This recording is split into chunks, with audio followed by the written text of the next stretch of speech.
Good morning, live from Fort Wayne, Indiana. We have some MIHA Tier 3 action. I'm Brandon Britton, and in this first game, we have active stick hockey and Indy Inline. As for Indy Inline, yesterday they won their first game 7-6 and lost their second game 6-1 for a 1-1 record on the weekend. As for Top Shelf, they lost their first game 7-2 and then lost their second game 7-6 in a shootout for an 0-1-1 record. And players lining up, and we'll have a puck drop here shortly. On the standings for the season overall, Indy Inline currently ranked 14th, Top Shelf Hockey currently ranked 18th. And alongside of me is Jake Drzezinski. Jake, what is some of the things that active stick hockey is going to want to do to give themselves the best chance to win this one? Thanks, Britt. Watching the games yesterday, Indy has a sub, Hayden Hittenmeyer. Hayden normally playing on the PA Roller Club. He's been hitting the score sheet really hard, so if the active stick hockey club wants to be successful today, it's keeping the puck off of his stick and keeping him out of the back of the net. And we got teams lining up. Referee goes in to drop the puck here. And checks with the goalies. Here we go.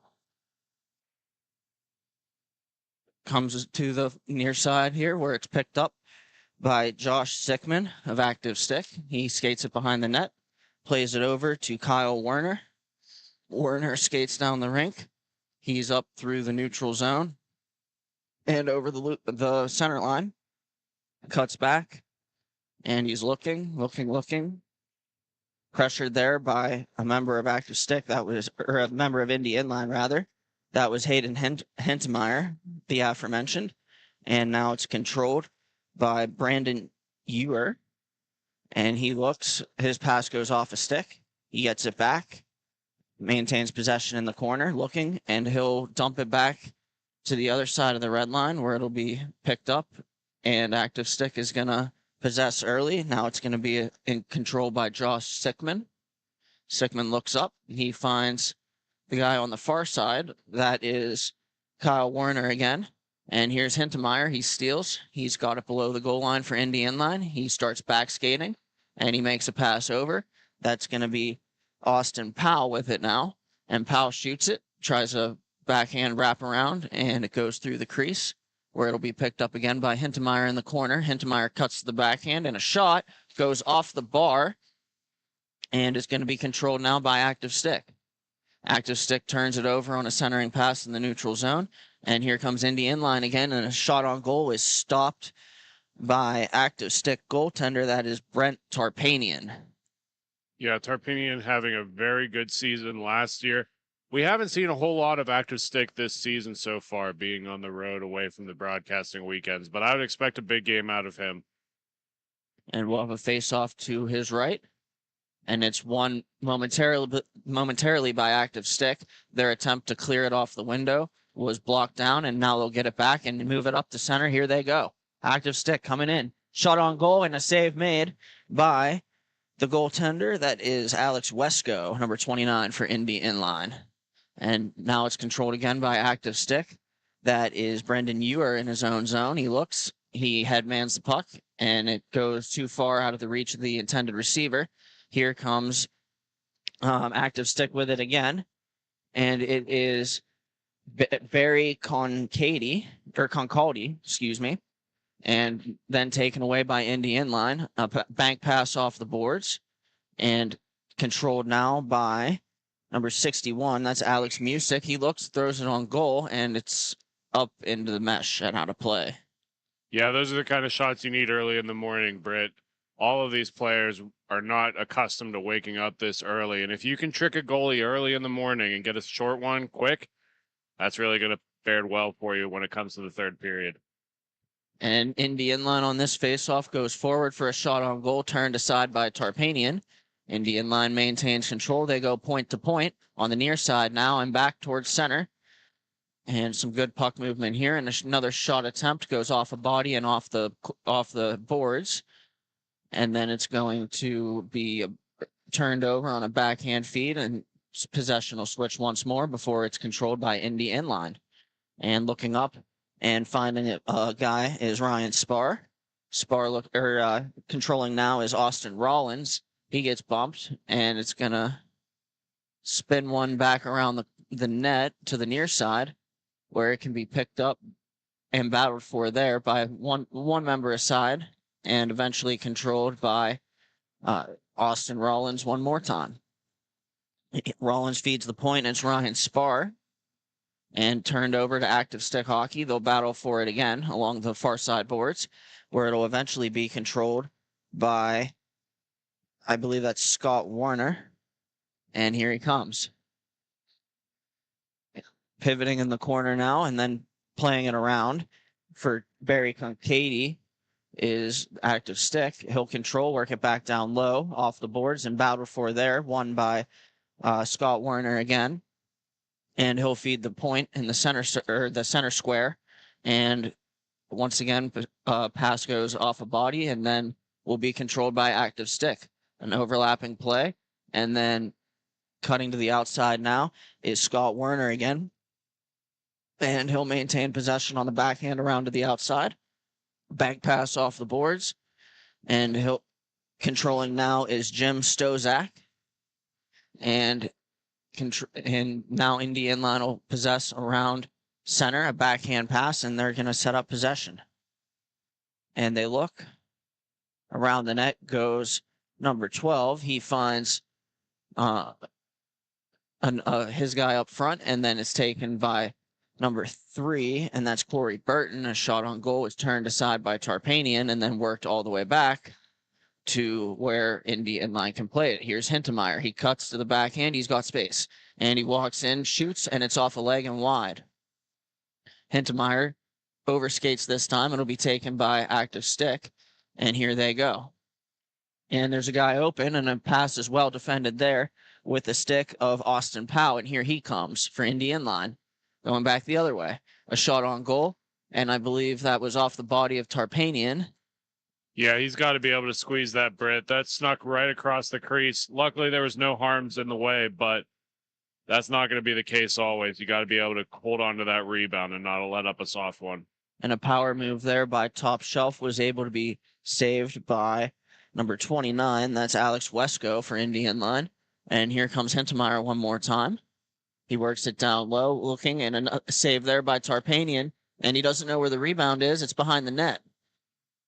Battle for there, and eventually it's sent around the boards where active stick will be first to it, and they'll move it up the rink here. Curl and drag move, and here goes active stick. That shot on goal is wide, and then bounces back where it is eventually sticked aside by Wesco, and now here comes Austin Powell with it one more time. Powell drop past Hintemeyer. They have a 3-on-2. A shot is high and wide and got the glass. Now it's going to be controlled by Brendan Ewer, however, momentarily, and it's going to be controlled again by Austin Rollins for active stick, and this shot on goal is swallowed up by Tarpanian. We had just under 7 to go here in the first period, and a 0-0 score. And a well-played, tightly contested matchup here between active stick and Indy inline. And face-off is won by active stick and controlled by Scott Werner. And there he goes. He looks up, headman's a pass, and setting up, walking into the middle now is Barry Concaldi. And now controlled by Indy inline, where Austin Rollins will take it. And Rollins plays it over, and it'll be controlled now by Indy inline. They'll walk in and shoot it, and I believe that one will blockered aside by Tarpanian. And then a pass is out of the reach of the intended receiver by the point, and the Indy inline will go back to retrieve the puck. Around the net, and up goes the play to Mike Miller. Miller looks up and finds the guy on the far side, and a good puck protection maneuver there by Austin Rollins. Here he comes. And his shot goes off a stick and out of play. Yeah, Indy's getting a lot more shot opportunities than active stick here, Britt, and that's going to be a problem for the Active Stick Hockey Club. They definitely have some scoring power, and they've got to start utilizing that. I know it's early in the first, but you don't want to get down one early. And right now, Indy is dominating pace and cadence. And here comes Active Stick trying to counterattack. And here they go up the boards, banking it to himself. Active Stick. A shot on goal is wide and controlled again by Concaldi. He works it back to the point, and a good forehand backhand move, but only able to play it on deeper where it'll be controlled by Indy inline. It was Active Stick there. And it'll be played back. And the guy on the far side with it, he looks up, passes too far for Ryan Spar. And here comes Active Stick. And they walk in. A shot attempt is turned aside by Wesco. And now it's going to be controlled again by Active Stick. On the near side, it's Derek Gerdes. And Gerdes works it on back, where Active Stick can control by their goal line. To the left of Tarpanian, they'll move it across. And a good play there by Indy inline to take the puck. And possession will be battled for there. Loose puck, and it's controlled by Indy inline again. And skating around the net, feeding it in front. A shot is off a stick and never makes it. And Concaldi will control it back. It's taken now by Josh Sickman. Sickman with a backhand pass for Concaldi again. And Concaldi back for Sickman. He'll head man now, finds Scott Werner. And Werner looks up. He skates across the middle. Pass is too far for the intended receiver. Bounces off the boards, and a shot is blocked aside by Wesco. And now controlled in the corner by Active Stick as they start to make a push. Here's Indy inline.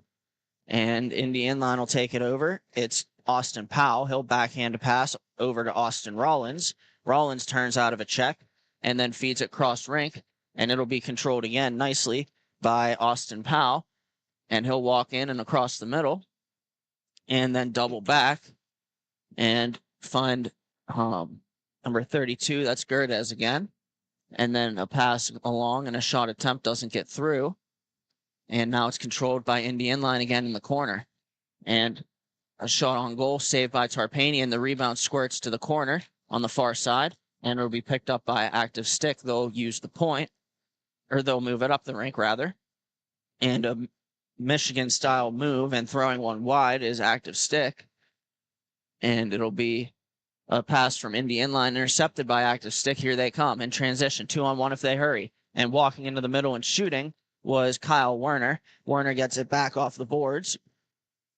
And he looks. He's got somebody down low, and he eventually feeds it to him now. Pass is bobbled for a second by number 66. And a shot on goal. A good save there by Wesco. Huge save early to keep this game scoreless, and now it is Austin Powell coming back the other way. His shot got the glass and perhaps a piece of Tarpanian.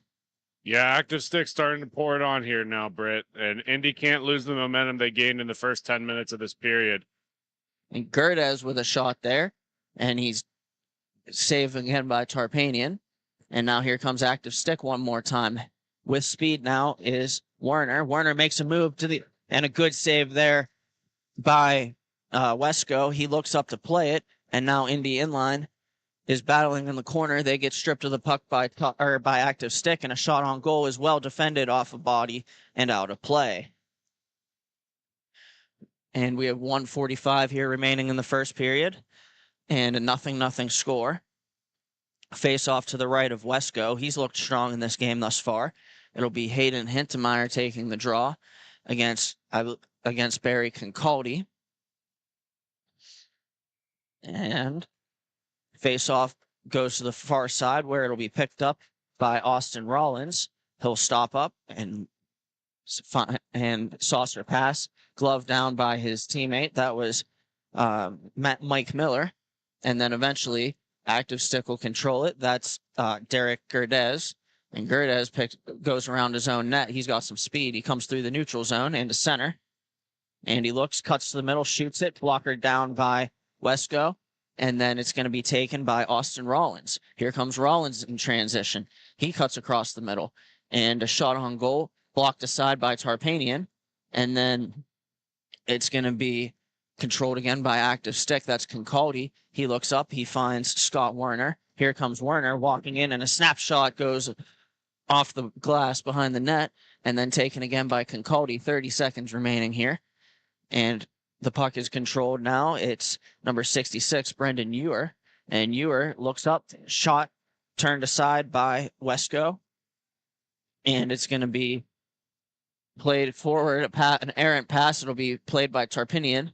Tarpinian banks a pass off the boards, but it's stolen away by Indy Inline. A shot on goal, stopped by Tarpinian. And Tarpinian, or in active stick rather, will play it up. 5 seconds remaining, see if they can get a shot. Here they come, walking in, shooting, score! A shot by Scott Warner. He walked in and fires, rips it, top shelf, and active stick gets a 1-0 lead at the conclusion of the first period. That's what you need to do to go into intermission, Britt. Huge goal by active stick to go into the second period. And we'll be right back after these messages. Thank you for watching Grove City Hockey.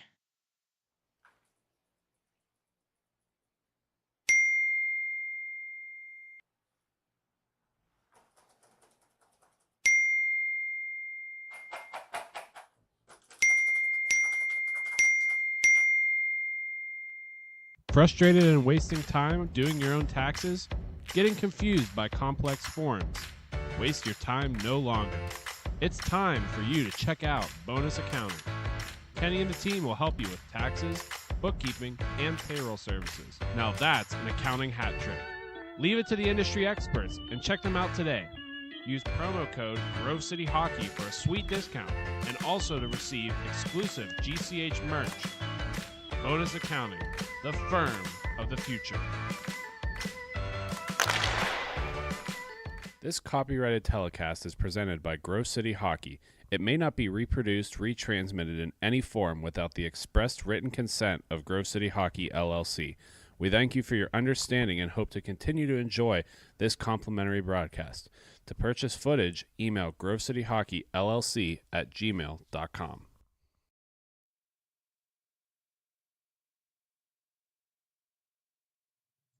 And we're back for the start of the second period between Active Stick and Indy Inline. Active Stick just took a 1-0 lead, if you're just joining us, and the puck is dropped, and a race for it. Winning the race is Active Stick there, and they'll maintain control, working around the boards, and now it's Kyle Werner with it. Werner makes a move to the inside, and he's looking up, tries a pass, it's intercepted. And we have a stoppage of play here. And Tarpinian's net is off the moorings. And the referee will reset it. And we're going to have players lining up. I believe faceoff's going to be at center. And, yep, taking it now for active stick is going to be Brendan Ewer against a member of Indy Inline. And it's going to be won by Ewer. And it's Jim Stowstack with it now. And Stowstack finds his guy on the near side. That is Werner again. Werner works it around. And it'll be worked back the other way. And now up the middle they go. Passes off a stick of Josh Sickman and picked up by Brendan Ewer. Ewer looks up looking for Sickman. A pass is well defended by Indy Inline, who will come away with control. And a nice pass reception there by Indy Inline. They're up 3-on-1 if they hurry. And a shot on goal is gloved aside by Tarpinian. And controlled by Ewer again. Here he goes. He's got a man open in front of the net. Looks for him, and the pass doesn't connect. Now it's going to be controlled by Werner again. His pass is off a leg and taken by Indy Inline. Indy Inline looking, and it's going to be passed off of a stick of Kyle Werner, and then eventually controlled by Indy Inline again. And here they go. Walking in now is Indy Inline, and a shot attempt to the side of the net, and a great play, they score. A beautiful passing play by Indy Inline, and this game is tied on the goal by Corey Burton. Then you need an early one there if you're Indy. I know Indy hasn't had as much success recently as they used to, but you got to get back into that old style of hockey that you're used to playing. Start moving the puck, start skating, start passing, start putting it in the back of the net. And they did all 4 of those right on that play. And we'll have a face-off now. It's to the far side. and overskated by active stick. Here comes Indy inline. The shot on goal is off the iron, and it'll bounce to the near side boards where it'll be raced for there. Hintemeyer the first to it, and it's going to be taken. He stops up. Beautiful pivot move there. He's going to walk in and rip it. It's blockered up aside into the netting by Tarpinian. And we'll have a face-off to the right of Tarpinian. Hintemeyer and Werner in there, respectively. And it's going to be kicked up by Concaldi. And controlled now by Werner again. His pass is intercepted by Hintemeyer. Here he goes. Walks in, and a well-defended play there by Ewer to break up or to stop him from having a breakaway. Centering pass is going to go off the near side boards, and here comes Derek Gerdez with it. Gerdez trying to make a move to the outside.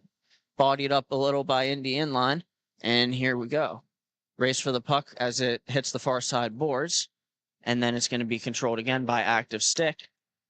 Shielding momentarily so that his teammate may take the puck was Ewer, and now it's going to be taken headmanned up to Concaldi. Here he comes. Cuts to the outside, a shot on goal, patted aside carefully by Indy inline. Goaltender Wesco, who was bumped into by one of his defensemen there, and now they'll headman and stretch it for Hayden Hintemeyer. Hintemeyer stops up and shoots. It's shrugged aside and then off the crossbar behind Tarpinian. And a race for the puck there. One member aside, still battled for, and eventually won by active stick. They'll make a backhand bank pass off the boards, and it'll be controlled by Concaldi. And he looks up, he winds and fires, and it's saved by Wesco. And then a shot attempt on goal, and they score. A beautiful centering pass, and I believe that's Concaldi that puts the active stick squad up 2-1. I'll be honest, Britt, I thought Wesco had that one. The way he reacted with his toe, I thought he just was able to pinch it. Nonetheless, you cannot leave a shooter like that on the back door wide open. Good job by active stick. And just over 9 minutes remaining here in the second period. And it'll be pop up and be controlled by Indy inline. They'll play it D to D, and then trying to go from skate to stick as a member of Indy inline. That is Austin Powell. And now Indy inline will pitchfork it ahead. And here they go. They have a 3-on-2 if they hurry. And a shot attempt is off a leg and then picked up by Brendan Ewer.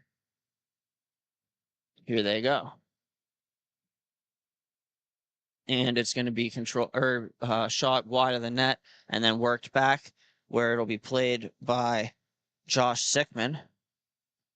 And then it's going to be controlled. He's going to move it to Kyle Werner. Werner goes around his net, and he's going to skate it up, cuts inside, and there he goes. He's into the offensive zone. He's on his backhand, trying to make a power move to the net, and his shot got the glass. Now he'll get it back, and here's active stick with it again. They look, and it's going to be backhand bank pass off the near boards. Here comes Werner again. And taken now. You're going to find Warren. He's going to get a give and go. Here he comes trying to make a move to the net. Well defended there as active stick was looking for a penalty there and nothing called. Well defended by Indy inline. And then it's going to be moved to the far side now. And a centering pass attempt is well defended there. Indy inline couldn't get a shot away from the crease. And it's going to be worked over to Austin Powell again. Powell looks up and finds Nick Burton, and a shot attempt is off the side of the cage, and Tarpinian is going to dive out and cover and get a whistle. And a good job there by Tarpinian, recognizing that his team needed a change and effectively allowing them to get that change. And face off to his left. It's going to be Scott Werner in there. And it's going to be one and then backhanded off the boards behind the net and taken there by Concaldi. He'll turn it over to Corey Burton, who will work it back for Indy inline. And a saucer stretch pass back to Burton. He looks up, finds his guy in the middle, and trying to get a backhand shot away in doing so was Austin Rollins, and now controlled again by Indy Inline, however, momentarily, as it'll be swatted to the corner and picked up by Active Stick. Here they go. And here's Scott Werner with it. And it's you are trying to pick it up and go, and taken by Indy Inline. And here comes Indy Inline in transition. A give and go pass attempt, and the shot never gets through for Indy Inline, and then eventually the puck will be cleared by Active Stick and picked up again by Indy Inline. They'll come back one more time on the rush. Curl and drag move to the outside, and a good save by Tarpinian. And the rebound wrap around and a shot is off the crossbar. You need to have that one. Tarpinian was down and out, way out of position, way out of the play, and you just can't send it off the iron there. You got to just put it nice and easy to the back of the cage. We'll have a face-off here to the left of Tarpinian again. He's looked sharp early in this game. And we'll have face-off won by Indy Inline. Here's Hintemeyer, and he fans on the shot. And then it's going to be picked up by Active Stick. Here they go. And they'll rewind back to Werner. And his pass around the boards will be stolen by Indy Inline. And a centering pass attempt, Active Stick there by Tarpinian. And it's going to be picked up. Here comes Active Stick with it again. And it'll be it'll be Gerdez trying the defenseman one-on-one, and the defense wins that battle. And a pass fanned on and a shot on goal is blockered up out of play by Wesco. 4:45 remaining in the second period here in a 2-1 game. Active Stick has the lead. And we'll get a face-off here to the left of Wesco. And it's won by Active Stick. Here they go. With it now is Josh Sickman. Sickman works at cross rink, and then it's stolen by Indy Inline. They'll go cross rink. They got a guy open. Here they go. And trying a pass for Hintemeyer is eventually intercepted by Active Stick. And then they'll headman and a one-on-one in transition. And cutting to the outside, and a sliding save there is made by Wesco, and he'll absorb that one. Just 4 minutes remaining now in the second period. And we'll have a face-off to Wesco's right. And it'll be won forward by Hintemeyer. Nice move there. Here he comes. He's one-on-one, and that is Josh Sickman defending well there. And then it'll be worked off a leg and to Hintemeyer again on the far side. Hintemeyer reverses and finds his teammate cross rink, and eventually a shot will be blocked aside. That shot was coming by Gerdez and blocked by the defenseman. And here comes Active Stick. Inside, outside, back inside goes Kyle Werner. And then his centering pass doesn't connect. And then it's going to be played up to Werner again. Werner has it on his backhand, looks for a feather pass in front, nobody home. And here comes Indy Inline in transition off that intercepted pass. It's Hintemeyer again. Hintemeyer walks in, and a snapshot, he scores. A beautiful snapshot past the blocker of Tarpinian, and this game is tied. Yeah, that's the kind of goal you need. You have a really good defensive effort down in your D zone, and then you get to go, and you get that breakout pass. You have nice open space, really lots of time to shoot, and he made him pay. Very good job by Indy Inline there. And Active Stick players still lining up. After their change, they win the battle, or win the face-off, and that's Ewer with it again. And Ewer feeds a pass down low, where it'll be taken by Scott Werner. However, momentarily, Indy Inline lost a stick, and kicking it now is Austin Rollins, and he'll work it back up to the point. And then a shot attempt on goal is sticked aside carefully by Tarpinian and controlled by Concaldi, gloved down by Indy Inline. And then it's going to be taken by Active Stick and a race for the puck here. Race is won by Austin Powell. Powell will throw it around the boards and taken by Burton. Burton looks up and finds a center in support. And here they go. And it's Rollins with it. He tries to make a move. It's broken up by Active Stick. And that's going to be Scott Werner with it now. and stolen away by Indy inline. It's Rollins. Rollins spins out of a check beautifully in the corner. Michigan move. He scores. Austin Rollins on the Michigan, and Indy inline has taken a 3-2 lead late in the second. Those are the kind of goals I don't think he went into that intending to do with Michigan. That puck just kind of rolled on him. And you know what they say, make hay while the sun shines. And he had the opportunity, and he capitalized on it. What a goal. And players have become so quick with that Michigan, it's become hard for goaltenders to defend. As we have this face-off is controlled by Gerdez.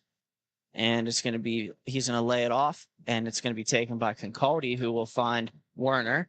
And then back up looking for Gerdez. It's intercepted by Indy inline and then taken back by Werner. That's Scott Werner. And now controlled by active stick on the far side.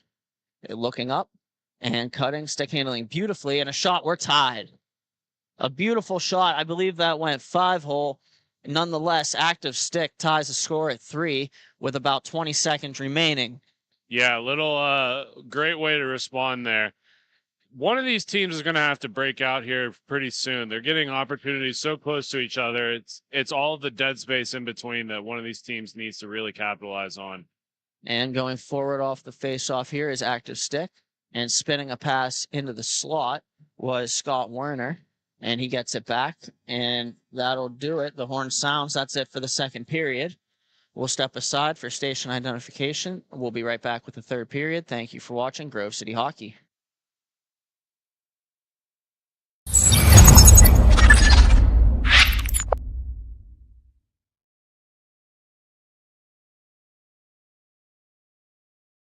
For my opinion, it has a good minimalistic look.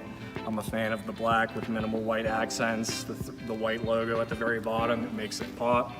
I gotta say I love the grip material. I'm not feeling like I need any tape or anything. And then honestly, in terms of weight, it's definitely one of the lightest sticks I've used. It has a good pop to it, so I feel like I'm gonna get a lot of good shots off and hopefully less muffins.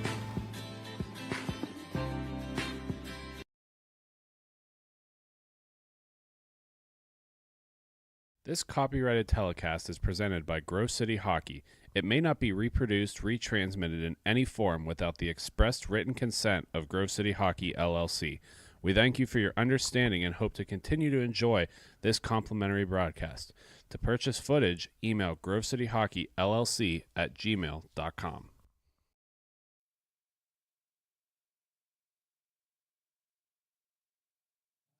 And we're back for the start of this third period between Indy inline and active stick hockey. To score tied at 3. We have teams lining up. Here we go. Face-off is won by Indy inline, and they'll control with it now. On the far side is Nick Burton. He goes cross-rink, finds Hintemeyer, and a layoff pass. And Hintemeyer will get it back, and he'll feed the guy on the far side now, looking up and playing it back, and it's intercepted. And then battled for there. Eventually, Indy inline comes with control. They'll work it down low, and a backhand pass attempt in front is eventually produces a shot on goal, which will be stopped by Tarpinian. And a good save there with no rebound.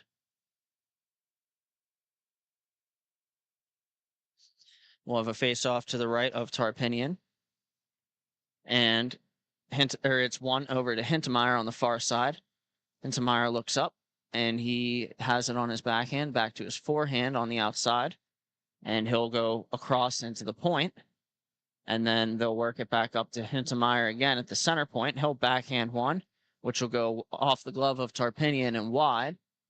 And then it'll be taken here by Indy inline, and a shot is denied by Tarpinian. And Indy inline will pick up the rebound. Here's Hintemeyer trying to receive the pass there, but it passes off. It goes off his stick. And he'll repossess on the far side boards, or on the near side boards. Hintemeyer walking into the middle now, and a shot is gloved aside by Tarpinian. The rebound is smothered, and he'll get a stoppage. Brett, I want to take a look back at the scoring opportunity, not this most recent one, but the one right before. I absolutely love that play by Indy inline. Overskating the puck to confuse the defense, working it down low, right to back in front. Just didn't go in the back of the net, but they did everything right on that play. I love that passing play. And we'll have a face-off here. And It's one over to Hintemeyer on the near side. He'll find a guy in the center square. That is Ryan Spar. And Spar will feed it out of the reach of his teammate, picked up by Ewer. And Ewer will spin it back around the boards, and it'll be taken by Active Stick here again. Skating it up the far side now is Active Stick. And that is Gerdez. Gerdez protecting to the outside. He looks up, and he's going to backhand a pass all the way out to Ewer at the point. And then it's going to be taken by Scott Werner. Werner picks his head up. He finds a Concaldi. Concaldi will hold on patiently and then find a guy on the far side and a shot score. And that is Scott Werner. He buries it, and it is 4-3 Active Stick. Yeah, and that sets a little bit of that's a tone setter goal there, Britt. Anytime you hit a piece of iron and it goes in and that loud clang, your heart as a defenseman just drops. You know that you messed up. You know you didn't have your guy, and it kind of depresses the whole situation. Really good momentum swing here by Active Stick. I'd keep an eye out on them and watch this turn into something here. And trying to make a move to the outside here is going to be Werner. He finds Ewer in the middle. Shot is off the leg of Corey Burton. Good play by him. And it'll be controlled by Active Stick. Here comes Austin Powell. Powell looks up. His pass is off a leg and then raced for there and eventually slapped over to Concaldi, who's going to find a backhand pass to the near side. And it's going to be battled for there by Gerdez and eventually won by Concaldi for Active Stick. And head manning a pass up to Concaldi is Active Stick. Here they go. Concaldi's 1-on-3 along the outside, so he shoots it. It's blockered aside by Wesco and then taken by Indy Inline again. And eventually it's one up to Hayden Hintemeyer. There he goes to the outside, a backhand shot, and that goes off of Tarpinian and out of play. We got 9:40 remaining here in regulation time. Active Stick up 4-3. And the face-off is going to be to the right of Tarpinian. And it's going to be won by Indy Inline for a shot that's turned aside by Tarpinian, and he's looking for the rebound. They're jamming for it, scramble at the net mouth, and eventually it'll be cleared by Active Stick. Past the stick of Indy Inline, that was Nick Burton, and they'll give and go. And it's going to be shot on goal and off a leg. And it's going to... Look out. Here comes Active Stick hockey and a shot. They score. Active Stick takes a 5-3 lead now on a huge goal. And those last two goals, Britt, both really defensive errors on Indy Inline there. You cannot leave a wide open man right at the red line to be able to skate in like that. You kind of have to feel for Wesco. There's some really good opportunities to score if you're all alone. And we have Active Stick starting to really control momentum and the face-off here. And it'll be possessed further, eventually worked behind their own net, behind Tarpinian. And here's Active Stick turning the other way to rewind is Kyle Werner. And then a backhand pass. Werner will pick it back up. He'll try to go cross rink off a stick into its intended receiver. And then eventually worked back to Sickman, who plays it around, and now up the rink. Here they go. And triangle 1-on-1, and a nice move there. And a shot attempt got the glass by Active Stick. And here comes Werner with it. A pass attempt is off a leg and then picked up by Indy Inline carefully. And here comes Mark Labs with it. Labs walks in. He looks cross rink, and the pass is off a leg. And then it's going to be controlled by Active Stick. They'll move it up. And to the outside, a centering pass attempt is errant to the intended receiver. And here comes Labs with it again. Labs 3-on-2 if they hurry. He looks up, he has Burton, and he goes to the other side, where eventually the puck will be played behind the net and then speared up the boards by Indy Inline and stolen away by Active Stick. Here they go. It's number 8. Here's Werner with it. He looks up, and he's going to find a backhand pass all the way back, and it'll be played by Tarpinian. Tarpinian moves it along up to center, where it'll be taken by Gerdez and then worked back to Tarpinian. Active Stick here, content to possess the puck. And now they'll attack, and here goes Concaldi trying to make a move, and it'll be defended there. And then eventually Concaldi throws a pass intercepted by Mark Labs of Indian line, and then worked back. It's Austin Rollins, who previously did the Michigan. He's going to control the puck, tries to make a through the legs move, and he eventually goes behind the net and tries to spin one out in front, and it'll be taken there by Active Stick. Here they go. And a move there is intercepted by Indy inline and then taken by Active Stick again. And looking and possessing in the corner is Werner.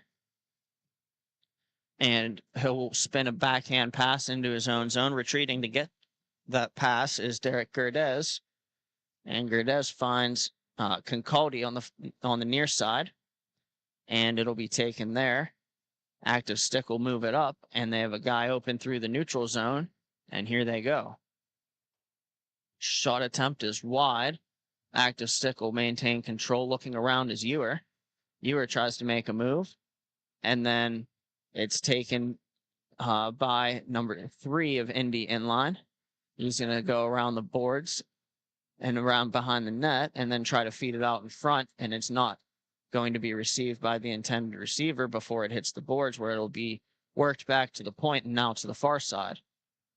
And it's going to be possessed down low by Indy inline now. Backhand pass. They'll maintain possession. They're going to try to generate some offense from down low and now to the point. And a shot pass attempt is turned aside by Tarpinian. The rebound gets speared wide, and now it's controlled by Active Stick. And here they come through center. And with it now is Kyle Werner. He cuts to the outside on the backhand and then tries to throw it on goal and takes the net off the moorings. So we'll have a stoppage. And it's going to be moved up, or the net's going to be put back on by the referee again. And we have 4.5 minutes remaining in regulation on this one. I love the patient play that we're seeing out of Indy right now in the last 5 of this period. I think they can't be afraid to take some risks, but they also have to be smart about it. You have just enough time that if you play good, solid hockey, that you're going to be able to get this done. And here's Hintemeyer with it now for Indy inline. There they go. And a shot attempt is off the outside of the net and then controlled momentarily, and now fully by Active Stick. They'll work it back down, and then headman, and playing it at the side of the net is Wesco, and he misplays it. And a Michigan attempt, and they score. The second Michigan in the game, and Active Stick takes a 6-3 lead. What a gaffe that was by Wesco. Yeah, that was a bad blunder there, Britt. Looks like we're going to have a timeout here, but that's not the one that you want to let in with 3:35 left to play. And we'll step aside. Thank you for watching Grove City Hockey. Hey fans, it's that time for the GCH Duck Races. Make sure you get your picks. We have Mikey, Duke, Tex, and Ranger. Here we go.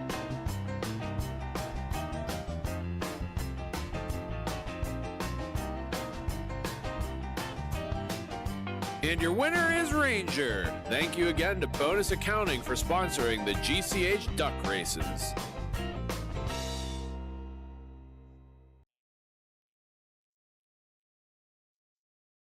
This copyrighted telecast is presented by Grove City Hockey. It may not be reproduced, retransmitted in any form without the expressed written consent of Grove City Hockey, LLC. We thank you for your understanding and hope to continue to enjoy this complimentary broadcast. To purchase footage, email grovecityhockeyllc@gmail.com.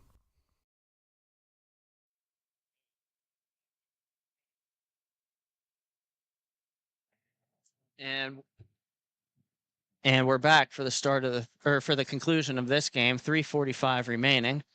Active Stick has a 5-3 lead, and it's going to be controlled by Active Stick. And here they go. That is Kyle Werner with it. He rewinds and feeds it back towards his goal line. And then playing it up off the boards is Active Stick. Here they go on the far side. And looking up and finding a pass back. And now headmanning. Here's 66 with it. He walks in, he shoots, and it goes in. Oh my goodness. He was pressured well there by Austin Powell. And the shot squeaks through Wesco, and that is 6-3 in favor of Active Stick. And that's the worst kind of goalie there, or goal there, Britt. You burn a timeout, get the game plan set, and then let up one right immediately as you come onto the rink. That's a tough one to handle.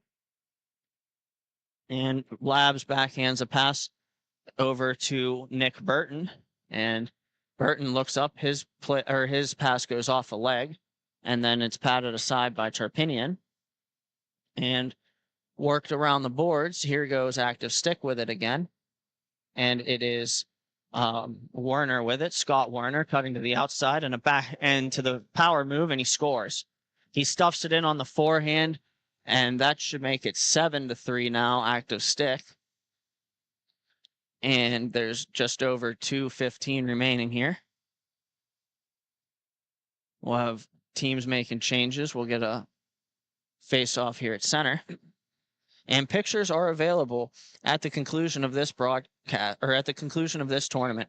We have either a whole team or a package. Reach out to us via Facebook or email at grovecityhockeyllc.com to order your photos. And here's Active Stick now, finding a centering pass, and a shot is turned aside there by Wesco. Good save. And it's going to be worked back where Derek Gerdez controls and stops up behind his own net. He's going to throw it off the near side boards where it'll be played there and battled for. Eventually, possession is going to be taken by Active Stick Hockey. They'll protect along to the outside. And that is Scott Werner. And a backhand saucer pass, and making a move now and burying it is Barry Kincaldi. That'll make it 8-3 and pretty much do it for Indy Inline. Yeah, they just blew the whistle dead on the game there, Britt. And with that, that'll put Active Stick to the next round with their 7-3 victory. And we'll step aside. Thank you for watching Grove City Hockey.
We're live here for the second game of the day. This is the Chicago Tropics and Top Shelf Hockey. Top Shelf in yellow, the Tropics in white.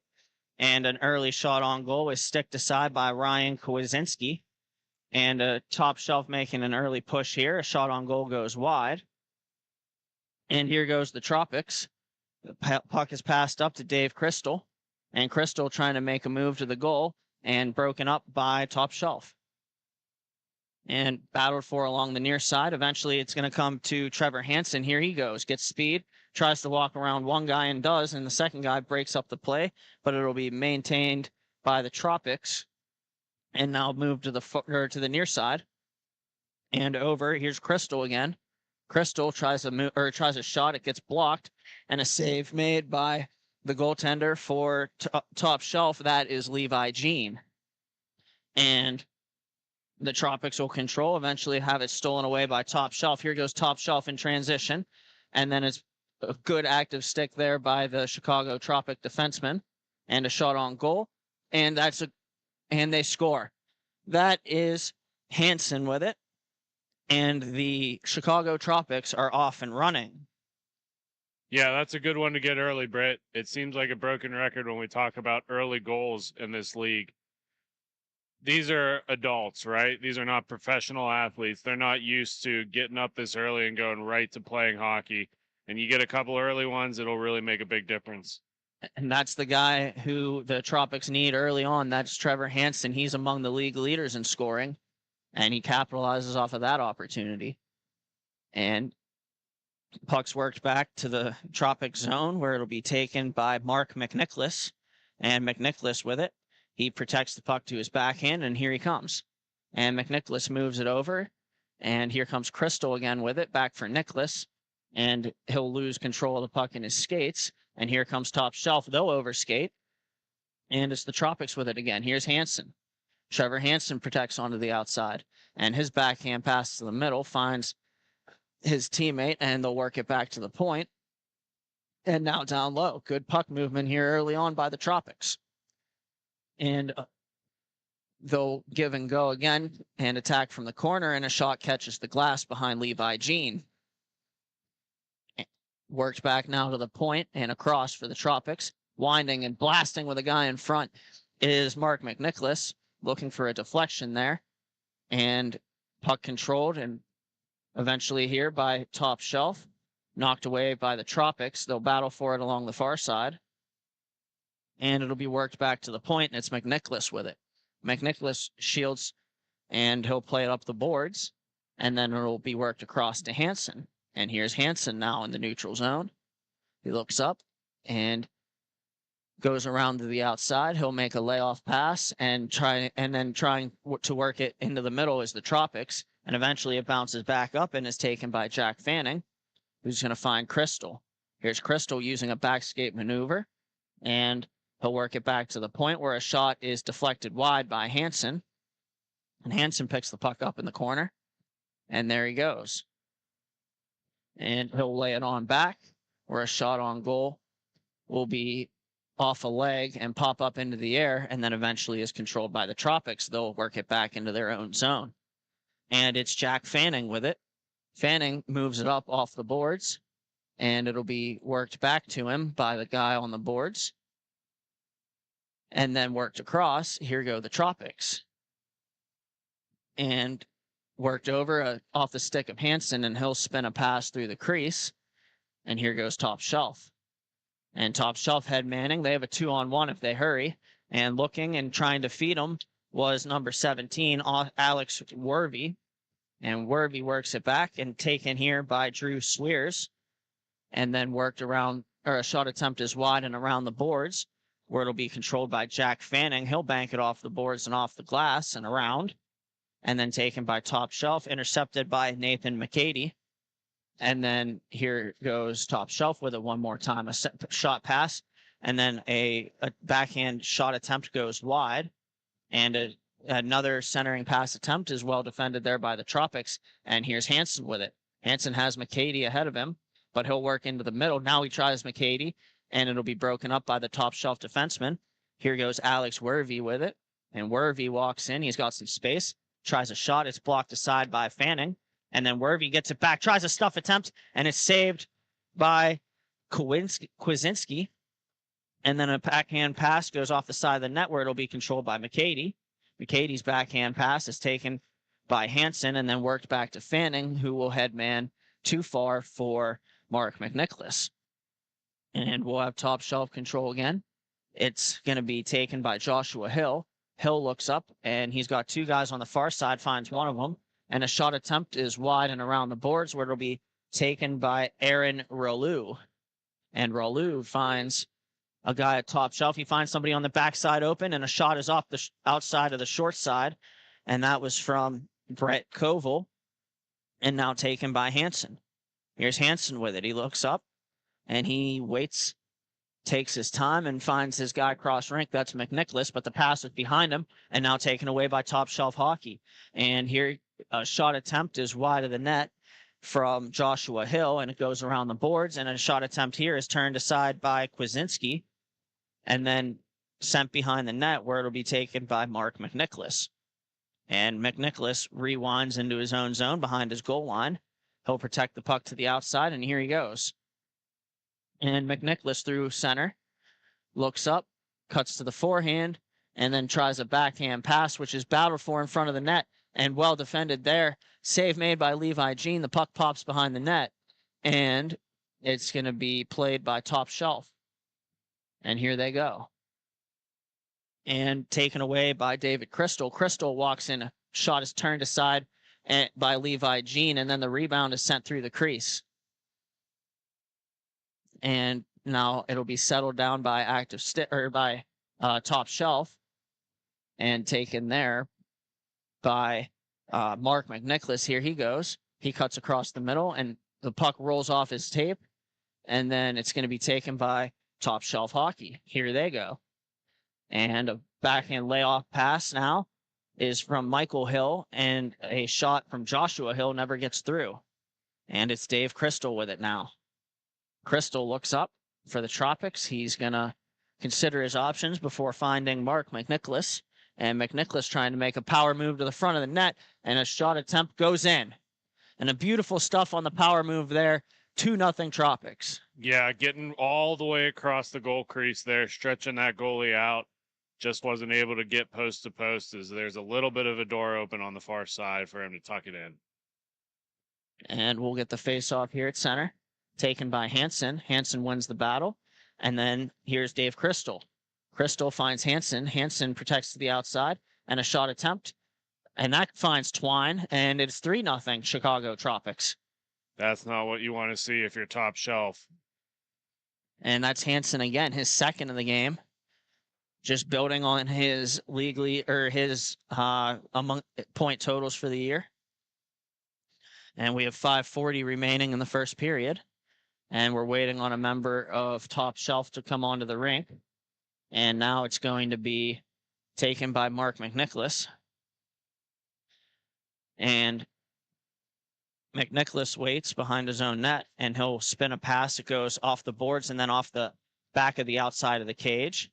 And now it's taken by Hansen again. Hansen is going to spin and find his guy coming through the neutral zone. That's McNicholas, D to D. And there's McNicholas holding on the outside, and a centering pass attempt, and they score again. And that is 4-0.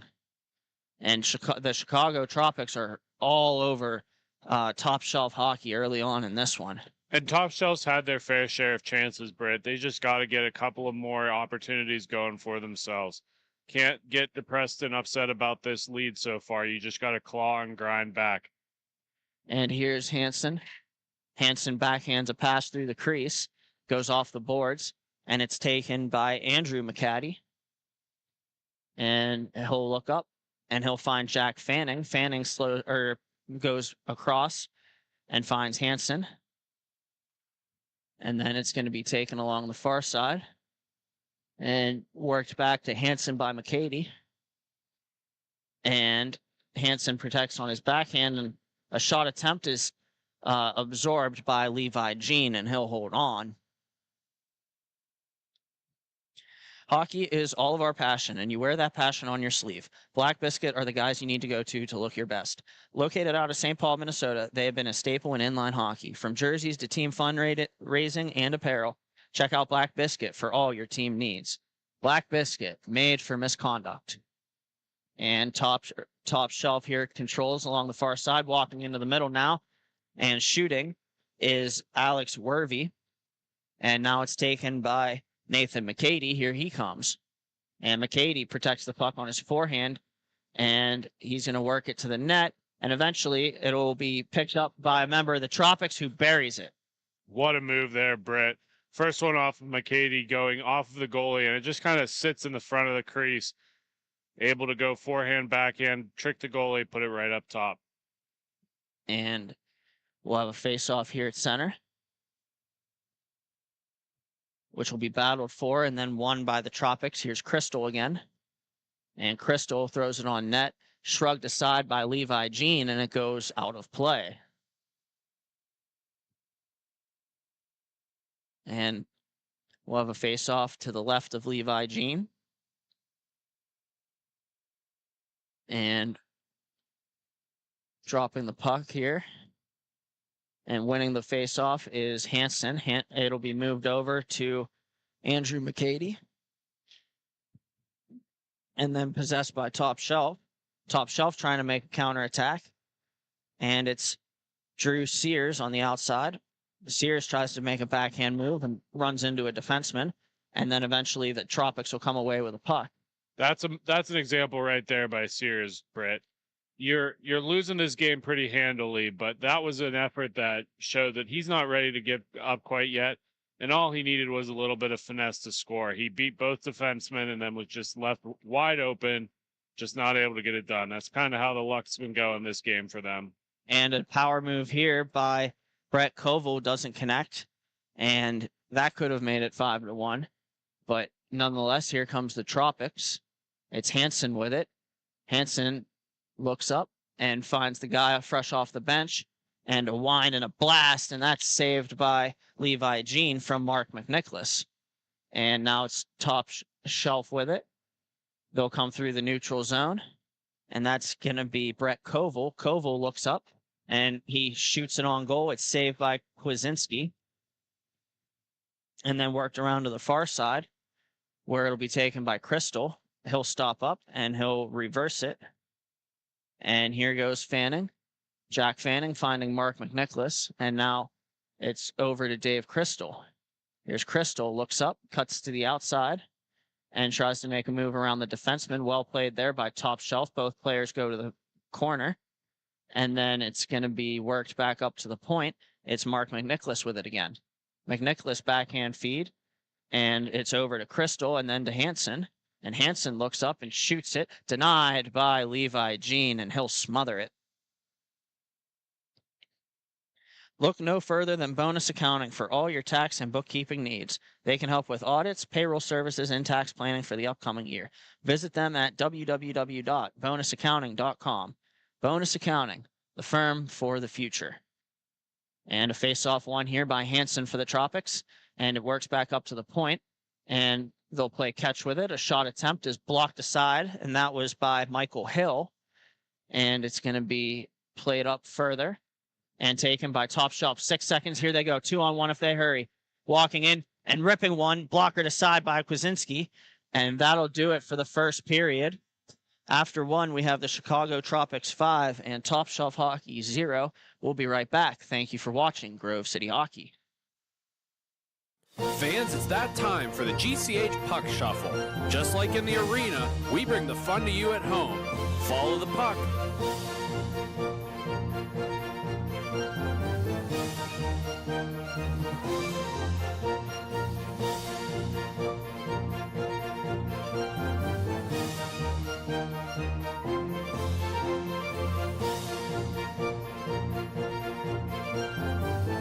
Now, which number is the puck under? If you pick number 2, congratulations. Now, back to the action. Have you let office hygiene get away from you? Place of work starting to stink? It's time to call MagiClean. Windows? Check. Washing? Check. General cleanup? Check. Now that's a Magi Hattie. Reach out for your free consultation today. MagiClean. Keep the cleaning to MagiClean.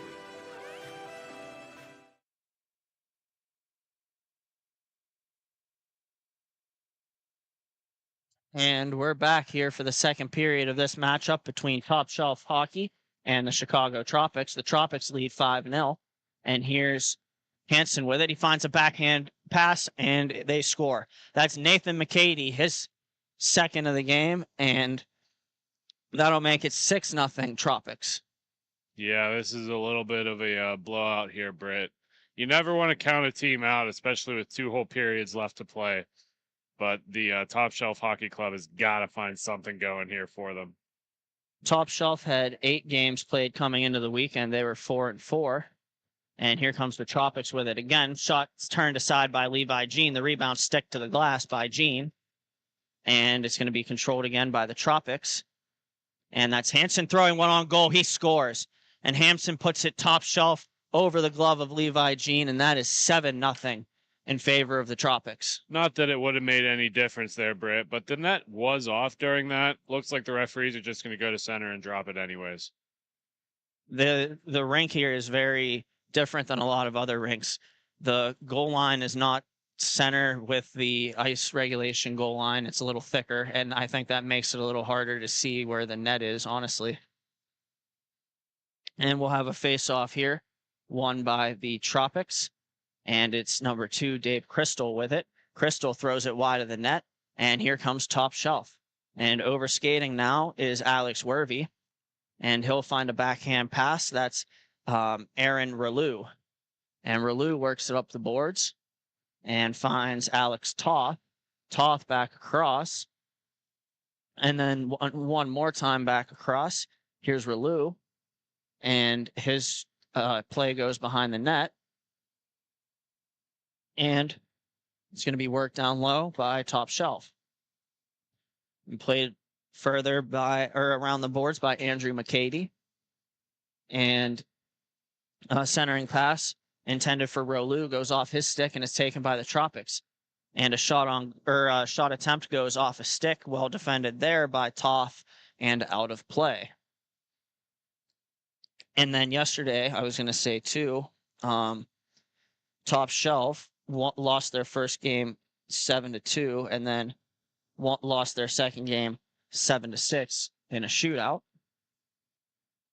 So that would make them 4-5-1 on the year as they look to extract something positive from this game. And it's going to be worked up the near side boards by the Tropics and into the middle, and here they go. Walking in, making a move, shooting off the bar. And that was a shot from Dave Crystal. He almost had his second of the game.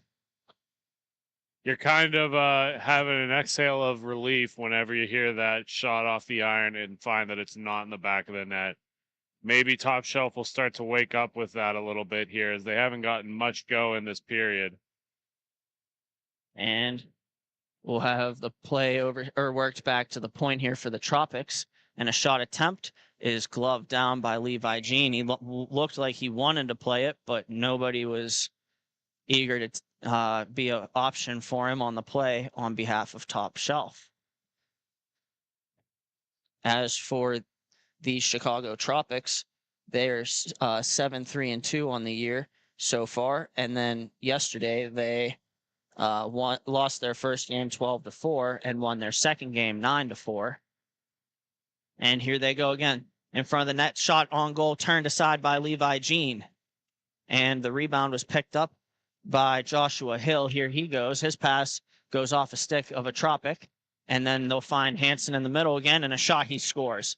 It goes off Levi Jean, and that is going to do it for this game as the Chicago Tropics beat the Top Shelf Hockey 8-0 and with 9:56 remaining here in period 2. That'll bring up the mercy rule. We'll step aside. Thank you for watching Grove City Hockey.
Fans, you already know this, but I'm here to tell you that GCH has more than just the broadcast. Make sure you check in throughout the week for the Grove City Hockey Podcast, presented by Ben W. Stock. See live interviews from all over the country with different hockey personnel. Make sure you give them a like and subscribe. And as always, thank you to Ben and Grove City Podcast for helping to grow the game. Hey fans, we all know there's nothing quite like watching live sports here at Grove City Hockey. However, even we know it's not the best way to make a memory. We've got you covered in that department too. Make sure you check us out on our Facebook page for photos of all of the games. Make sure you look into team packages. It can be as low as $10 per person on the team. Now, back to the action.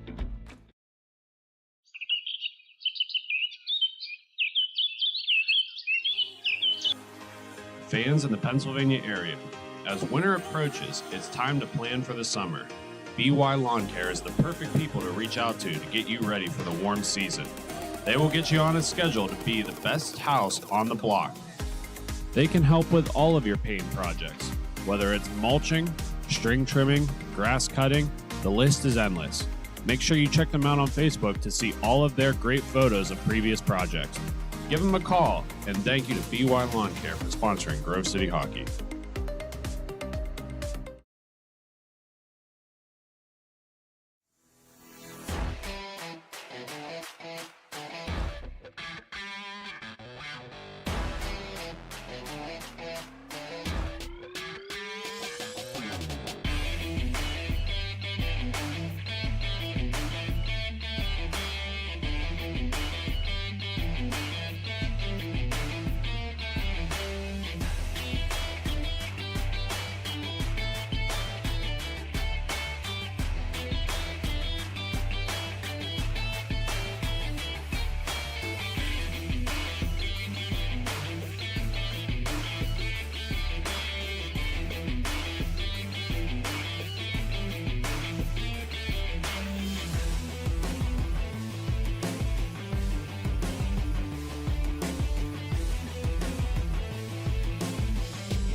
Live for this first Team 4 matchup of the day. In yellow, we have the Chi-Town Shamrocks, and in blue, we have the Grand Rapids Crusaders. The Crusaders yesterday went 0-2, losing their first game 5-2 and their second game 5-0. And then the Chi-Town Shamrocks also lost both games yesterday. The first one 8-4 and the second one 4-2. Joining me is Jake Drzezinski. Jake, the goaltender for the Chi-Town Shamrocks, Jeremy Burton, he plays a different athletic style. How is that going to impact that, and how is he going to be able to use that to be successful in this game? It's hard to say, Britt. I haven't seen a whole lot of these two teams play against each other. What I do know when it comes to the Crusaders is they like to move north and south. And so being able to be quick, being able to be a little bit reactive, that's going to help Burton in the long run on this game. Now, Shamrocks, in their own sense, they're a very strong defensive team. So it might not even come down to being that big of an issue of how quick the Crusaders team is. And we got teams lining up. The referee checking in with both goaltenders, and here we go. And it's controlled by the Shamrocks. They'll have it in their own zone. They'll work it to the near side boards, and a give and go. Pass goes off the boards and is intercepted by the Crusaders. And trying to make a stretch pass there, and well defended by the Shamrocks, was the fill-in from the Desperados. And now the Crusaders with it. They'll work it back to the point, and this is Chris Russell with it now. Russell looks up.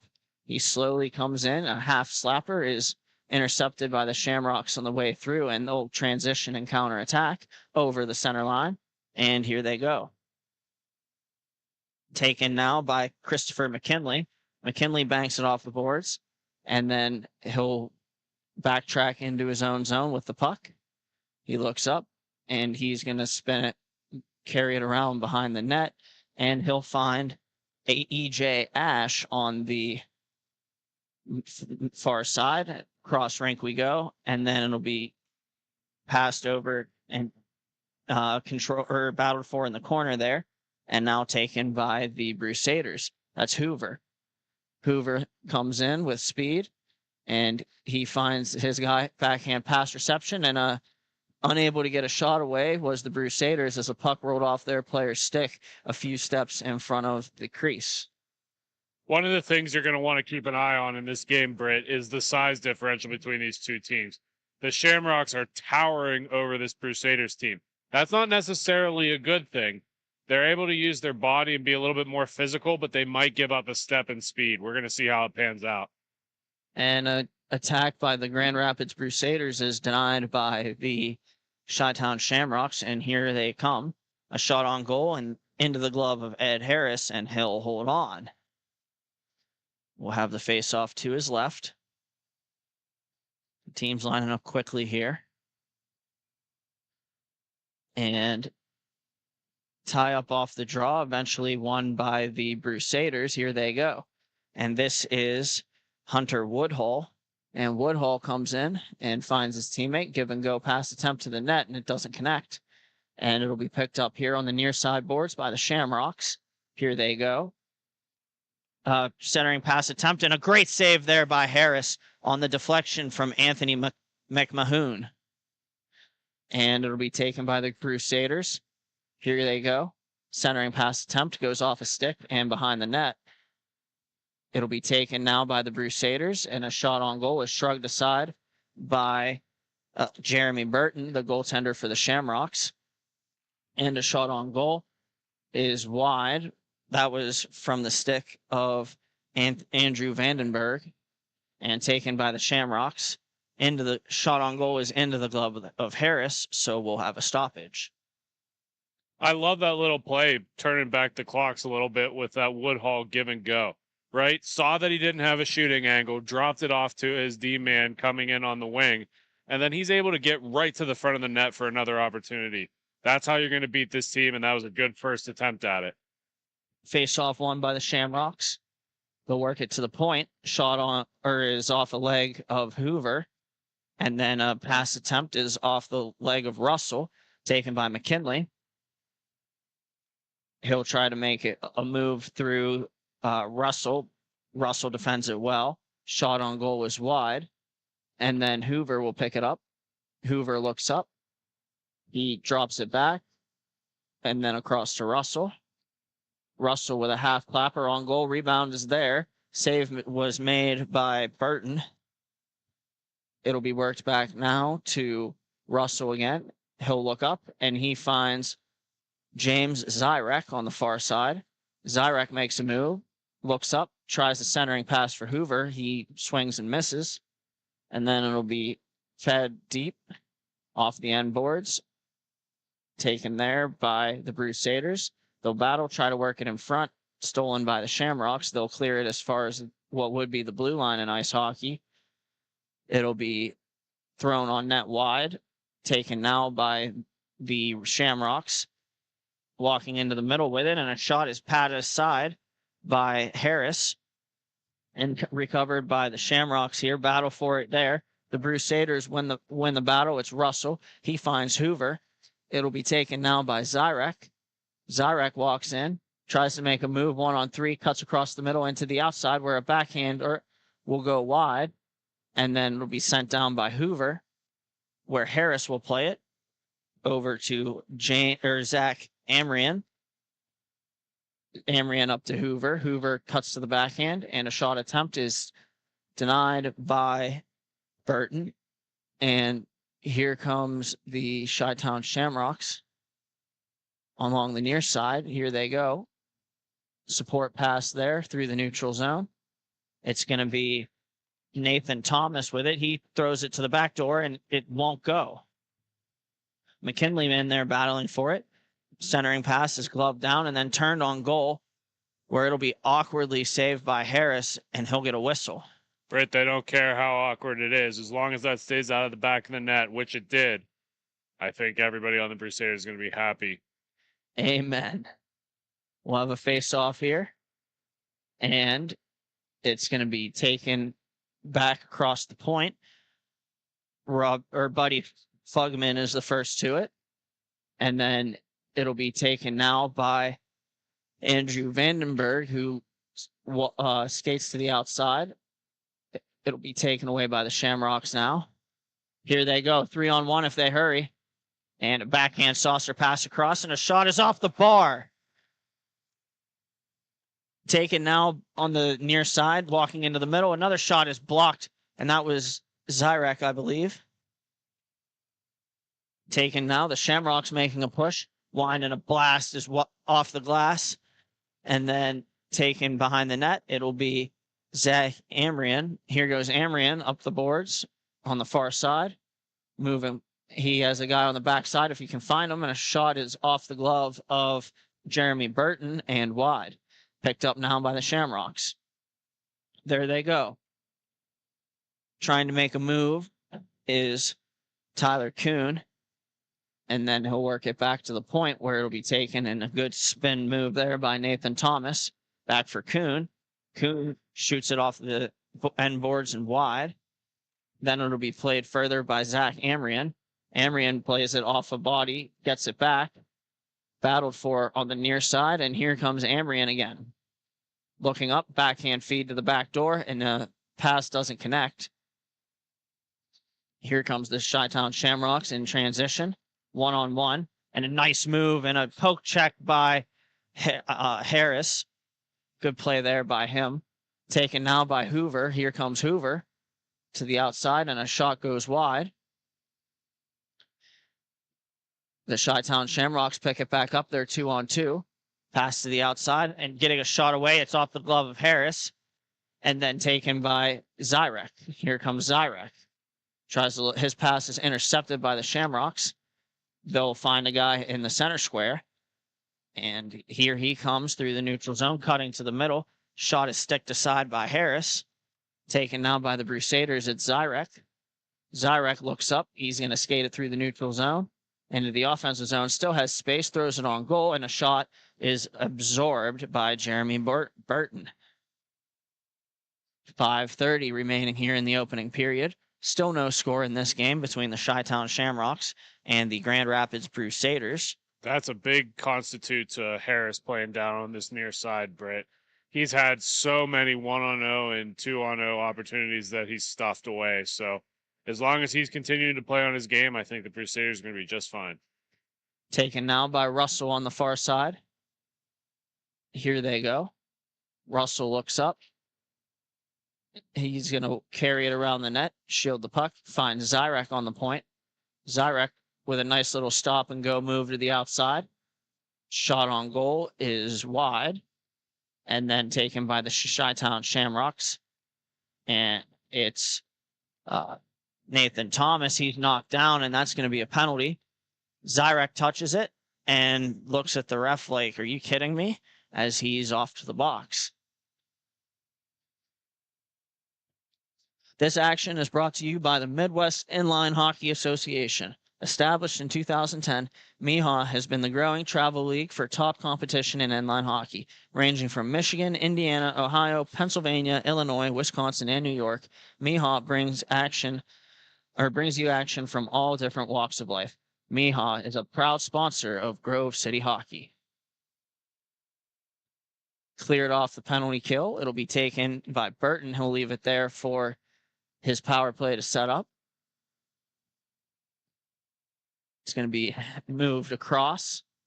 Taken there. It is McMahon. And McMahon finds his guy on the far side. That's Joseph Natali. Natali goes cross rink and a shot on goal from Dale Sillinger, and he scores. Dale Sillinger beats Ed Harris on the power play, and that'll make it 1-0 Shamrocks. It was just a matter of time, Britt. The Shamrocks have had so many opportunities early in this first period. All it needed was a little bit of a one-man advantage, and Sillinger makes him pay. We'll see if the Crusaders can answer back. They have had their share of opportunities too. However, their passes have been a little too far, and on the far side there, Jeremy Burton's making some saves too. Shot on goal goes off the glass and around the boards. Here goes Hoover with it, 1-on-1. Cuts into the middle. He's on his backhand and shoots it, and it goes off the glass behind the net. And it'll be taken by Hoover on the far side. He'll look up, find his guy on the point, and over to the far side for a shot on goal, which is turned aside by Jeremy Burton. Played on back now. It's going to be taken by Zachary Morey. Morey shot way over the net. It'll be off the glass. Here comes the Shamrocks. Shamrocks possess on the near side boards. 1-on-1 is McKinley. Shot on goal. And it squeaks in. Oh my goodness. I believe it went. Oh, and it's waved off. The Crusaders catch a break. The goal was waved off by the official. And that's the right call there, Britt. Too much contact up front. Not enough to warrant a penalty, but this is definitely the right play here. It was the offensive player who bumped into Ed Harris, and coincidental contact, no penalty, in the face-off at center. One forward here by the Shamrocks, but a great defensive play by Zyrek. It's going to prevent the Shamrocks from coming to the goal. And Zyrek picks it up in the neutral zone. Here he goes to the outside, twists a backhand pass in front. They score. And we're tied. A beautiful feed from Zyrek to the back door, and it's 1-1. That goal is going to mean a lot more than you might think, Britt. They disallowed a goal going the other way, and the Crusaders responded with one of their own to tie it up. This might be a swinging point for the team in blue. It's like dodgeball. It's a 2-goal swing. And it's going to be taken now by Andrew Vandenberg. Vandenberg walks into the outside, tries to throw it in front. A backhander save made by Jeremy Burton. Controlled now, thrown wide by Vandenberg again. Throws it on goal, diving save there from Burton, and he'll hold on. Looking not at this most recent shot, but the second shot before by Vandenberg. That was a nothing opportunity, and he was able to spin into the defense to get a puck on net. That's the kind of gritty goals you need to win this league. Face off to the right of Burton, won by the Crusaders, back to Russell. His pass is taken away by the Shamrocks. Shamrocks will go around the net, and then they'll feed it across. looking, winding, and blasting as the Shamrocks goes wide. Here goes the Crusaders now counterattacking. 15 seconds left. It is Mancini with it. And shot attempt goes off the glass. Trying to put it back in front is the Crusaders. Here come the Shamrocks. One more rush. 4 seconds. Shot on goal. Shrugged down by Harris. He'll dive out and smother it. And that'll do it for the first period. Harris is looking good here, Britt. He was at least 10 feet outside of his crease there on that save. Keep watching him on the second. And that'll do it for the first period. We'll be right back with second period action. Thank you for watching Grove City Hockey.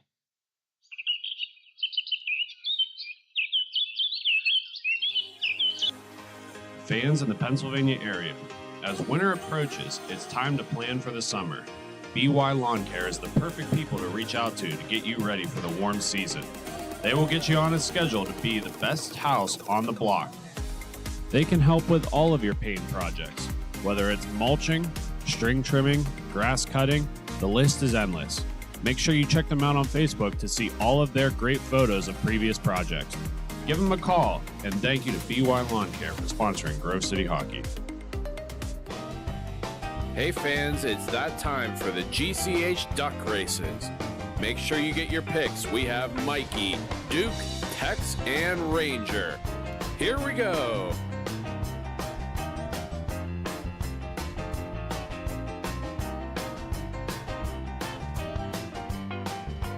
And your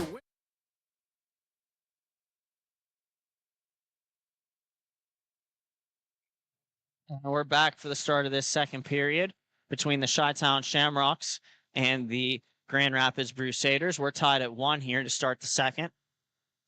It's Puck. all momentum. Sorry to Go cut ahead. you off there, Britt. It's all momentum for the Crusaders right now. Shamrocks have played such a solid first period, excuse me. But that last 2 minutes of that first period, it has been Crusaders the whole way. Early puck out of play. We'll have another face-off here at center. Taken now, one back by the Shamrocks. It's Dale Schillinger with it. He's the goal scorer on the power play for the Shamrocks, but he gets turned over here, and the Crusaders can't work it into the front of net, where it's sticked behind the net carefully by Jeremy Burton. Battled for there, one aside, and eventually it's taken by Joseph Natali. There goes Natali. He'll move it up the boards. It'll be intercepted by the Crusaders, and then taken back away to Natali. He's going to play it up the boards to himself twice, and this time it'll be taken by the Crusaders. They'll work it down low. It is Maury with it now. Maury looks into the middle. He waits. His pass goes off of Schillinger. Here he goes. He kicks it up to his skate, and it's a little too far. It'll be taken now by the Crusaders. Puck gets speared towards the center, and now eventually control is battled for, and then won by Mancini, or Manassi. It's going to be rolling over to the far side, thrown off a couple of legs. It's going to be back to Anthony McMahon, and taken now by the Crusaders. Yeah, that pass was off to, it looked like Schillinger on the wing, but he was getting a change, so it wasn't able to control that one. And it'll be taken now by Natali. He feeds it around the boards, where it'll be played by McMahon. Intercepted there by Hoover. Battle for it on the near side. And a couple players win the battle for the Shamrocks. Here goes number 20, EJ Ash. Ash comes in, slows down, and he throws it off the goal. A nice play there by Harris, and a shot is off the outside of the cage. Harris jumping over that centering pass is pretty cool. The Chi-Town Shamrocks will win it back. They'll feed it cross rink, and unable to get a shot away is the player on the near side. That was EJ Ash, and then played further by the Crusaders. Here they go. Kerwin drag move, and we're going to have a penalty coming up. Here comes Hoover. Hoover walking in, has it stripped away from him. It'll be followed up on by the Crusaders, and then touched by EJ Ash, and we'll have the penalty. Call is a trip, and the Crusaders will get their first power play of this morning. Yeah, the Shamrocks have converted on their first one. We'll see if the Crusaders can match the pace there and get one here on the power play. And Grove City Hockey merchandise is now on sale. We offer t-shirts, tumblers, beanies, and more. Reasonably priced, vary in all sizes. They are the perfect gift for your loved ones. Check them out at our sales table or message us on the Grove City Hockey Facebook page. Face-off is won back, taken by Russell. Russell carries it across the rink. He looks up. He slows it down, looking, has a man on the back door, tries to find him. It's broken up by the Shamrocks, and they'll clear as far as center. Controlled there by the Crusaders. It's going to be Woodhull on the near side. He'll play it across, taken and work down low, and now back up high. Walking towards the middle is the Crusaders. They're on the power play here as they look to set up. Thrown towards the goal, looking for a redirect. It goes wide off the end boards, and then now taken by the Shamrocks. They'll work it all the way down where Harris will go behind the net and stop it. They'll get set up here. Still 1:10 on the power play.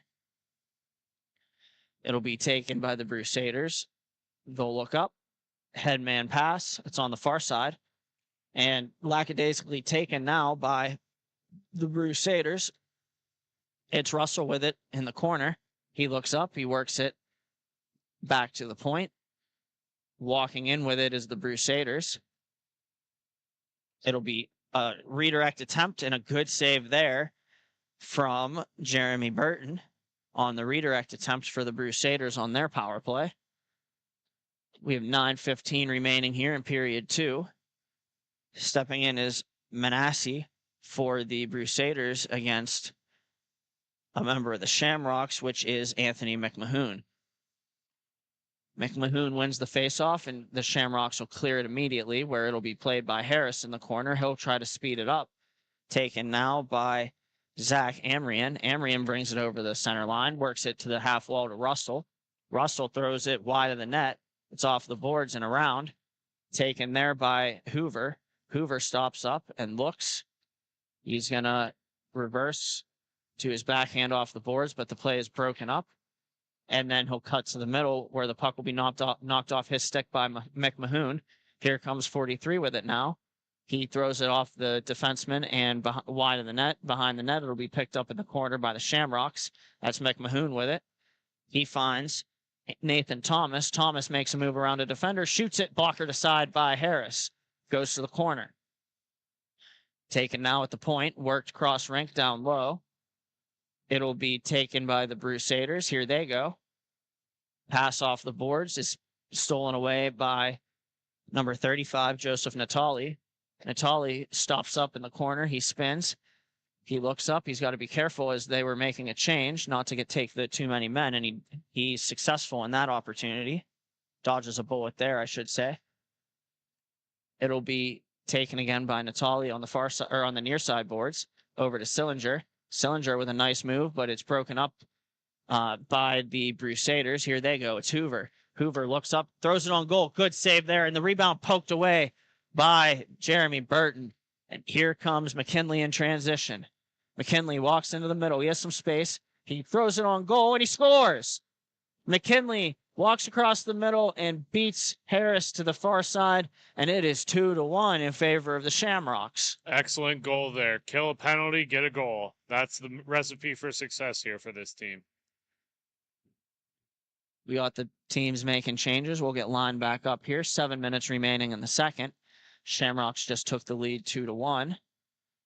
Faceoff is won back and played by Nathan Thomas. Now taken by the Crusaders. There he goes. On the far side, it's Zach Amrian. He looks up, cross point, and finds Woodhull. Woodhull throws it on goal off a leg and wide. Woodhull battling for it in the corner alongside of Kuhn, and it'll be taken there. And then a puck trickles to the front where it's unable to be played by McKinley. Then taken by the Crusaders. McKinley battling for it there. He wins the battle. Taken by E.J. Ash now. Ash looks up.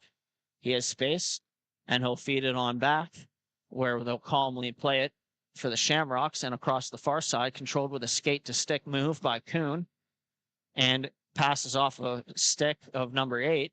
Here comes Nathan Thomas again, and he throws it on goal. Save made by Ed Harris. Taken now by Andrew Vandenberg. There he goes. winding, stepping to the outside and shooting off a glove is Amrian. Good save there from Jeremy Burton. He's looked sharp in this game. And it's going to be played on the near side. Amrian takes it. Taken now by Nathan Thomas. Thomas looks up. He finds a player on the far side. A shot attempt. Saved by Harris. The rebound goes behind the net. And getting to it is the Shamrocks. Worked out in front. And they'll play it. They'll try to stuff home. The rebound will have some rough stuff in front of the net. And leveler heads will prevail.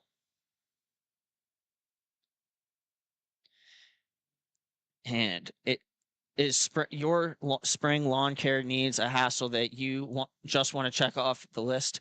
Well, do we have a solution for you? Give BY Lawn Care a try. You know the old saying, price, speed, quality, and you can only pick two. BY Lawn Care breaks this rule and can accomplish all three. Give them a call at 724-473-0620. And sorry, fans, this is PA thing only, and we have a goal. It's going to be the Shamrocks will take a 3-1 lead. It was worked out in front. 4.5 minutes remaining. And then it's going to be dropped here at center. The Crusaders win the faceoff. Worked over to Woodhall. He plays it across and overskated by Hoover, but he'll backtrack. Played back and across the rink by the Crusaders. They'll look to make a play. Stripped away from them by the Shamrocks. Here they go. Shot on goal was shrugged into the mesh by Harris. And that's a big save here late in the second period. Yeah, and it's a pretty bad shot option too there. There was a man wide open on the back door, and if Harris is going to creep over that far, and he made the save admittedly, he got to get that across the crease and for an easy goal. Face off to the left of Harris. It's going to be won by the Shamrocks. They'll spin it back on the near side boards. Keep it there. Working it into the middle for McKinley are the Shamrocks. McKinley cuts, throws it off the glove and behind the net of Harris. Taken now by the Crusaders. Here they go. Cutting to the outside is Zyrek. Zyrek protects the puck, tries to spin it in front. It's off the stick of the Shamrocks. Then it goes to the far side and eventually overskated by the Crusaders. Pass attempt is off a stick and then collected by the Shamrocks, where it'll be taken by Joseph Natali in his own zone. He'll play it cross rink. Shamrocks will move it back across one more time. McKinley with it now. McKinley walks in, curl and drag move, shot off the glove of Harris. Taken now by the Crusaders. They'll play it around the boards. It'll be taken now by the Crusaders. They'll headman, and a shot is sticked aside by Burton. And Burton's been sharp. Yeah, he's certainly feeling himself here, Britt. Taken by the Shamrocks on the far side. Skating with it is Nathan Thomas. And they'll try a backdoor feed. It doesn't go. And then it'll be off the far side boards where Sillinger will take it. The way Harris reacted to that clear in front of the net, it almost seemed like it went between him and the net and made it all the way through. I don't think he had that side truly sealed. Maybe a missed opportunity for the Shamrocks. They'll battle for it in the middle. It'll be one back to Natali. Natali looks up. He tries a cross rink feed. It goes off a leg and right to the guy in front. And a shot on goal is sticked aside carefully by Harris, and he'll smother. Hockey is about integrity, respect, and passion. No other company lives up to these core values like Epic Hockey. Epic takes the time to create each new product, making sure that each one is up to the standard that owner Daniel Costa set. Make sure to check them out on Facebook, Instagram, Twitter, or their website for all their product reveals, and they score. Yeah, the Shamrocks are going to hope you keep doing these live reads, Britt. That's twice now in the period. And that one caught Harris up top in the helmet and bounced down in. He seems to be okay, but that's just a hard one to let in. Those are tough off your mask. As a goalie, you never mind if it hits your mask and goes in the netting. It's when it hit your mask and goes behind you that it's just unlucky. And here come the Crusaders back 3-on-2. Shot attempt, patted aside the rebound, and getting that is Jeremy Burton. He's looked a lot more fundamentally sound today, too. It'll be played further and thrown off the boards, taken by the Crusaders. They'll stretch pass. They have a 2-on-1 and or a 3-on-2 if they hurry. Throwing it off a stick and then off a body, comes to the net. Blocker to side by Burton. Taken now behind the net by McMahon. That one seemed to have confused Burton a little bit. He thought it was going to go low on him the way that he was positioned for it, and then it kind of bounced up into his blocker area. Good save by him, but a pretty dangerous opportunity also. And now a shot on goal from Zachary Morey is gloved down carefully by Jeremy Burton. He'll have a face-off to his right. Yeah, they're going to probably let this one wind down as both teams are slow to make changes. And 3 seconds, 2 seconds, and 1. The horn sounds. That'll do it for the second period. We'll be right back with third period action. Score is 4-1 Shamrocks. Thank you for watching Grove City Hockey. Hey fans, it's that time for the GCH Duck Races. Make sure you get your picks. We have Mikey, Duke, Tex, and Ranger. Here we go.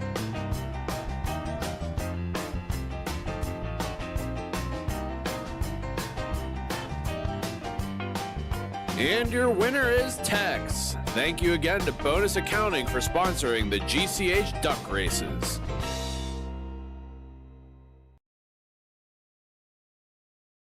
This copyrighted telecast is presented by Grove City Hockey. It may not be reproduced, retransmitted in any form without the expressed written consent of Grove City Hockey, LLC. We thank you for your understanding and hope to continue to enjoy this complimentary broadcast. To purchase footage, email grovecityhockeyllc@gmail.com.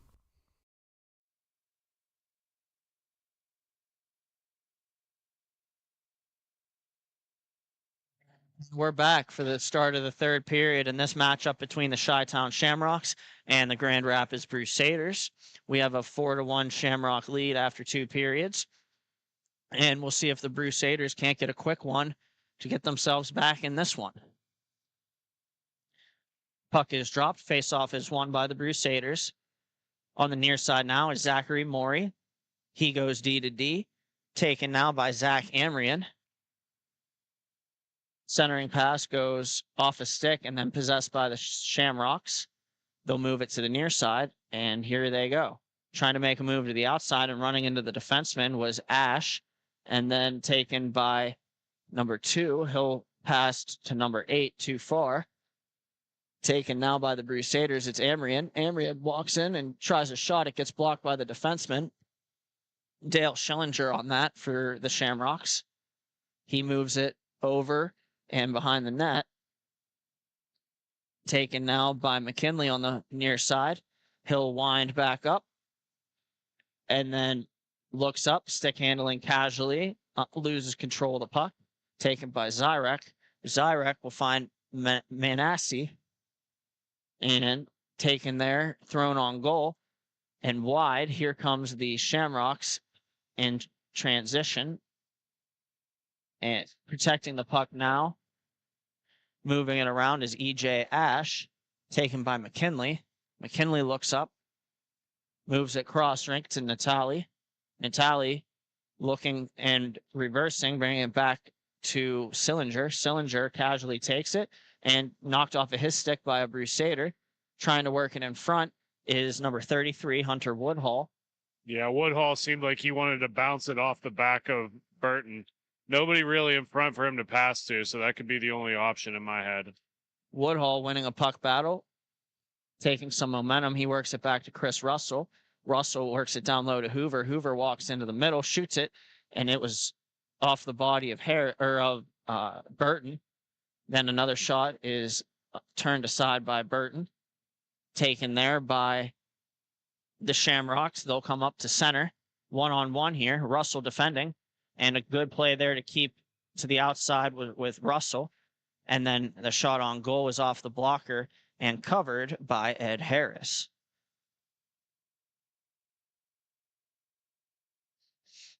It's going to be face-off to the far side. Won by the Shamrocks, thrown on goal, sticked aside, and again covered by Ed Harris.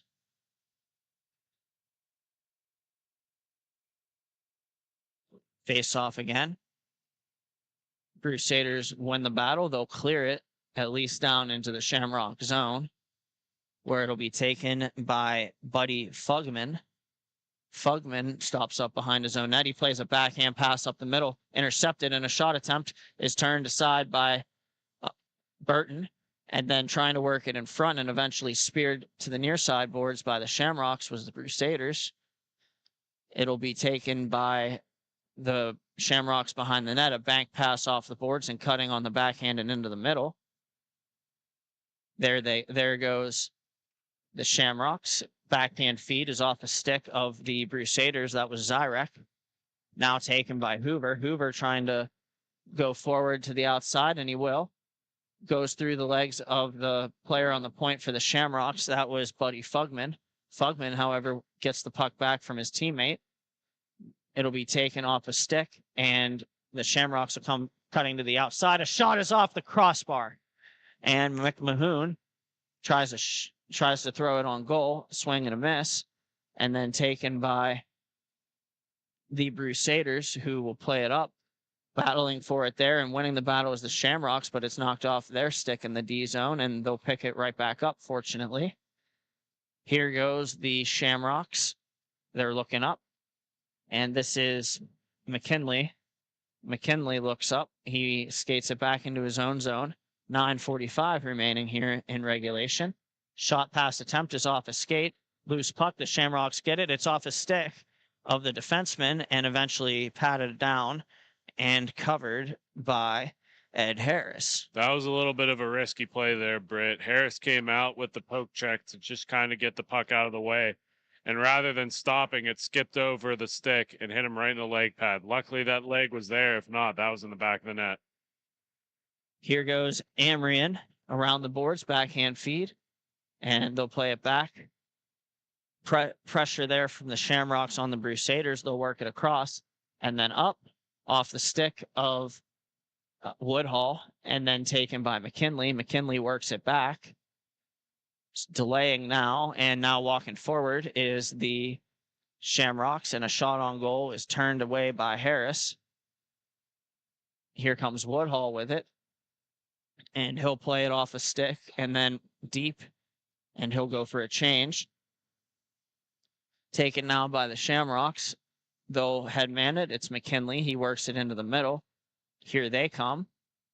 Looking up, winding and blasting wide is the Shamrocks. The puck deflects off the corner glass and comes all the way back into their zone. Taken now by Ash. Ash looks up. He finds McKinley. McKinley walks into the middle. Shoots it. It's blocked. It's going to be taken by Sillinger. Sillinger throws a backhand pass off a body, gets it back, and another shot attempt is blocked off the end boards by Maury. Taken now by the Crusaders in the neutral zone. Here they go. Shot on goal, denied, and the rebound, and it goes wide. A good first save there from Jeremy Burton. Worked back into the front, taken by the Shamrocks, and the defenseman will say here, and cover it up, Jeremy, to his goaltender. Yeah, a little miscommunication there as Hoover was right on the doorstep too. That's I get the intent behind that, but that's a little bit of a risky one. 7.5 minutes remaining in regulation. It is 4-1 Shamrocks. And it'll be taken by the Crusaders, a pass attempt, and it goes in. It's tipped in front of the net, and the Crusaders have an answer goal, 4-2. Yeah, that's just being in the right place at the right time. Shot came across onto the left side, and he's able to get something on it. I'm not even so sure that it was a stick. Regardless, no kicking motion, and they're going to call it a good goal. It'll be played forward, and then one to Zyrek for the Crusaders. Zyrek protects on his backhand, one hand on a stick, but he has it intercepted. And then he'll body up with the defenseman or with the player on the other team. Oh, bad rebound there, and scoring is McCarron. Harris with another with a bad play on that one. He put the rebound right into the middle, and that'll make it 5-2. Yeah, excellent response there by the Shamrocks to make this thing again a 3-goal lead for them. Manesi stepping into the face-off circle here. It's one back. taken now by the Shamrocks. Mahone will play it back, intercepted by the Crusaders. Here they go. They have a 2-on-1 if they hurry. There's the guy on the outside looking to the middle, and the pass doesn't connect, and it'll be sent all the way down by the Shamrocks.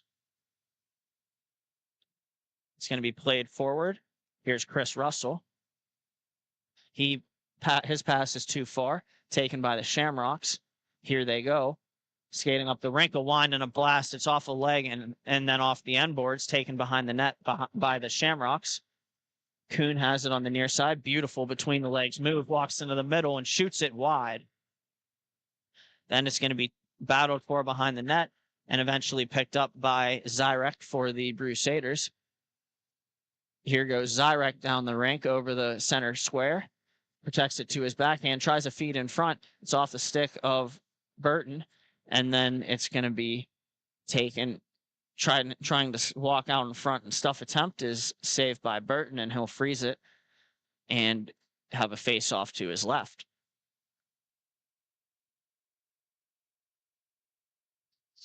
Pictures will be on sale at the conclusion of the tournament. Whether you want one picture or a whole team package, we've got your back. Reach out to us at Facebook or email grovecityhockeyllc@gmail.com to place your order. Order today. And play is smothered by Jeremy Burton. He'll get a face-off again to his left. 4.5 minutes remaining in regulation. 5-2 Shamrocks. Face-off one back and then played forward. And it bounces over to the far side. Taken now by Ash in the neutral zone. He makes a move and beats two Crusaders. He'll cut into the middle, and he'll feed the back door, and they score. A beautiful setup by E.J. Ash and finished by Christopher McKinley. That'll make it 6-2 in favor of the Shamrocks. Yeah, a little bit more defense is needed there by the Crusaders. You just can't leave him wide open on the back door like that. Great goal by the Shamrocks. Face off at center. Referees checking with the scorekeeper. Now they drop the puck. Taken now in an attempt to go forward by the Crusaders, but knocked back into their zone by the Shamrocks, taken by Zachary Morey. He'll go D to D. And here's Zach Amrian. Amrian winds and fires, and it's patted aside by the goaltender, Jeremy Burton.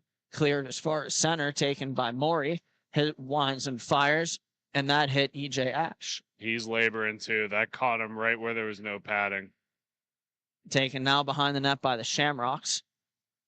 Cutting across the middle is the Shamrocks defenseman, stopping up and stop and go. Feeds it across. They'll stretch it out. Here's McMahon. Taken now by the Crusaders. Passes away from Vandenberg and then picked up by the Shamrocks. Looking up now, they'll delay. The Shamrocks will now move it to the guy and then across. Taken by Morey. Morey tries to pass. It is intended for Woodhall. It doesn't connect. Here goes Woodhall controlling now at center. He'll find a pass at center. Beautiful control off escape from Amrian. Amrian cuts to the backhand on the outside, moves it to the middle, and they'll stuff it right into the stick and paddled down by Jeremy Burton. Yeah, he didn't seem like he was ready for that second shot. He read the first one perfectly, and when that rebound bounced right onto the back door, he's able to get across for it, but I don't think he was totally comfortable with that save. Puck off the faceoff comes to the far side, where Clear will be spun around by Sillinger. Taken here by Chris Russell. Russell will find a backhand saucer pass up the rink and to Manesi. Taken again by Russell on the far side. Natali feeds it back and across and then cleared down. Taken by McMahon. Tries a centering pass. It goes off a stick and collected by Zyrek in front of his goaltender. Zyrek walks to the outside and then twists a backhander up and around the boards. Taken now by Woodhall. Woodhall's pass misses the intended receiver And the puck bounces and is taken by the Shamrocks. Here they go. And a shot attempt is saved by Harris, taken by Zyrek. Zyrek moves to the outside. He'll play it forward. And Zyrek spins a pass back into the center square, where it'll be taken by number 8. He'll find Hoover on the far side. There's Hoover making a move and shooting, and it goes off the end boards and then coming to the front of the net, where it'll be blockered aside by Burton, and he'll get a whistle. 43 seconds remaining in regulation. 6-2 the score. The Shamrocks lead it. We'll have a face-off in their defensive zone. And here they go. And a shot attempt is wide of the net. Here goes Hoover with it. Hoover feeds it back to the point where Zyrek will have to collect from his own zone. Zyrek looks up, cuts to the outside, tries to pass back across the middle, and that pass is intercepted by the Shamrocks. There they go. Trying to make a move was McKinley. Zyrek spears it to the corner. Then it's taken to Hoover. 1 second to go. And that'll do it for the end of this one. The Shamrocks have won 6-2. They'll advance. And we'll be right back. Thank you for watching Grove City Hockey.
Welcome back to Fort Wayne, where we have this matchup between the Lansing Street Sharks and the Downriver Troopas. We have Sean Huberty in goal for the Lansing Street Sharks. He's 11-1 on the season. And in net for the Downriver Troopas, we have David Bozinski. And among leading scorers in this game for the Downriver Troopas, we have Luke Demisco and Eric Holgate. Jake, what is it that Demisco and Holgate do that makes them so dynamic? They're not afraid to pinch up. And that's one of the things, if you watch Holgate's game, he's going to sit right at the top of where the face-off circles would be if they were drawn on the rink. And he's going to be ready to fly. As soon as that puck's getting ready to break out, he's going. And that speed's what's going to help him. We'll have the opening face-off controlled by the Lansing Street Sharks. They find a guy cross rink. That is Andrew Saunders. Saunders throws it on goal, and it's gloved down and covered by David Bazinski. Face-off to the left now. A good start so far for the Lansing Street Sharks. Face-off one back, and it'll be leaving the crease is Huberty. Huberty will play it there for his defenseman, and that'll be taken by Jeremy Miser. Miser with it now. He skates it up, plays it across the rink. Here goes number 4 for the Street Sharks. Pass across, and shot is wide. Taken now by Kevin Clark. Clark looks up. He finds his guy on the point. They'll work it back down low to Clark. Clark trying to make a move. He's got 3 Troopas on him. And eventually he gets some help from Saunders to win the puck battle. Saunders cuts to the middle. He finds a backhand pass to Clark. Clark tries a shot. It hits Holgate and then taken by Saunders again. He throws it on goal from a bad angle and it goes in. He beats Bozinski top cheese, and the Lansing Street Sharks are up 1-0. Bozinski wants that one back, man. He did not have that edge sealed. And you could see as soon as it hit him in the shoulder, he knew he was screwed. Players will make changes. And here comes David Willard in for the Downriver Troopas. He goes forward off the faceoff and poked away from him by a member of the Street Sharks. The Troopas get it back. They'll work it back to the point where Doherty plays it over to Zach Rathwell. Rathwell loses the puck, and it's going to be taken by number 19. They'll feed it across for the Street Sharks, and here's Joe Boardman. Boardman stick handles around the outside, protects the puck, and it'll be played by David Willard again. Here goes Willard. Curl and drag through the legs move, and a backhand gets stopped by Huberty, and he'll smother it. Well, it was good that the Troopas were able to get something on net there. Huberty had that read the entire way, saw the play develop all the way from the red line, was able to read that perfectly. We'll play it across. A shot on goal is blockered aside by Huberty. Played up by the Lansing Street Sharks. Here they come. Down the wing, looking to make a move, having it stripped off his stick by the Troopas, was number 15, Aaron Boundy. Stretch pass, hangs up there a little bit, and it'll be intercepted by the Street Sharks. Puck bounces around in the neutral zone. Played by the Troopas, off the stick of Bill Doherty. And he'll find number 11, walk in, a shot catches the glass. Then it's going to be taken now by the Street Sharks. They'll come up in transition over the center square. Finding number 17, a shot on goal, is off of the outside of the cage and off the end boards, and then taken by David Willard. Willard comes in and shoots it high over the net. Puck bounces around the boards, taken along the half wall now, and finding a guy in the middle. That is John Griffiths. Griffiths throws it on goal where it's caught by Huberty, and he'll hold on. We'll have a face-off to the left of Huberty.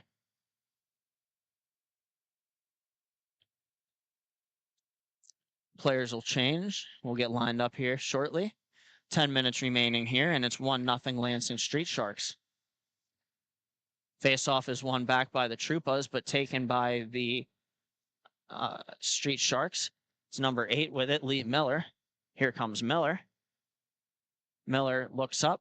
He slows it down, works it back to the point, walking into the middle with it.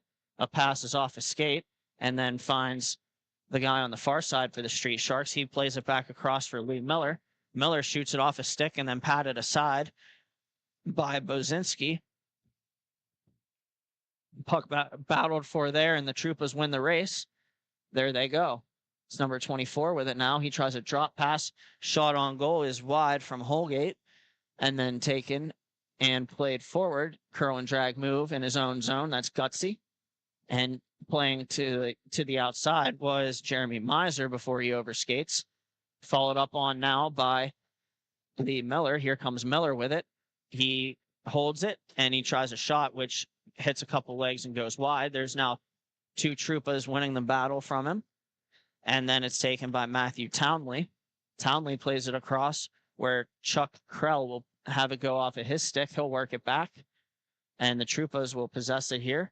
However, it's going to be played to the outside, and then taking it away is Joe Boardman.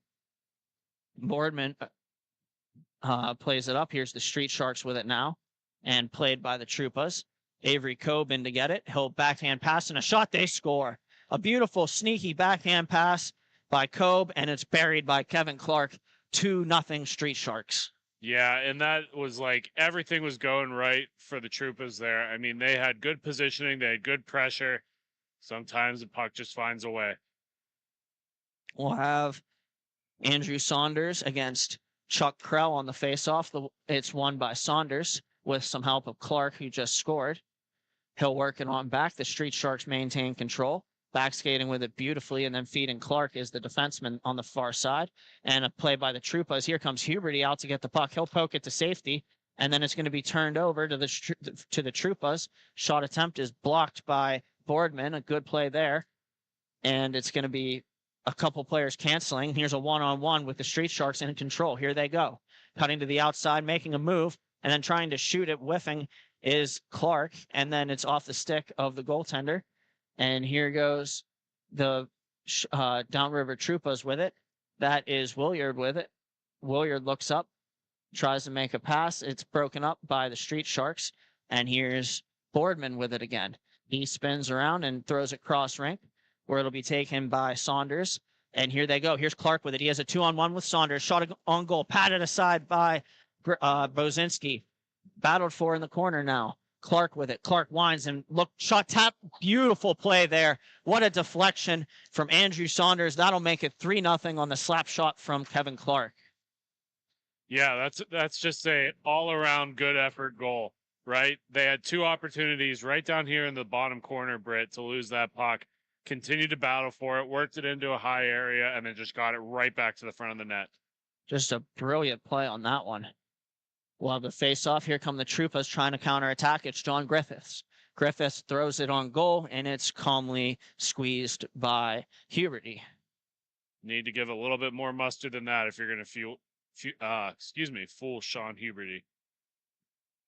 Face-off to the right of Huberty. They'll battle for it there. Won eventually by the Street Sharks. And with it now turning in his own zone is Jordan Bird. Bird looks up and goes D to D, and he'll get a D to D pass right back. They'll play one more time, and it's going to be taken now by Jeremy Miser. His pass doesn't connect with Jacob Kankler, but Kankler finds it off the back wall and plays it back over where it'll be taken by Miser. Back for Kankler. A shot attempt is over the net, and it's going to be taken on the near side now by Rathwell. Here goes Rathwell. He'll headman the pass up, and it'll be taken by Williard. Williard walks into the middle, and a cross and drop play, and a beautiful stick lift by Jacob Kankler. He'll break that play up, and then he'll find Jeremy Miser. Miser banks it off the boards, and it's picked up by Aaron Boundy. Taken now by the Street Sharks again. It's the guy on the outside. That is number 19, Jacob Kankler. He'll stop behind his own net. Pressured there by the Troopas. They'll battle for it in the corner. And a good battle there as the Street Sharks work it back to the point, but it's too far for the intended receiver, and here's a race for it. And it's poked away by number 10 of the Troopas, but controlled by the Street Sharks. And the Street Sharks will wind it back up. Their pass doesn't connect. It'll be taken by the Troopas. And then a bank pass is taken now by Williard and stolen away by the Street Sharks. Here they go. Number 8 with it, cutting inside, outside, and a shot attempt is wide. That was Lee Miller and it'll be taken now by the Street Sharks. They find Miller in front. He receives the pass, but it goes behind the net, and then he's going to pick it back up and feed it to the point. Point to point we go. Taken by Garrick Paraskevin. Paraskevin with it. He'll play it D to D. It'll be worked down low now to the dot. Then it's going to have a couple players body up, and one of them falls down, and it'll be taken by the Troopas. A pass is gloved down by the Street Sharks, and a bouncing puck there. It's going to be one over, and the Troopas will take it, trying to cut to the backhand, but defended beautifully was David Willard. And then they'll battle for it in the corner, Willard and Joe Boardman. It's going to be taken on the outside now and played forward, looking, moving it D to D. And the Street Sharks are going to play catch with it in their own zone. They're up 3-0 here with 3.5 to go in period one. Taken now by Bill Doherty. He'll go D to D, and then the Troopas will skate it up. Here they go. And it's number 11. He is by himself, cuts to the outside, and the shot is turned aside by Huberty.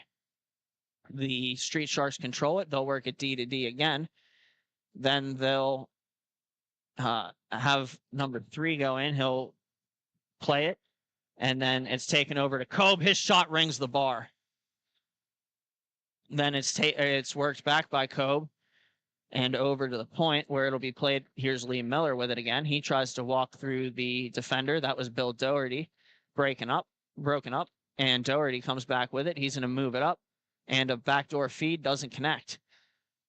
Sneaky little backdoor feed there, but it'll be played back down into the Troopas zone, taken there, and there goes number 13 with it. That's Luke Damascisco,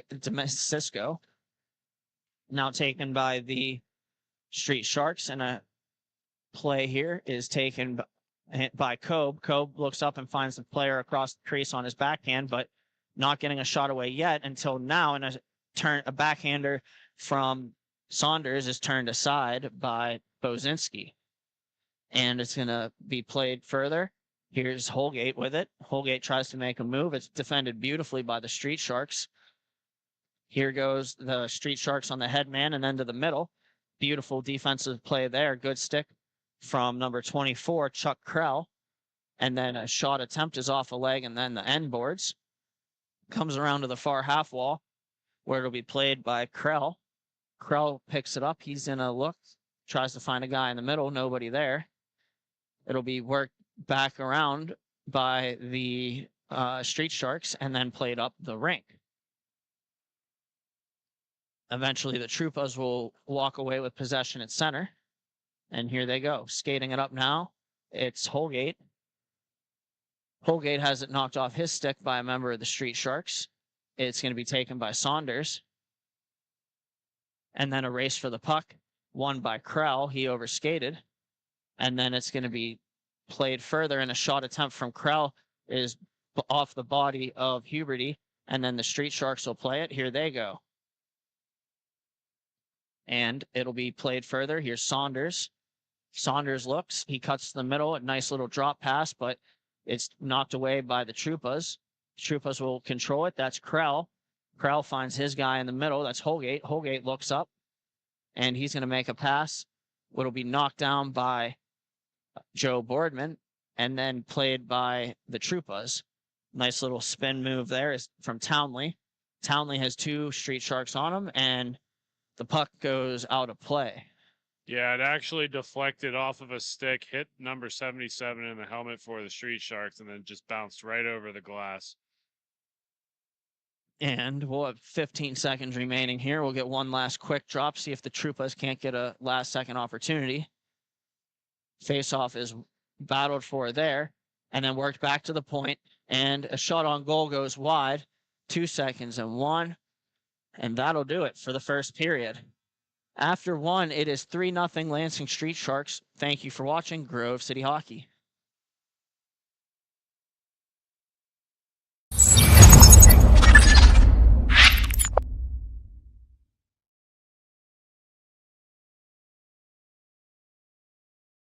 For my opinion, it has a good minimalistic look.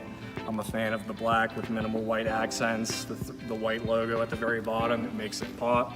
I gotta say I love the grip material. I'm not feeling like I need any tape or anything. And then honestly, in terms of weight, it's definitely one of the lightest sticks I've used. It has a good pop to it, so I feel like I'm gonna get a lot of good shots off and hopefully less muffins.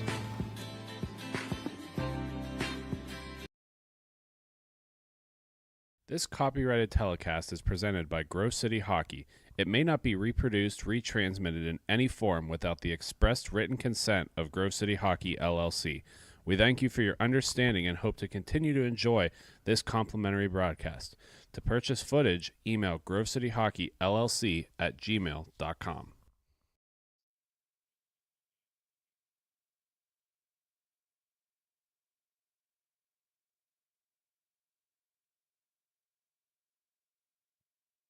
And we're back for this second period between the Downriver Troopas and the Lansing Street Sharks. If you're just joining us, it's the Street Sharks up 3-0. They're in the dark/navy blue jerseys, the Troopas in white. And the Troopas here are going to have to make a comeback in this one. The puck is dropped, and here we go. Taken now by number 19 with it. That is Jacob Canklers. He finds a player who shoots it wide in the net, and then a backhand pass attempt is cleared away by the Troopas. They're going to possess the puck off the boards. Here they go. And it's number 4 with it. That's Doherty. He looks up. His play is broken up by the Street Sharks. Here they go. It's Canklers on the far side, or on the near side, looking to the far side, intended for Garrick Paraskevin. And Paraskevin finds it in the corner. He'll try to work it in front, and a shot goes off the pad and then off the glass for the Lansing Street Sharks. Taken now, and they'll move it on forward. Here it goes. And a shot on goal is paddled aside by Huberty. That was their best opportunity of the day so far, Britt. And now it's taken by Aaron Boundy. Boundy brings it up. He's going to play it, and it'll be spun in front where it's off a stick, and then the Troopas will control, and an errant pass. Here's Aaron Boundy with it again. He shoots it, and it's saved by Bozinski. Play it all along further. Here's the Street Sharks with it. It's Joe Boardman. Boardman looks up, cuts to the middle, and shoots it, and he finds the 5-hole, and that'll make it 4-0. A beautiful cut to the middle and a shot by Boardman, and with that, the Street Sharks are in control. Things are looking dim here for the Troopas. Yeah, and they can play with this team. It's not like the score is really showing the spread of skill here. They just need to crash the net a little bit harder. Huberty's going to be a tough challenge for them, but certainly not impossible. And here they go. It's going to be Griffiths having the puck stripped away from him. Here's Avery Cobe coming up with the Street Sharks. Curl and drag move, and he shoots, he scores. Ring the bell, Avery Cobe scores. That'll make it 5-0. This might be a problem here for the Troopas. Wow. What a play. Avery Cobe winning a face-off there. It rolls back where Huberty will slow it down for Jordan Bird. Bird looks up. He finds Lee Miller on the far side. That's Miller. Miller with a drop pass for Cobe, who overskates it momentarily, but finds a guy across rink. And a shot attempt is blockered aside by Bozinski, and then played back to the point. It's number 3, Jordan Bird. He winds up, and a fake shot pass across the middle. Here's Cobe with it again. Cobe gets it back as he shoots the first one blocked, and the second one off a stick and out of play. 11 minutes remain here in period 2. It is 5-0 in favor of the Lansing Street Sharks.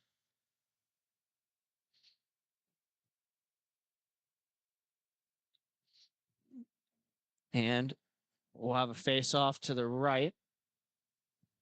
Here's a shot attempt on goal, and a good save there, and a cover from Bozinski on the shot from Andrew Saunders.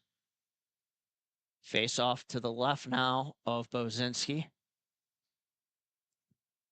It'll be Kevin Clark to take it for the Lansing Street Sharks.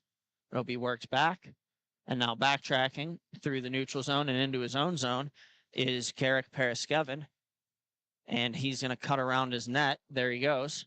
Back up the rink. He's got a 3-on-3. He winds, walks in, and blasts, and it's swallowed up by Bozinski.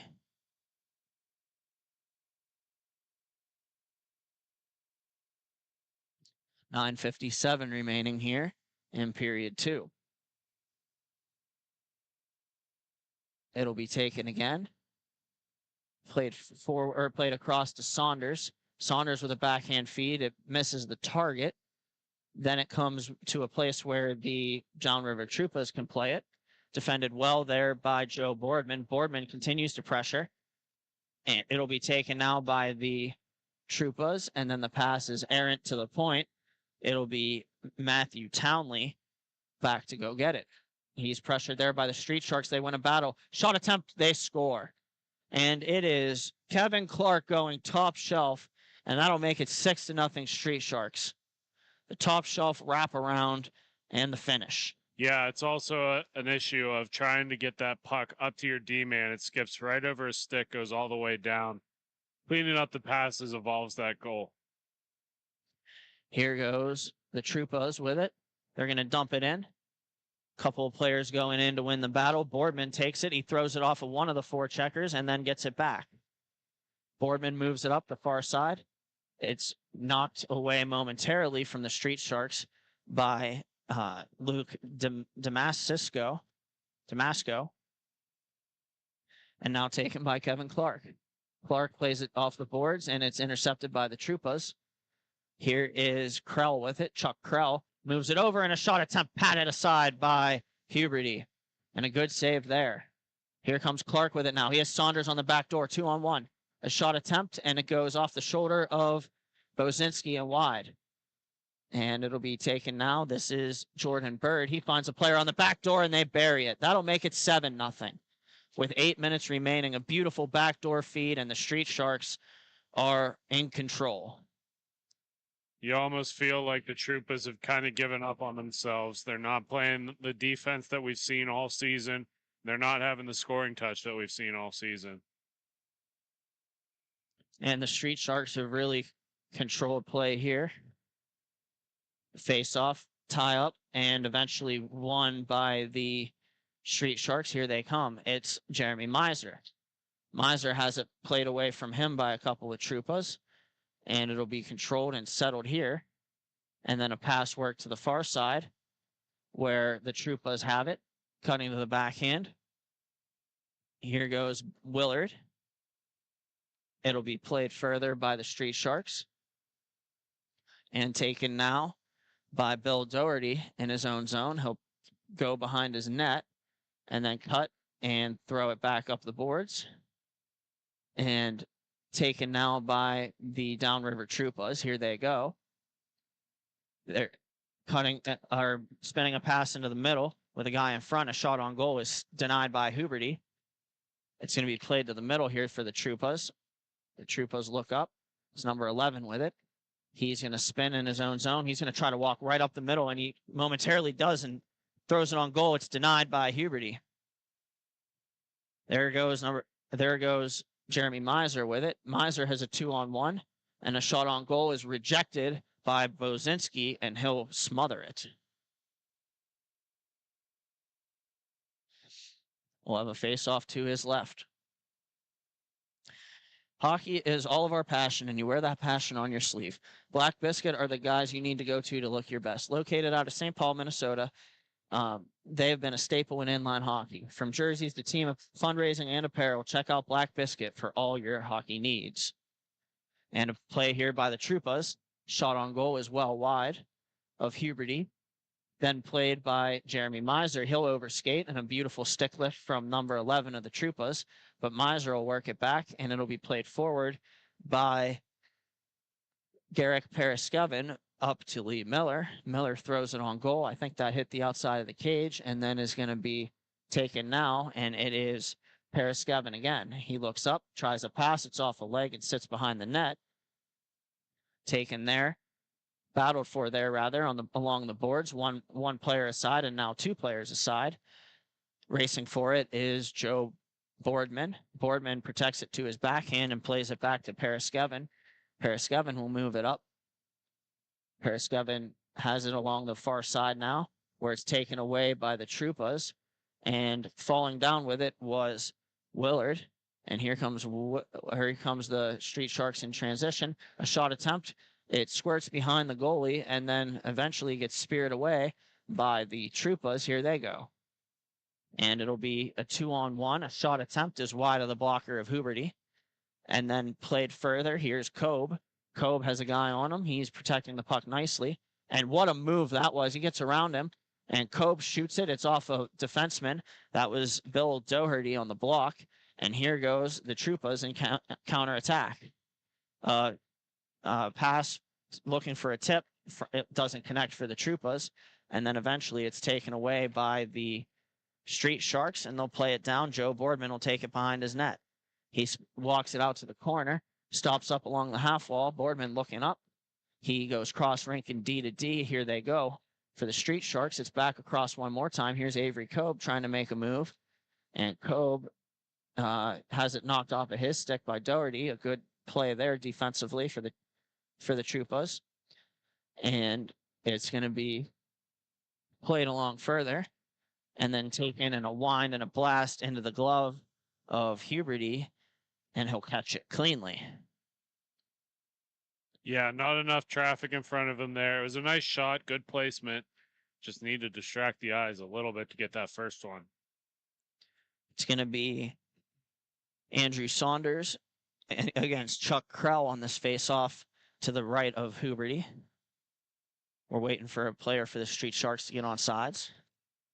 Puck is speared to the far side off the face-off, taken there by Kevin Clark.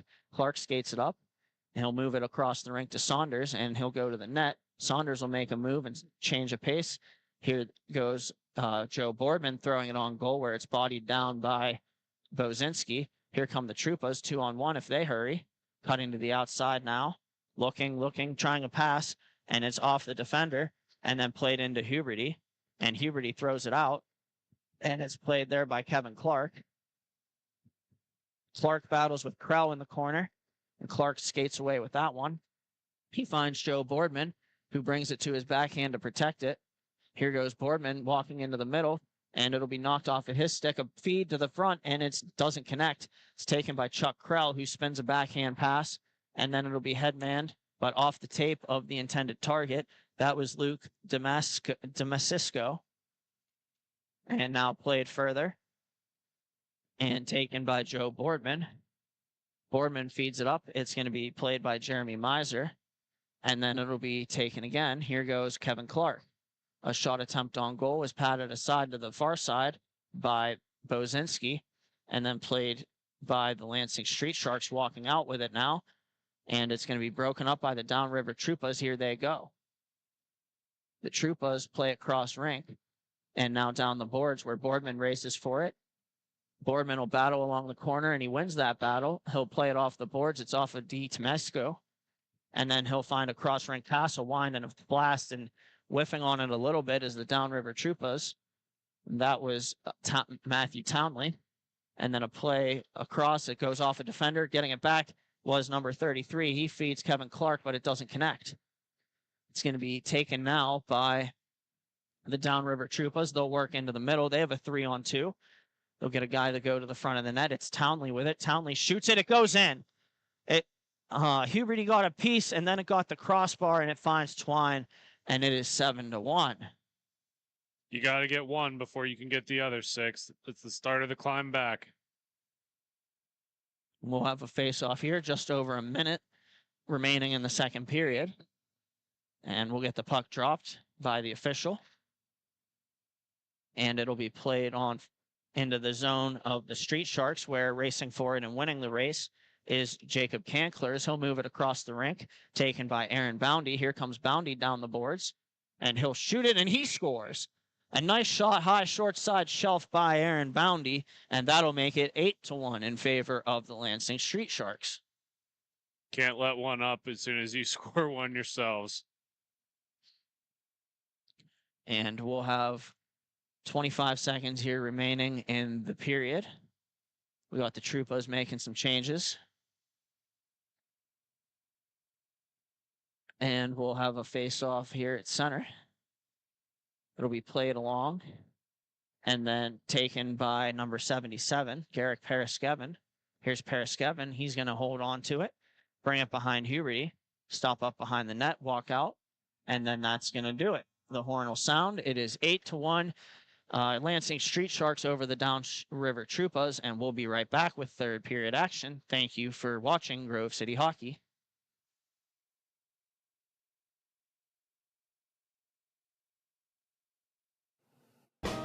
Hey fans, it's that time for the GCH Duck Races. Make sure you get your picks. We have Mikey, Duke, Tex, and Ranger. Here we go.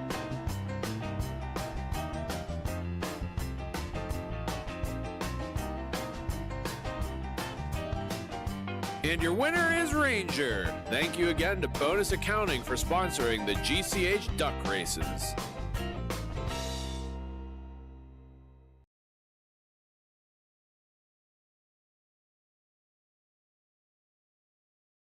This copyrighted telecast is presented by Grove City Hockey. It may not be reproduced, retransmitted in any form without the expressed written consent of Grove City Hockey, LLC. We thank you for your understanding and hope to continue to enjoy this complimentary broadcast. To purchase footage, email grovecityhockeyllc@gmail.com.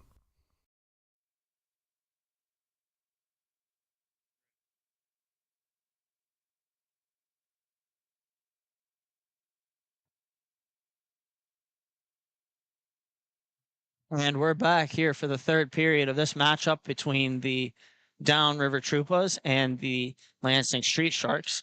The Lansing Street Sharks are up 8-1, and they win the faceoff. It's Joe Boardman controlling. He's going to skate with it. He'll twist a backhand pass over to Garrick Paraskevin, and Paraskevin will reverse it up the boards, but it'll be intercepted by the Troopas. And here comes number 11. He throws it on goal. It's wide, perhaps off the body of Huberty. It'll be played on the far side now. Here's Lee Miller twisting over for Avery Cobe, curl and drag move off a stick, and then it'll be raced for and won by David Willard. And now here comes the Troopas. A shot attempt into the glove of Huberty, who flashes the leather on that one. He just looks so nonchalant whenever he makes that save. It's like he's done it 1,000 times before. He's going to have a face-off here to his left. And we're just over a minute into this third period. Face-off is won by the Street Sharks. However, momentarily, the Troopas will try to work in front of the net, battling below the goal line now. And now head manning for the Street Sharks, but it's intercepted by the Troopas. And here comes Zach Rathwell. Rathwell looks up. He tries a sneaky little backhand feed, but it's off the paddle and then covered by Huberty. Of another face-off to his left. And it's going to be played further. Here goes the Lansing Street Sharks with it. And here they go. Eventually the Troopas will knock it off their stick. And here comes John Griffiths with it. And a shot attempt is into the glove of Huberty, who once again calmly catches that one. It's going to go with a face-off to his left. You got both teams making changes. So hold on to your hats. Face-off is won by the Troopas. They'll move it back over to the point. And then eventually it's they're walking in with it. A shot is patted down by Huberty. And here goes the Lansing Street Sharks in transition. They'll counterattack, a wind and a blast, and it goes wide from the Street Sharks, controlled there on the near sideboards. And then pass from the Troopas is knocked away by Jeremy Miser. And the Troopas will play it. A shot on goal is absorbed by Huberty, and he'll get a face-off. Grove City Hockey merchandise is now on sale. We offer custom t-shirts, tumblers, beanies, and more. Reasonably priced, vary in all sizes. They are the perfect gift for your loved ones. check them out at the sales table or message us on the Grove City Hockey Facebook page. And we'll have a play along the near side boards. A shot goes wide, and they'll throw it back to the front of the net. And a shot attempt again is saved by Huberty. He'll battle for it, scramble in front. The Troopas can't get it to the net, and then it'll go to the corner. Taking it now is going to be the Lansing Street Sharks. It's Saunders. He's going to spin with it, and he's got some space. Here he goes. And Saunders walks in. He tries a cross-rink pass, and a good save there, but it goes in. It was off the pad of Bozinski, but it flutters in, and that'll do it for this one as the Lansing Street Sharks beat the Downriver Troopas 9-1. Thank you for watching Grove City Hockey. We'll step aside.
We're back. Welcome back to Fort Wayne, Indiana, for this Tier 4 matchup between the Columbus Heat and the Grand Rapids the Beer City Growlers.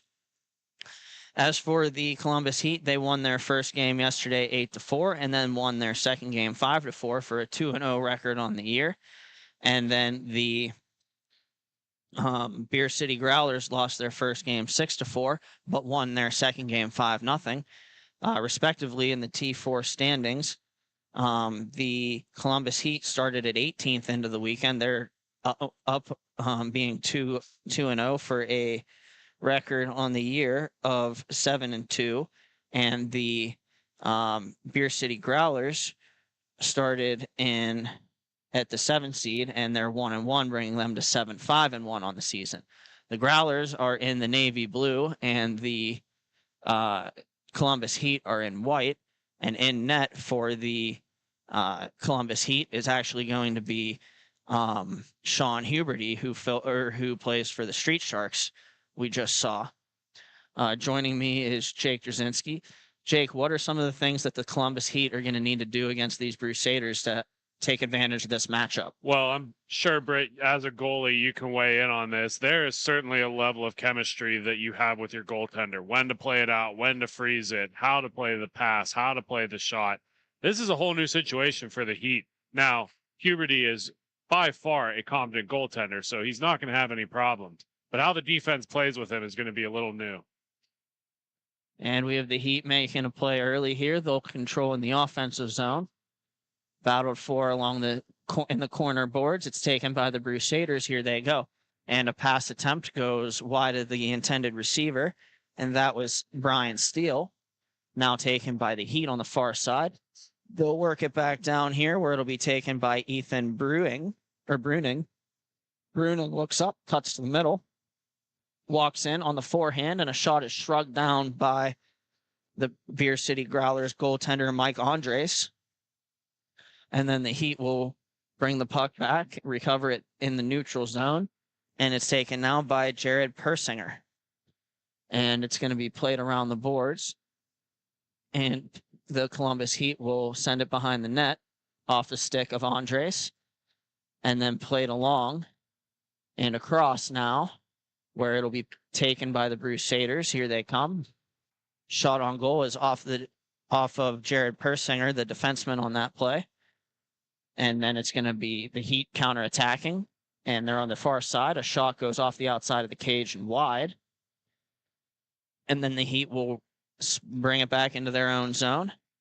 Here's Ryan Turk with it. Turk looks up. He's going to deliberately slow it down as he skates up the rink. He'll find the guy on the far side.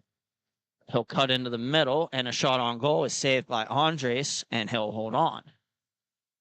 Yeah, Britt, just to give you a little correction there, that's going to be Mike Enders in net. And Enders has been a staple of this team for many, many years. I love how he has the old style goalie pads, and he really plays in an older style. And that's kind of tricky for some of these players, right? They're used to playing against butterfly style goalies. They know where to put the puck. It kind of changes it. It'd be no different than if you had a left-handed glove or a right-handed glove goalie. You're going to play the puck a little bit differently. Here comes the Growlers with it. It is Brian Steele. He throws it off a body and off the glass. It'll be recovered by the Columbus Heat in their own zone. And with it now is Brody Burge, number 44. He brings it up the boards. He overskates. Taken now by the Crusaders, or by the Growlers. And then it's taken trying to make a move to the inside, but rejected by the Heat defenseman. That was Ryan Bolins. The Heat will play it up into the neutral zone and to the far side. Now skating in with it, a shot attempt got the glass. It'll be picked up now by the Growlers. There'll be 2-on-3, cutting to the outside now, and a shot attempt is knocked down by Huberty. It'll be taken again by Brody Burge. Here he comes for the Heat. He's on the near side. He cuts to the outside. Power move attempt to the front, and he scores. A beautiful take to the net by Brody Burge, and the Heat are off and running. Yeah, that's the start you need. And we'll have a face-off here at center. Hockey is about respect, integrity, and passion. No other company lives up to these core values like Epic Hockey. Epic takes the time to create each new product, making sure that each one is up to owner or the standard owner Daniel Costa set. Check them out on Facebook, Instagram, Twitter, or their website for all their product reveals. And the Heat win the face-off. They'll bring it up into the Growler zone. It'll be played along in the corner where the Heat will turn it over and then taken by the Growlers behind their net. Looking up and finding a pass is the defenseman for the Growlers on the far side. And then a play, Huberty will send it around. Taken there by Mitchell Vugink of the Growlers. And then played further. A shot attempt goes off a leg and to the corner where the Heat will clear it out. And a blast from the point, and that's blocked in front by Tyler Steele. And Steele comes in. He'll work to the pass it to the far side, and a shot attempt a pass attempt in front doesn't get a shot through, and it'll be taken by the Growlers. Here goes number 20. He tries to make a move around the 1-on-2, still has the puck trying to attack with speed. It'll be knocked off of his stick by a third member of the Columbus Heat. And now the Heat will counterattack. Looking, slowing it down, cutting to the middle, and then trying to make a move and get a shot away was the Heat. Nothing doing on that as many Growlers were back on defense. And now taken again, and this is Norm Farr on the far side. He looks up, he shoots it, it's off a leg, and now taken by Steele again for the Heat. Here comes Steele on the far side. He slows it down. Makes a pass to the middle. Catching and shooting is a member of the Heat. That was Ethan Bruning. Taken now by the Growlers. Here they go. And it's Farr again, and a shot is into the glove of Huberty.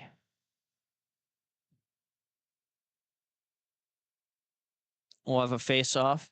And here's a goaltending change. Here comes Avery Kobe to fill in instead of Huberty. Yeah, Avery Kobe just finished the last game and needed a little bit of a chance to get his gear on and swap out the goaltender. So we'll see a little bit of a goalie change the rest of this one. It's played around the boards off the face-off by Turk. He finds Brody Burge, who has the goal for the Heat. And Burge plays it on the backhand up to Ryan Bolins. Bolins walks into the middle, throws it on goal, patted aside by the goaltender for the Growlers. That's Enders. And then worked back to the point where Burge will play it. Burge looks up. He cuts to the outside. Nice move. He looks and he spins around. He'll walk into the middle now, plays it to himself, and now he'll move it to the far side, and they'll work it back. Here is Ryan Turk. Turk plays it to the far side, and then to the middle and across, and what a beautiful goal that was. Beautiful patience with the puck by the Heat, and they are heating up in this one. It's 2-0. Yeah, I guess even if you're an old style goalie, the same tricks work of being able to pull them onto the short side and then drag it off to the far side for a tap in. We'll have a face off here. Won by the Growlers. The Growlers look up and they'll move it same side up the rink. And then across, waiting with it in his own zone, and now D to D. Here come the Growlers. Wind and fire, and it's off a member of the Heat. And then it's going to be played to the near side where a couple players will cancel. And here comes Burge with it. Burge walks in, he rips it. No, he holds. And now it's it's in the corner. Here come the Growlers. And they got a guy open, but unable to get it to him was Tyler Lale. And here goes number 15 with it for the Heat. He looks up, he walks into the middle, he shoots it, it's off a leg. The Growlers will pick it back up. The pass is too far for Lale, and then picked up by the Heat. Here's Ryan Bolins with it. Bolins looks up, and he gives it to Burge with speed. Burge brings it up, slows it down. He'll leave a drop pass taken there by Camden Drexler, and a shot attempt on goal is covered by Enders.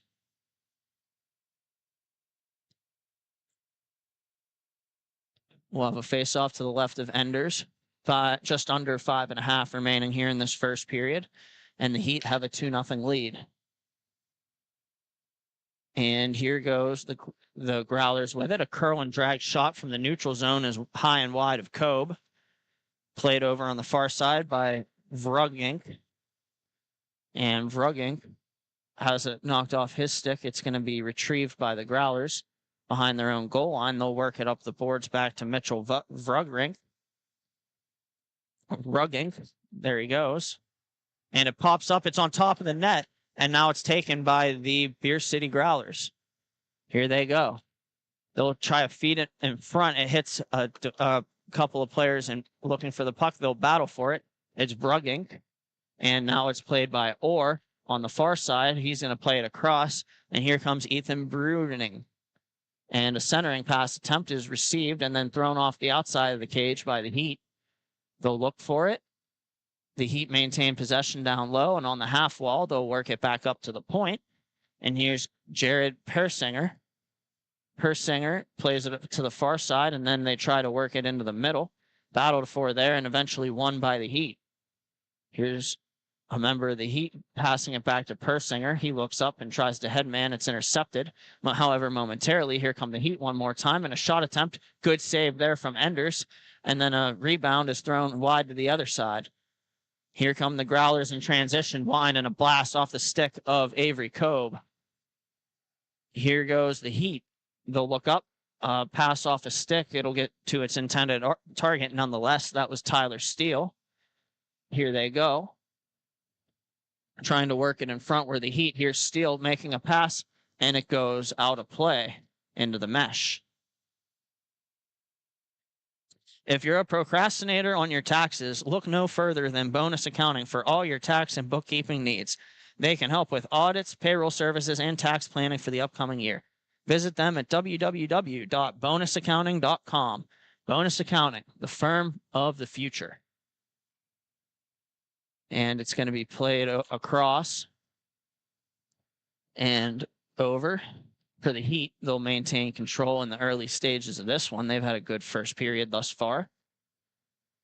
They'll work it around the boards where it'll be collected along the half wall and played further. Here's a guy on the back door. Shot attempt turned aside by Enders. The rebound off the outside of the cage. It's going to be loose puck won by the Heat. They're going to protect onto their backhand, and now it is Ryan Turk catching a drop pass, working it into the middle, and a shot goes off a stick and out of play. Just under 2.5 to go here in the first period. They actually ruled that puck just went straight out of play and didn't hit the defenseman, so the faceoff is actually going to come to center. And it's going to be Burge in there for the Heat. However, the faceoff is won by the Growlers. The Growlers move it up the boards. It'll be too far for the intended target. Taken around the boards by Ryan Bolins. He finds Ryan Turk. Turk looks up, and he's going to bring it to the far side, where it'll be sticked away by Enders, and then played by the Growlers. Here they go. A backhand feed to the far side. It's Brian Steele with it. Steele back skates and finds a pass, and it'll be played further by Tyler Laylow, and then worked back to Jake Van Dellen. Van Dellen plays it D to D. However, Jim Boos has to go back into his own zone to retrieve the puck. They'll have an overlap play there, and then it'll be worked all the way down where played by Avery Kobe. And Kobe will find the defenseman on the far side. They'll move it up to Burge. Here goes Burge. Burge looks up. He brings it to the outside. A shot attempt is saved by Enders in the rebound, and I think Enders got that one too. Yeah, Brett, he was able to just reach all the way across with that glove and cover it up. Good opportunity for the Heat. Better save by Enders. Enders will have a face-off here to his right. The Beer City Growlers are making some changes. And the puck will be dropped here and won by the Heat back to the point where Camden Dexler will take it, and they'll give and go down low, up high, and shot on goal was off the blocker of Enders. Here comes the Growlers. They may have a chance late in the first period here. walking in and shooting off the glove of Avery Cobb and off the blocker rather of Avery Cobb and out of play.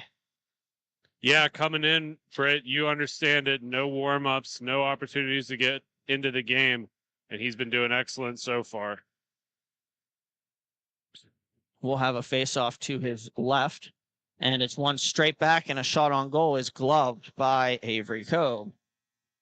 And that'll do it for the first period. It is 2-0 Columbus Heat. Thank you for watching Grove City Hockey. We'll be right back.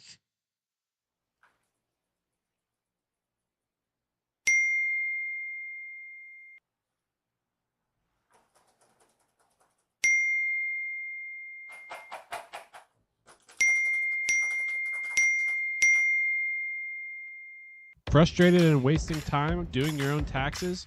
Getting confused by complex forms? Waste your time no longer. It's time for you to check out Bonus Accounting.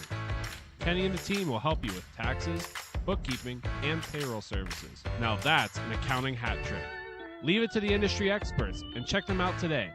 Use promo code Grove City Hockey for a sweet discount and also to receive exclusive GCH merch. Bonus Accounting, the firm of the future.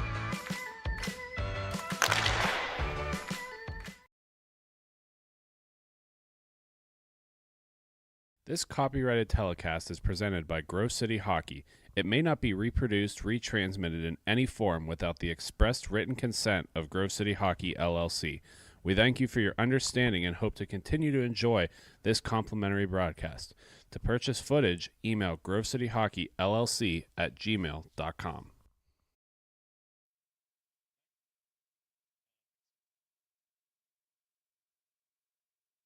And we're back with the second period of this game between the Columbus Heat and the Beer City Growlers. The Heat are up 2-0. And we'll have the referee checking in with both goalies, and here we go.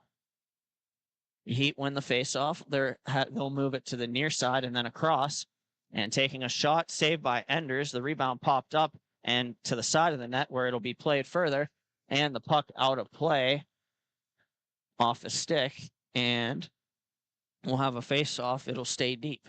You can call me out on that one, Britt. That one came right towards our booth, and I flinched a little bit. It happens. They'll play, or the Heat will win the face-off. They'll work it back. It's Persinger with it. Persinger looks up, and he tries a shot. It's blocked aside by Betzler. And then it's going to be taken on the far side and stolen away by the Heat. Here they go. Working it along. Here's Persinger with it. Persinger walks in, tries a pass. It's off a leg. Here come the Growlers in transition. Here's Norm Farr. Farr makes him power move to the outside and a shot. And a save made by Avery Cobb. What a play. Yeah, he was able to track that the whole way across the crease. Really nice breakout by the Growlers, just not able to get it done. We'll have a face-off to the left of Avery Cobb after that glove save. And it's won by the Growlers. A shot attempt is off the mark. Taken now by Ethan Bruning. And Persinger will play it up. Here go the Heat. One more time. They're 2-on-3. Looking up and throwing it on net. It's off a stick and wide. Shot attempt at the side of the net. And then it's going to be saved by Enders. Played up now to the Growlers. That's number 7, Mitchell Vrugink. Played along the far side. Taken away by the Heat. Here they go. They'll move it cross rink.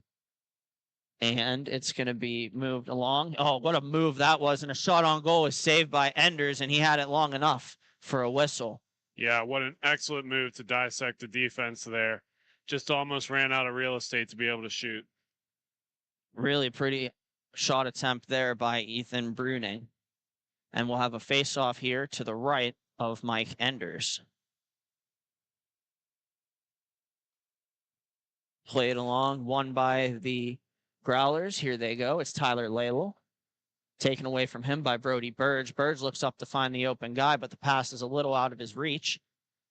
Played along now by the by the Growlers.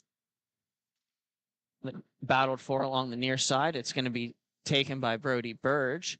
Burge with a backhand sauce pass into his own zone. D to D they go and up the boards. Taken by Ryan Turk.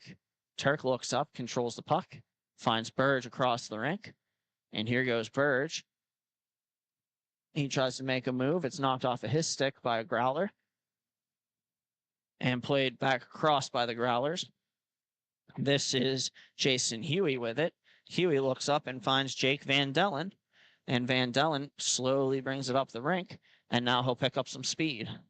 There he goes to the outside, trying to make a power move. From the goal line, he throws it off the body of Cobe and then to the far side corner where it'll be picked up by Brody Burge.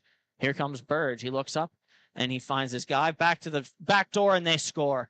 A beautiful give and go from Burge to Drexler, back to Burge, and it's 3-0 Heat. This might be a problem for the Growlers. Not only do they not have anything on the scoreboard, they just haven't had a good way of beating Cobe. He's read everything perfectly, and the Heat are just pouring on the pressure going back the other way. They're going to win the face-off here with the Growlers. Bank pass off the boards. It's going to be taken by Brian Steele. Steele plays it back to Jake Van Dellen. Van Dellen throws it towards the net. It bounces in a couple of times, and then it's taken by the Growlers, but they can't get a shot away yet. The back pass is intercepted, and here goes the Columbus Heat.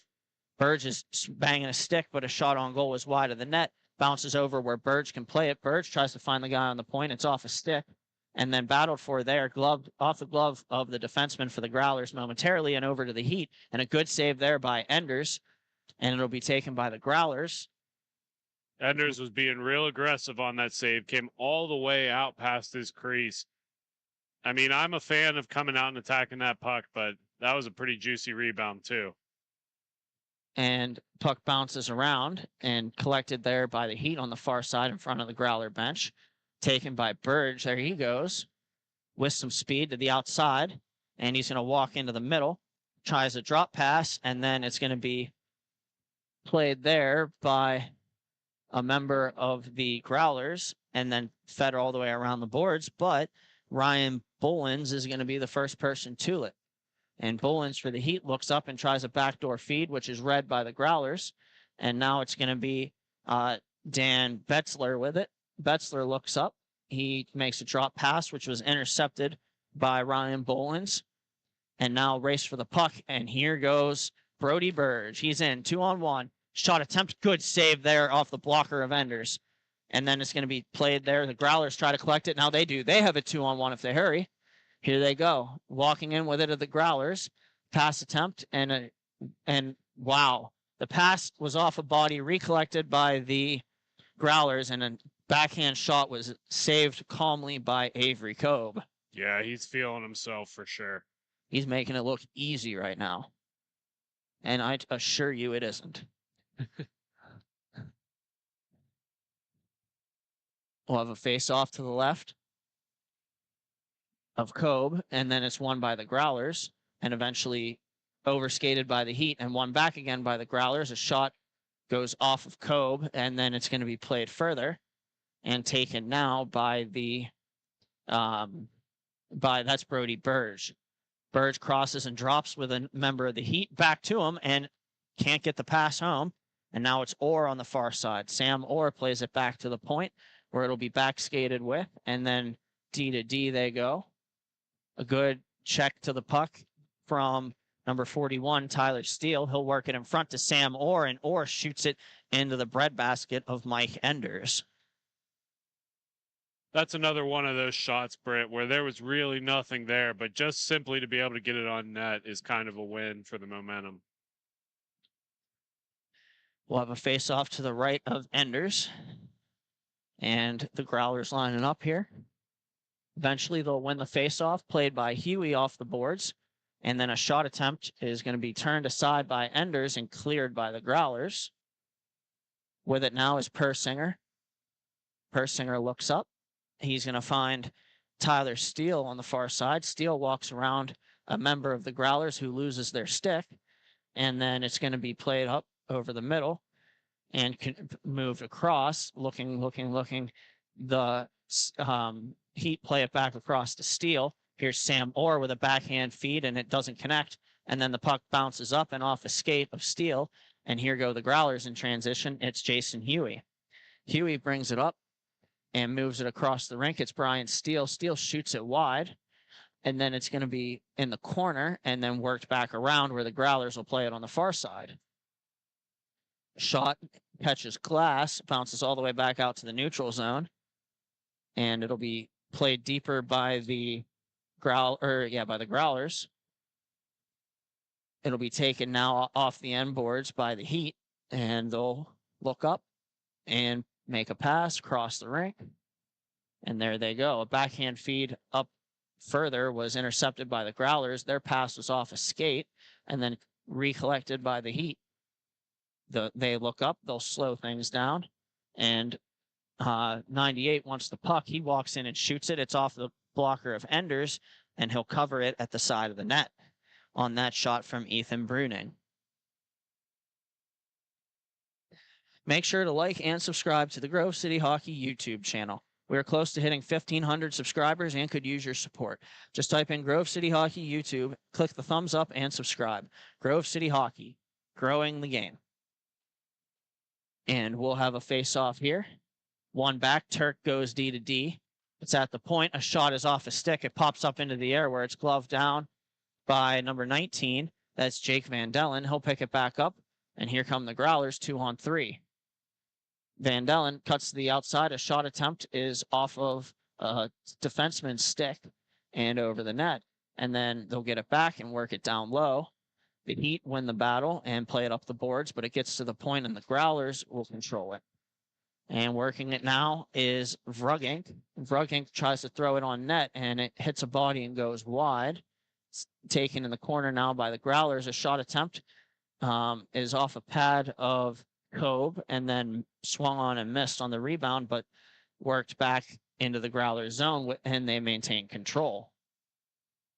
Looking up, finding a guy cross rink. Here is Dan Betzler. Betzler throws it on goal, patted down by Kobe, and then played further. It's going to be on the far side now in the corner, and they'll try to work it in front. Kobe strong to the post, and it's behind the net, and it'll be played along where Van Dellen will take it at the point. He'll work it across in the neutral zone. Shot pass attempt goes off a stick wide, taken there by the Heat. Heat will work it up off the glass, and it's too far for the intended receiver, so it'll be taken by the Growlers. The Growlers look up. They got the puck behind their net. They're going to make a stretch pass attempt, but it's read beautifully and intercepted, and then played further. Eventually, the Growlers will get it on the far side, however, momentarily. That was Burge looking up on the other side for Drexler, and it doesn't connect, but the Growlers will pick it back up behind the goal line and play it on the far side to Norm Farr, but he has it taken away by Burge. Here he goes. Pass in front, they score. Burge to Drexler again, and it is 4-0 Heat with less than 3 minutes remaining in period 2. That's how they've beaten them all day long, those backdoor looks. That'll continue to work. We'll have a face-off here at center, get some changes for the Growlers.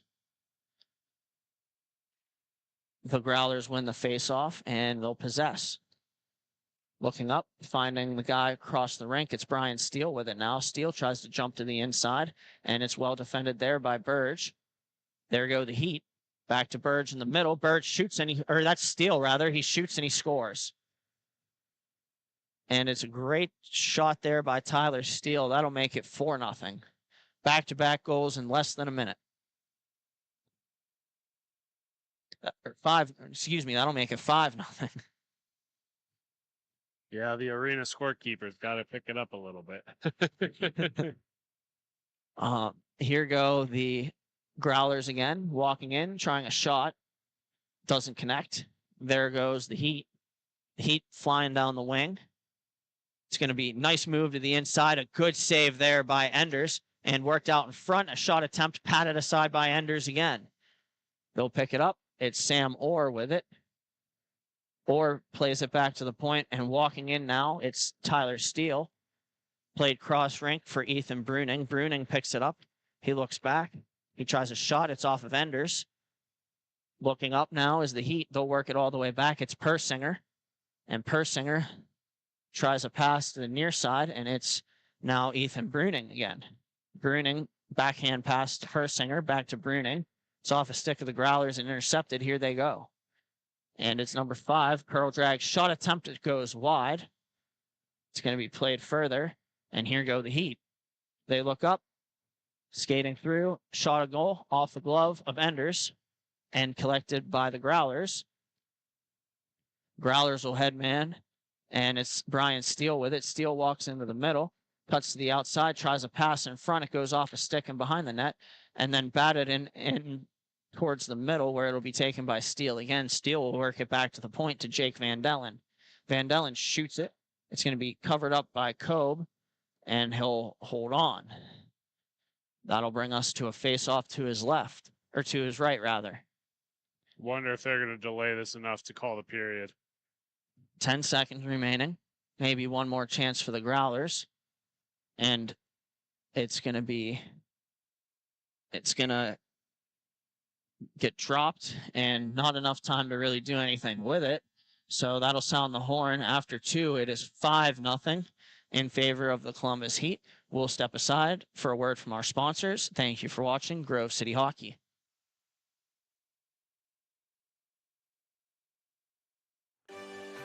Have you let office hygiene get away from you? Place of work starting to stink? It's time to call MagiClean. Windows? Check. Washing? Check. General cleanup? Check. Now that's a Magi Hattie. Reach out for your free consultation today. MagiClean. Keep the cleaning to MagiClean. Hey fans, it's that time for the GCH Duck Races. Make sure you get your picks. We have Mikey, Duke, Tex, and Ranger. Here we go.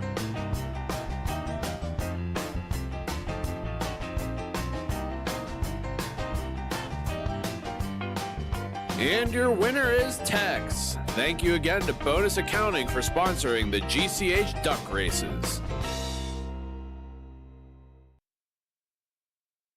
And we're back here for the third period of this matchup between the Columbus Heat and the Beer City Growlers. The Heat have a 5-0 lead after 2. And we'll get the teams lining up here. It'll be played, or it'll be momentarily. We'll drop the puck in a minute here. This action is brought to you by the Midwest Inline Hockey Association. Established in 2010, MIHA has been the growing travel league for top competition in inline hockey, ranging from Michigan, Indiana, Ohio, Pennsylvania, Illinois, Wisconsin, and New York. MIHA action brings you hockey from all different walks of life. MIHA is a proud sponsor of Grove City Hockey. And shot attempt on goal is saved by Kobe. For the Growlers here, they're looking to make a push. They got to do something to take away the speed of the Heat. And the Growlers will possess it behind their net. There they go. They're going to slow it down. D to D they go. The Growlers will bring it up through. Couple of fake drop pass and play off a stick into the corner for the Growlers. It's going to be taken by Brody Burge. Burge looks up and tries to find a player, but he's battling 2 Growlers on the end boards. And now the puck will be intercepted by the Heat. Here they come. Burge with it. He has at least 3 points in this game. Burge looks up, tries the back door, and it's going to be played by the Growlers. On the far side now, it's Camden Drexler. Drexler finds a backhand pass up to the point, and then it's going to be worked back further and taken by Brody Burge. Burge plays it up. Ryan Turk with it now. Turk walks into the middle and tries a shot. It's wide of the net. Taken now by the Growlers, however, momentarily. Turk again with it. Turk makes a move, cuts to the outside, tries a shot. It's off of Enders. And now it's Brody Burge with it. He'll feed it across quickly for Turk. Turk will throw it on net. It's off a stick and wide. Play it further back to the point. It's Burge again. Burge gets pressure from a Growler and calmly moves the puck over to Ryan Turk back across, looking for Drexler, and it doesn't connect. Drexler, however, will pick it back up behind the net and play it up to the point where Turk will take it. Turk looks up, back down low for Drexler. Drexler shoots it off the outside of the cage, and then it's going to be taken by the Growlers.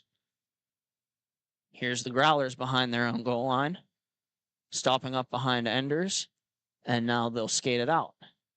Stretch pass attempt. It almost connects to the intended receiver. It's taken by Avery Kobe off of the paddle. He'll poke it to the corner.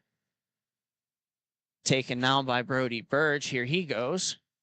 Inside, outside, inside. He stops up in front of the net, looks for a drop pass. Doesn't connect. It's broken up by the Growlers. Very nice play there. Taken by Persinger in the neutral zone. He'll move it down low. Taken there by Ryan Turk. Turk tries to cut to the inside, but it's taken away from him by Brian Steele. Steele plays it on the far or on the near side boards. He's going to walk up with it. Here he goes.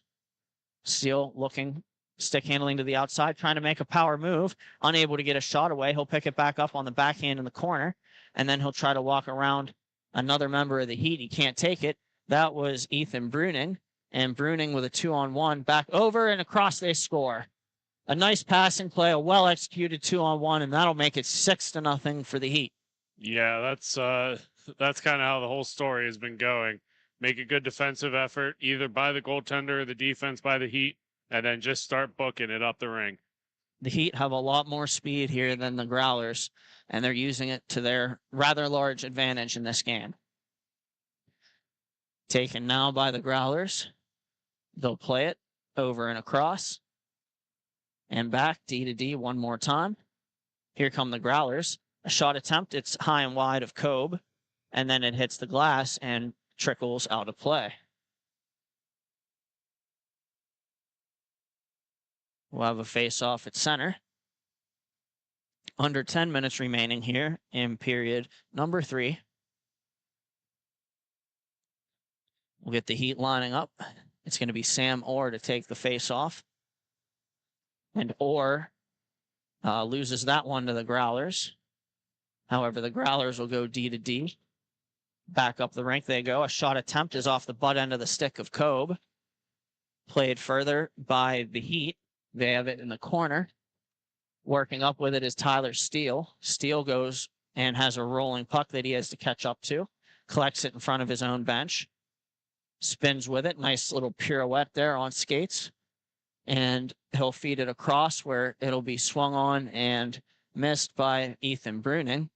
But Bruning will play it around under, and then it's going to be worked back up to the point. Taken now by the Growlers. They'll find a headman pass, which goes too far for the intended receiver, and a shot attempt from the neutral zone with bodies in front looking for a tip was Tyler Steele. Taken now by the Growlers. They have it on the far side. Move it across and up the rink diagonally. And another diagonal pass taken off the stick of Brian Steele, but headmanned up to where the Columbus Heat can play it. Here go the Heat. It's Ethan Bruning. Nice move to the outside. He looks up and he tries a backhand pass, and it's broken up by the Growlers and then backhanded further by the Heat off the boards. Here they go. Point to point. Good pass there from Persinger. And it'll be taken by the Heat in their own zone one more time. They find Sam Orr on the far side. Orr picks it up. He overskates slightly, and he spins it back into his own zone. And here's a turnover. Here come the Growlers. And a good play, diving attempt there from Sam Orr. But unfortunately, he trips the Growlers player, and he's going to head off for tripping. It's odd that this game has gone on as long as it has without a penalty. That'll be the first one of the game. And not a moment too soon. I mean, the Growlers need to get something going here. And this is a great opportunity to start down that path. And we'll have a face-off to the right of Avery Kobe. Played up as far as the point. The Growlers possess it. They'll set up. Point to point with the guy in front. Taken now, trying to weave through is number 23, Dan Betzler. Betzler looks up. He's got a guy in front. He throws it off the side of the net, and it's taken there by number 20, Norm Farr. Farr works it back to the point. They'll go point to point now. They have it up top. Now it's down low in the corner. That is Van Dellen with it. Van Dellen throws it off the stick or body to Farr, who makes a nice move, passes it off the back of the net to himself. Winding, blasting, tipping, and going wide. Good attempt there from the Growlers. It's Brian Turk battling for it. There's two members of the Growlers there, and Turk is able to win the battle and get it down the rink. It's going to be taken there by the Growlers. They'll bring it up. They look up. They consider their options. Cutting across, throwing it on net, and seeing it all the way is Avery Cobe. We'll have a face-off to the left of Cobe. The Heat are changing, and so are the Growlers. Drexler is going to take it for the Heat. He wins it back, taken by number 19. Shot is directed to the corner by Cobe, taken there by Norm Farr. Farr looks up. He waits. He brings it back up the near side. Now he finds the far side guy. A shot attempt. It's flubs off the stick of number 10, and then it's shot on goal, patted aside, and cleared by the Heat. 5.5 remaining in this one, and the Growlers have it. They have a setting up in front of the net now is Vrugink, played by the Growlers. A shot attempt goes off a leg wide. Vrugink in to go get it against Drexler. Drexler wins the battle to Persinger. Persinger is content to throw it down the rink. Even strength here. And now it's taken by Burge. He throws it across. Now it's Drexler. Cross rink again. And Tyler Steele throws it on net wide. It's going to be taken now. Worked back to Steele at the point. He's going to find Persinger. Persinger brings it up. A good diagonal pass. Taken there by Drexler. Drexler has it knocked off of his stick momentarily, and then the feed hops over the stick of Tyler Steele at the point, and they'll look to go get it. Steele brings it up and finds a lead pass. It's going to be taken in the corner now by the Heat. Steele going to the back door, tries to get it there. Taken now. Steele's able to collect it below the goal line. He works up to the other side where it'll be taken and then worked up to the point, and it'll be number 44 with it. That's Burge. Burge is going to play it to the boards, and he's going to carry it in. He looks, he waits on the half wall, finds Persinger up top. Persinger looks up, moves it to his left, and finds Tyler Steele. Steele spins with it and tries making a move into the inside. Good move there. Cuts to the outside now, and he tries a backhand pass through the crease. Nobody home. Taken now by Brody Burge. He's going to move it quickly up to Steele. Steele tries to throw it on net. It's wide. Drexler takes it. Drexler spins off of a check in the corner. Drexler winds it around the boards. It hits something and bounces into the middle at the point. And a play there, a couple players cancel. And going to the bench is Brian Steele of the Growlers. He looks injured, shaken up by that collision. And then it's going to be played along further and taken by Brody Burge.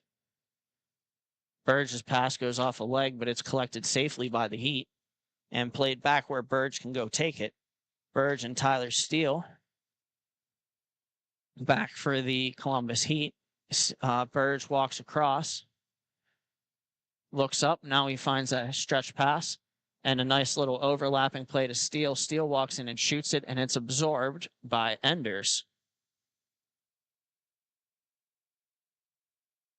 Yeah, Steele for the Growlers is still shaking that hand. We had a little bit of a collision on the near side, and I think if I could see it properly, the Columbus Heat just kneed right on top of his hand. Obviously not intentional, but that doesn't make it hurt any less. The Growlers win the faceoff and move it across. Here they go, trying to make something, get something positive out of this game. And a shot attempt stopped by Avery Cobe. He'll eat it. And then it'll be he'll get a whistle. 2:15 remaining here in the third period. Sam Orr in there for the face-off, and Orr wins the face-off forward, and then goes and passes it to Ethan Bruning. Bruning walks in. He's in the middle, trying to defend, and defending well is the Growlers on that one, and then taken to the outside. A move to go back to the inside doesn't work. Now it's off a stick of the Growlers, overskated, and now collected by the Heat. It's Ethan Bruning with it again. He walks in, finds Orr to the outside, and they give and go, and it's laying in front. It's loose, and it's collected by the Growlers, who will move it up quickly. It's Norm Farr with it, and he runs into Cobe accidentally, and it's cooler heads are gonna prevail there, and then it's gonna be taken by number 98. That's Bruning. He shoots it, and it's saved by Enders. Here come the Growlers in transition. A stretch pass ahead is patted down and then covered by Avery Cobe. Yeah, a little bit of collision there with Cobe at the beginning of that shot attempt. He seems to be all right, but he was definitely taken down on the play. We'll have Sam Orr and the Growlers going for the faceoff. Orr swings and bats it to the middle. Here's a shot attempt and a good save there by Avery Cobe. He made that look easy. And he'll hold on. He'll get a whistle and a face-off to the left.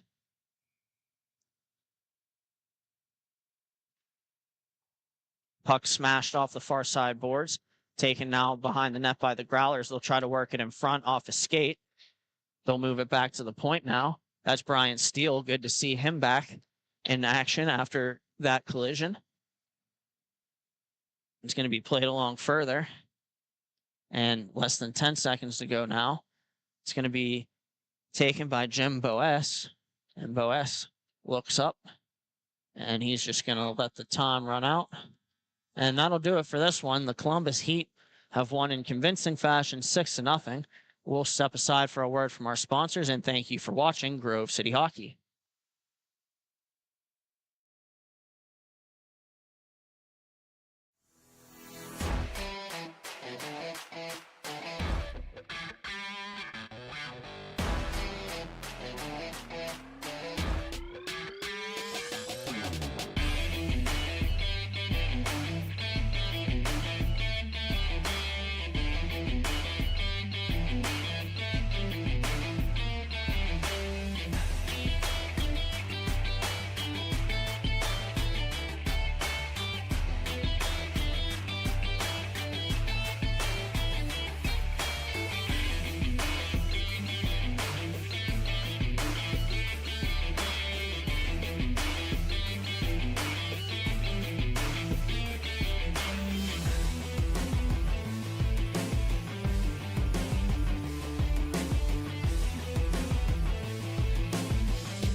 Good morning and welcome back to Fort Wayne, Indiana, here at the Parkview Sport One Complex.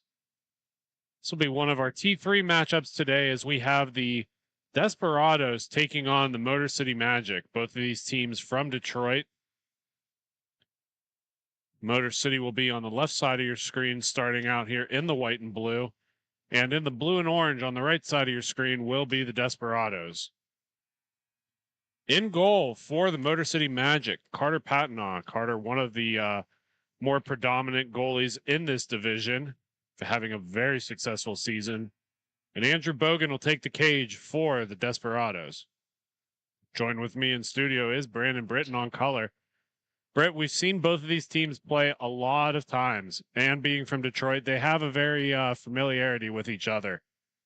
Getting out of the gate here, we've seen these teams win games getting the first or second goal. What do you need to see out of either one of these teams to get a good start on this contest? Well, for the Motor City Magic, I like the speed factor that they have. They can play fast and they can score a lot. They won one of their games yesterday 12-4, and that's an indication that this team can really put the puck in the back of the net. For Detroit, for the Motor City Magic, they have to manage the puck smartly and make sure that they capitalize on their opportunities as well. Spencer Morrison takes the draw for the Magic just to lose it to the Desperados. Nolfo is going to lose that puck back to the Magic. Taking it away will be Landstrom. Landstrom will work it up the rink. Bergman with it. Bergman's going to move it back across. With some space is the Magic on the back door. Looking across, and Morrison's going to get off of the shin guard of the defenseman onto the glass. That'll be worked back up top to Bergman. Bergman moves it down the wall, looking for a pass on the near side to Landstrom. Give and go back up towards the top. Desperados are going to converge in on that and play it ahead. That'll be just out of reach as Morrison will pick that up, works it back across to the far side of the rink. Give and go back to Morrison on the near side, and he's going to take it up along the near edge. That's going to go up to Landstrom, and Landstrom's going to skate into that one. Shot's going to go off the glass and onto the far wall. Both teams battling for this along the far corner, continuing to battle for it. Looks like the Desperados may come away with it. And as soon as we say that, they overskate it. Bergman for the Magic makes a nice move around one, works it on to Morrison. Morrison's shot finds the back of the net and gets the first goal of this contest right at the 12:45 mark. What a play there. He walked in and a well-placed shot to beat the goaltender for the Motor City Magic, and they're off and running. Or to beat the Desperados there, rather, and the Motor City Magic are off and running. Both teams converge back at center. That'll be won back by the Magic, getting some heavy forechecking pressure by the Desperados. He makes a move with that size to get around to the outside. Leaves it for a little give and go as that's picked up by Patnaugh. That'll be Dylan, Carter's brother. Worked back to Landstrom. Landstrom up to Patnaugh. Patnaugh takes a step. Shot. That's going to go over the net and around the side. He'll be the first one back to it. Getting a little bit of pressure from the Desperados. He'll take it safely back to Landstrom, who will clear it down to Barnes. Barnes with the puck on the near wall. Plays that back out towards center. Back to Barnes on the near side. Desperados having a full rank forecheck, and that's going to hit off the side of the net. Magic will keep possession. Little one-touch pass up to Patnaugh. Patnaugh has got space on the outside. Works in towards center, and that backhand's going to be fought off by Bogan. Desperados taking it on the far wing. They've got space and a man up front. He'll stop up tight as Witherspoon's going to take him down on the play and work it all the way back up towards the top. Davis's long stretch pass. That's going to be deflected in front and sit behind the net. Landstrom will collect for the Magic and push it up ahead. Magic on the far wing, back on the near side to Patnaugh. Patnaugh's going to man in front. That shot is going to sit on the doorstep, and Barnes will finish the job off as he puts it home. Caleb Barnes in the right place at the right time to make this a 2-0 game at the 10:50 mark. Teams looking to get some fresh legs out there. Puck pulled back out to center by Dean Henley, referee for this game. Puck's won back to Morrison. Morrison will have some space and curl it around his own net. He plays that up the wing. Little give and go as it'll be on the stick of Patnaugh. Patnaugh back to Morrison. Morrison on the wing. Pulls it in tight. That's going to miss on the near side and come around the boards where the Magic will collect it. Played back to Patnaugh. Patnaugh overskates it slightly. That'll be picked up.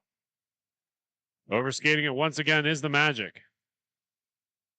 Back onto the near side, onto the stick of Patnaugh as he'll dump that back to Morrison. Morrison will drop that to Patnaugh. Those two playing at Henry Ford College together, having a very successful ECRHA weekend. Morrison takes a step through center, drops that off. Bouncing puck is settled, pulled onto the backside. Worked back across, but the Desperados will read that one and come the other way storming. Desperados lose the puck again going the other way, and these two teams having a game of transitions. Morrison on the near side, turns back towards the top. Flutters that over to Patnaugh, who will get it settled and come back into the zone. Patnaugh on the wing. He'll curl back around. Magic doing a good job controlling the top end of this zone, but they got to get in deep if they're going to try to get a shot opportunity. Nice curl toe drag by Morrison's going to be forced back up top. Just a little bit of a miscommunication with the defense. Puck on the near side to Patnaugh. Patnaugh's shot's going to go into Bogan. Sits on the doorstep. Still there. Still loose. Puck ends up behind the net and worked around to the far side. Drop down low to Patnaugh, who will play it all the way back to Morrison. Morrison getting some forechecking pressure off of Nolfo. That'll be worked up along the far wing and continued up to Patnaugh. Patnaugh has a space. Takes it through center. Shot, and that's going to be fought off by Bogan. Rebound and scores. Tyler Bergman gets it on the back door and tucks it away. And a very nice shot there by Bergen. That'll make it 3-0 in favor of the Motor City Magic. 8:32, the time of that goal, as Patnaugh takes the draw for the Magic. That'll be one back. Desperados getting collected here. Stepping into it is Nolfo. He'll curl that back around, works it along the far side. That shot's going to go off of the goaltender, Patnaugh. Beautiful opportunity by Anderman, just not able to beat Patnaugh on the wing. Little drop pass opportunity here for Patnaugh on the near side. That's going to go off the iron and come to the near side. Battled for in the corner. Patnaugh will play it over to Barnes. Barnes is going to lose that in his skates, and both teams dive in on it. Desperados to come away with it. Charging through center. They got a man on the wing. Continuing up the near side. That shot's going to go high and wide. And Patnaugh will pick it up going the other way. Patnaugh drops it up through center. Barnes on the doorstep. Looking. Back on Patnaugh's stick. Broken up by the Desperados, and here they come. Desperados on the near side. Arnold. He's got a spot. That shot's going to be fought off by Patnaugh and kick out towards center. Magic coming in on a 3-on-2. Patnaugh on the wing. He's going to take a step towards center, looking for Barnes. Barnes is going to try to tuck it on the near side, but that's going to be forced down below the net. Desperados have the puck. Arnold's going to play it onto the near side, but nobody's there to receive. Patnaugh for the Magic will pick that up and works it on behind the back of the net, playing it out towards center. Landstrom back down into Patnaugh.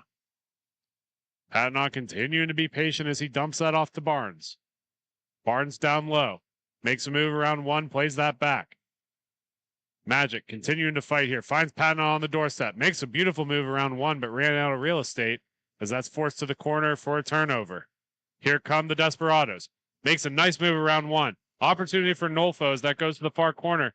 That'll be forced around onto the near side. Landstrom's going to pick that up with speed. He takes the zone, drops it off to Barnes. Barnes, back over to Patnaugh. That shot will be covered up by Bogan, and we will have a draw. Yeah, a nice save there by Bogan. No rebound on that one. Huge for the goaltender to keep his team in this one. 3-0 is the score, just below the 6-minute mark. We'll have a face-off onto the right side of Bogan. Morrison in to take it for the Magic. He'll win that back, and Landstrom will go to collect it. Landstrom works that back along to the far end. Coming back around to the near side. Over to Morrison. Morrison looks for the give and go, but holds on to the puck instead. Eventually, he'll dump that off to Bergman. Bergman's going to go back to Morrison. Really nice breakout pass. We got a 2-on-2 opportunity. Landstrom will take that off of Morrison. His shot in will be deflected wide, and Witherspoon will go contest for it. Magic still pushing it around as that goes on to Bergman's stick across the top. Over to Morrison, who's content with just taking it all the way back into his zone to recollect. Rolling puck is settled down by the Magic as they take the zone. Nice little cut. Looking for an opportunity here. Makes it around the second one, and that's fought off by Bogan. Third opportunity is going to find the back of the net as Bergman gets his second of the contest. And a great individual effort there generated for the Motor City Magic. The guy goes coast to coast, and they bury the rebound. And that'll make it 4-0. 4-0 at 4:45 here in the first. Face-off one back once again. Magic's going to continue to battle for it. Brown's going to lose that in the spot, but it's going to make its way onto Morrison's stick. Morrison on the wing. He's got to step in. He gets forced off of it. Sharp angle shot's going to go onto the near side. Makes its way all the way out to center. Magic will keep possession. Magic works the puck onto the far end. They'll take the zone. Continuing to battle in. He gets through, and Bogan reads that one at the last second. Witherspoon for the Desperados. Holds up behind his own net. Bergman for the Magic, giving a lot of pressure up front there. Little give and goes. The Desperados are going to come down the near side. Continuing to battle for it is Arnold. Arnold's going to lose the puck in the process as it makes its way over to Morrison. Morrison dumped that back to Brown. Brown will pull it behind her own net. Works that up top. Magic being very conservative late in this first period. Works it back over to Brown, up to Bergman. Bergman overskates it slightly, and that'll be picked up by Davis. Davis will work that up to Anderman. Anderman on the wing. It's got no reinforcements. Finally, one comes through. That'll be picked up by Witherspoon, looking for the wraparound attack, but holds on to it instead and forces it across the wing. Over onto the stick of Welsing. Welsing back to Anderman. That shot's going to go high and off the glass onto Brown's stick. Brown's going to get bullied off of it in the corner. Eventually picked up by Nolfold. That shot's going to go wide. Comes up to Morrison, who will just continue to pass it up to Bergman. Bergman on the wing. Taking it down low to the zone. Works it back up top. And the Magic will reset. 2:45 left to go in the first period. The score is 4-0. Brown for the Magic. Will pick that puck up and works it up the wing to Morrison. Morrison will get tied up, and the Desperados, Nolfo, will come away with it. Onto the stick of Davis. Davis makes a move around one. Nobody there but Brown to pick it up. Brown will take it behind her net and work it up along the near side. 2:17 left to go in the first. Up top to Patnaugh. Patnaugh, all alone, drops it off. That'll be wrapped back around, but the Desperados read that one perfectly. Magic continuing to get pressure on here in the offensive zone as that goes onto the stick of Patnaugh. Patnaugh in through center. Another opportunity that hits the iron and goes onto the far end. Patnaugh gets that puck settled and will work it back to Brown. Brown over to Patnaugh once again. Patnaugh will take it in front of his brother Carter and continue to work it up the rink. He'll drop that off looking for a give and go. Gets it on the wing. Patnaugh with some space. Takes a step, shot through. That'll go all the way onto the stick of Brown, who will settle it and work it back towards center. Puck continuing to roll on her, eventually settles down. She'll collect that puck and work it back along the near side. Magic doing all of the possession so far this period. Continuing to take the zone and pressure. Onto the stick of Barnes, off to Brown. Brown's shot will go into the gear of Bogan, and he will hold on. As we enter the 1 minute mark, we do want to remind everyone that pictures are going to be on sale at the conclusion of this tournament. Whether you want one picture or whole team package, we've got your back. Reach out to us via Facebook or email Grove City Hockey LLC at gmail.com to place your order. Oh yeah, want to skip the trouble? Season packages make it easier than ever. Order today. Desperados getting their first look at an opportunity here, and that's fought off by Patnaugh. Nolfo still controlling the puck, will work it up along the wing. That shot by Davis is going to go into the gear of Patnaugh, who will hold on for the draw. Yeah, Jake, a very, very fundamentally sound save there by Patnaugh. Really a pretty sight, and he'll get the whistle. As we get around the 10-second mark left in this period, we'll have one more rush by the Desperados, who are all alone, and that'll be covered up by Patnaugh again. He didn't know he had that. Still doesn't know where the puck is. Eventually finds it as time does expire. When we come back, we'll have second period action. But until then, you're watching Grove City Hockey. Hey fans, we all know there's nothing quite like watching live sports here at Grove City Hockey.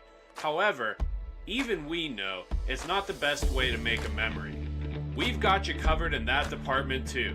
Make sure you check us out on our Facebook page for photos of all of the games. Make sure you look into team packages. It can be as low as $10 per person on the team. Now, back to the action. This copyrighted telecast is presented by Grove City Hockey. It may not be reproduced, retransmitted in any form without the expressed written consent of Grove City Hockey, LLC. We thank you for your understanding and hope to continue to enjoy this complimentary broadcast. To purchase footage, email grovecityhockeyllc@gmail.com.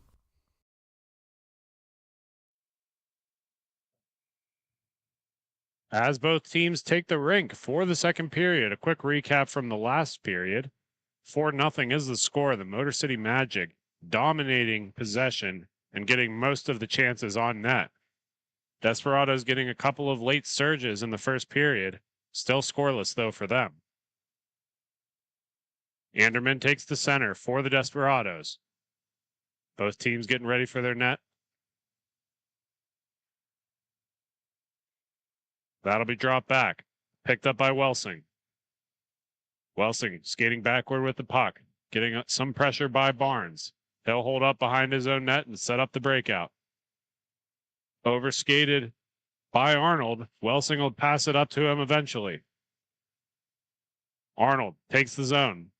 Puts it on his backhand but loses it in the process.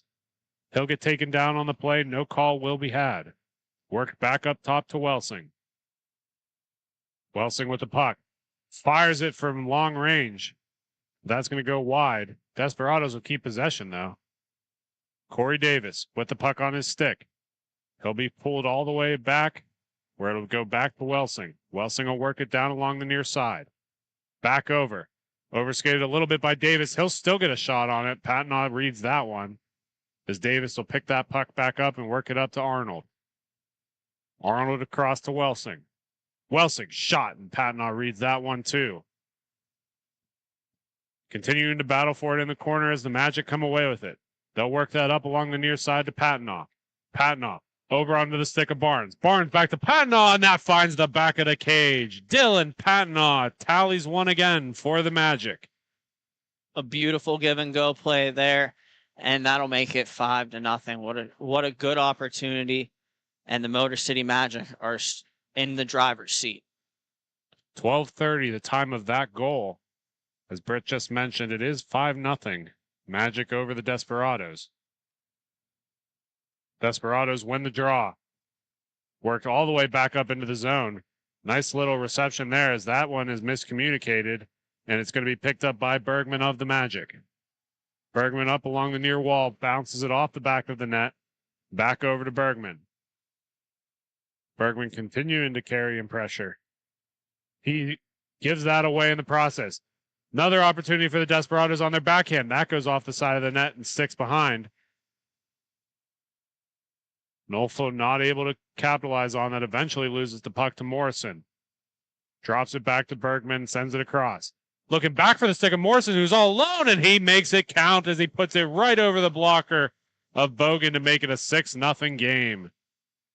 And a beautiful play there. A great finish for the Motor City Magic. 11.5 remaining in period 2. As we get near towards the end of the season, we want to remind everybody that May 22nd will be championship weekend. Make sure you tune in to the Grove City Hockey YouTube channel to get all of the championship action and close this season out the right way. That puck's going to go over to Landstrom, who's going to lose it. Comes onto the stick of Arnold. Arnold's going to find Nofel on the near side. Nofel's got a man on the back door. That's going to go through him into the far corner. He'll be the first one to it, though, as he curls in. He's stripped of the puck by Morrison, who's coming down. Morrison and Bergman on a 2-on-2. Bergman on the near side. His shot's going to get blocked in front by the Desperados. And it'll be Nofel who will push it up. Arnold with the puck on the far wing. Rolling puck is settled and pushed all the way to the corner. Could not find the lead man in front for the tip-in. Morrison almost loses the puck in the play, but the Magic keep possession as that's worked up top. Onto the stick of Bergman. Bergman's got a man on the back door. He makes his way around one defenseman.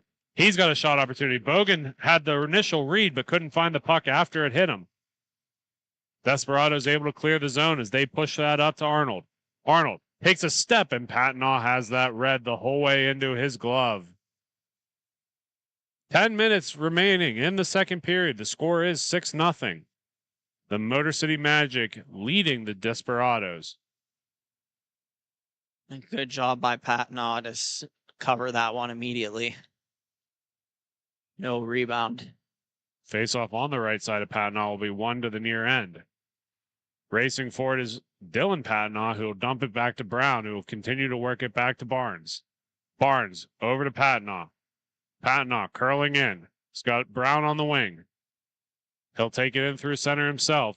That shot hits an iron and comes all the way out to Barnes. Barnes uses that big glove to knock that down. Tries to send it across, but not before Arnold gets to it. Arnold not able to get to the puck that he caused to be loose, as that's worked back into the Magic possession. Dropped off for Brown. Brown's shot's going to go wide and come around the near side. That'll be picked up by Nolfo. Nolfo takes center. Has a man on the back door. Looks to dump it off to them, and Patnaugh had that red. Continues to make its way up to the corner where Barnes will muscle him off the puck. Barnes up to Brown. Brown on the near side. She's all alone. Drops that off. Another shot's going to be fought off by Bogan and come to the near end. Puck continued to be worked over. Back over to Brown. That's deflected up front, but she'll be the first one to the puck. Kylie Brown loses the puck in the process as that makes its way out towards center. Picked up by Witherspoon. Witherspoon's going to lose it to Patnaugh. Patnaugh loses that puck to the corner, but keeps possession as he'll take it behind his own net. Rolling puck hard to control as he works it continually above the ground and back up through center. Moves that over to Brown, who's going to take her time with it. Continuing to work this. These guys doing an excellent job using every member of the team. Onto the stick of Barnes. Barnes is going to work it onto his backhand, looking for Patnaugh in front, but that jumps right over his stick. And here comes Witherspoon for the Desperados. Witherspoon on the wing. Takes that down low behind the net. Sharp angle shot fought off by Patnaugh. Rebound knocked free. And comes out to the stick of Corey Davis. Davis over to Arnold. Behind his net, Arnold's going to get deflected by Patnaugh, and Patnaugh has a little bit of a breakaway. Tries to push it out towards the crease, but that's going to be knocked down by Davis. Davis over to Arnold. Arnold's going to play it off the wall. Picked up by Witherspoon. Witherspoon back to Davis. That shot's fought off by Patnaugh and comes out to the far wing. Long stretch pass to a lead man and Patnaugh. Patnaugh on the near side. That shot's going to go high off the glass. Makes its way just above the hash marks. Onto the stick of Brown. Brown's shot's going to get deflected away by Davis. She'll be the one to win the puck battle as that comes out towards center. 7 minutes left to go in the second period. 6-0 the score. Another shot by the Magic's going to go wide and kick out. That'll be collected by Anderman, who's going to have a 2-on-1 opportunity here. Pass a little bit outside of range, as that'll be taken over by the Magic once again. Magic takes the zone. 3-on-2. That shot's going to get fought off by Bogan and sit on the doorstep, where it will be a draw in the Desperado zone. And a great save there by Borgen. His Desperados have not managed the puck enough and have not possessed it. This this Motor City Magic team is excellent both off the rush and in terms of offensive zone time. They're really taking it to the Desperados right now. Little equipment adjustment by Bogan. He had issues with his leg pads all yesterday. We'll see if these stay a little bit better for him throughout today. One back to Brown, who's going to push it across the top. Onto the stick of Bergman on the far wall. Bergman's getting pressured as he pushes it back up towards the top of the zone. Back onto Bergman's stick. Bergman down to Brown. Brown in the corner, curls back in towards center. Works it across to the top of the dots. Another shot's going to be deflected on the way in. Magic taken down on the play. Couldn't tell if that was a trip or if he just fell on his own will. Onto the stick of Morrison. Morrison's shot's going to go through everything and onto the far corner. Magic still controlling the zone here. Desperados needing to get some possession out of this sooner or later. Onto Morrison's stick, back onto the near side. Sent across, and here's the break they needed. Rolling puck not able to be controlled by them as Morrison will go back to collect it for the Magic. Morrison works it up to Brown. Brown's going to give it right back to Morrison. Over to Brown's stick again. Onto the wing. Magic continuing to control this. Little miscommunication forces Morrison past center to pick up that puck. Brown on the far wall. Brown continuing to work it through center as that comes onto the near side, down onto the stick of Bergman. Bergman looking for that centering pass, but that's broken up by the Desperados. And here goes Nolfo on the far side. Nolfo tries to make it through one, does so, and finds the back of the cage for the Desperados. The first of his team this contest. And a good play there. Looked like on a power move. He gets to the backhand, gets across, and he'll stuff it in, and that'll make it 6-1. 4:15 the time of that goal as both teams take center once again. Desperados are going to win that back.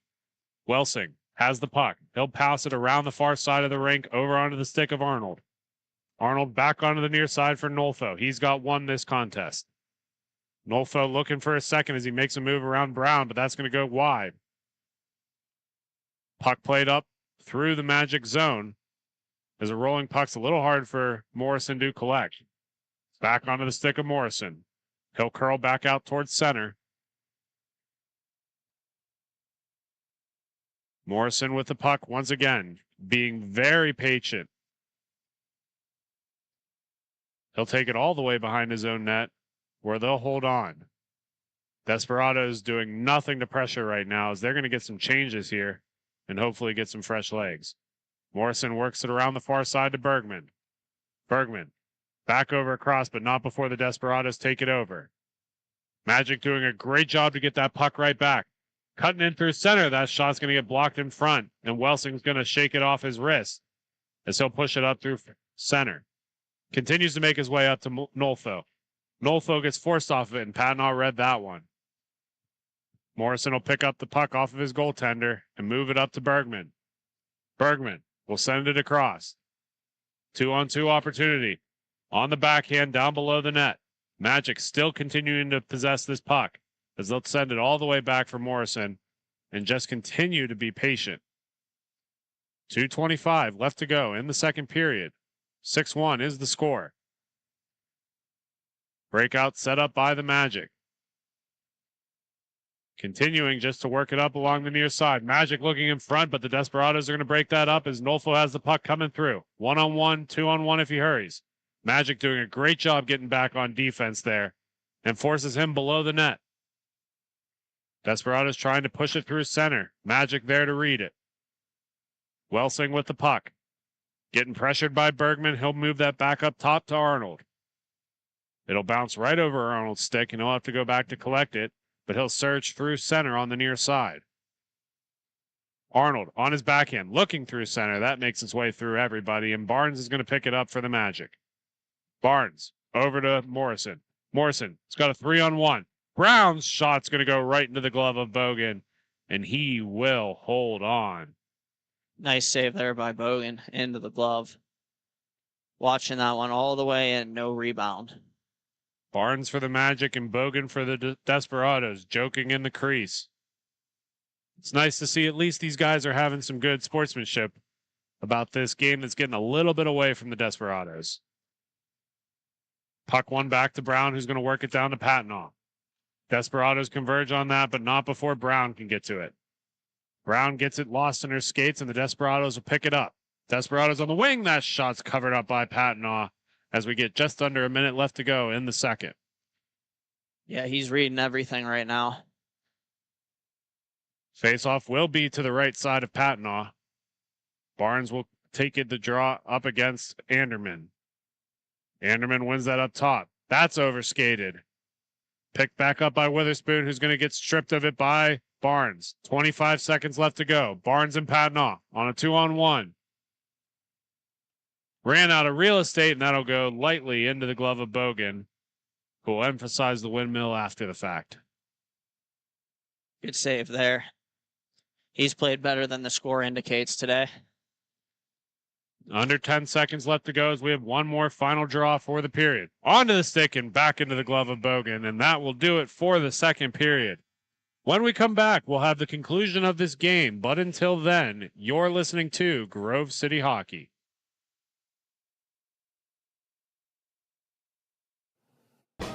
Hey fans, it's that time for the GCH Duck Races.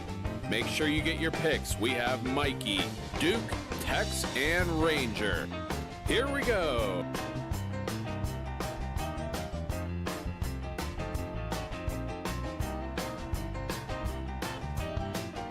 And your winner is Ranger. Thank you again to Bonus Accounting for sponsoring the GCH Duck Races.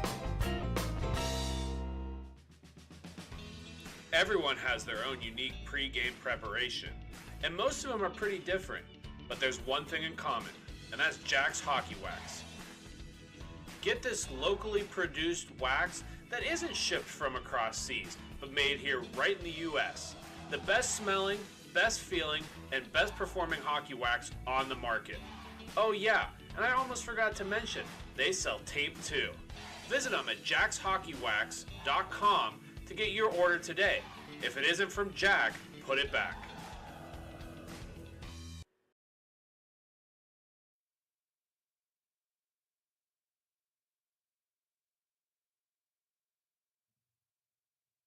As both teams exit the bench and come towards center, we get ready to start the third period here. Recap from the last period, a lot closer for the Desperados as they wiped the goose egg off the scoreboard. Score still remains to be 6-1, though, as the Magic have been controlling the possession most of this game.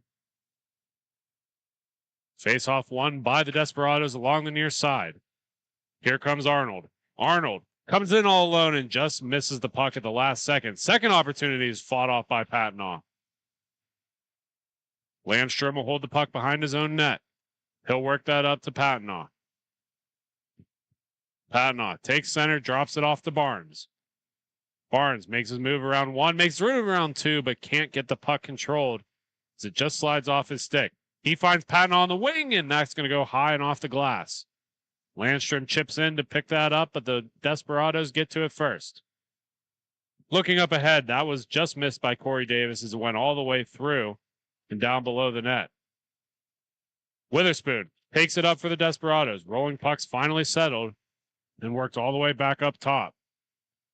Arnold, that shot hits the post and comes out to the near side. Makes its way past Barnes all the way out to center. Witherspoon takes it once again, getting some pressure by Landstrom. That goes through the crease and down into the near corner. Desperados starting to figure something out in the third. Hopefully it's not too late for them as that goes over to Witherspoon. Witherspoon up top. Arnold has a step. Has a man and beats Patnaugh on the blocker's side. Daniel Arnold with an individual effort to make it 6-2. Yeah, Jake, they had about 45 seconds of possession time there for the Desperados. They walk in, they get a shot on goal. It's nice to see them capitalize. 12:30, the time of that goal. 6-2. Magic still over the Desperados. Desperados win the faceoff once again. Nolfo on the wing. Again in all alone, and Patnaugh fights that one off as Nolfo's taken down. No call will be had, and that's still on the doorstep. Still loose. Desperados pick it up and work it back up top. Witherspoon's shot's going to be fought off by Patnaugh. Desperados starting to have some urgency here. That's shuffled in on net, and Patnaugh will cover that up for the draw. Good save there by Patnaugh, who's been busy early in this third period. Make sure you like and subscribe to the Grove City Hockey YouTube channel. We are close to hitting 1,500 subscribers and could really use your support. Just type in Grove City Hockey on YouTube and click the thumbs up to subscribe. Puck back to the Magic, worked around the far wall. Morrison back over to Landstrom. Landstrom with patience and poise as that's back over to Morrison. Morrison works it up to Brown. Brown on the wing. Drops that off to Morrison, who will play it off the wall to himself. Morrison has space. That shot goes off the iron, and they are going to call it a goal. Off the post and in. The Magic continue to extend the lead 7-2. Good shot there. Off the bar and in. Nothing he could do about that for the Desperados. Face-off pulled back out to center. A little miscommunication between referee and goaltender. That'll be one over to the Magic. Magic along the near side. Pushed in front, continuing to battle for it. Eventually, the Desperados come away with it as that's given onto the stick of Welsing. Welsing has a man in front. That goes through the crease and past Patnaugh out to the far wing. Bergman, quick move to work it towards center. Start the breakout as that's onto the stick of Morrison. Morrison, shot's going to go off of goaltender Bogan and up into the air where Morrison will glove it down. Morrison getting pressured below the goal. Works that up to Bergman, who's not able to control it, and it'll come all the way out. Patnaugh will leave that over for Brown. Brown takes that puck up and around the near side. That'll be bounced back off over onto the stick of Bergman. Bergman works that up to Morrison. Morrison drops that off. Back to Morrison. Shot's going to be fought off into the corner. Morrison working it up along the near side. Taken away by the Desperados. And here comes Arnold. Arnold, backhand shot right into the glove of Patnaugh, and he will hang on. Faceoff will be onto the right side of Patnaugh, as both of these teams are getting a couple of fresh legs out there, right around the 9-minute and 12-second mark in the third period. 7-2 still is the score as they take the faceoff here, one back by the Magic. Magic takes it out from behind their own net, works it up to Patnaugh on the wing. Patnaugh takes center and drops that off to Barnes. Barnes loads, and that shot's going to get deflected in front and go to the corner. He'll play it off the wall to Patnaugh, who working in front, and that's not able to be knocked in by Foreign. What did that hit? Foreign over to Landstrom, down to Barnes. Barnes looking for Patnaugh, but that's broken up by the Desperados, and Landstrom will have to go back to collect. Landstrom back off the near side onto the stick of Foreign. Over to Patnaugh on the wing. Patnaugh takes a shot. That'll be fought off by Bogan. Another opportunity fought off by Bogan. And that'll be taken away by the Desperados. Look out here as we got a 2-on-1 developing. Desperados coming in. That's pushed in front, and that'll find the back of the net. Jacob Anderman gets another tally for the Desperados, and it's 7-3. Yes, sir. A well-executed 2-on-1 there. And a nice, well-placed shot. Patnaugh couldn't do too much about that one. They got to keep the pass from getting through there. Both teams take center now. Patnaugh and Arnold will face off. That'll be one back to Landstrom. Landstrom takes it behind his net, dumps that up to Barnes. Barnes over to Foreign on the near side. Foreign makes a nice move around one. Almost makes a move around two, and here come the Desperados going the other way. Witherspoon has the puck on the near side. Shot, and he was looking for the tip in as he takes down his own man and springs Barnes forward the other way. Barnes onto the stick of Foreign. Foreign looking in front, and Patnaugh just misses wide, and a great second chance finds the back of the net. Padnaw hits it off the end wall. It bounces right back onto his stick, and he puts it over the blocker of Bogan. 8-3 hockey. Smart play there by Patnaw.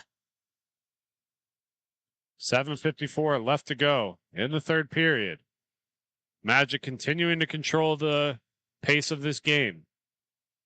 Up onto the stick of Patnaw on the wing.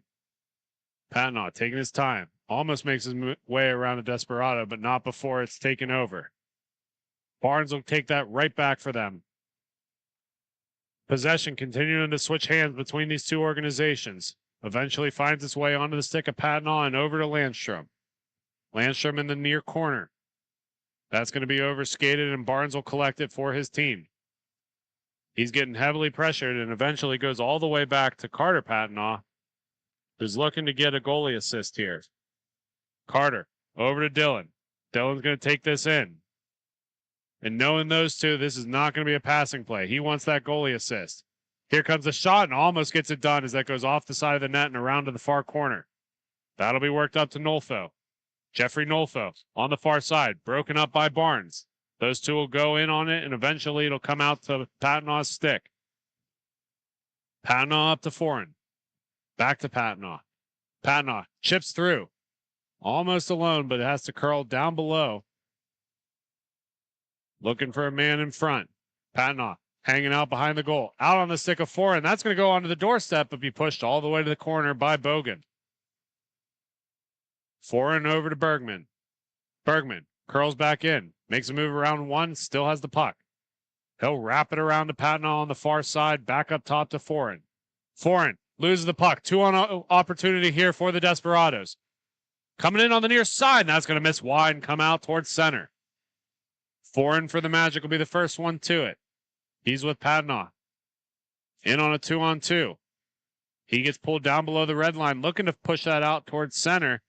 And Bogan squeezes it along the post and holds on. 4:50 left to go in the third period. The score is 8-3. Motor City Magic leading the Detroit Desperados. Both of these teams square up for a face-off. Eventually be tied up at the dot and won back by the Desperados. Desperados wrap it around to the far side. They've got some space. Cuts through center. Still got a lane. Taken down in the play. They're going to call a trip on that. And Patnaw will hold on for the delayed penalty call.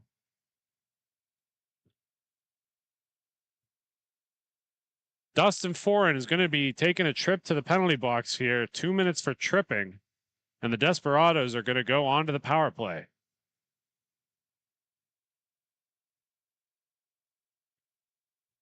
As the referees situate penalty times, we are just around the 3:50 mark left to go in the game.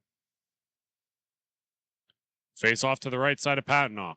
That'll be tied up at the dot and one forward by the Magic. Desperados are going to be the first one to it. Witherspoon. Over. He's going to send it on the stick of Welsing. Welsing's shot's going to go back over to Witherspoon's side where he will collect. Witherspoon works it down low to Nolfo. Nolfo being very patient on the wing. Takes a step, looking in. That shot's going to go high and wide. Picked up by Witherspoon. Up top to Welsing. Welsing's got some space. Minute 26 left to go. And the Foreign penalty.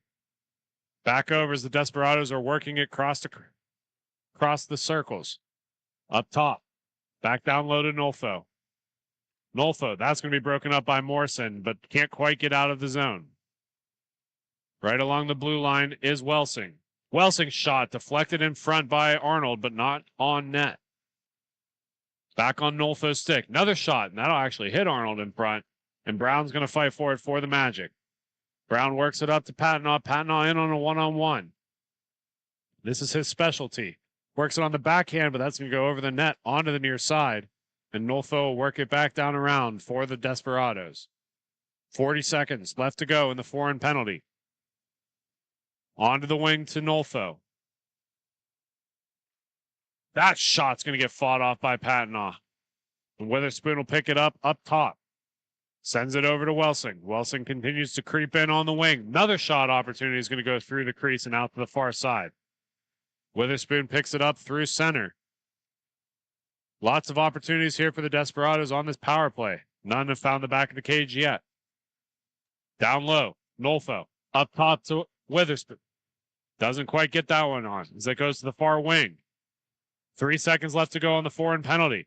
Desperados continuing to pour on the pressure, and that's a beautiful go by the Desperados. Witherspoon with the initial shot, it bounces up into the air and knocked into the back of the cage by Jacob Anderman. Great take there. Strong take from the half wall all the way across to the middle to set up that opportunity by Witherspoon. 8-4 with 1:23 left to go in the game. Face off one back by the Desperados. Welsing wraps it around the far side. That'll be collected by Davis. Davis comes through in front of his net, and that's not quite a connected pass, as that'll be reached out for by the Magic. Desperados coming in finally. Missed pass is going to be taken away by Bergman. Bergman's got some reinforcements as he pushes that onto the stick of Foreign. Foreign up top to Morrison, back to Foreign. Foreign a little low for a shot, but finds Bergman on the near side. That's going to go over the net and around the near corner. Onto the stick of Nolfo. Nolfo takes the wing. Sharp angle shot. Sits on Patnaw's stick, and Brown's going to come in on it. She'll get muscled off the puck by Arnold. Arnold looking in front. That's going to be directed onto net. And Patnaw will knock it away before the whistle is drawn. Hockey is about respect, integrity, and passion. No other company lives up to these core values like Epic Hockey. Epic Hockey takes the time to create each new product, making sure each one is up to the standards of owner Daniel Costa's set. Make sure to check them out on Facebook, Instagram, Twitter, or their website for all their product reveals. During that live read, we have time expired. The final score, 8-4. Desperados fall to the Motor City Magic. We're going to take a quick step aside. When we come back, you'll have more Grove City hockey.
Welcome back to Fort Wayne, Indiana, where we have some more MIHA Championship for the Fort Wayne 2 tournament here on beautiful Masters Golf Sunday. In the green on the left side of your screen is going to be the Chicago Shamrocks. Or excuse me, that'll be the Mary Pats. We apologize. We're going to screw this up a lot today. We have two Chicago teams, both of them having clovers on their crest of their uniforms. In the yellow will be the Chi-Town Shamrocks. In the green will be the Chicago Mary Pats. Mary Pats so far controlling the pace of play as they have the puck in their zone, working on the breakout. Sankey will send that across to Welty. Welty with the puck on the far wing. He'll stop up short, looking for Sankey back deep. Sankey will collect it. Back over to Welty. Two-play pitch and catch as they shuffle around and look for an opening. That'll be worked up onto the stick of Ziegenhorn. Ziegenhorn on the near side. That shot's going to go right into the glove of the goaltender for the Shamrocks. In net for the Chicago Mary Pats will be Ryan Davey. Davey, the big man on campus, having a pretty successful day yesterday. In net for the Shamrocks will be Jeremy Burton. Burton already playing a game earlier today. Obviously successful in that as these two are continuing to play each other to make their way onto the T4 championship later today. Both players converge on it. That's going to come all the way back into the Shamrock zone where we picked up by Schillinger. Schillinger works that across to Thomas. Thomas moves that up the rink. McMahon is going to take that into the corner. Tries to push it towards center, but that's broken up by the Mary Pats. Welty for the Mary Pats. Onto the far wing where he'll find Godejan. Godejan works it across. Cahill, his shot's going to go wide and sit behind the back of the cage. First one, too, it is Ziegenhorn. He'll play it up along the wall, not before losing it. It makes its way onto the stick of McMahon. McMahon takes that puck almost through center, looking to work it across. That's going to skip over the stick, and Hernandez will go back to pick it up. Hernandez for the Mary Pats. Sends it across to Rumps. Rumps back to Hernandez. Hernandez finally takes the zone.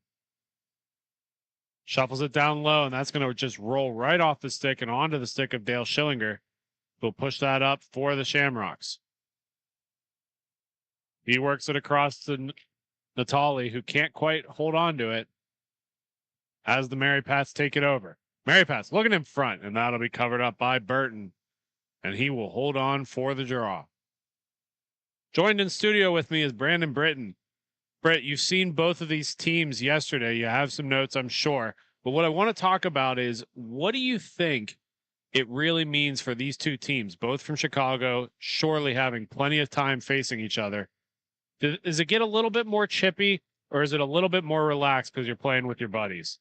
I think it's more intense because you're playing with your buddies, Jake. I think the level of emotional attachment to this game, it means a lot more for both teams. It's the Battle of Chicago here, and I'm looking forward to it. That shot will be covered up by Davey and pulled out for a face-off. Face-off won back by the Shamrocks. Onto the stick of Kuhn. Kuhn's going to wrap in. He tries to get around one, but that's taken over. Going the other way is Albright. Albright curls out towards center, but finds the stick of Rumps. Rumps is going to lose that to the Shamrocks on the wing, and that'll go out on top of the bench. I don't believe they're going to blow this dead. It should be a dead puck as it works onto the near side for Schultz. Schultz back up top, rolling puck hard to handle, and it'll be knocked around a little bit, eventually make its way out towards center. Albright with the puck on his stick. He'll work it over to Hernandez. Hernandez takes it down below his own net, and he'll hold up top there. Slight pressure from Godejan, and that'll come onto the near side and picked up by Albright. Albright makes a nice move around Ash to get through center, and that shot's going to be floated in off the glass and onto the far corner. Both teams converge the Shamrocks to come away with it. Shamrocks working along to the near side. Schillinger back up front. That's going to be fought off by Davey and sit out in no man's land where Rumps will get to it first. Rumps has a man on the back door and can't quite close the deal as that goes to the near corner. Back over across to Rumps. David and Michael Rumps playing pitch and catch as it comes all the way back to Hernandez. Hernandez will hold up behind his own net and work that back up top. Knoll will continue to work that across. Back on the stick of Ziegenhorn. Ziegenhorn will get stripped of it by Thomas, and Thomas is coming the other way. He comes through center on the wing. Looking in front, that bouncing puck just not able to be handled by McMahon. McMahon is going to work that up top, and that's going to be taken away by Knoll. Knoll has got some space. He's got Ziegenhorn on the wing. Knoll takes it in on himself and gives it to Ziegenhorn a little too late, but will force it to pass it up to Welty. Welty over to Hernandez on the wall. That shot's going to go wide and come back around to Welty. Welty through center. Works it back down low. Mary Pat's doing a good job possessing right now as Welty has it up top. Onto the wing. Hernandez. Hernandez plays it across to Knoll, but Knoll can't control it. And that'll be played up to Thomas. Thomas loses it in the mix-up and eventually makes its way onto the stick of Welty. Game is still scoreless between these two as we get just below 7:45. Ziegenhorn. Nice move around one. He's got a space and he's closed in by the Shamrocks, and they're going to go the other way on a 2-on-1. Shamrocks on the wing. Thomas is going to be fought off, and that'll sit down low. Eventually makes its way onto the stick of Hernandez. Hernandez on the wing. He's got one on the back door. Looking for that, and that gets closed off by the Shamrocks. McKinley will hold up behind his net. Both teams getting some changes here. That's worked up top to EJ Ash. Ash across to Schillinger. Schillinger winds up, and that drive is broken up by the defenseman in front. And Welty will go back to collect it. Welty across to Sankey. Sankey with the puck. He's got a man open wide. Works it down low to Knoll. Knoll has Ziegenhorn on the wing, and that's going to be fought off by Burton.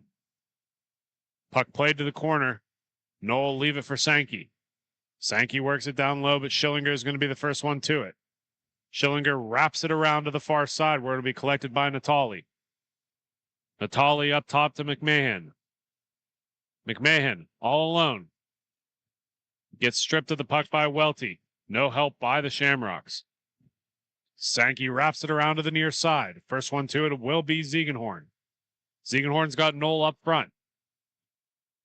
Takes it through traffic instead and loses it over to Welty. Welty's shot's going to go through the crease and around to the near side. Both teams race for it. Battling all the way in. Taken over by McMahon and two great saves by Davey. That puck will be worked up top to Knoll. Stripped of the puck. Here comes the Shamrocks. That shot's fought off by Davey and comes to the near side. Makes its way onto the stick of Chroma. Down low, continuing to battle for it are these two teams, and Sankey overskates the puck onto the stick of McMahon. Thomas with a shot, and that is somewhere within the equipment of Davey as he lays down on top of the puck. Yeah, he showed up to play here today, Jake. He's really holding them in. There's a couple opportunities in the past few minutes, and he's been strong for the Shamrocks. Or for the Mary Pats, rather. Face off right below us in the broadcasting booth as Cahill will take it for the Mary Pats.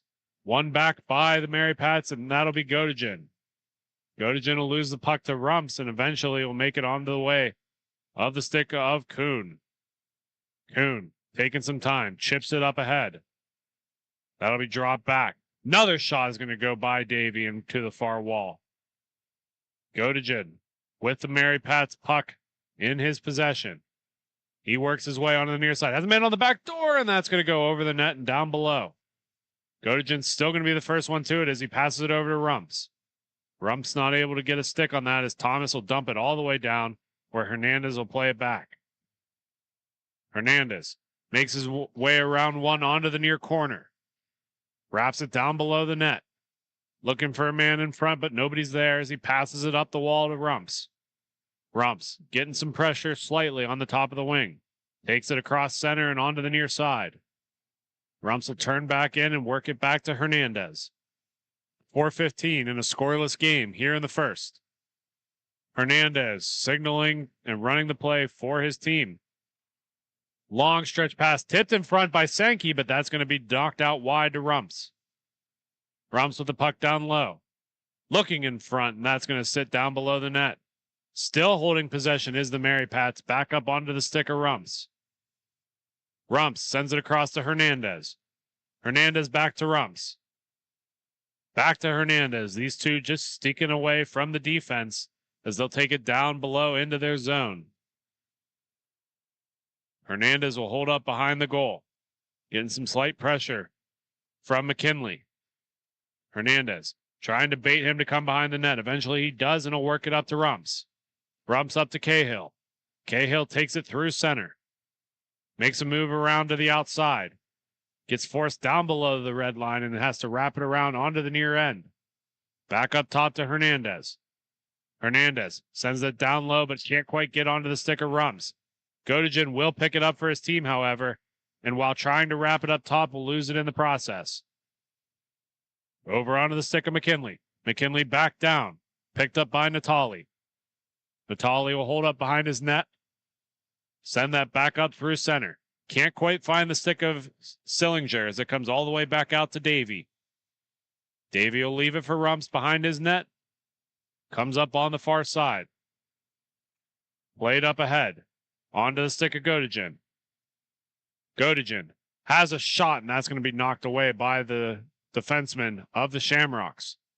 Godejan trying in front again, and the Shamrocks clear it out past center, where Hernandez will pick it up. Hernandez collects the puck. Back over to Godejan. Godejan looking up ahead, getting some pressure from the Shamrocks. Eventually, the Mary Pats are able to work that all the way back where Hernandez will collect. Hernandez softly off the wall, picked up by Albright. That'll be overskated, and here come the Shamrocks the other way. Beautiful takeaway by Godejan. Godejan for the Mary Pats. Up front to Albright. Albright's shot goes high over the net and onto the near side. Wrapped around by John Welty.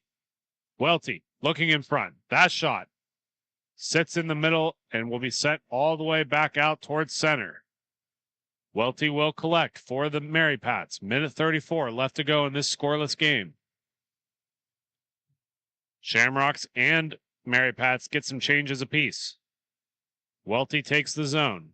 Welty on the wing, getting some pressure heavy by Kuhn as that goes off the side of the net and out towards center.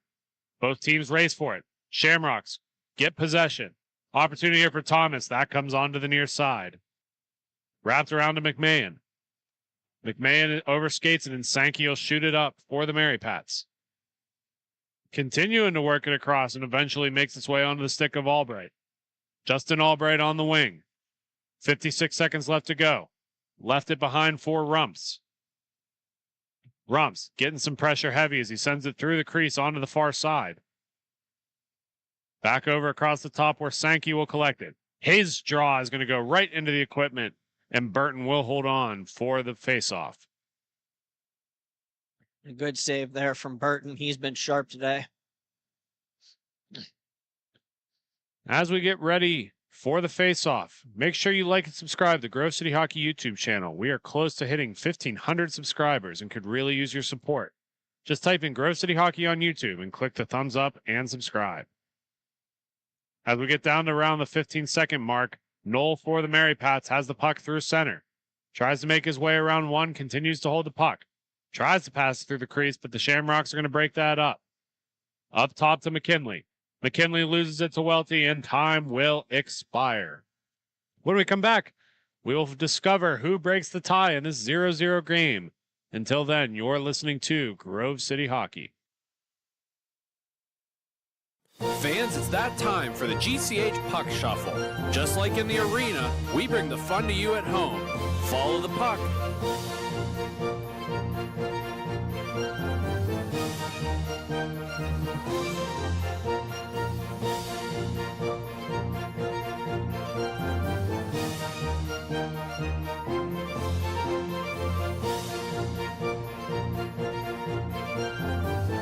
Now, which number is the puck under? If You picked number 1. Congratulations. Now, back to the action. Hey fans, it's that time for the GCH duck races. Make sure you get your picks. We have Mikey, Duke, Tex, and Ranger. Here we go.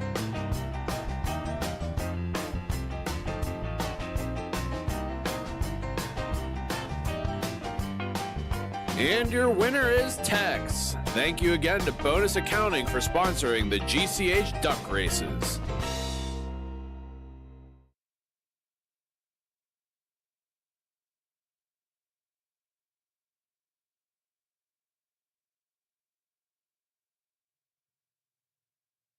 Second period action is just about to start here in Fort Wayne, Indiana. Two teams for this contest are the Chicago Mary Pats and the Chi-Town Shamrocks. Nobody has broken the score sheet yet, and here's an opportunity for the Shamrocks, and Davey makes the save.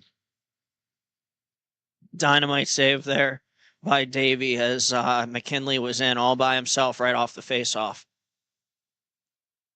Faceoff will be pulled out to the right side of Davey. One forward by the Shamrocks who try to send it out. Fans on the shot. Shamrocks continuing to pressure, but not before the Mary Pats take over possession. Possession given right back to the Shamrocks, and they're here on a 2-on-1. That shot's going to go in front. Another opportunity, and that goes through the crease. Wide open cage for the Shamrocks. Just not able to find the back of the net. Onto the stick of McKinley as he wraps it down low. Picked up by Godejan, and who will send it up to Knoll. Knoll on the wing on a 2-on-1 for themselves. Onto the stick of Ziegenhorn, and he will make it count. Ziegenhorn flutters it right over the blocker of Burton and makes it a 1-0 contest.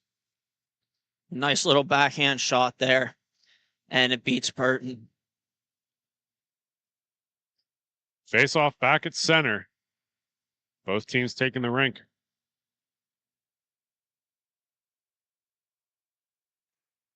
One forward by the Shamrocks.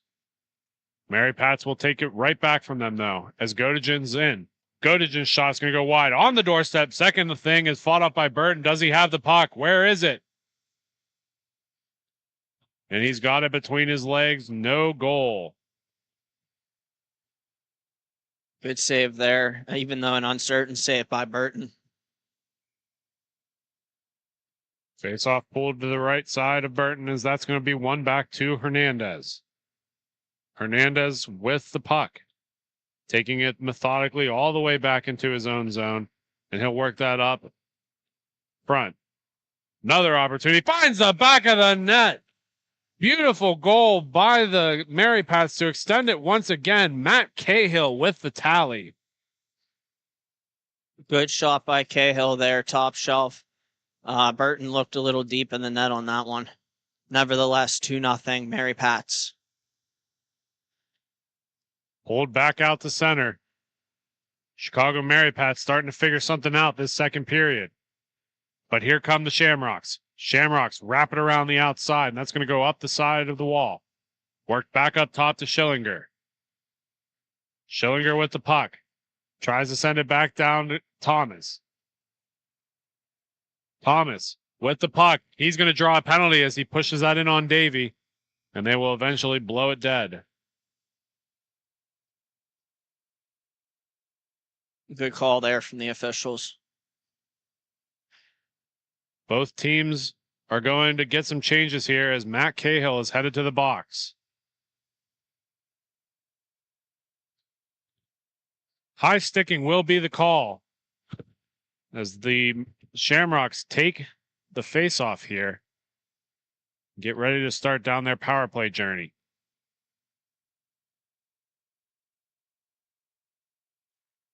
Puck one back in, up top for the Shamrocks as they try to clear it. Eventually the Shamrocks will go back to collect that up as that's going to be sent back in by Natali. Back up top, Natali with the puck. Onto the wing. Just over skating it is McKinley, and McKinley will wrap back in for another attempt. Looking in front, Davey can't read it, and that's knocked wide by Hernandez to the corner. Puck in the corner. Rumps tries to clear it. Eventually, the Shamrocks will get to it as that goes across the wing onto the stick of Ash. Ash takes the zone here. Has a man up front. Looking up top. Picked up by Natali. Natali down on the wing. That shot's going to go through and onto the corner and continue to work around.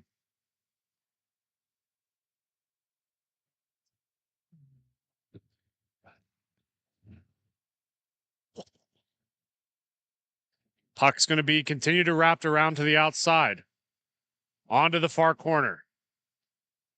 Schillinger down low. He's going to work that back up top. Eventually makes its way onto the stick of McKinley. McKinley's shot, and Davies got that one red as he covers it up. Good save there by Davies as he smothers it. The best rebound is no rebound. Both teams making some changes here as we have just about 30 seconds left to go.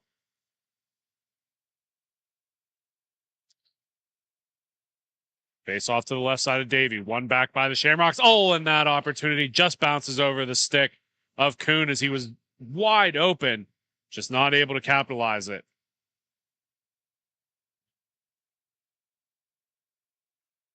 Puck down along the wall. Back across.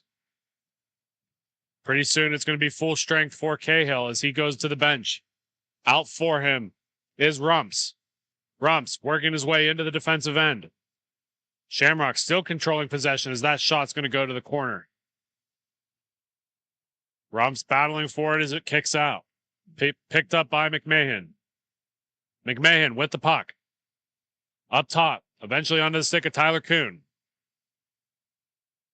Kuhn's going to lose that puck as it goes on to Hernandez's stick and up to Rumps. Rumps with the puck. Works that down low, and that's overskated, and here come the Shamrocks the other way. Kuhn's going to work that down low. Over across, and that just goes over his stick as the Mary Pats are going to surge forward with it. Albright with the puck. Works it over to Hernandez.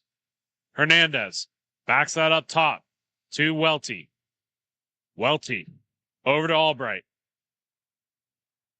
Albright down low for Sankey. Sankey's got a battle for it, and he eventually will get stripped of the puck. Puck goes onto the stick of Kuhn, and Kuhn's going to take it away. Kuhn works that up top to EJ Ash. He'll be stripped of the puck, and coming the other way is Albright. Albright's shot goes right into the glove of Burton, and he will hold on. 7 minutes and 4 seconds left to go in the second period. Only team to score so far is the Mary Pats, and they have 2 of them.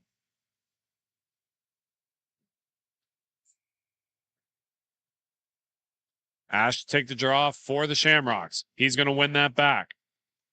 That's going to be tried to be pushed forward by Fugman, but he's not able to get to it. Knoll pressuring hard, eventually passes it to the wrong team as here comes McKinley. McKinley evades one, finally takes the zone. Puck rolling on end makes it a little hard for him to control, so he dumps it in deep to Ash. Ash overskating it, and Knoll will take it for the Mary Pats. Mary Pats working in deeper and deeper. Lines up for a drive. Burton has that red as it goes to the corner. Sankey distracts just enough for Knoll to be able to pick up the puck, who's getting pressured by Fugman in the corner. Over to Ash. Ash with the puck takes center. Looking to pass it across. Man he was passing to is taking a change. Mary Pats are going to pull it out through the near side. Ziegenhorn. Ziegenhorn's going to drop it to Welty.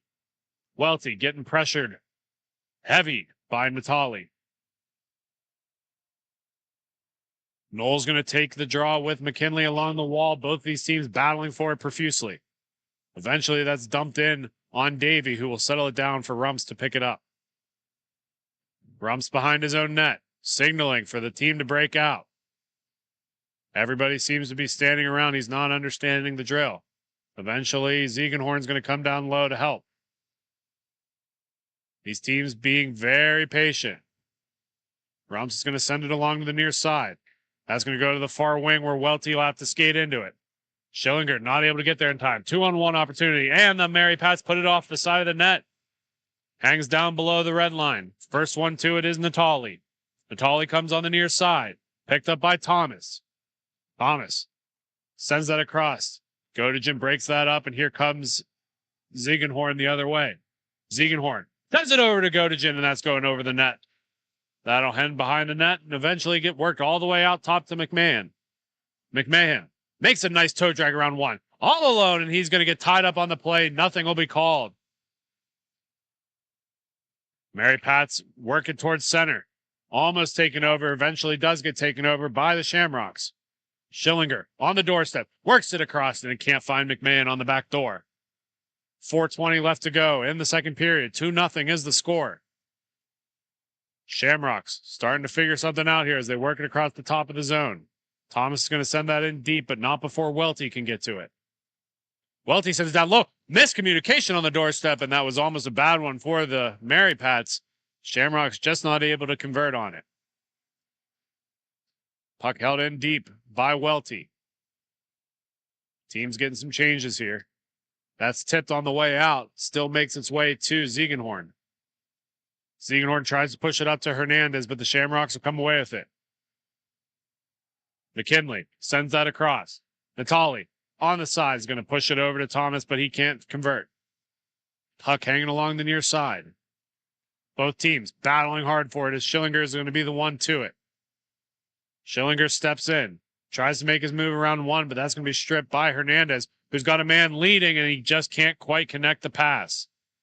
Gotigen's still going to be the first one to the puck. Works it onto his backhand. Continues to travel through the crease. Looking, and Burton's got that one right, and the second one misses the net wide. Hernandez not able to control himself, and that gets stripped by Schillinger. Schillinger through center. Schillinger onto the near side. That shot's going to go into Davey, and he will hold on.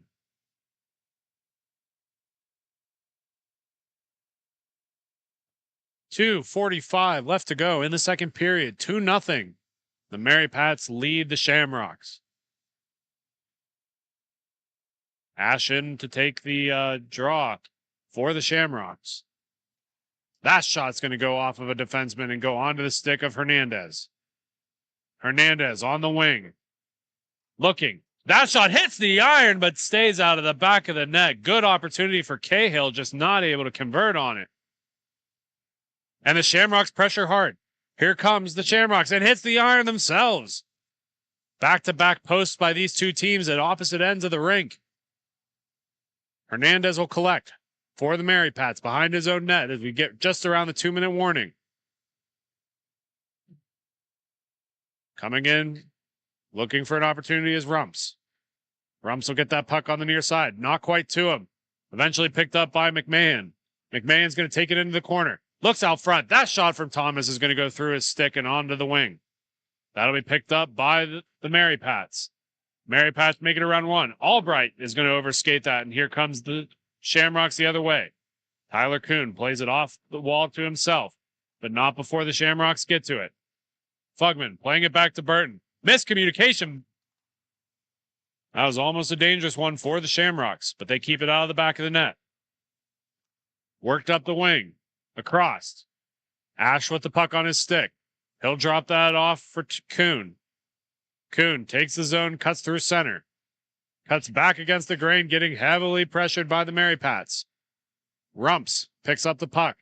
Pulls it behind his net and plays it off the wall to himself.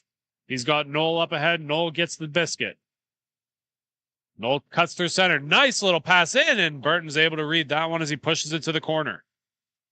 Up top to Knoll. Knoll's not able to control it, and here comes Ash going the other way. Ash makes his move around one, but can't make a move around the second one as Rumps takes the puck over for the Mary Pats. Sends that back over to Knoll. Knoll, 30 seconds left to go in the period. Wraps it around to Rumps. Rumps got the puck on his stick, back over to Knoll. Knoll with a lot of space. Just a little bit of time. He cuts across screen and gets through one. That long shot right into the glove of Burton, who has no problem seeing that the whole way into his glove. 16 seconds left to go in the period. More than likely one last draw and one last rush for the Mary Pats to try to get a goal. Gotigen in. That's going to be lost to the Shamrocks. Overskated. 10 seconds. One. Apologize for saying 10 seconds, and that looks like that will do it. as time does expire. When we come back, you'll have the third and final period of this game in regulation. You're listening to Grove City Hockey.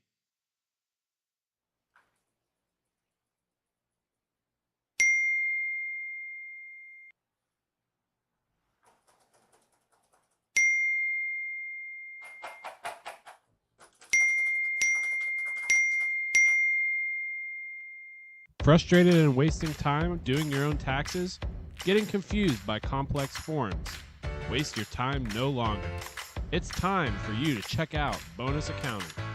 Kenny and the team will help you with taxes, bookkeeping, and payroll services. Now that's an accounting hat trick. Leave it to the industry experts and check them out today. Use promo code Grove City Hockey for a sweet discount and also to receive exclusive GCH merch.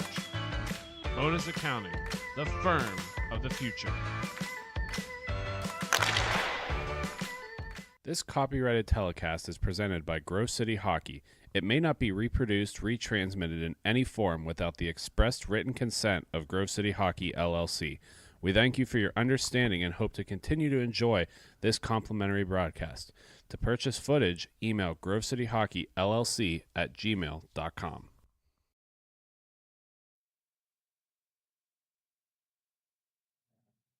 Third period action just about to start here. Quick recap from the last period. 2 goals were scored, both by the Mary Pats. Shamrocks still not on the score sheet. Puck one back to Natali for the Shamrocks, over to Schillinger. Schillinger works it up to Thomas, who takes the zone. Nathan Thomas, nice move to cut towards center. Works it on his backhand, and Davey has that one into his glove the whole way through. Good save there by Davey as he continues to be sharp in this one. Face off right below the broadcasting box as Godejan's going to win it to the wall. Sankey will chip that right back up to him, but not before it gets on to Schillinger's stick. Schillinger works it towards center, and that was a weird one as Davey's able to fight it off at the last second. Hit off of the shin guard of the Mary Pats defenseman and went on net. Another shot. This game's starting to heat up a little bit as Welty's battling for the puck. Taken away by McMahon, and he's going to take it right back off him. Welty is going to play that forward. Falls down in the play. A little rattled as he missed a pass right after it. Eventually works it onto the stick of Ziegenhorn. Ziegenhorn's shot's going to go wide. Sit behind the back of the net. Godejan's going to battle for it. Shamrocks to come away. Shamrocks on the far wing, going to work that down low. Natali for the Shamrocks. Back up top to Ash. Ash with the puck. He takes it through center. He's got 2 defensemen to beat. Makes his way around one of them. Gets forks quite wide in the process. Eventually onto the stick of Natali up top. Natali over to Schillinger, who's going to wrap it around down low. Sankey to pick it up for the Mary Pats. Sankey looking for it, and Ziegenhorn gets it picked up. Ziegenhorn takes it on the wall.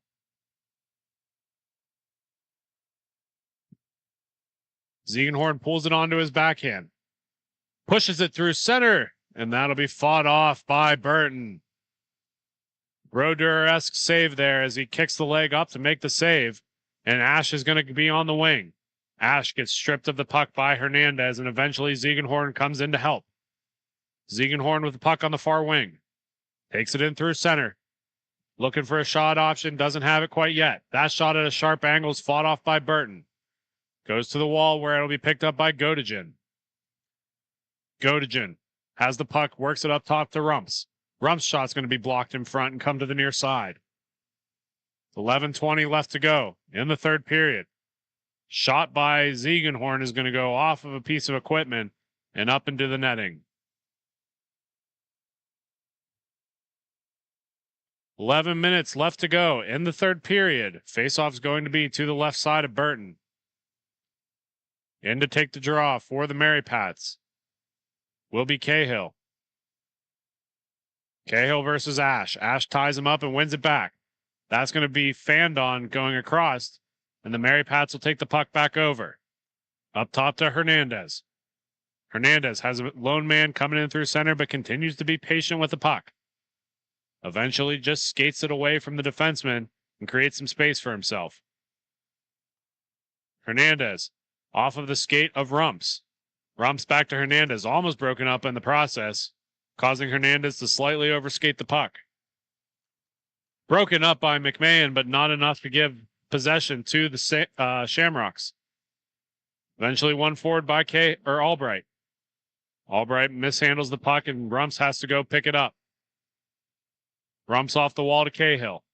Cahill wraps it back into his own zone. Back across to Rumps. Rumps looking for an option. Giveaway up front. Opportunity here, and Davey fights that one off as it comes to the near corner. Rumps with the puck. Sends it across to Hernandez. Hernandez looking through center. Nobody there to collect. Eventually, Fugman for the Shamrocks will pick it up. Sends that up to McMahon.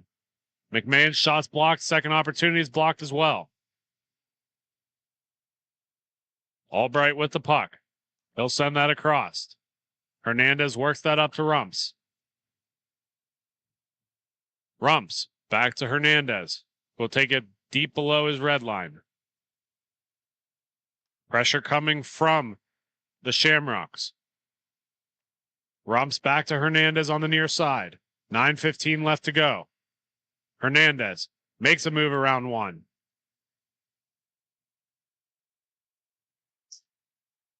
Hernandez overskates the puck, and here comes the Shamrocks the other way.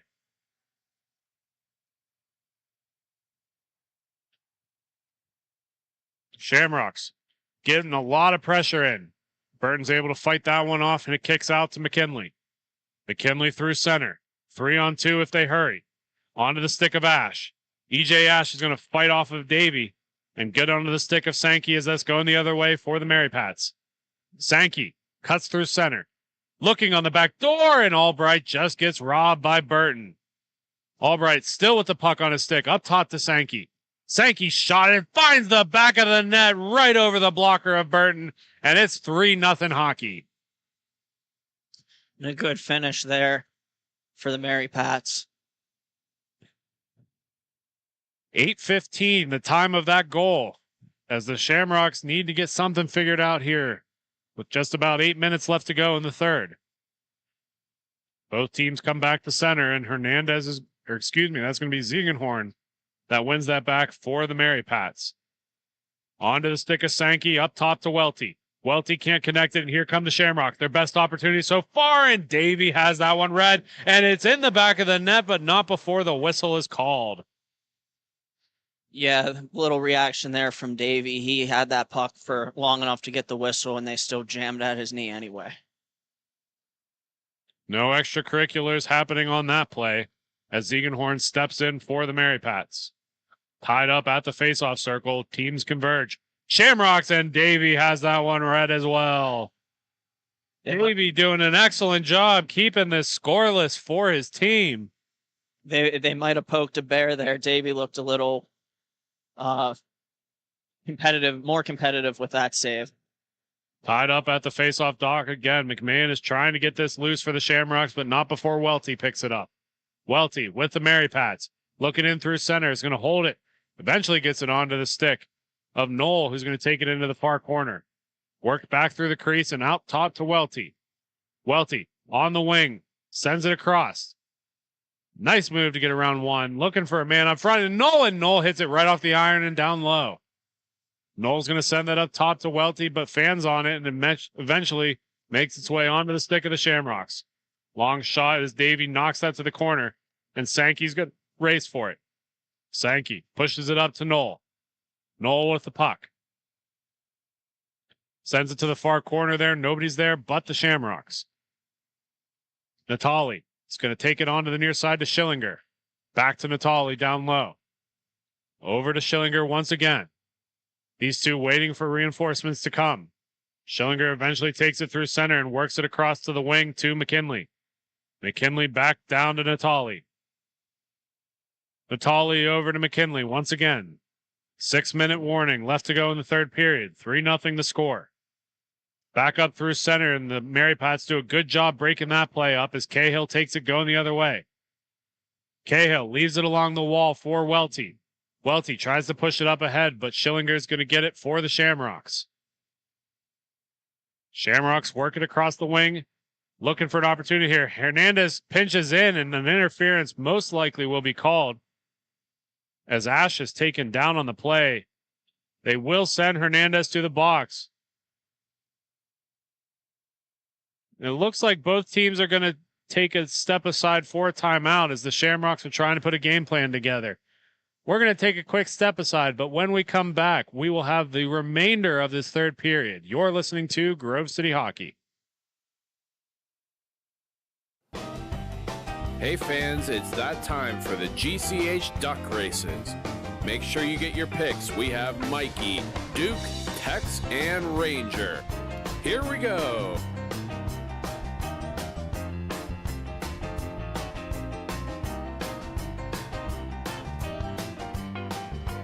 And your winner is Duke. Thank you again to Bonus Accounting for sponsoring the GCH Duck Races.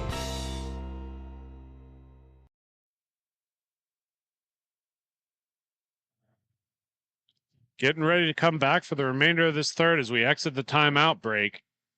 Quick recap. Hernandez is headed to the box for the Mary Pats. 2 minutes for interference.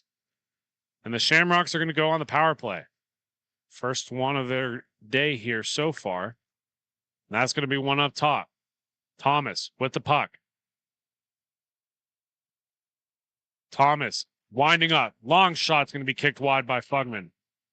Still kept in the Shamrock zone on the near side, and that's not able to be converted. Still loose, and Welty's going to dive in on that one. Still battling down low in the corner. Works its way up towards the top. First one to it is Kuhn, and he's going to drop that off for Thomas. Thomas on the wall, back up top to Kuhn, back down low to Thomas, who can't control it as it comes all the way to the wall. Thomas collects himself and works it down low for McMahon. McMahon back up to Thomas. That breaks something in front. Another opportunity, and the Shamrocks are not able to convert on that as it get knocked all the way past center. Thomas back to collect. 1:20 to go on the Hernandez penalty. Onto the near side to Kuhn. Kuhn's going to miss wide, and that's going to go onto the stick of Welty. Welty will clear it, and that will be kept in by Thomas. That'll be a penalty.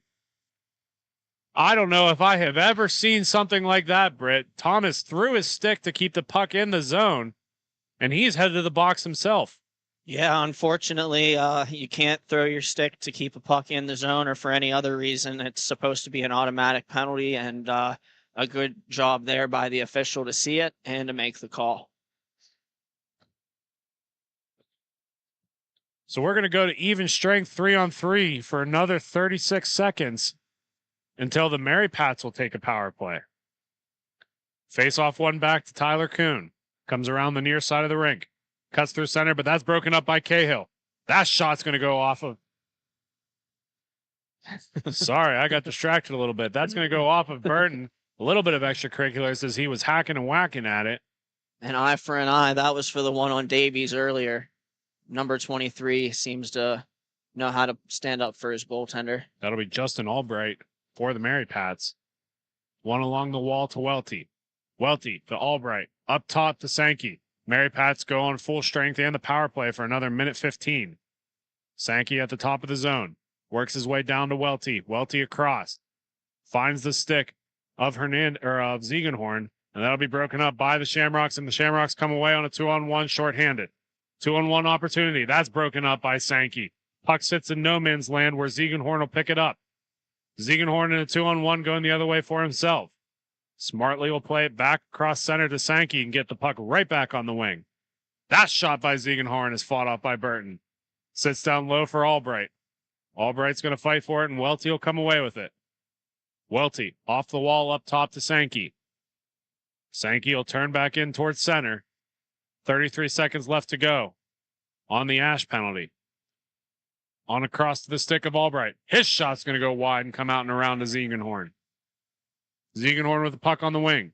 Back in front to Albright. Albright not able to control it, but Welty will. And that shot is going to go off the doorstep and still loose down low and works his way out and around the outside. Good opportunity for the Mary Pats there. Another opportunity by Ziegenhorn is going to go off the glass onto the near side. Continuing to battle for it is the Shamrocks. Shamrocks taking it in as full strength comes back towards them. That shot's going to get knocked up into the netting and out of play. A good save sequence there, shorthanded by Burton, and that'll keep this game within reach in the late stages.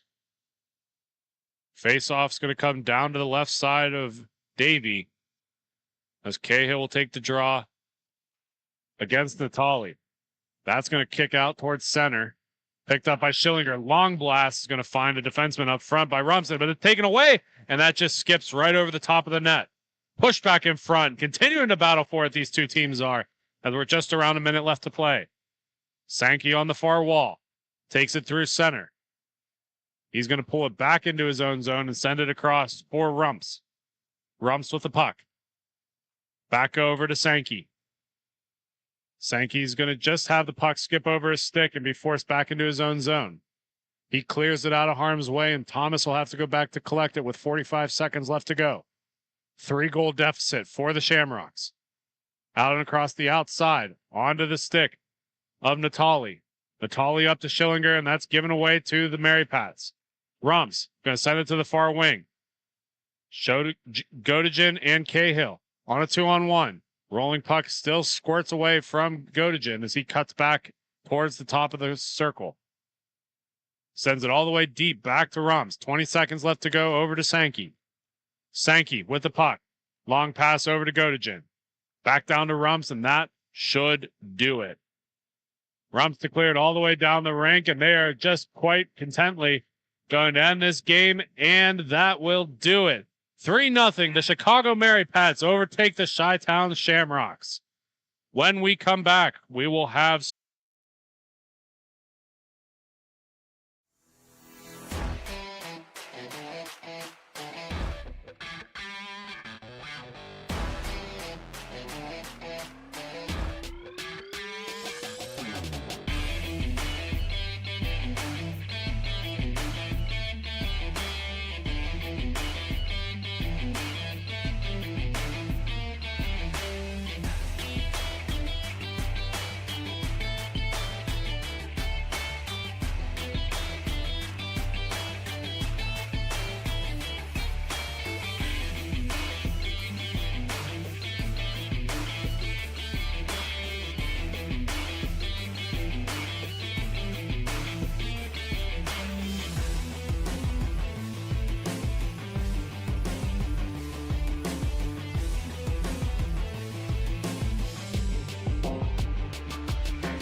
We're back from Fort Wayne, Indiana. Welcome to this T3 matchup. We have the Chicago Hitmen, and they're in black, against the Detroit Stars in red.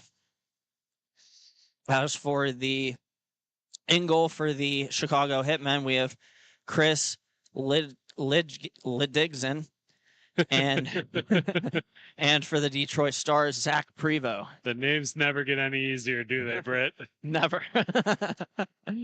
And the Detroit Stars win in the opening faceoff. It's going to be controlled by Dominic Stankiewicz. And Stankiewicz with it. He looks, and he sends a drop pass over to Nathan Johns. Johns picks his head up, finds Stankiewicz again in the middle. They'll try a give and go off the stick of Esposito for the Hitmen, and now he's got an opportunity. And a shot on goal save made by Prevost. Good save there in the early stages of this one, and it'll be controlled again here by the Stars. Detroit Stars pass it to the far side now. They'll bring it up the rink. And stopping is Dominic Stankiewicz. Stankiewicz still has it. He's going to stick handle beautifully in between two defenders and calmly look to walk into the middle. A shot is off a stick of Esposito, and they're going to feed him in a counterattack. He might have an opportunity. One-on-one, Esposito around off the outside of the cage.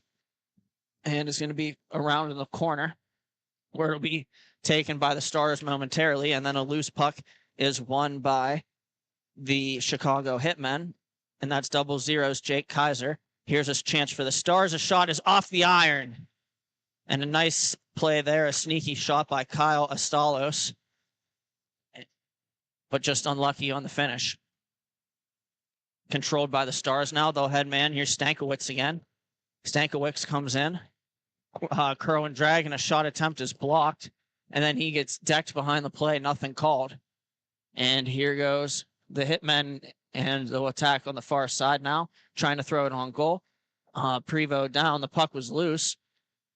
And now it's cleared and taken momentarily by the Hitmen. However, it's going to be stolen away by the Detroit Stars. And what has the makings of a chippy game early on here, and a shot they score. In front of the net, it's Brandon Kowalski, and the Detroit Stars are off and running. Yeah, that's just the right place at the right time, and you can just tell that the Hitmen are not ready to give that one up. It's just a dirty, upsetting goal, but they don't really care. They're just going to take the lead 1-0 and continue on with the show. Face off at center. Won by the Hitmen. They'll have it on the far side. Bank pass off the boards, and it'll be intercepted by the Detroit Stars. A nice defensive play there. Here they go, 2-on-1, and a pass over.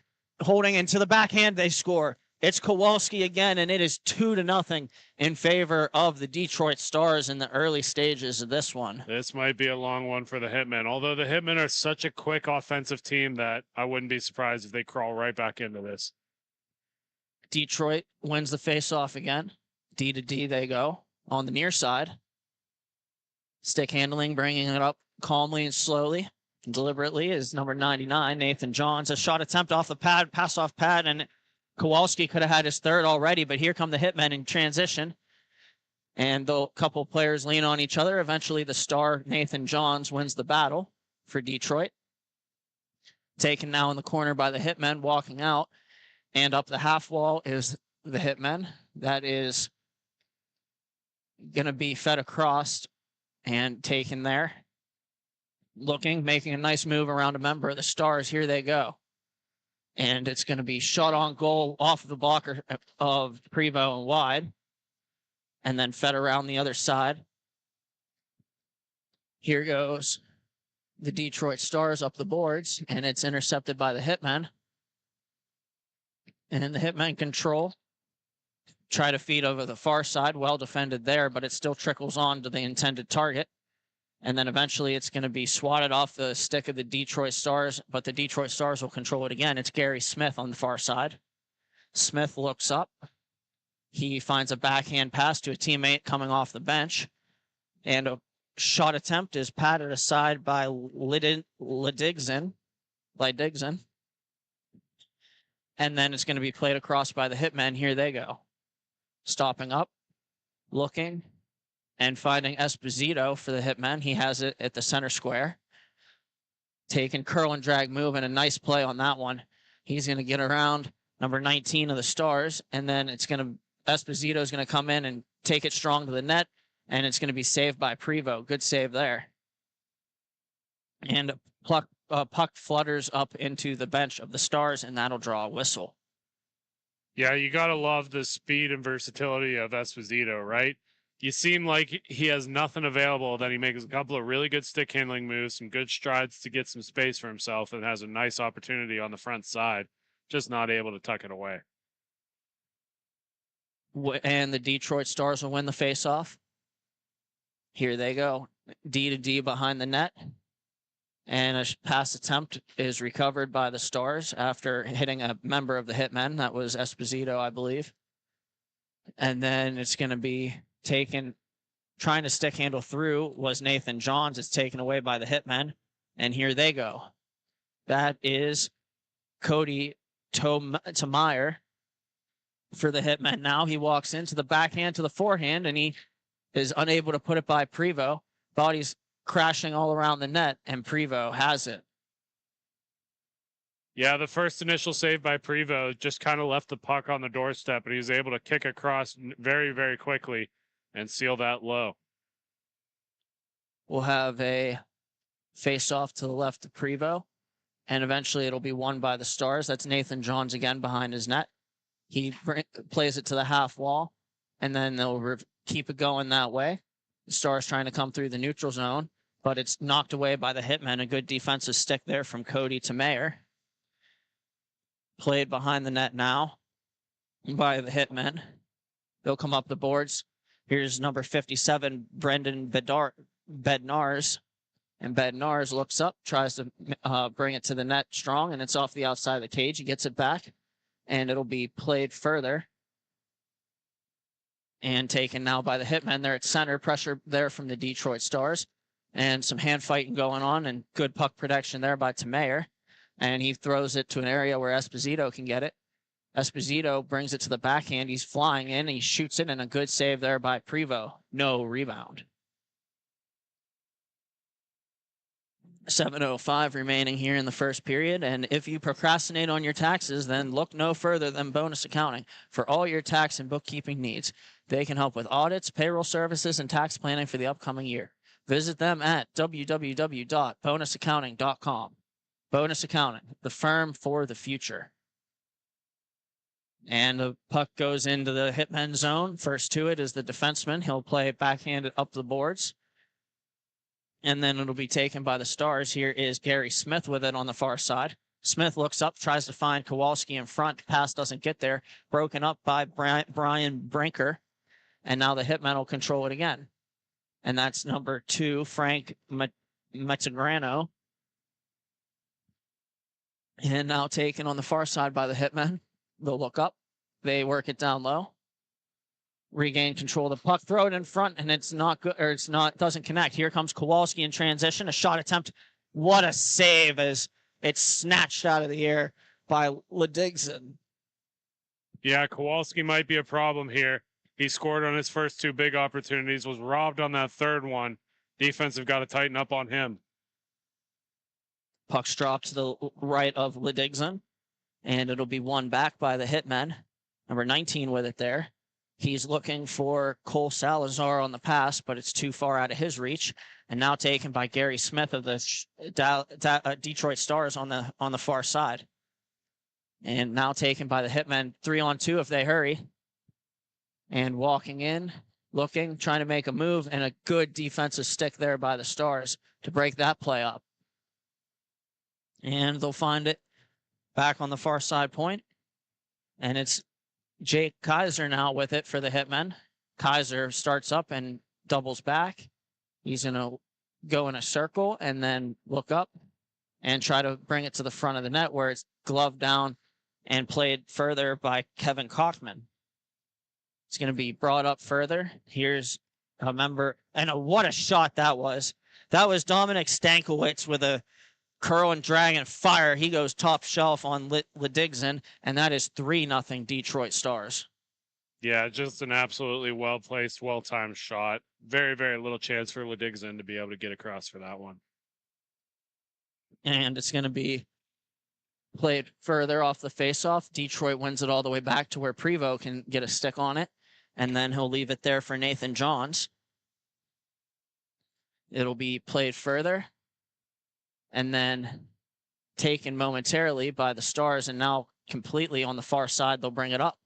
Here they go. And a good stick handling move there, and a shot goes wide of the net.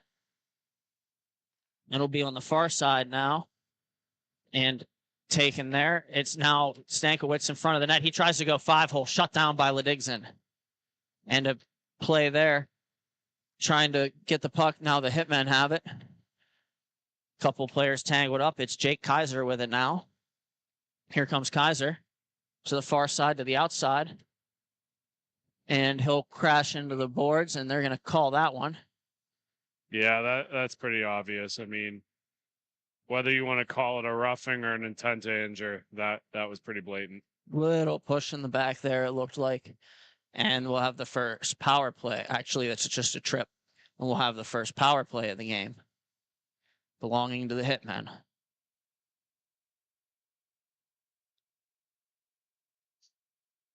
And it's going to be, I think, Esposito taking this face off. Or actually Esposito with it now. That would have been Bednar's taking the face off. And now it's controlled at the point. That's Cody Tomeyer. Finds Esposito back to Tomeyer, and he'll shoot it. And then it'll pop up into the air and be played further to the far side boards where a couple players cross body and cancel, and now brought back over. And trying to walk through the middle was Cody Tomeyer, and he'll have it knocked off of his stick by the Detroit Stars, and here they go. Shot on goal is saved by Ledigson. He'll throw it out to Esposito on the power play and keep play moving. Smart play there from the goaltender. And Esposito gets the line and stops up. He feeds it back to the point where it can be played further by Mark Orr. Orr looks up. He plays it down low where it can be continued possession further by the Hitmen, and they move it out in front. And a shot by Esposito is saved by Prevost.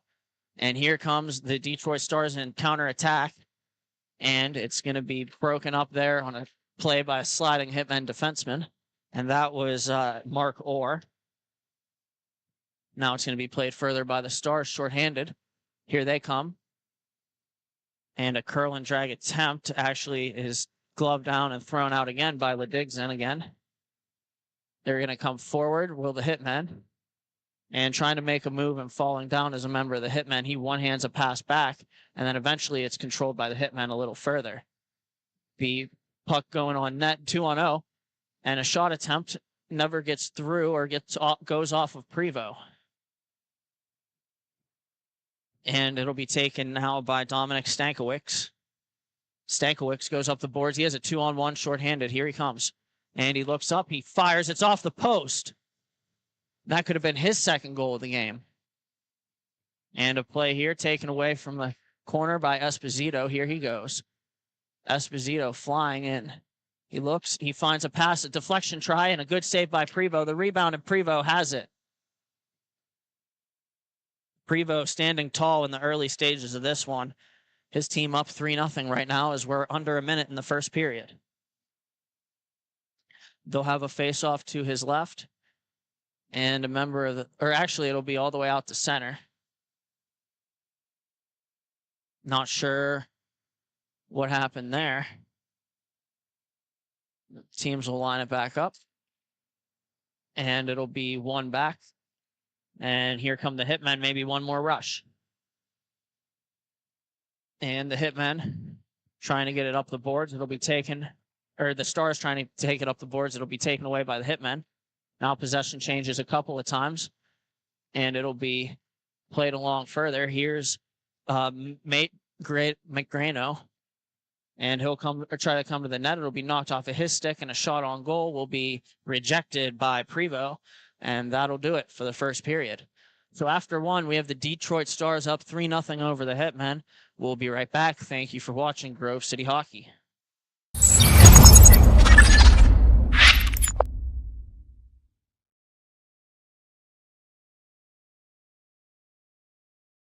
For my opinion, it has a good minimalistic look. I'm a fan of the black with minimal white accents, the white logo at the very bottom, it makes it pop. I gotta say, I love the grip material. I'm not feeling like I need any tape or anything. And then honestly, in terms of weight, it's definitely one of the lightest sticks I've used. It has a good pop to it, so I feel like I'm gonna get a lot of good shots off and hopefully less muffins.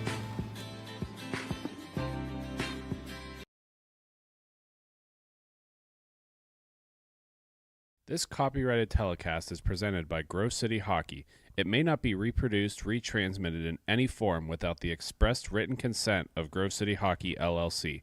We thank you for your understanding and hope to continue to enjoy this complimentary broadcast. To purchase footage, email grovecityhockeyllc@gmail.com. And we're back here in Fort Wayne, Indiana, with this game between the Detroit Stars and the Chicago Hitmen. The Stars lead 3-1 as they had a late goal the Hitmen had a late goal here in the first period. And here we go. It's going to be taken further. Here's the Hitmen, a shot on goal, turned aside by Prevo.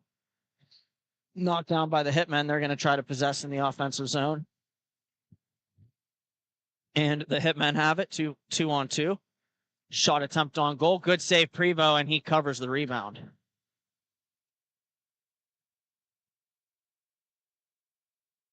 Face off to the left of Prevo. And we'll have the face off won momentarily by the Hitmen, and they'll make a play to the back door, and a good save there by Prevo. The rebound squirts out, and here we go.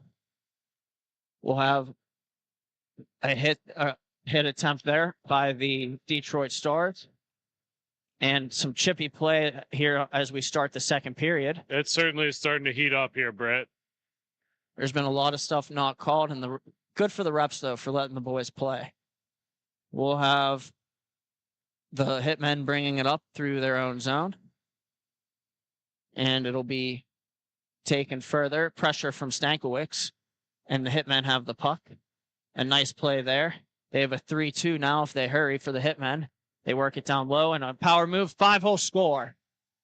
A nice take there to the net, and it's jammed in on the far side, that being Brendan Bednar's, and it is 3-2 in favor of the Detroit Stars. But here come the Chicago Hitmen. They have the last 2 goals. That's a little bit of a surprising goal against Prevo. Normally he's able to seal that low pretty good. I guess it's just time and place.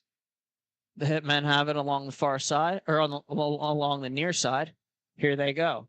Bringing it up, firing wide of the short side of Prevo, and puck controlled now. It's Esposito. He loses the puck, however, back pressure from Kowalski, and it'll be taken now by Gary Smith.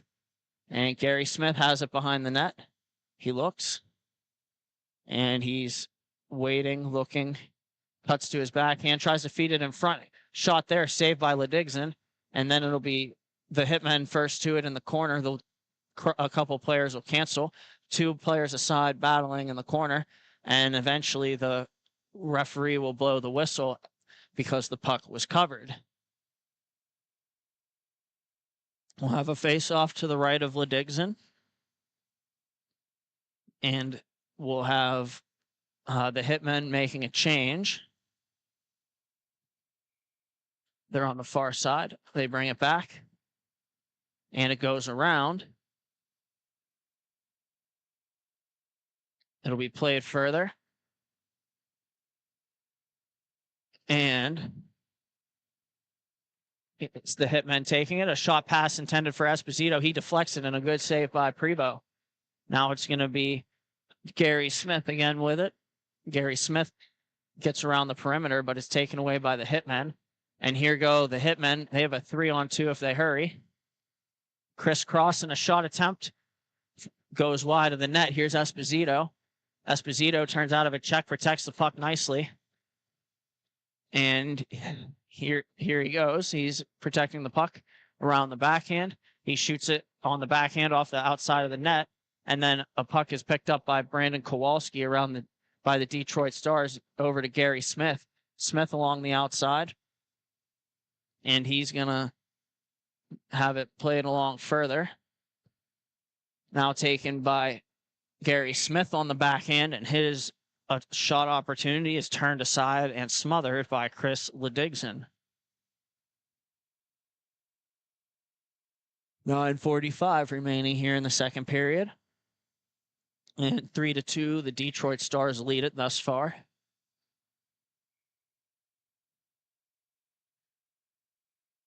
Off the faceoff, it goes back to the point for the Stars. Number 22, that's Toragno with it. It'll be battled for in front by the goal line, and the player for the Stars looks at the referee for a penalty. He ain't going to get it. Here come the Hitmen. And walking around to the outside now is Frank Mategrano. And Mategrano looks up and finds number 19, Mark Orr, on the far side. Orr looks up. He's going to slow things down. And he delays a little bit, and he'll find a D-to-D pass. They'll continue to circle and rewind. And here come the Hitmen. They'll bring it up the rink now. They have a pass off the boards, and it'll be taken. Cutting into the middle now is number 15, Cole Salazar. Salazar feeds it all the way back, where it'll be played by Ledigson. Ledigson looks up. And it's going to be taken along here by the Hitmen, trying to make a power move to the outside. Here they go. Protecting the puck nicely on the backhand is Mark Orr. Orr feeds it back down, or back up high, where it can be played further by the Hitmen. 2-on-1 or 3-on-2 if they hurry. A player of the Stars fell down. And a backhand between the legs pass attempt, and just chaos in front of the net. The puck goes behind the net. Teams are battling for it. And eventually, I think the Stars come away with it. Still battling for it. Still there. And the net's knocked off. And that'll draw the whistle of the official. The face-off ruled outside of outside of the zone, because the player for the Hitmen bumped into the goalie, thus causing the net to be knocked off. Teams are going to line up here at center. 7:29 remaining in the second period. This game 3-2. The Detroit Stars are leading over the Hitmen. And going forward are the Hitmen here with it. Pass to the outside intended for Esposito, goes off a leg, and it's recovered by the Hitmen. Esposito, nice curl and drag move there. And it's going to be played further. Looking with it now is the Hitmen. They have it along the perimeter. And taken to the boards by Gary Smith, was a member of the Hitmen. And here comes Stankiewicz in with it. They'll work it all the way back now. It's controlled by Kevin Kochman. Then played over to Brandon Kowalski. Kowalski walks in. He has 2 goals already in this game. He tries to make a move, and it's taken away by the Hitmen. Here go the Hitmen in transition. It's Esposito. Beautiful skating move. He has a step. He brings it to the backhand, and he roofs it. What a play there by Esposito, and this game is tied. A nice power move. Backhand shelf for Vince Esposito. And Esposito has always had the silky hands on him. He's always been able to make those moves. It's just, I have not seen Prevost let in a goal like that in a long time. And here goes the Detroit Stars winning the faceoff again, as we have this basically new game here. And controlled by the Hitmen, they'll bring it in. It's Esposito again. Shot turned aside by Prevost. And then a shot again from a bad angle is off the outside of the net. It'll be taken further at the point and then turned back, where Mategrano plays it to the D-men. And now it's played up, stretched to Esposito. Esposito attacking out of the corner, strong on his stick and his skates. He gets taken down, and it'll be played further by Dominic Stankiewicz. Stankiewicz finds Kowalski in the middle. Nice curl and drag attempt, but a good stick there defensively for the Hitmen. And Stankiewicz again, and he'll feed it to Gary Smith. And the Stars have it. They'll look. they'll turn to the outside and wind it around. But here comes Esposito. He has a man up the rink, and a nice curl and drag move there, and trying to go through both defensemen. He does. In fact, he goes to the goal line and he draws a penalty. There's going to be a penalty coming up to Stankiewicz. It's most likely going to be a cross check. And we'll have the Hitmen going to the power play with about 4.5 remaining. Yeah, I'm not so sure about that one, Brett. Those are the kind of calls that you wonder if there's actually a call there, if it was reaction to the cause to the effect. You know what I'm saying? Like injury-related goals or injury-related penalties, right? May not have been a penalty, but a player might have gotten injured, so you call it.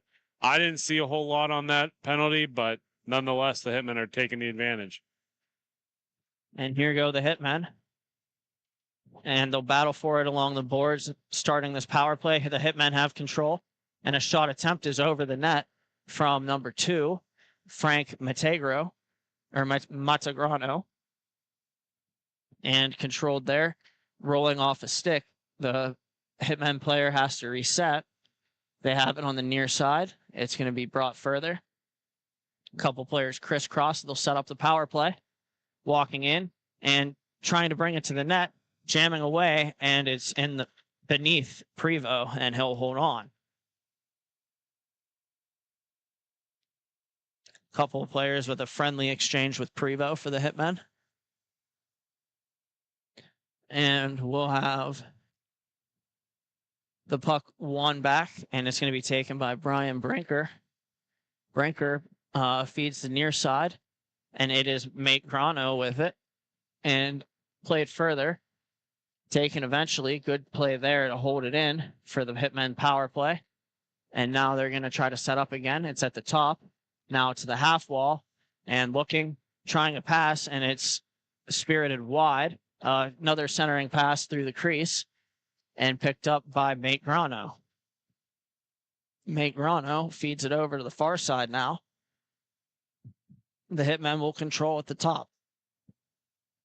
Looking up, trying to make a move, and a good play there. They'll look up. Still good by MagiClean.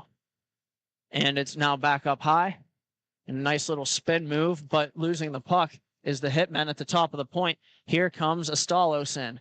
Astalos makes a move and doesn't shoot it. Now he's going to content to rewind and rag out some time on the penalty kill. And now he's going to work it back down low, even here. Penalty is over. It's Torango with it. He has it knocked off of his stick by the member of the Hitmen. The Hitmen player turns and spins up. Here he goes. Looking, delaying, has a player down low, doesn't have a lane to get it to him. So they'll stop up. And a nice airborne hacky sack move to try to create an opportunity. Almost worked. And now the Hitmen have it again. It's 3-on-2. And it's Esposito who get great back check there by Brandon Kowalski to break that play up. And it's going to be taken further by the Detroit Stars. And there they go. 1.5 minutes remaining here in the second period. And a nice pass across. That is Stankiewicz with it.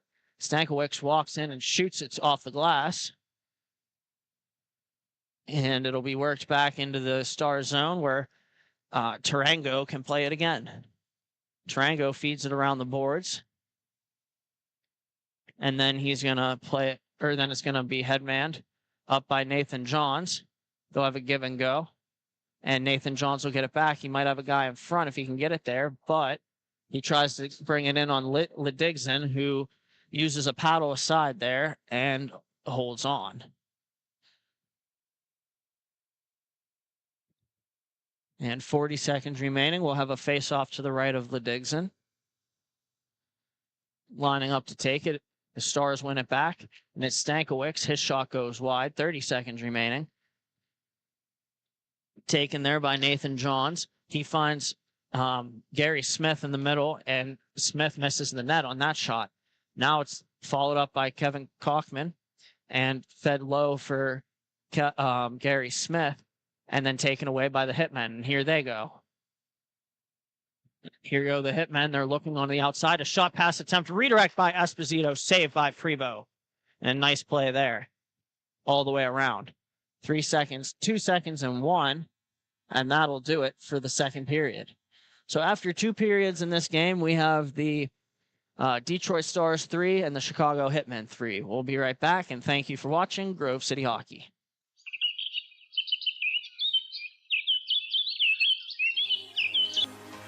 Fans in the Pennsylvania area, as winter approaches, it's time to plan for the summer. BY Lawn Care is the perfect people to reach out to get you ready for the warm season. They will get you on a schedule to be the best house on the block.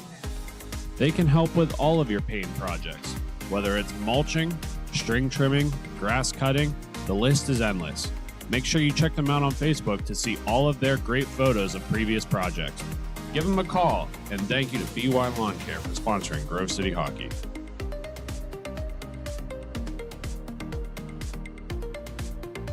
This copyrighted telecast is presented by Grove City Hockey. It may not be reproduced, retransmitted in any form without the expressed written consent of Grove City Hockey, LLC. We thank you for your understanding and hope to continue to enjoy this complimentary broadcast. To purchase footage, email grovecityhockeyllc@gmail.com.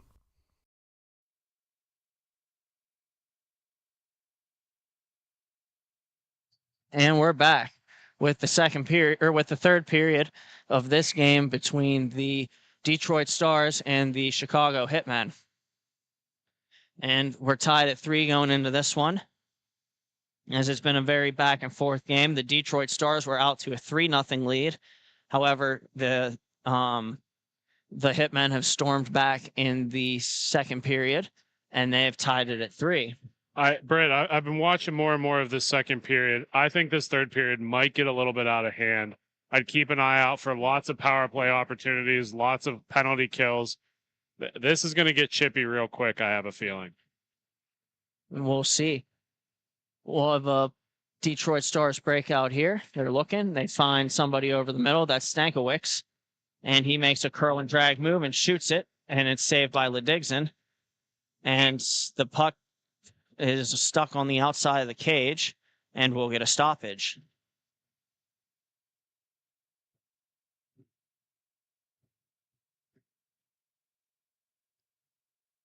And the face-off to the right of Ledigson, who's been pretty solid in this one. Taken now. The Hitmen, here's Bednar is on the face-off. He wins it forward, and he tries to make a move to the front of the net, the puck behind the net, and he's going to be the first one to it. He spins a pass in front off a leg of a Detroit Star, and now here they go. Shot attempt turned aside by Ledigson. Now taken by Cody Tamayer. Tamayer comes in. He shoots it off a leg and wide. Recovered behind the net. Here come the Hitmen. And shooting, or a shot pass attempt, a smart play there, but just doesn't connect for the Hitmen. The Detroit Stars will counterattack. Here, around to the outside. And it'll be taken there. Centering pass. Nice move in front and a backhand shot. Save made by Ledigson. Off of the blocker. And now it's going to be taken 2-on-2. And here's Esposito with it for the Hitmen as it's their turn. Stopping up on a dime and then finding the guy on the far side back in front, and a shot goes wide. And it'll be worked all the way back down now for the Hitmen. Here they go. And the Hitmen will bring it back around their net, and they'll feed it up to Cody Tamayer. Here's Tamayer with it now. Tamayer looks up. He hesitates. A nice move there to find open space. He stops up along the boards. He waits. He tries a cross-rank feed to Esposito, and a shot is saved by Prevo. And it's going to be battled for on the outside of the net and loose in front. The Detroit Stars will skate away with it. Here go the Stars 2-on-2.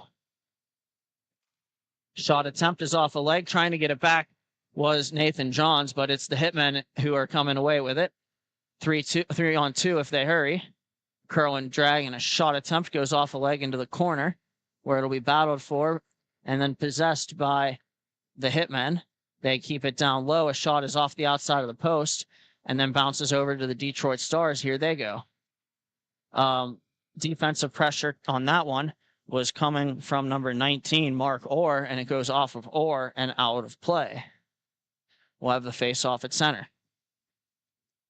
What I like that I'm seeing right now, Brett, is if you notice the Chicago Hitmen, after every play, they're having a little team meeting, talking about what they did well, how they can improve, what they want to see out of each other. It's communication like that that's probably going to lead them to a successful game so far. And here goes the Hitmen. The Hitmen walk in. A shot, they score. There you go. Cutting across the middle was the Hitmen player. He finds a space in the net behind Prevost, and the Hitmen have their first lead of the day. And it was those two who were talking before the faceoff drop. They knew exactly what they were going to try to accomplish, and they delivered. And the Hitmen will make a change. Here comes Esposito. The faceoff is won by the Detroit Stars. They'll possess on the near side boards. Taken now by number 9, Brian Brinker. Here comes Brinker walking into the middle. Nice stick handling maneuver there to try to create some space. Shot on goal was blocked. It comes to Esposito, who gets stripped of the puck by the Detroit Stars. And here comes Kowalski in transition. He cuts across the middle, cross and drop with his teammate, and it's taken there by Gary Smith. Gary Smith with it now. He holds in the corner, and they're whacking away at him, and it's going to be taken, and we'll get one. They'll get one, maybe two on that, and we might have two. This looks like he's signaling for 2. Yeah. We have the slash by Esposito, and then the trip by, I think that was Brian Brinker. And the Hitmen are not happy with that one at all.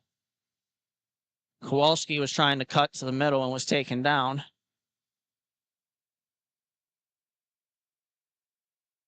And Esposito still talking to the official. Correction, that was Mark Orr on the second penalty.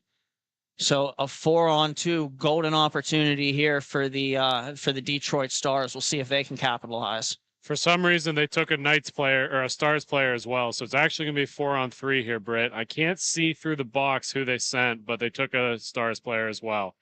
So there's 3 total people in the box. That's a good call, Jake. And we'll have a face-off here. They're going to hold it off. Esposito and Henley still arguing with each other. Dang. And the official waiting for the sign from the scorekeeper's table. And in the meantime, the centers will kind of relax here a little bit. Hopefully, but all players involved are staying in this game for their respective clubs. Yeah, it doesn't look like they've had any ejections yet. I'll keep an eye on that for you, Britt. Thank you. And we'll have it worked back now. The Detroit Stars have it up top, and it'll be to the near side now. Shooting and scoring on the power play. That didn't take long at all on the shot by Kyle Estalos. Nice shot there.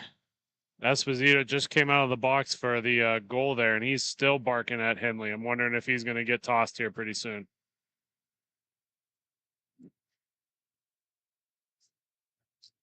Just over 8 minutes remaining here in the regulation time, and we'll have still a conversation. And hockey is about respect, integrity, and passion. No other company lives up to these core values like Epic Hockey.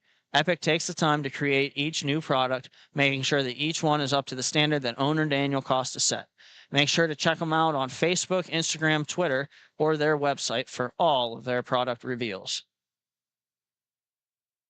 This conversation has gone on for about 30 seconds to a minute, which doesn't sound like a long time until you consider how long they've stopped the game.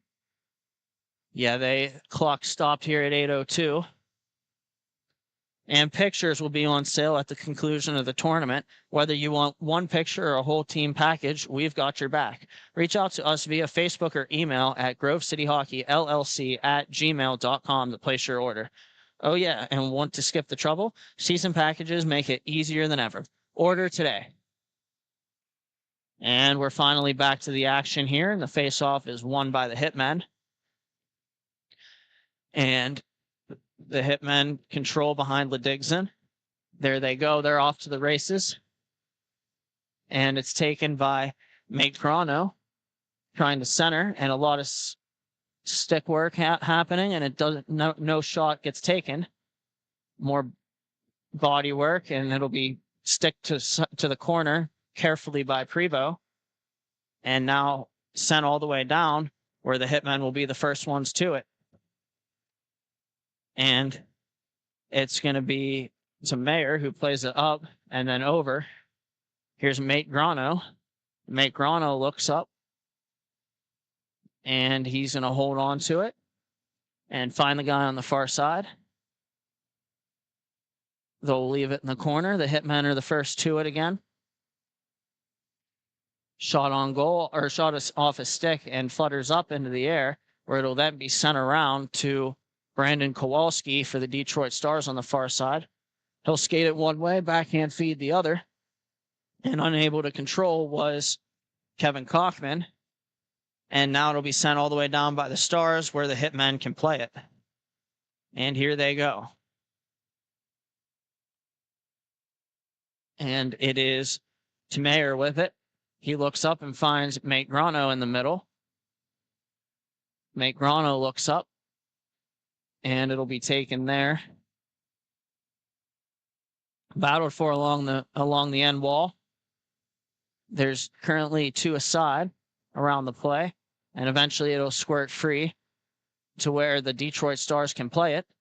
It'll make a saucer pass up the rink. It'll be settled down, and 2-on-2 go the Stars. And Stankiewicz throws it on goal, sticked away by Ledigson, and then controlled down low. A shot off Ledigson goes in front of the crease, and Nathan Johns can't find it. Taken now by the Hitmen. Here they come. And a shot attempt on goal was saved by Prevo. And then taken there. And it'll be slowed down momentarily by the Detroit Stars. Here they go. And the Stars come forward with it. Curl and drag move into the belly of Ledigson, and he'll freeze it. Nice butterfly save there for the Hitmen netminder.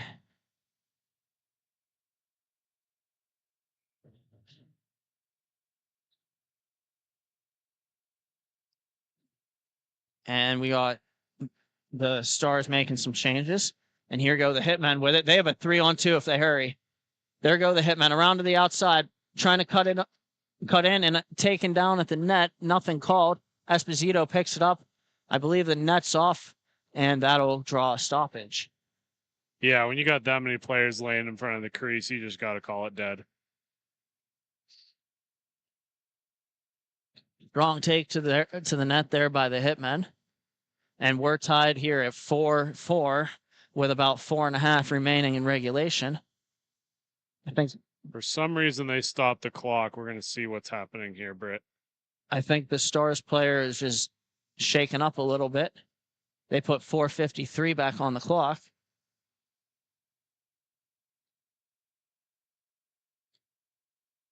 And Johns is headed to the box. oh my. Kind of wondered if he was going. The Hitmen here will have a really important power play for the sake of winning this game. And it's taken by Esposito, worked back to the point. Walking across now. They'll find the half wall. The Hitmen setting up this power play. And over to Esposito on the back door, he shoots it wide. And it's going to be taken along the half wall and recollected there by the Hitmen. And they'll set up back to the point. And back to the half wall. One more time, and it's stolen away by the Detroit Stars. Here they go. And with it now is Gary Smith. He shoots it off the leg of Ledigson. And here come the Hitmen. It's going to be Mayer with it. Mayer brings it up the rink, cuts into the middle, tries a shot pass for a redirect, and a good save there by Prevo, and the rebound gets cleared by the Stars. And here they go. They have a man trapped if they hurry. It's Esposito. He looks to the half wall, and they back bar the goaltender. They go back bar on Prevost. The Hitmen have taken a 5-4 lead. What a shot. Yeah, you almost have to rely on the referees on that one. That came in and out so quickly that it's hard to tell up here if that actually went in the back of the net. That's what the referees are for. They had a clear vision of that one. And a great job by the official as well, being on the goal line there to determine that that was, in fact, back bar. Nevertheless, the Hitmen have a 5-4 lead. And here they go. It's going to be Tamayer with it again. Curl and drag move. He jumps to the inside. And then he's going to bring it up the rink. Finds Esposito. Curl and drag attempt. Trying to take to the backhand. And he scores. Esposito with a cheeky little backhand there. And it is 6-4 Hitmen. Just as quickly as they got one, they got two. And really, that puts a dagger in the Stars here. They're going to take a timeout because of it. And 2:58 remaining. We'll step aside. Thank you for watching Grove City Hockey. We'll be right back with the conclusion of this one.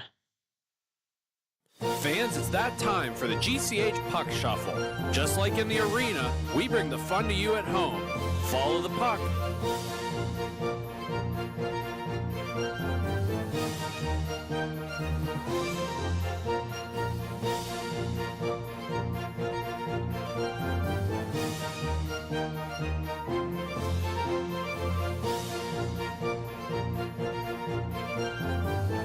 Now, which number is the puck under? If you pick number 2, congratulations. Now, back to the action. And we're back for the conclusion of this one between the Detroit Stars and the Chicago Hitmen. The Hitmen have taken a 5-4 lead if you're just joining us. There's 3:05 remaining here in regulation. That'd be a 6-4 lead there, Brett. They got two right back to back. I know they happen so quickly in succession, it's easy to forget about them. And There couldn't have been more than 10 seconds between those goals. they definitely happened pretty quick. And it'll be taken around and fed to the far side where Gary Smith will take it for the Detroit Stars. His pass goes off a stick of a Hitman, and it's going to be taken now by the Hitmen. They have an opportunity here if they hurry. And a good skate there defensively by the Detroit Stars, and the puck will be batted down further and controlled by Kevin Kochman. He'll play it up. It's going to be Astalos with it now. And they'll look. The Stars will reverse it. And here they go. They'll control it at center. And looking, finding a pass, and faking and going to the outside on the slap shot was the member of the Stars. He'll feed it around the boards. It'll be taken there. They control at center as they look to push the pace here. And a fake shot attempt again, and trying to control it is a member of the Detroit Stars. That was Gary Smith. And a play on goal is covered up by Ledigson. And we'll have a face-off here. 1:55 remaining in regulation. A couple players tangle up. They're giving each other taps, though. It was incidental. It was not purposeful. I think we have a power play here for the Wow. Detroit Stars. Good timing on that, too, for them. And they'll actually take the goalie out now, and they need 2. Yeah, you may as well. Esposito in the face-off circle here for the Hitmen, and the Stars win the face-off. Taken now. It's 5-on-4 power play, or 5-on-3 power play setup. They go through the box. It's Stankiewicz, and a shot on goal goes off the back wall, and then unable to stuff it in was Gary Smith. They'll go back to the top now, and to the half wall right near us, and back up top over to the far side. And a shot on goal is saved by Ledigson. The rebound unable to be controlled by Astalos. That's 2 that just sat right on the back door and with nobody really around. We'll see if they get an easy tap in here. Taken to the far side. Traffic in front. Shot gets blocked on the way in. Minute 15 remaining. And taken low. A shot attempt for a redirect. And a good save by Ledigson. And then it's taken by the clear as far as center. And they'll go back across and they score. Kevin Kaufman buries it on the cross rink feed, and the 5-on-3 strategy works. It is now 6-4 with 1 minute exactly remaining. They had 2 minutes to get 2. They're on pace. Let's see what happens here in the last minute here, Britt. They're going to take Prevost back out.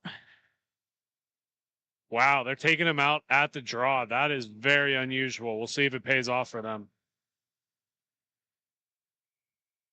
And we'll have a timeout now by the Chicago Hitmen, so we'll step aside. Thank you for watching Grove City Hockey. We'll be right back with the conclusion of this one. Hey fans, it's that time for the GCH Duck Races. Make sure you get your picks. We have Mikey, Duke, Tex, and Ranger. Here we go.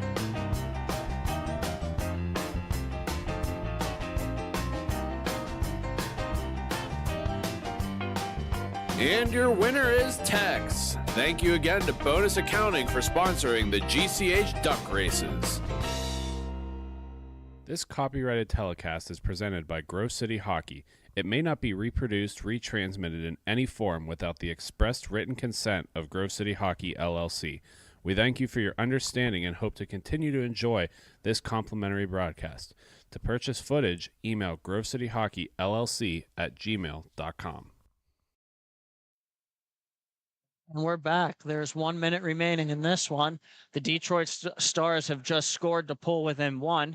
They have the goalie out right now. That's Prevost. And it'll be face-off will be won by the Hitmen. Here they go, turning through center, shooting, and it is knocked down by the last remaining Star back there. And now he's going to move it all the way down low. Here they go. And the Stars have it, and a good save there by Ledigson. And he'll hold on momentarily. We have 43.6 seconds remaining, and the face-off is going to be to the left of Ledigson. Talking strategy for a little bit here, Britt. I don't know if I were the Hitmen, if I would call that timeout there, right? You're given the chance for the Stars to set up their play. All you got to do is play good defense. It shouldn't need a whole lot of coordination. I can understand calling a timeout there. I don't know if I would have done it either. Nevertheless, we'll have the puck jammed up on the boards there. A shot on goal, saved by Ledigson. Bodies collide, chaos in front, and Ledigson gets the whistle.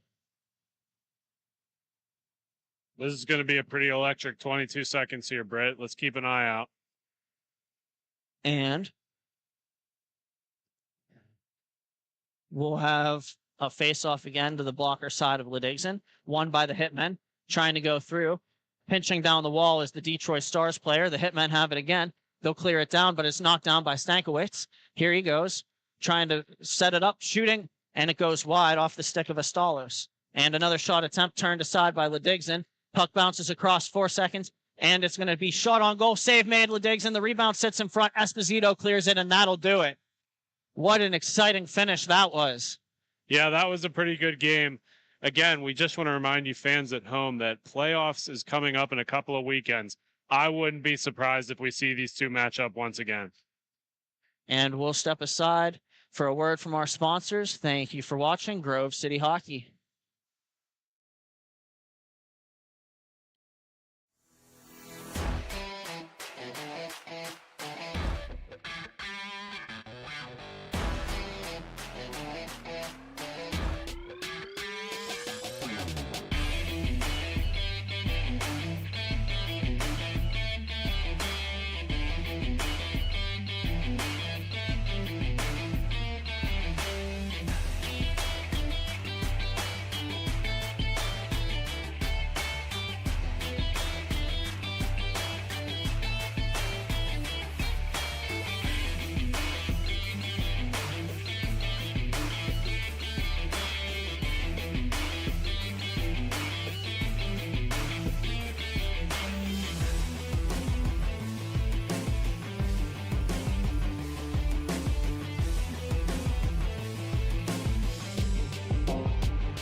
and welcome back to Fort Wayne, Indiana, where we have this T3 matchup between Active Stick Hockey and the Detroit Fuel.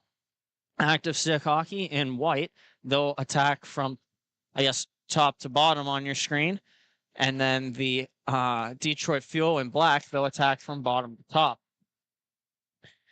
And it'll be possessed early by Josh Sickman here for Active Stick Hockey. And it'll be blasted on goal. Save made. The rebound. Oh What a save. my God. Dude, he dove back and batted it out twice. What a save there for the Detroit Fuel goaltender. That's David Printzler. Yeah, drinks are on the team after the game for that one. And it's going to be taken again by Active Stick Hockey. Here they go. They'll look up. A shot on goal is high of the net, off the glass, and possessed down low, where it'll be taken by the Detroit Fuel and cleared all the way out, where Brett Tarpinian will play it. He looked sharp in today's earlier game, did Tarpinian, and now the puck comes around the outside or the end boards, where it can be played by Barry Concaldi. Now taken by Active Stick again. A player gets taken down. A puck comes on goal, and it'll be frozen by David Printzler.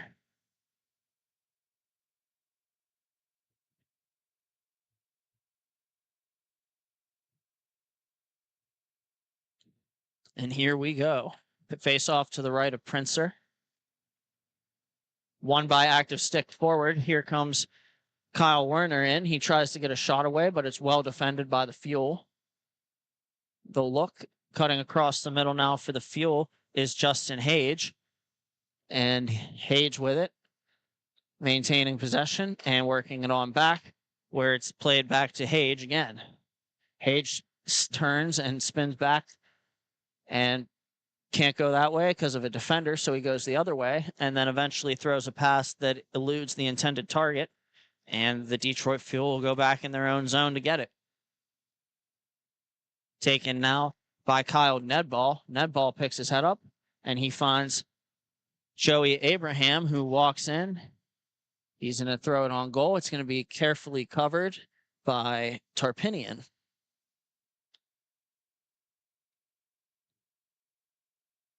And the face-off to the left of Tarpinian.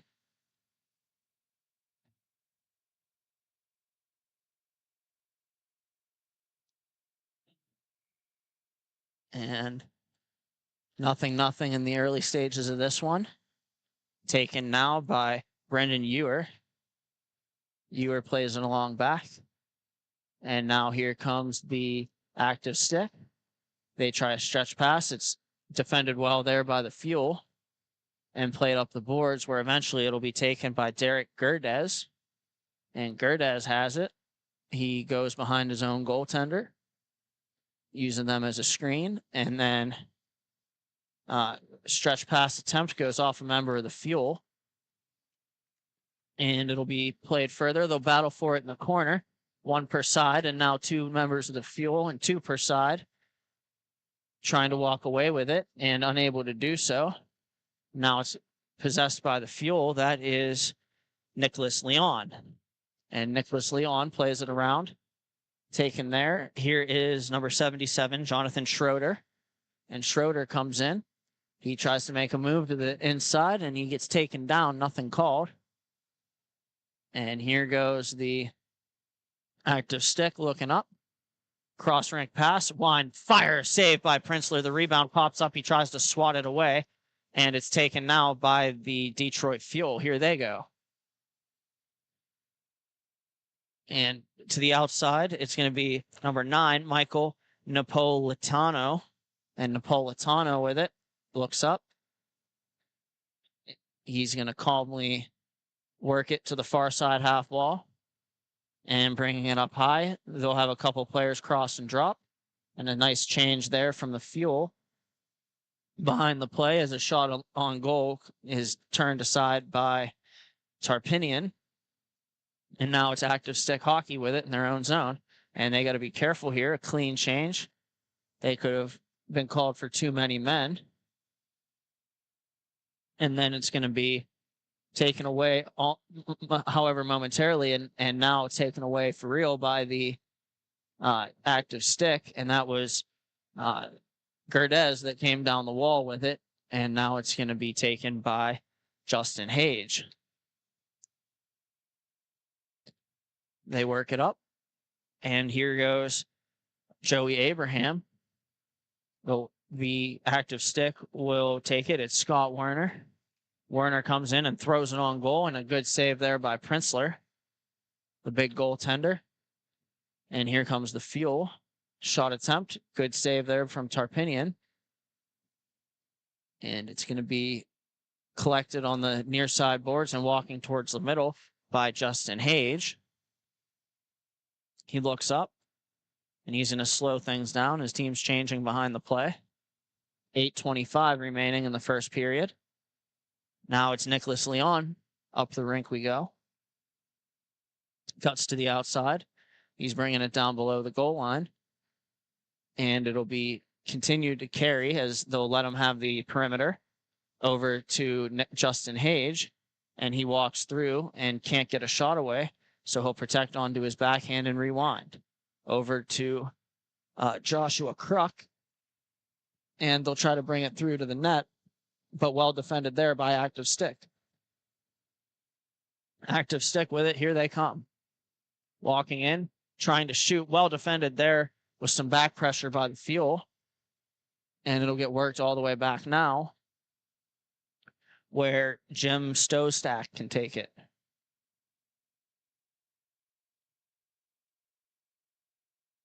And now to the far side. It'll be carried along further. Stopping on a dime is going to be, that's actually Francisco Santaniello.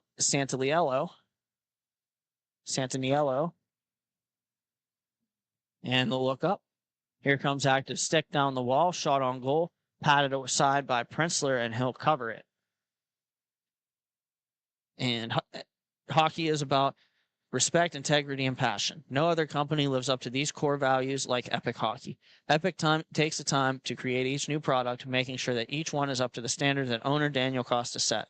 Make sure to check them out on Instagram, Twitter, Facebook, or their website for all their product reveals.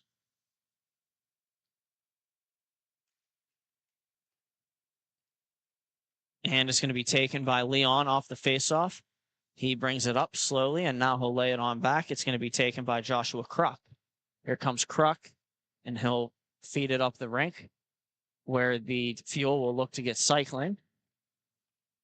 And it'll be played back. And now taken by the fuel again behind Prinzler. They'll wait with it. And here they go.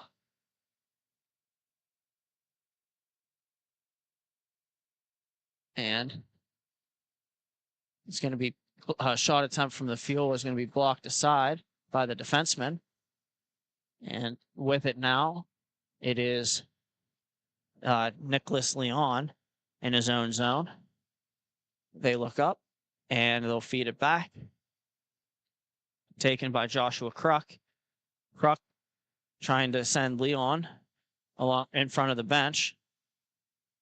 And now it's going to be Leon's going to play it behind the net and go for a change.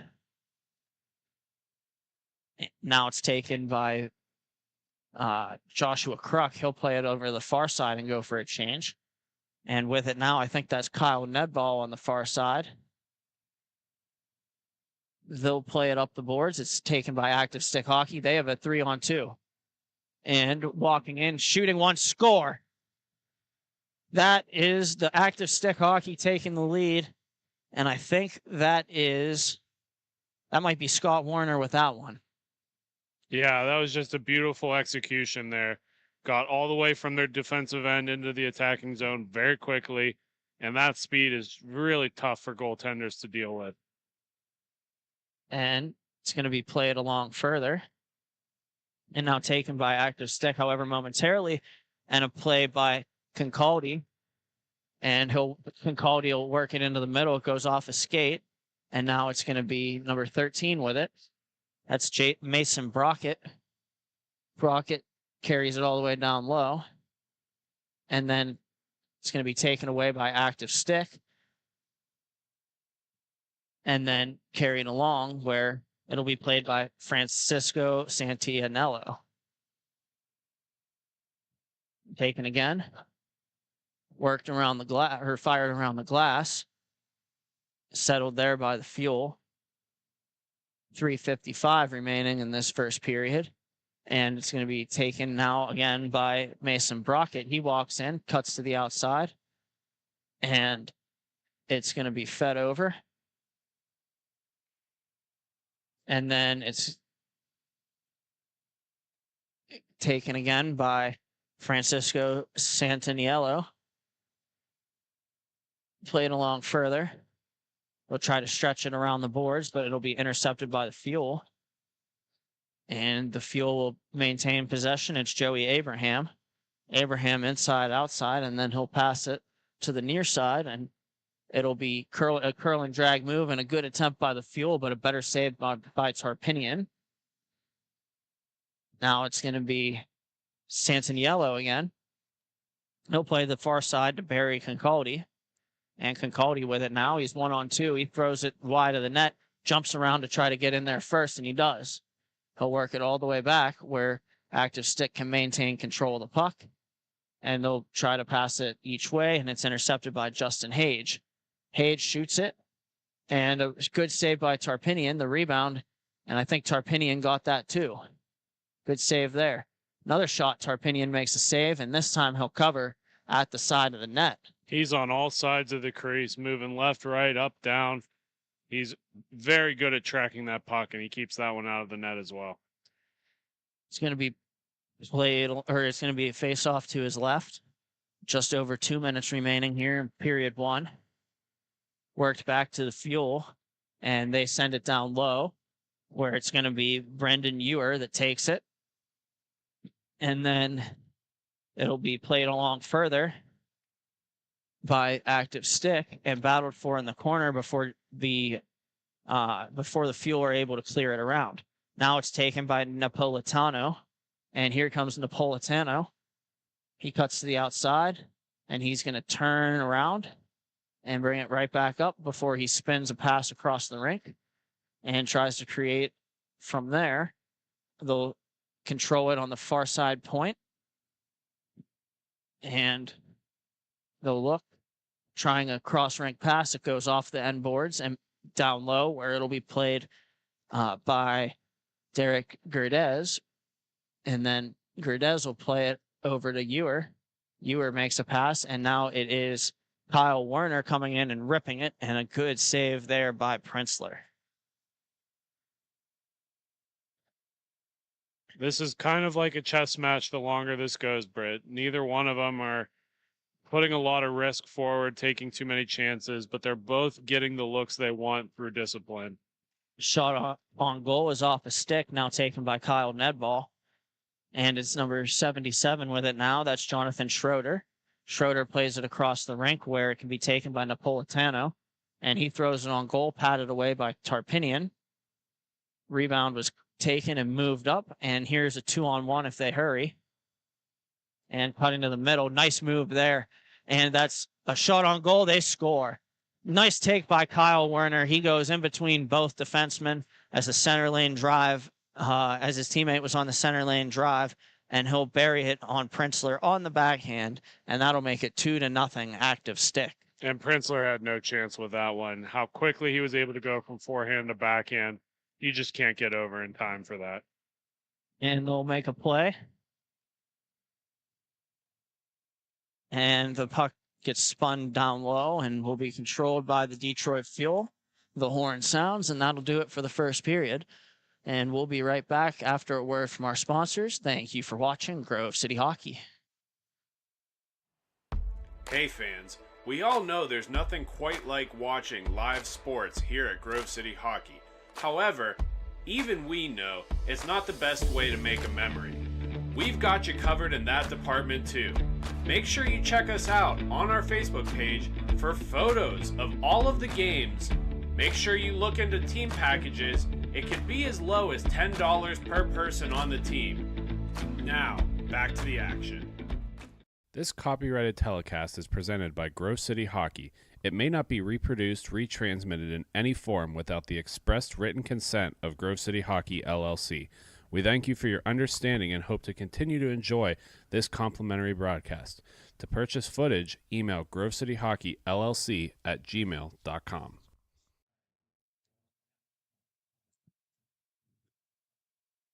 And we're back for the start of this second period between the Detroit Fuel and Active Stick Hockey. After one, Active Stick leads 2-0. And to get the teams lining up, we'll get started. But first, hockey is all of our passion, and you wear that passion on your sleeve. Black Biscuit are the guys you need to go to look your best. Located out of St. Paul, Minnesota, they have been a staple in inline hockey. From jerseys to team fundraising and apparel, check out Black Biscuit for all your team needs. Black Biscuit, made for misconduct. And we'll have it played back to the point. Active Stick with it now. It is Josh Sickman. Sickman reverses. It'll be taken there by Barry Concaldi. And now across. And here comes Active Stick. It'll be reversed further by the Fuel. They have control of the puck now. They're going to bring it up the rink. And racing around with it. I believe that's that's number 13, Mason Brockett. It'll be brought further along and taken now by Francisco Santaniello. Santaniello looks up and finds number 28 there, and that's Jim Zostak. It'll be taken there off the battle along the boards, and a shot attempt coming from Justin Hage goes high and wide and chopped down further by the Detroit Fuel. Here's Zostak with it again, and then it'll be taken further and controlled by Justin Hage. Hage with it. They're going to reverse back and play it up, or play it over. And now up, it's Mason Brockett with it. He comes in, and he tries a shot. It pops up into the air, and it's going to be taken further. This is Detroit Fuel making a push here, and a shot on goal, wide of the net. And it's taken there by Josh Sickman. And it'll be played along further. Here goes the shot on goal. They score. And that was Kyle Nedball. And now the Detroit Fuel are on the board with just over 12 minutes remaining in period one. Way to get the ship back on track. Coming out of the intermission, talking about what you as a team need to do better, what you guys need to capitalize on. Able to get one early in the second. And we'll have a face-off again, won by the Fuel. And they'll play it to the near side to Jonathan Schroeder. And the Fuel will continue in with it. It's taken by Michael Napolitano. And he's going to look back and try to reverse it. Taken now by Jonathan Schroeder again. They play it up top and now back down low, looking towards the middle, and a good defensive stick by Derek Gerdez, excuse me. And Gerdez has it now. He plays it over to Brandon Ewer. Brendan looks up, and he leaves it on a back pass. That's Scott Werner. Taken now, trying to leave it off. Its pass is taken by Kyle Werner, and here they go. Kyle Werner in to the back end of the outside, and a shot attempt goes up out of play and into the mesh. We'll have a face-off here. Taken by, or to the right rather, of David Printzler. And we have the Detroit Fuel changing behind the play. Kyle Werner will take this face-off for Active Stick. And the Detroit Fuel go forward with it, win the battle, and here they come. And it's over and across, and it goes wide of the net, bounces up, and is taken now by Active Stick. That was a really dangerous play there, Britt. That puck was just sitting on top of the goal, and it could have easily slid over the edge and hit Tarpinian in the back and made it in the back of the net. Luckily, it didn't for Active Stick. And we'll have a play ahead Here comes the Detroit Fuel, 3-on-2. Looking, shooting, blocked aside by Kyle Werner, and now taken by Active Stick. And here goes Active Stick, 3-on-2. Kyle Werner getting the pass, looking for the back door. A shot is off the post. Oh my goodness, unlucky. And here comes the Detroit Fuel raging back. And they'll come across, pass center, and they score. Mason Brockett goes 5-hole on Brent Tarpinian, and it is tied at 2. And I think Brockett actually fanned on that. You could tell by the way his body was reacting and the way that Tarpinian reacted. He was aiming high. It just fell off his stick and went right between the wickets for a goal. 9:20 remaining here in the second period. Score all tied up at 2. Active Stick trying to go forward off the faceoff. That's Santaniello. Santaniello goes across, and he's going to play it back to the point where Active Stick will be the first team to it. They'll play a pass carefully. And then one more time as they're going to possess here and possess well. Start the cycle game. And here they go, up through the neutral zone. And a shot on goal is turned aside by Prinzler and keeps going where the Detroit Fuel can play it. They're to the outside. It's Ned Ball. He has one of the goals for the Fuel. And a cross and drop attempt, but the pass didn't go back far enough. And now it's going to be the Detroit Fuel possessing. And it's Napolitano. Napolitano looks up, considers, works it back down low. That's Nicholas Leon. And it's going to be worked all the way back to the Fuel zone. There goes the Fueler, the first team to it, and they'll look up.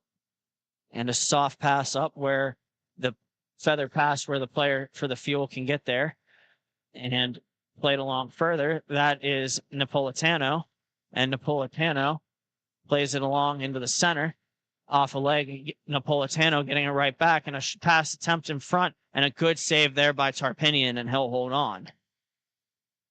Good save might not be the right word. That was a great save. They had a 2-on-0 opportunity, and Tarpinian tracked the puck beautifully right into his equipment. And a member of the Fuel talking to the official about what we will never know. We'll have a face-off to the left of Tarpinian. And it's going to be played along further. Here goes Kyle Werner for Active Stick. He makes an inside-outside stutter step move to the power move to the front, and a good save there by Prinzler. And cutting back and forth. And Defenseman's without a stick there. it's going to be taken further and worked down low. Active Stick maintains control, and a shot attempt. I believe that hit off Prinzler. And then it's going to be controlled down low. The Fuel intercept. And they're going to try to play it coming out of their zone. A good step up there by Brendan Ewer. And Active Stick looking to make a play in the middle. Well defended, however, by the Fuel, so they are unable to do so. Taken now by Derek Gerdez. Gerdez goes around Tarpinian. He might have played it too far ahead of himself there. And a couple players crashing into the near side boards. And now eventually it's going to be worked out by Brockett and a save by Tarpinian. And then Active Stick is going to work it along back behind their goal line. And a pass attempt is off a body and then off of over to Derek Gerdez. And then it's going to be taken by Justin Hage, who has it knocked off of his stick by Gerdez. And now the Active Stick Hockey Club is going to bring it back up. And here's Scott Werner with it. And it's going to be taken back further. Here come the Fuel. A drop pass attempt is intercepted by Werner. And then it's going to be taken now by Santaniello. Back for Werner. Back to Santaniello. He scores. A beautiful give and go on the 2-on-1. And that'll put Active Stick up 3-2. They spread Prinzler as wide as he could go. He was on both sides of the rink and just not able to seal across. And 5:20 remaining here in the second period. And face off at center. It'll be taken there, swatted back by the Detroit Fuel where they can recover it. They'll move it up the far side boards and now across.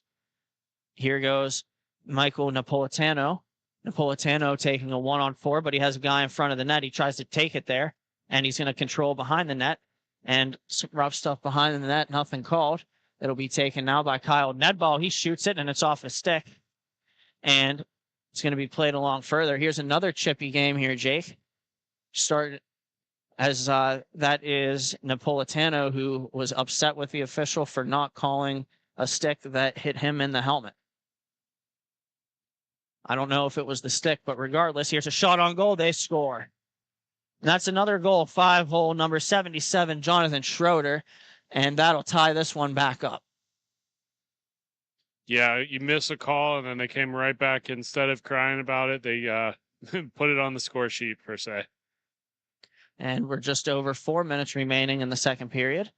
In the second period, 3-3 tie. And here goes Active Stick trying to answer. Active Stick walks to the outside, a shot on goal, and a good save by Printzler. Detroit Fuel poke the puck to the corner. Will they work it up the boards and then back? We'll get them settle up and break out. Here they go. And taken now by the Detroit Fuel. They'll move it across, up and across. And here goes a shot attempt, and they score. And put that gun in the holster. That was Jonathan Schroeder again. And it is 4-3 in favor of the Detroit Fuel. Back to back, never hurt. And a nice shot there, top cheddar. And we'll have a face-off at center here. Active Stick making some changes. They'll work it back, and that is Gerdez with it. Gerdez pressured by the Fuel, and it'll be taken there. And turning a pass was Kyle Werner. It was intercepted by the Fuel and trying to counterattack. And now it's going to be taken up and fed to Scott Werner. Here he comes. He looks up, and it's going to be patted aside by Printzler and taken again by the Fuel. And we'll have one more, we'll have the Fuel control it behind the net one more time. And then they're going to skate it up the rink. And here they go. And a back pass across and a shot attempt, and the rebound hits the end board. The rebound was fed through the crease. And it's going to be taken now by Kyle Werner. He tries to make a power move, has it poked away from him by Printzler. And he's going to work it all the way back to Derek Gerdez in his own zone. Gerdez is just going to bring it back. Behind the net he goes. He's going to bank it off the boards where his teammate can play it along the near side under the broadcast booth. And it's going to be gloved down. And play it further. The Detroit Fuel have it. And they'll move it to the far side. I thought he was going to pass it, but he carries it over the middle. And then it's going to be on the far side now. And here they go. Backhand saucer pass. Shot on goal over the head of Tarpinian. Played back further by the Detroit Fuel. They played across the rink. Now it's going to be played up again. And fed further on. And taken now by Justin Hage for the Fuel. He plays it across for Joey Abraham. Abraham trying to walk in and shoot it. And it's blocked by Gerdez. And he feeds it back in front, and a shot, they score. And a great finish there. A patient finish from Justin Hage. And that'll give the Detroit Fuel a 5-3 lead under a minute in the second period. They're starting to figure it out. Just a reminder, they were down 3-0 before going into this intermission. Huge comeback. What a comeback indeed. And Active Stick is going to make a line change here. And they're going to make a play further. The Detroit Fuel are going to rewind. Pressure there from Santaniello. He's going to look up and find Scott Werner. And taken back by Santaniello again. Here he goes. He's flying. His pass is too far out of the reach of Scott Werner. And here go the Detroit Fuel, 15 seconds. Cutting to the outside is a member of the Fuel, and a shot attempt is saved by Tarpinian. And now it's going to be played further by Santaniello. Santaniello brings it up, and they're going to play it on goal, and they score. An active stick gets one right back. They're saying no goal, Brett. They're saying no goal. Wow. I thought that was 100% in before the buzzer. I think it just hit the bottom of the post and came right back out. I don't think it ever crossed the red line. Nevertheless, we're going to step aside to commercial break. Thank you for watching Grove City Hockey. We'll be right back.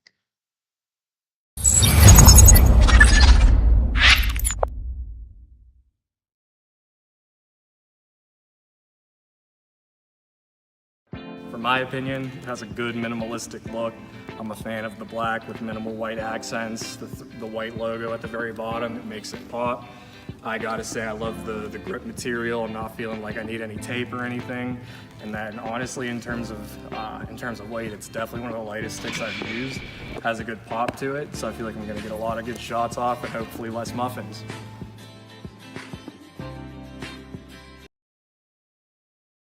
This copyrighted telecast is presented by Grove City Hockey. It may not be reproduced, retransmitted in any form without the expressed written consent of Grove City Hockey, LLC. We thank you for your understanding and hope to continue to enjoy this complimentary broadcast. To purchase footage, email grovecityhockeyllc@gmail.com.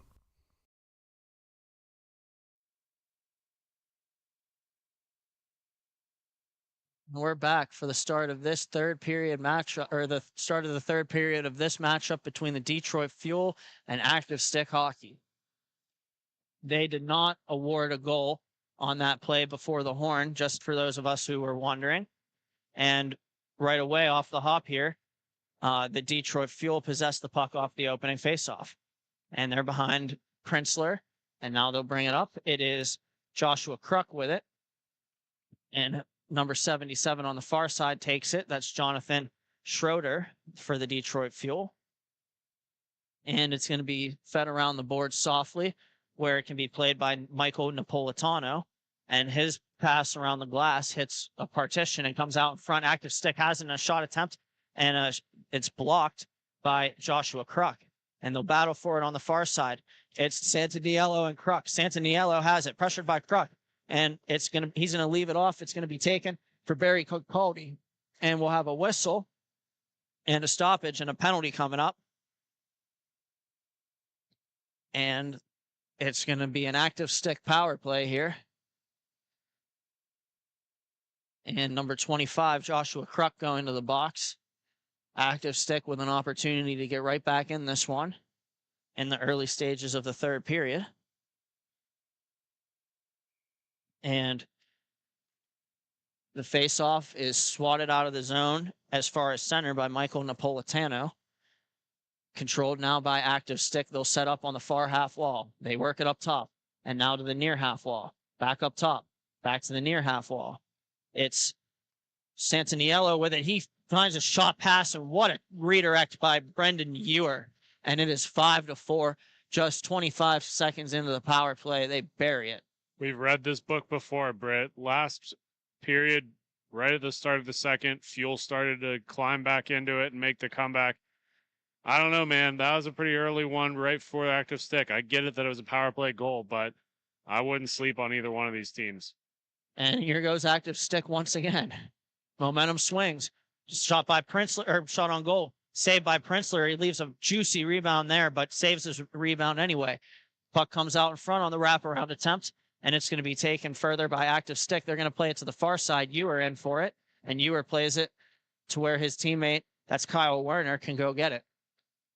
Werner walks in, trying to make a move through two, and gets stripped of the puck.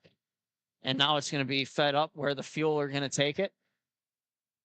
And the Fuel have it knocked away by Derek Gerdez from Active Stick. And they'll go to the far side. And the Fuel swarm Brendan Ewer. They get the puck back. They'll send it around. First to it is going to be Active Stick. And Active Stick is going to play it back over. And one more time. It's going to be played along and carried further, where eventually it's going to be taken on the near side by number 13, Mason Brockett. He has one of the goals in this game. And Brockett trying to work his way through, brings it around, carries it, and over skates, and it'll be picked up by Active Stick. Active Stick with it now. And here they go. Taken further. And they're looking for it. It's number 17 on there. That's Justin Hage. Hage leaves it back where it can be played further. And that was number 29, Nicholas Leon. Played it back further one more time in front of the bench as the Detroit Fuel safely make a change. Played up to the center line and then back. Knocked with a high stick by Brendan Ewer, or that's Santaniello rather. And it's going to be played along further where it'll be taken by Mason Brockett. Brockett brings it in. He tries to go around, or he does go around the net. He'll work it all the way back. Nicholas Leon has it to the far side now where Jonathan Schroeder can play it. And then it's going to be taken there and to the outside. And shot goes off the outside of the cage, taken by the Fuel. They have a 3-on-2 if they hurry. And here goes Schroeder with it. Schroeder moves it to the far side, making a power move back in front, and it gets jammed wide. His head is up at the heavens because he missed a wide open net there, and he knows it. And we'll have the Detroit Fuel controlling again. They'll rewind and a backhand feed in their own zone to the lone man back.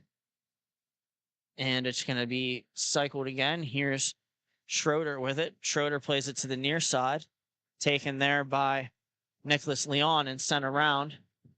Or that was actually Joshua Kruk intended for Nicholas Leon. And a shot attempt comes to the front of the net, but it doesn't connect. And now it's going to be taken 2-on-2. Here come the Fuel. The Fuel will have it knocked off their stick. And here's Active Stick, bringing it back up the ring. They look up, and they go around the net. Michigan move, attempting he did it. Another Michigan attempt today. And a sneaky quick play. It beats Princeler on the near side, and that'll tie this one at 5. And the thing that's a shame about it is Princeler had it. It sat on his shoulder for a second before rolling off his back and down into the back of the cage. One of the other things, too, that I wanted to say earlier about these Michigans is it used to be kind of like telegraphed where you'd see them get their skates 10-2 and their hands in a certain way. Not anymore. Now everybody's just so quick to pick it up. There's not much the goalies can do other than try not to leave yourself in that spot. But what did we talk about at the beginning of this, Britt? Last period, the Fuel made a comeback. Look at this. It's 5-5. And another shot on goal saved by Princeler. And it's Werner behind the net looking for it, but the Fuel have it. It's Kyle Nedball. Nedball moves it along. It's taken by Schroeder, and he has a 3-on-2 if he hurries. And a shot attempt is off the outside of the cage. Taken there by Derek Gerdez again. Gerdez finds Warner, and Warner goes across. Here comes Brendan Ewer. Ewer walks in, gets the middle, and defended well there by Kyle Nedball as Ewer loses the puck. Nedball comes back up with it, brings it up. It's going to be Justin Hage walking into the middle, and a shot, he scores. 6-5 to Detroit Fuel. We're back on top. And we have a timeout here with 6:48 remaining. We'll step aside. Thank you for watching Grove City Hockey. Fans, it's that time for the GCH Puck Shuffle. Just like in the arena, we bring the fun to you at home. Follow the puck.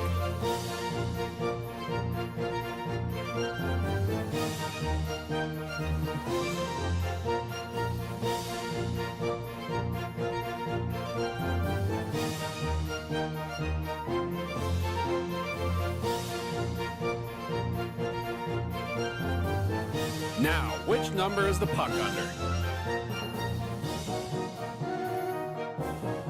If you pick number 2, congratulations. Now, back to the action.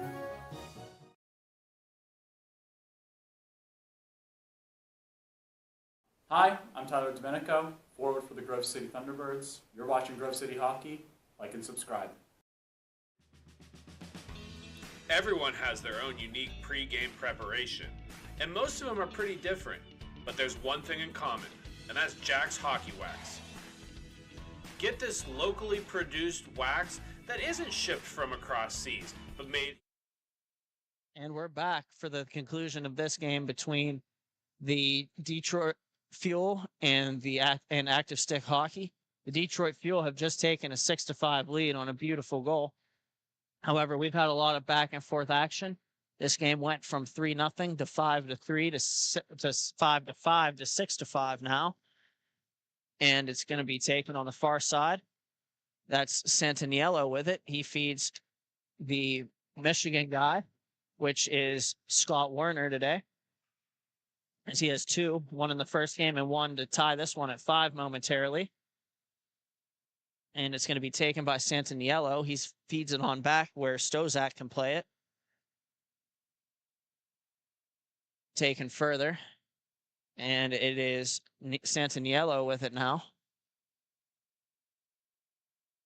He waits behind the net for the Fuel, or for the, I'm sorry, behind it, his goaltender, Tarpinian.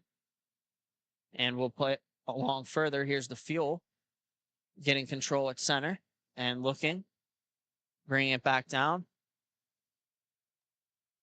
It'll be taken further. And here is Mason Brockett with it. Here comes Brockett down the wing. He curl and drags and tries a shot, and it's going to be off the defender and to the end board, or to the half wall. Now it's intercepted at the point. Here's the Detroit Fuel bringing it back in, faking a slap shot, going into the middle and shooting is going to be, I think that was Michael Napolitano. And here goes Active Stick making a play. Here's Barry Concaldi. Barry brings it back, tries a backhand shot, and it goes wide. And a good play down low, a battle here, and won by the Detroit Fuel. And taken now, it's going to be Michael Napolitano. He looks on the outside, and he feeds Jonathan Schroeder, and a shot hits a body and lays in front of Tarpinian for him to cover. Yeah, that's good eyes there by Tarpinian. That could have easily trickled into the back of the net, but he was able to see it through traffic and get it out of harm's way. 4.5 remaining here in regulation, and it is 6-5 Detroit Fuel over Active Stick. Face off to the right of Tarpinian, won by the Detroit Fuel. They try to throw it out in front, and I don't think a shot ever gets through. Taken now by Francisco Santaniello. He comes back down the rink, making a move and throwing it off the side of the net, and then getting it back is Santaniello. He's going to try to tuck it on the near side, but a good save there by the Fuel, or by Printzler of the Fuel. Shot on goal and another good save. And that's going to be battled for now in the far side zone. A couple players shove, nothing called. And it's going to be Nicholas Leon. He'll wind it back down where Jonathan Schroeder can take it. He passes it off the boards, and then they work it across. It's Nicholas Leon off of his skate again, and now taken by Derek Gerdez. Gerdez has it. He skates behind Tarpinian in his own net, and he's going to wait.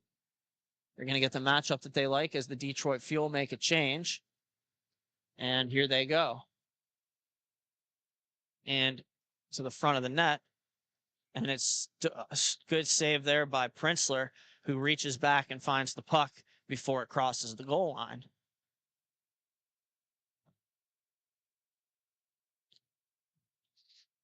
And here is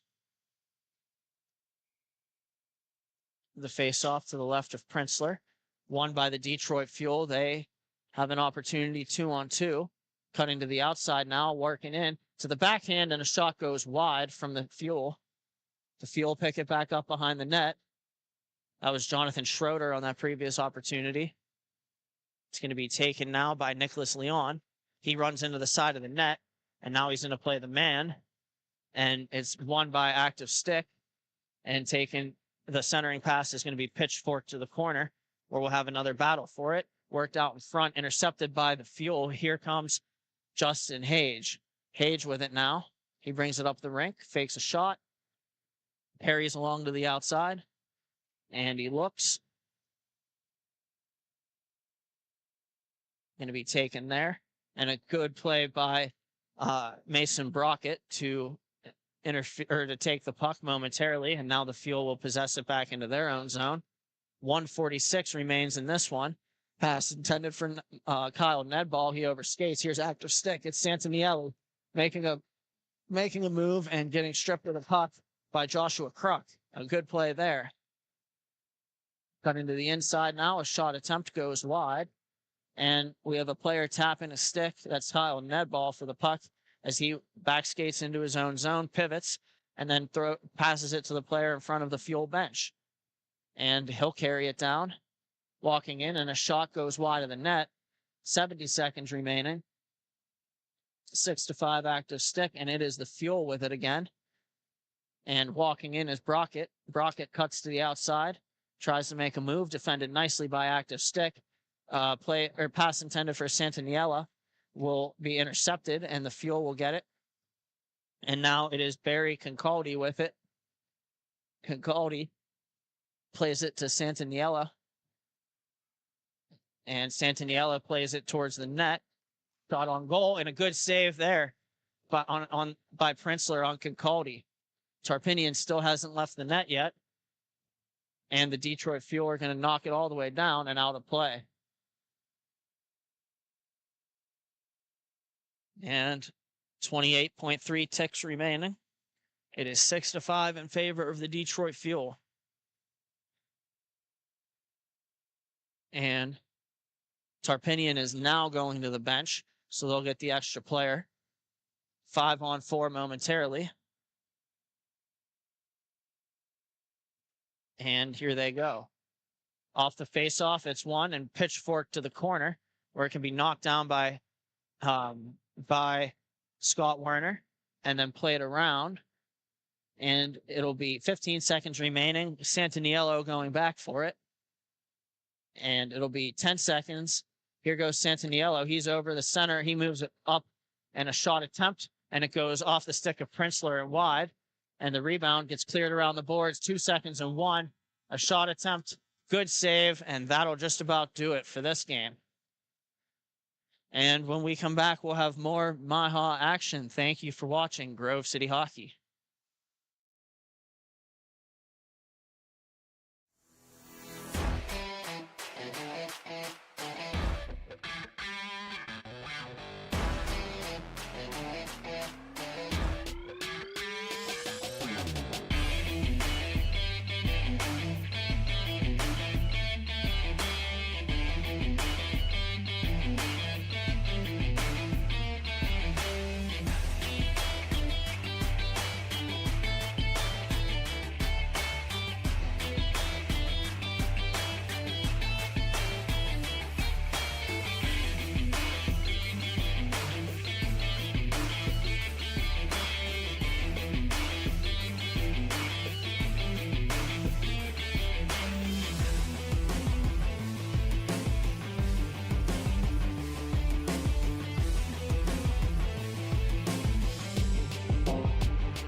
Welcome back to Fort Wayne, Indiana, where we have two more T3 action games going on here. We have the Chicago Tropics taking on the Windy City Syndicate. And the white on the left side of your screen will be the Syndicate, and the Tropics will take the orange on the right. In net for the Windy City Syndicate is Brian Model. And in net for the Tropics will be Ryan Kwinzinski. Tropics have it behind their own net, setting out the breakout as they push it up along the far wall. Coming down into the zone is the Tropics. They pull it on their backhand, and that just squeaks right through the crease. Picked up by Altabelli. He's going to move that puck right back behind his net and wait for reinforcements. Altabelli takes it out himself and walks it in through center. Pushes it up along the near side to Diaz. Diaz back to Altabelli. Altabelli will work it across the top to the back side to Bakatic. Bakatic moving it over to Nakatis. Tropics going to take that over on the near side. They'll push it across the wing. Looking for a man up front. He's going to take it all the way in and dump it back out and around where it'll get on the stick of Hansen. Hansen's going to lose the puck to Altabelli in the process. Altabelli trying to cut through middle, broken up by the Tropics, and they'll kick it back to themselves a little bit to be able to set up. Swung all the way back over to Hansen. Hansen overskates it slightly, but able to get a stick on it and works it back across the top to the near side. Crystal with the puck. Crystal looking for Hansen. That's broken up in front by Nakatis. Altabelli's going to break free here. 2-on-1 opportunity for the Syndicate, and that's going off the side of the net and around. Altabelli be the first one to it. Sends it up to the top to Diaz. Diaz over to Bakatic. Bakatic skating backwards with the puck. Takes it behind his own net. He's getting a little bit of pressure from Hansen, but Hansen eventually will peel off and reset. Hansen getting a stick on that. Not before it's moved up and around. And Rutherford has it. Rutherford on the near side. Takes a shot, and that's going to go into the back of the net and beats Kwinzinski right on the glove side for a 1-0 game so far. Syndicate, the first one on the board at the 11:45 mark in this first period. Both teams rejoin center. That's going to be one to the near side. First one to it is Bartner. Bratner's going to move that up on Hess's stick. Hess overskates it slightly, and the Tropics come away with the puck. McNicholas still spinning, holding on to the biscuit. Overskates it slightly, but goes back to collect. He'll move it up along the near side. McNicholas will slightly drop it off right back to McCaddy. That's going back onto McNicholas's stick. That shot's going to go off of the side of Model and stay low. Picked up by number 21, Christopher. He'll move it up to Hess. Hess has got some space on the near side. Passes it along up to the man Rutherford. Rutherford's shot is going to be fought off by Kwinzinski, and we'll hold on for a draw. Tropics having a slightly smaller bench than the Syndicate. Syndicate having two full lines might come in handy throughout this game. Hess is going to win that back. On to Bratner. Bratner is going to move that over. On to Christopher. That's going to be overskated, and here come the Tropics. Tropics push it through center. Picked up by McCaddy. McCaddy's on the wing. He's got a man up front. Hansen just overskates it, and Hess is going the other way. Hess, 2-on-2. Him and Rutherford. He drops that off for Rutherford, and the bouncing puck's a little hard to control, so he's forced to send it all the way back to the far wing. Christopher back. He's going to send that up to Rutherford. Rutherford has got some space on the far wall, but the Tropics doing a good job closing that off. That's fought off by Kwinzinski, and Hess will pick it up. Hess clears it out towards center, picked up by Rutherford. That's going to be lost in the corner, but he'll be the first one back to it. He puts it right into the legs of McCaddy. Luckily for them, the Syndicate still have possession here as that's worked back to Brantner. Brantner with the puck on the near side. He's got a man up front in Hess, but they can't quite get through as the Tropics take it away and go the other direction. Hansen on the near side. Hansen drops it back. McCaddy, and that shot spot off by Model on the doorstep, still there, and Model has got that covered the whole way in.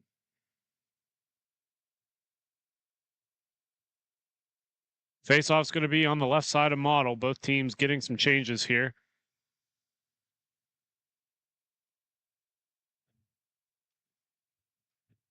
Puck one to the near side. That'll be picked up by Altobelli. He'll pull it behind his own net and hold up. McCaddy just wavering over the crease.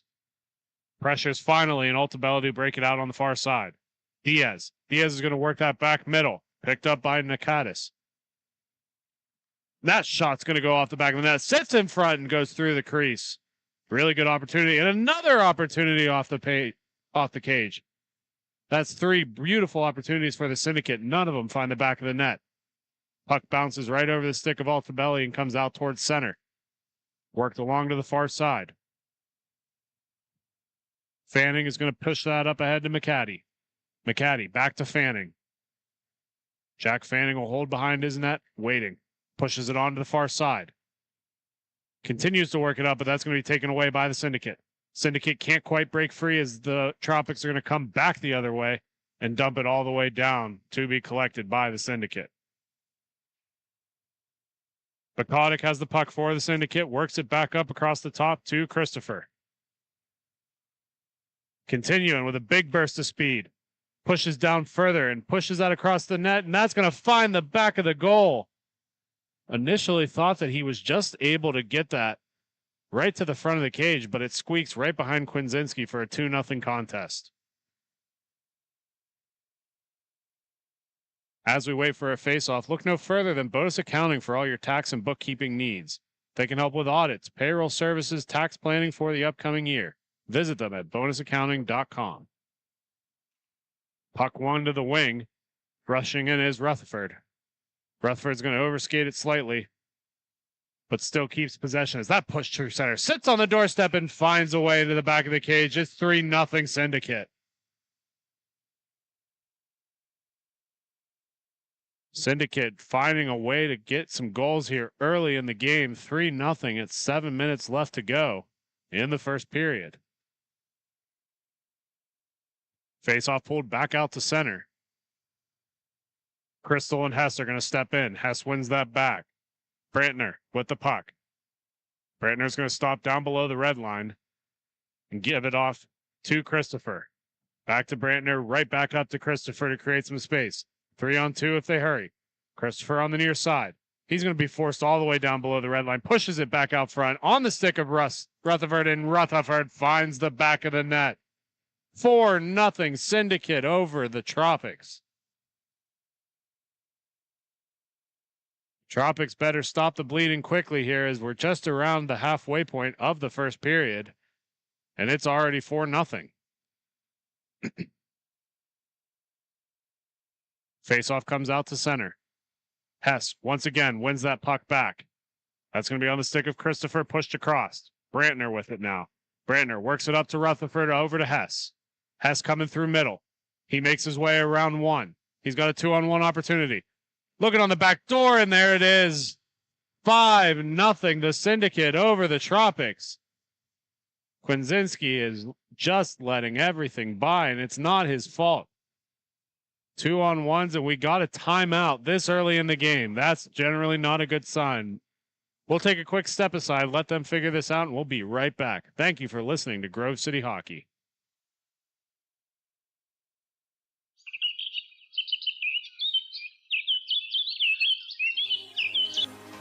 Fans in the Pennsylvania area, as winter approaches, it's time to plan for the summer.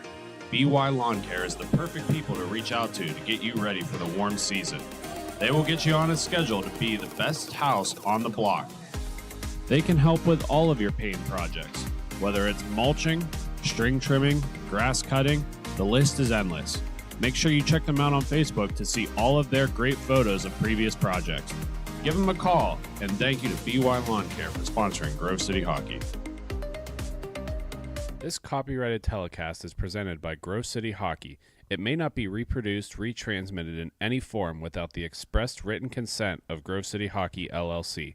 We thank you for your understanding and hope to continue to enjoy this complimentary broadcast.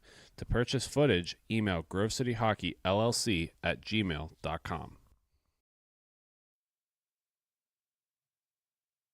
After that quick timeout, we'll see if the Tropics find a way to stop the bleeding as they are trailing 5-0 in the first 8 minutes of this period. Face-off one forward by the Tropics. It's looking like a good opportunity for them. That's going to go all the way through the crease into the far corner. Picked up by Altabelli. Altabelli's going to wrap that down low. Brantner picking it up. Brantner back to Altabelli. He's going to hold on to it, getting some heavy pressure by McCaddy. He was able to squirt free. Makes a nice move around the second defender and takes it through center. Missed communication on that pass as that's taken over by the Tropics, but he's able to fight right back to it. Tropics take it through center. Puck on his stick. McNicholas looking on the back door, and that is covered up by Model, and he will squeeze onto that one. Model doing a good job so far in this period. Nothing in. Faceoff's going to come to the right side of Model. Rutherford on against Hansen. Hansen will win that back just to lose it in the scrum. Back onto the stick of Nakutis. Nakutis taking it out around the outside. Looking in front, and that's going to be fought off by Kwinzinski and pushed to the corner by Hansen. Hansen trying to win the foot race. Overskating the puck slightly, but keeps possession as he pushes it further and further into the zone. Back towards middle, looking for another opportunity, but Model's got that one red. And here come the Syndicate storming the other way. Altabelli works it up top to Diaz. Diaz's shot's going to go up into the netting. And we have an injured player on the play there. Looks like Jack Fanding took a tumble during that one. Slowly making his way to his feet. He appears to be all right, just a little shaken up. 3:45 left to go in the first period. Almost unbelievably, it is 5-0.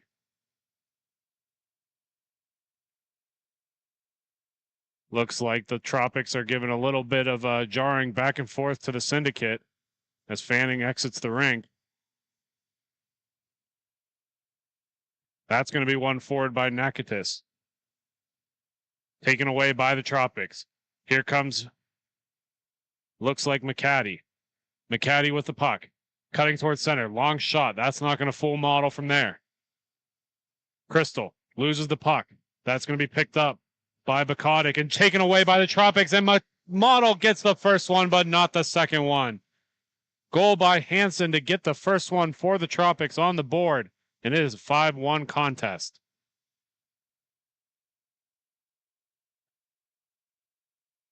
Face-off pulled right back out to center. It's been the 6th face-off at center this period so far. McCaddy moves that over. Hansen with the puck. Hansen's going to just one-touch that up ahead, get it right back. Goes all the way back to McCaddy. Over to McNicholas. McNicholas with the puck. Floats one in. That's going to be broken up by Diaz. Still loose there. And they're going to call a high stick on that play and freeze it immediately. Puck exiting the zone, played with a high stick. We're going to take the long trek all the way down the rink into the Tropic zone, where we'll be to the left side of Kwinzinski. 5-1 the score, just under the 2-minute mark in the first period.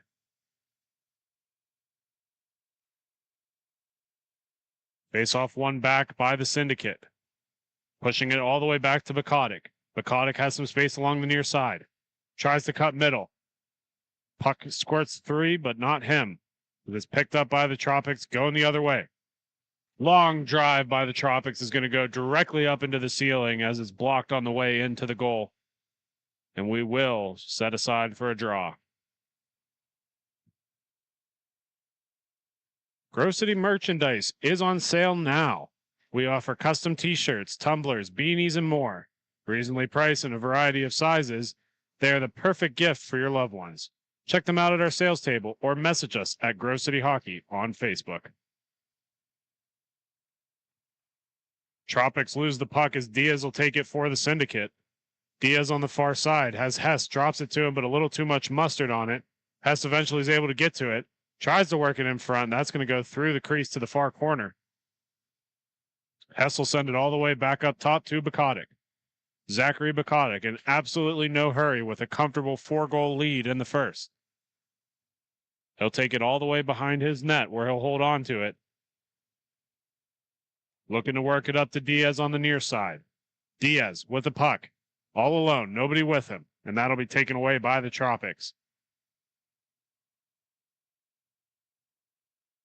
Here comes Hansen for the Tropics. Kicks it all the way through the crease, and that'll be Hess to pick it up. Hess for the Syndicate, crosses center. 3-on-3 opportunity is on Diaz's stick, and Diaz will get tripped down on the play, and he is hurting. Diaz still at his knee, and time will expire.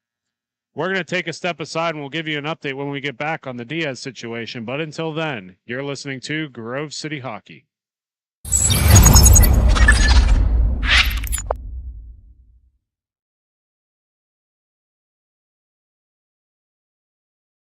For my opinion, it has a good minimalistic look.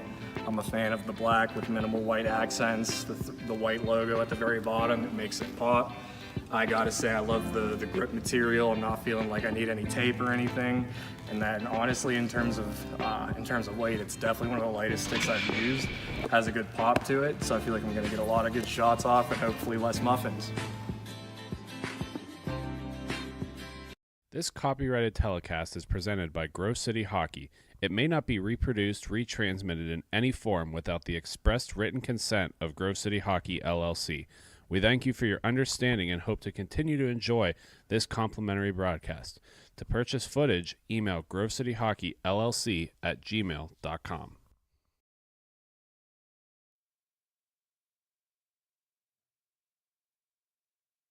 And we are back after that first period.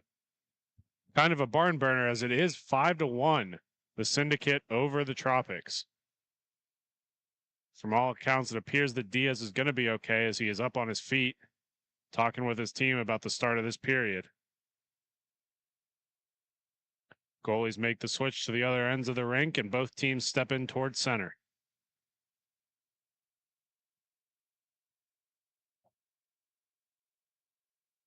As we get ready for a face-off, I want to remind fans that playoffs are coming up at the end of May. Make sure you keep an eye out on the Facebook page and the YouTube channel for the live streams of the conclusion of this 23-24 season. I want to thank all of our fans for everything they've done for us over the year, and we appreciate giving you guys this feed week in and week out. Crystal with the takeover there. He's going to cut in towards center. Model's going to fight off the first one. Finds a way to fight off the second one, even though he looked like he was way out of position. And here come the Syndicate surging. That's going to go right into the equipment of Kwinzinski. A couple of extra knocks and nothing further. Face-off will be on the right side of Kwinzinski. It'll be McNicholas and Nakutis. McNicholas is going to come away with it. Worked up to McCaddy. He's got to skate for it. He's all alone. And that is fought off by Model as it goes to the far corner. Pushed back up along the far side. Syndicate with possession once again. Nakutis with the puck. Nakutis works it onto his forehand. Really sharp angle shot. Looking in front. That's broken up. Continued to pressure behind the net. Looking for the wraparound attempt, but Kwinzinski had that red. Here comes Hansen for the Tropics. Hansen works on his backhand. Forehand, and Model has that one covered as well.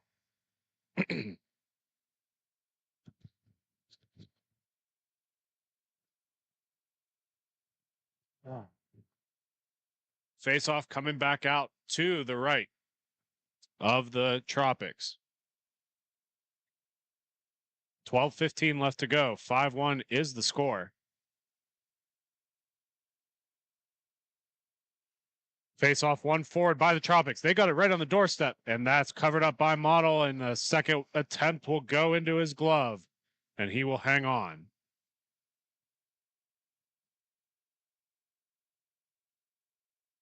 Once again, we're going to step into the face-off circle.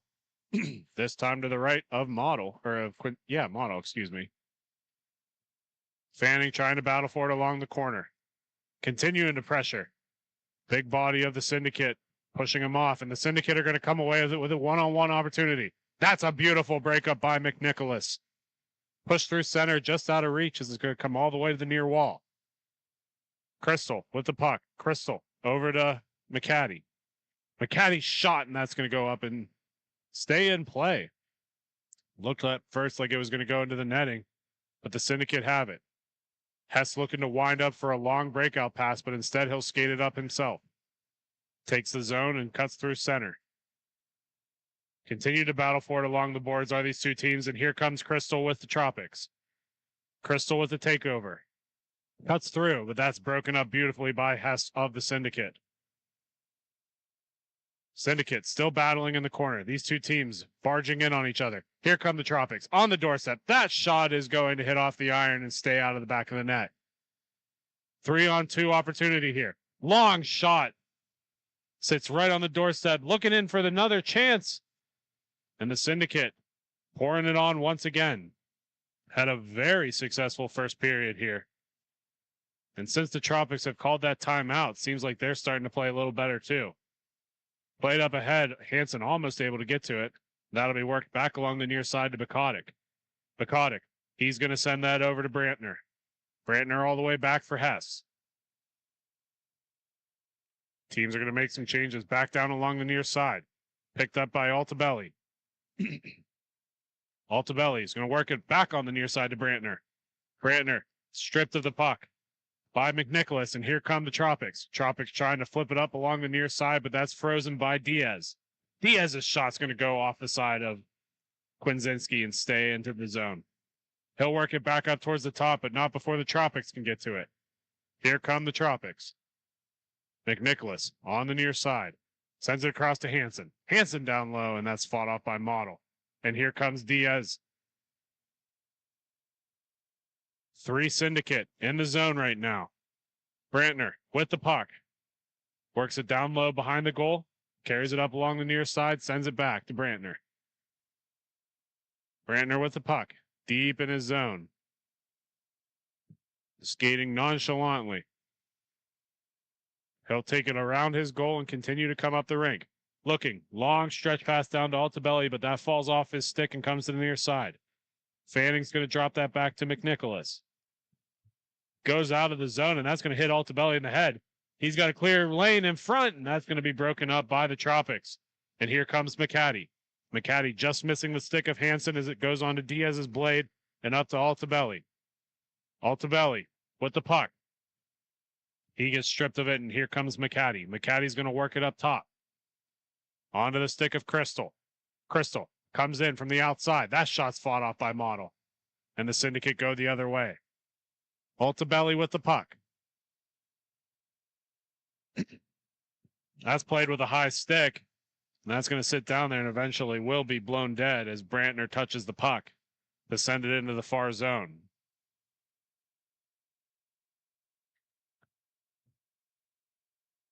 Make sure you like and subscribe to the Grove City Hockey YouTube channel. We're getting close to 1,500 subscribers and could really use your support. Just type in Grove City Hockey YouTube and click the thumbs up button to subscribe. Grove City Hockey, growing the game. Puck played down low, wrapped back around by the Syndicate as it comes out to McCaddy. McCaddy's going to play that back down in the corner, but the first one to it is Rutherford. Rutherford battling with Crystal in the boards. Eventually it'll squirt free, and the Syndicate come away with it. Rutherford plays it back down, but broken up by Hansen. Hansen tries to push it forward, and it's going to sit in no man's land for a second before it's pushed over to Hess. Hess for the Syndicate battling with Fanning. Fanning's able to get a stick on it and pushes it up to Hansen. Hansen works it back down to Crystal. Crystal's shot's going to go wide and out and around to the far side. That'll be picked up by Brantner. Brantner. Long shot's going to be fought off by Kwinzinski and still stay in the zone. First one to it is the Syndicate. Eventually taken over by Hess up top. Hess working it back down to Brantner. Brantner on the near side, and that does not find the back of the net as it stays low. Carried out by Christopher. Christopher pushing it center, but that's broken out by the Tropics, and here comes Fanning. Long stretch pass by Fanning makes its way up to McCaddy. His shot's going to go wide and go along the far boards. He plays it all the way back up, and that's almost a dead giveaway before the Tropics are able to keep possession. Syndicate moving the puck around, moving some bodies around. Fanning's going to dump that all the way down into Hansen. Hansen on the doorstep, still loose, and that'll be covered up by Model. Minor pushing and shoving, nothing to be concerned about, but it does happen as both of these teams look to get some changes before the next drop. 6:20 to go in the second period. 5-1 is the score. The Syndicate over the Chicago Tropics. As we get ready for the drop, that's going to be one forward by the Syndicate. Here comes Nakutis. Nakutis on the near side. Breaks away from one. His shot's fought off by Kwinzinski. That's going to be cleared back out on the stick of Bakotic. Worked back down to Altabelli. Altabelli's going to try to freeze this into the sidewall. Tries to clear it back out, but the first one to it is McCaddy. McCaddy's got Crystal on the side. Sends it to Crystal. That shot is going to go into the back of the net, and it beats Model on the low blocker side. 5-2 hockey. The Tropics get a little bit closer to tying this thing up.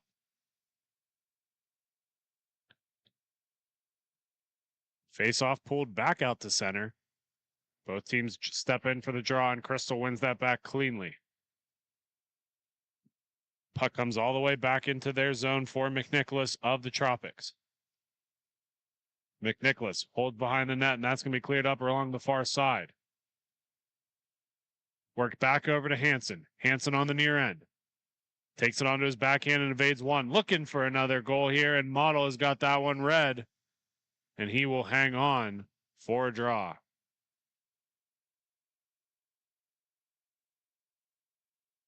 Face-off pulled out to the right side of Model as we get just around the 4:30 mark in the second period. One back by the Tropics on McCaddy's stick. Sent over across. That shot coming in. Model reads that one clearly and sends it to the wall. Syndicate not able to dump it out of their zone, and it's taken back by Nakutis. Sent up to Bakotic. Bakotic looking. He's got a man in front. Found Altabelli. Altabelli all alone, and a good defensive effort there by Hansen. Syndicate keeping possession here as Bakotic's getting pressured heavily. And here comes Crystal of the Tropics the other way.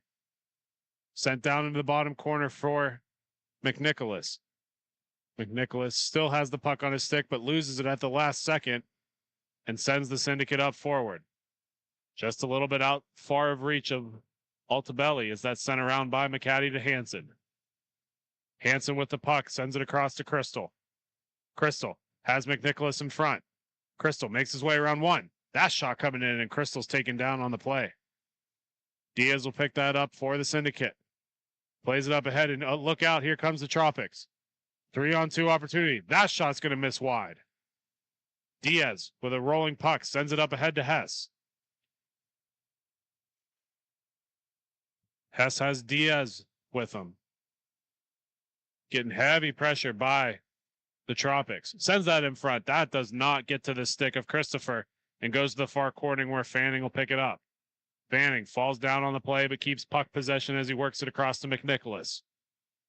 McNicholas off the wall. Up top to Hansen. Hansen with the puck on the near side. Takes a step towards center. Good defensive effort there by Diaz as that's forced to the far corner. Hansen still has the puck. Plays that down low to Crystal. Crystal not able to get to it first, and the Syndicate does. Here comes Bakotic. Bakotic playing it down to Altabelli. Kwinzinski read that one. Back on the front. Still there, and Kwinzinski does a good job of reading that one. Little pushing and shoving and extracurriculars. Referees break that one up.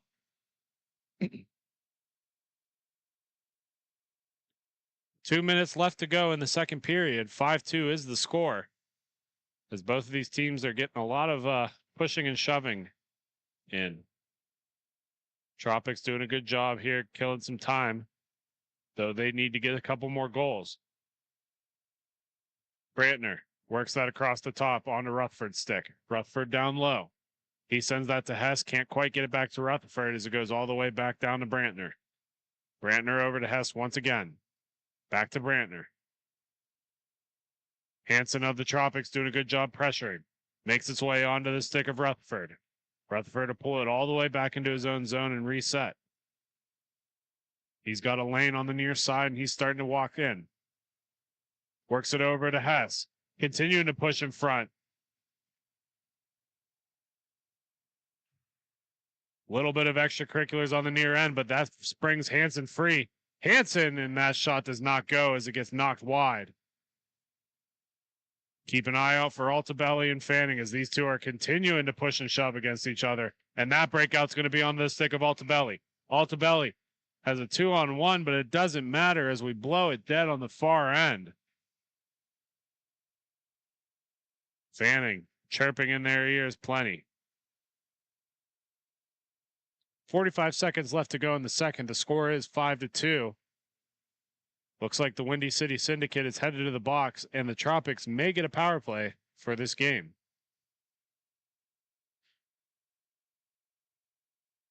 That'll be Ben Brantner headed to the box. We'll see what the call is here. Looks like the Syndicate and the referees are having a little discussion over by the scorekeeper's box. It's almost impossible to say what they're talking about. Taking a little bit of exception to the call at one end of the rink and the same call not being had at the other end. But nonetheless, the Tropics are going to take the advantage here, and they'll go 2 minutes on the power play. Still figuring out how much time to put on the clock over at the scorekeeper's booth. Looks like they're going to let it ride at 23 seconds.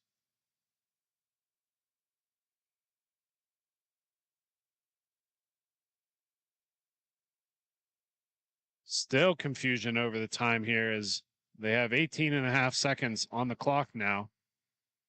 55 on the power play, but the puck hasn't even been dropped yet. Looks like they're going to hold the clock for a couple of seconds here, let the full advantage take place. But here comes the Syndicate. Bukodic with the puck on his stick, and Kwinzinski's able to keep that one out. He plays that out as time does expire in the second period after this rush. 3 seconds to go, and that will do it. We're going to take a quick step aside, but when we come back, we'll have the remainder of this game. Until then, you're listening to Grove City Hockey.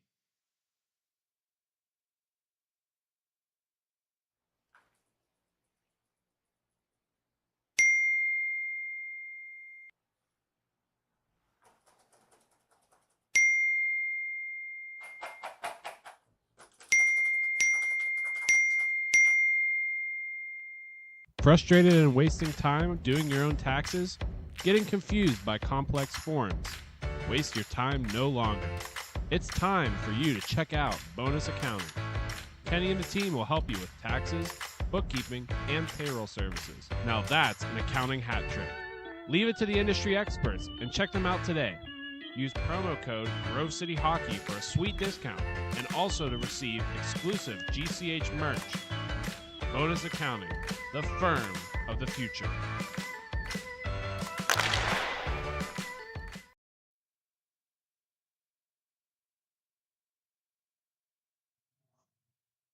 Welcome back here as we continue this third period. 5-2 is the score. Syndicate still having a pretty dominant lead over the Tropics, but the Tropics have done a good job clawing back into this one.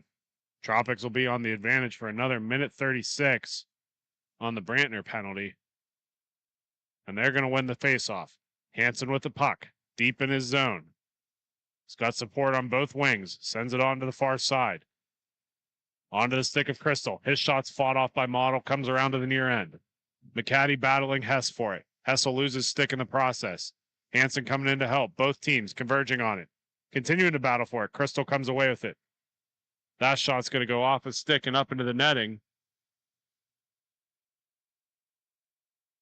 And looks like we have a little bit of confusion as the referees are talking. Nothing's going to be called here. They were debating, I think, interference on this near side. But nonetheless, we're going to have a face-off in the Syndicate zone. That's going to be knocked all the way out past center on the far end, where Hansen will go back to collect a rolling puck. He'll settle it down, takes the zone, and sends it across to the far wall. Crystal with the puck, up to Hansen. Down low to McCaddy. McCaddy can't get to it, and that's going to be cleared all the way down. Just happens to be on net. And the Syndicate will reset. 24 more seconds on the Brantner penalty. Here comes Crystal on the near side. Crystal takes it across the top of the wing. He's got a man in front of the net. Good stick movement here, as that's going to be fought off of Model. And he'll cover that up for the draw. On the drop, we will have full strength, but not a second sooner.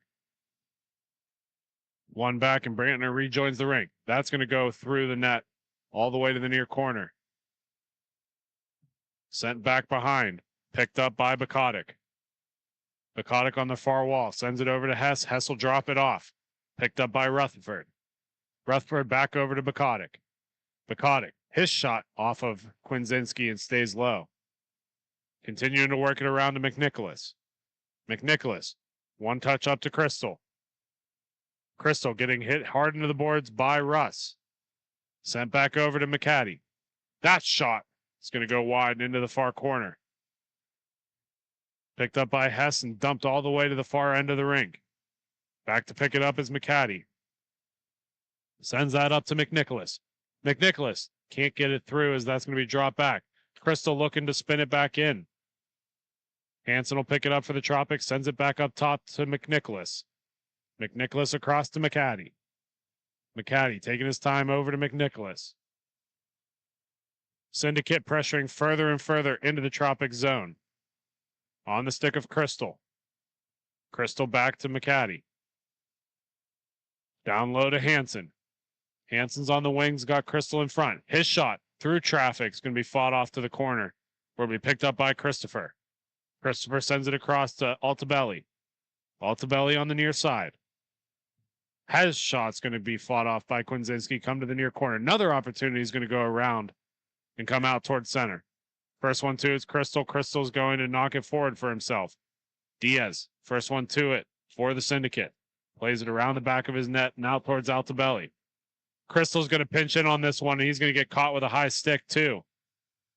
And that will send the Syndicate onto the power play.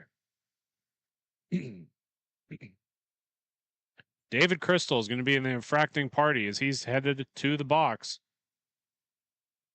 And the Syndicate will go on the advantage. 10 minutes left to go in the third. 5-2 is the score. Face-off. Down in the Tropics zone. Both teams taking their time to get to it. That's going to be tied up by the Tropics, and they're going to play it off the boards. That's going to be picked up by Christopher. Christopher flutters one in on his backhand. That's going to be knocked wide by Kwinzinski.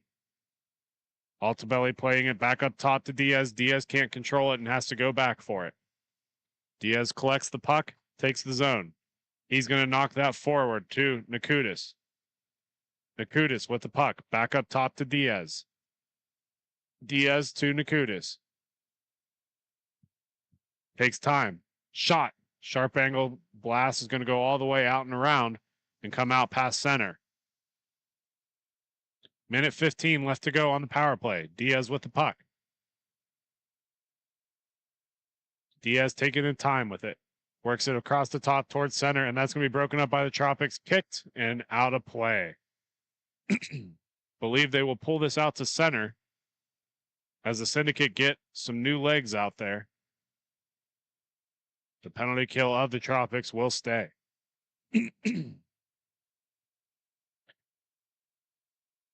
5-2 still the score as the Tropics win that one back. Onto the stick of McCaddy. McCaddy's got it. He's got some space. He'll send that up along the wall to Hansen, but that's broken up by the Syndicate. Here comes Bukotic with the puck. He'll work that up top to Rutherford. Rutherford taking a step in. Onto the back end to Hess. Hess back up to Rutherford. Rutherford, it's got a clear lane in. Taking the steps. Over to Hess, and Hess misses the net. That's going to come all the way out past center. Picked up by Bukotic. Bukotic over to Hess. Hess with a step. His shot is going to go off the glass and come out to the near side. Rutherford with the puck. First one to it is Hansen. Hansen's going to take a step. That shot's going off the wall. Comes around to the near side. Hansen looking in front. Has Crystal. Crystal's going to take that puck and work it back up towards the top. Over onto the stick of McNicholas. McNicholas takes it below his net, knocks it into Bukotic, and Bukotic's going to battle for it. Hansen's first one to it, passes it off to Crystal. Full strength for the Tropics. Back up top to Fanning. Fanning sends one in softly. It sits on the doorstep, still there. We do have a delayed call. Not sure what this is going to be on. Looks like the Tropics are headed right back to the box. Hansen's going to be the infracting party.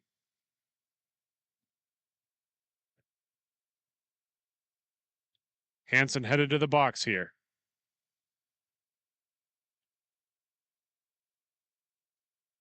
We're going to pull this all the way back down to the Tropic zone. 7 minutes to play in the third. 5-2 is the score.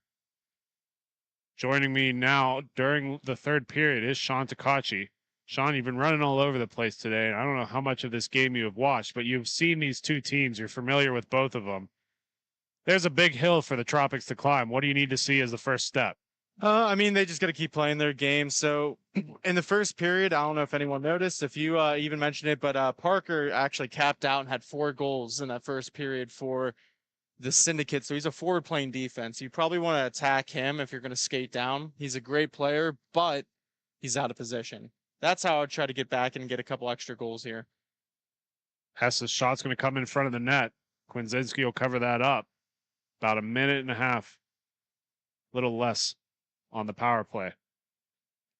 6 minutes to go. 5-2, still the score. The Syndicate having a little bit of a game plan meeting as they get ready for the draw on the left side of Kwinzinski. Stepped in, knocked out towards center. First one to it is going to be Brantner. Brantner with the puck on his stick. Sends it across to Hess, back over onto the near side. Bukotic back up top to Brantner. Brantner down to Hess. Hess with the puck on his stick on the far wall. He'll switch places with Brantner up top and takes a step in towards center. Sends it over to Bukotic. That shot's going to go into Kwinzinski's equipment. Not sure where the puck is, but they're going to call it out and have another draw onto the right side of Kwinzinski. Yeah, probably best to kind of keep the tempers at least in motion. I mean, the refs have been letting them play. If they don't see it with the whistle, probably a good call there to like blow it dead. Face off in the corner, played off the glass. Weird bounce off the stanchion as it goes to the far corner. Back to collect it is Christopher. Russ Christopher with a rolling puck on his stick, trying to get it settled, just send it all the way up. Squirts through the defenseman, full strength for the Tropics. Altabelli on the back end, and there's not enough space as that squirts to the far corner where Hansen will collect it. Brantner sends that back in. Should be a high stick, nothing called. Tropics clearing it down the length of the ice. Model will come out to collect it and settle it down for Christopher.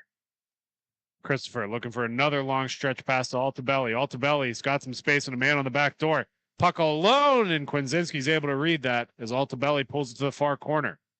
Knocked up to Diaz. Diaz is going to leave it for Altabelli, but that's going to be a little bit of a problem as the Tropics surge in on it, and he has to pull it out past center. Back across the wing to Diaz. Diaz takes a step and takes it onto the near side. His shot from a sharp angle goes behind the net. Sticks out in front. I don't think Kwinzinski knew that was there. Diaz back to collect it, sends it to Altabelli, who takes it past center. Back across to Christopher. Christopher back over to Altabelli.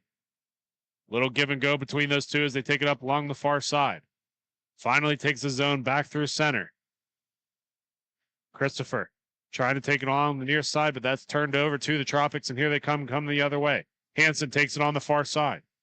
Sharp angle shot, fought off by Model. Almost a dangerous play as that hit a defender in front. Another opportunity for Crystal off the iron and onto the near side.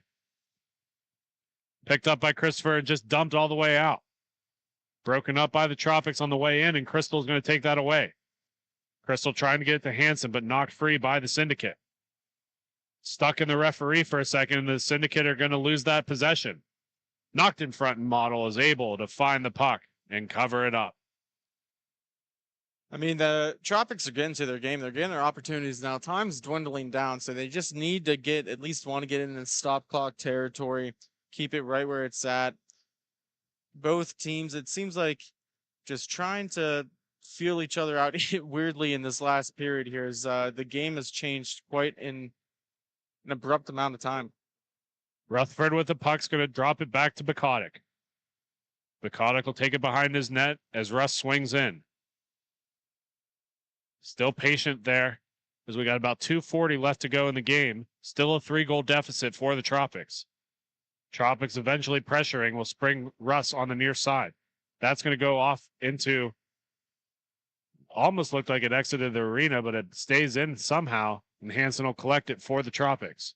Onto the stick of McNicholas on the near side. Back in through center. Exiting the rink is Kwinzinski, giving an extra attacker for the Tropics. That's held on the near side to McNicholas, up to Fanning.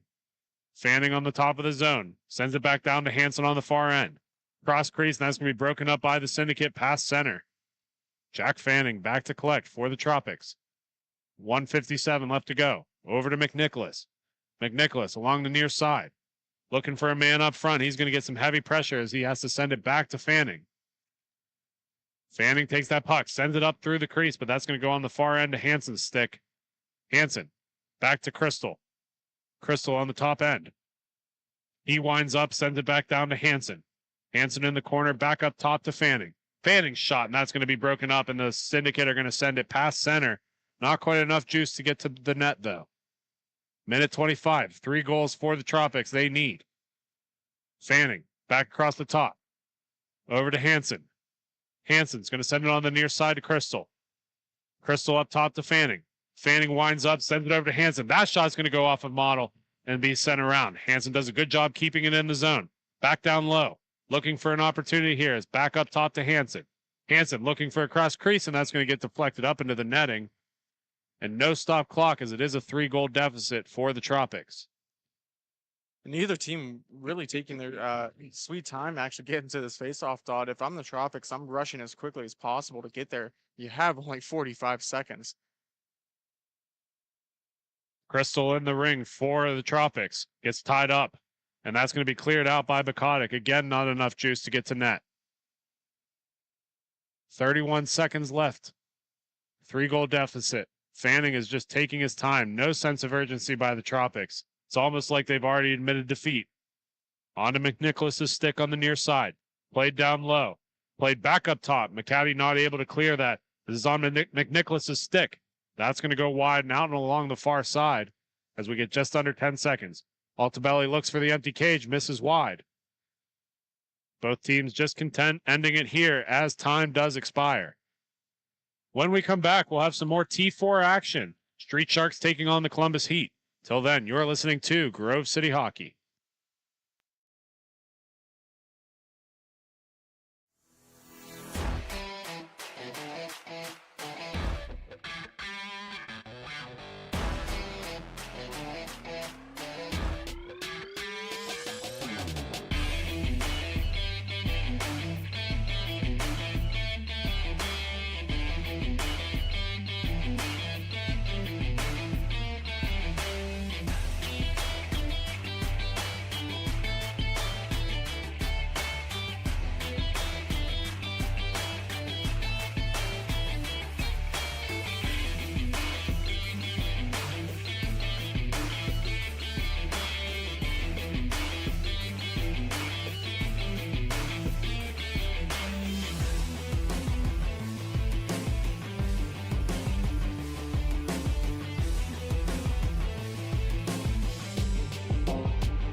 Here in Fort Wayne, Indiana, we are back once again with some more MIHA action. So we'll be back in the T4 division between the Columbus Heat and the Lansing Street Sharks. We do have a goalie change for the Columbus Heat, as Brandon Britton, Grove City Hockey's own, will help substitute as their goalie went down for an emergency injury and will not be able to play this game.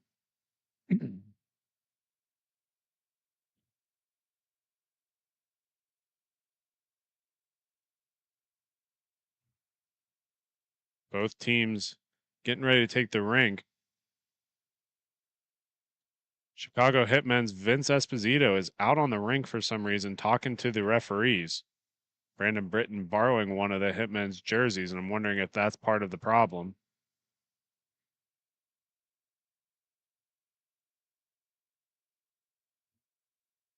He finally exits the arena. Because we're still having some conversations at center. Not sure what all the deliberation is here.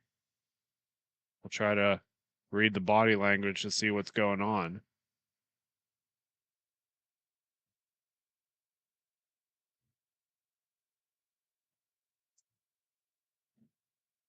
Still talking at center.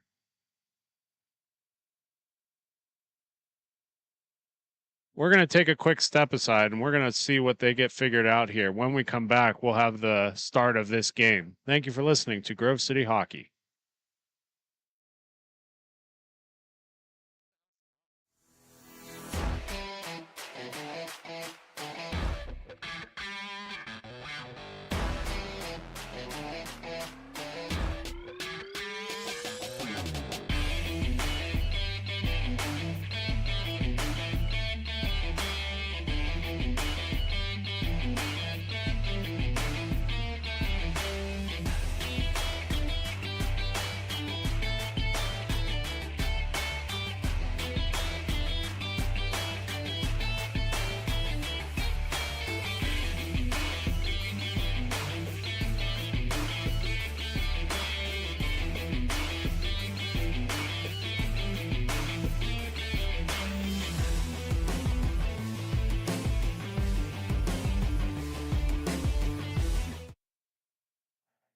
Still not sure what the delay is, but we're getting ready for face-off. Welcome back to Grove City Hockey.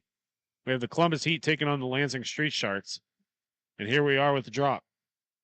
Street Sharks take the puck down deep into their own zone. They're going to circle it up around the outside. Stopping up to work it up on the near end is Clark. Clark's going to work it back off the far wall. Picked up by Boardman. Boardman will take it deep into the Heat zone, continuing to work it around the near side. Onto the stick of Sounders, and Sounders is going to miss the net wide. Taken down on a trip.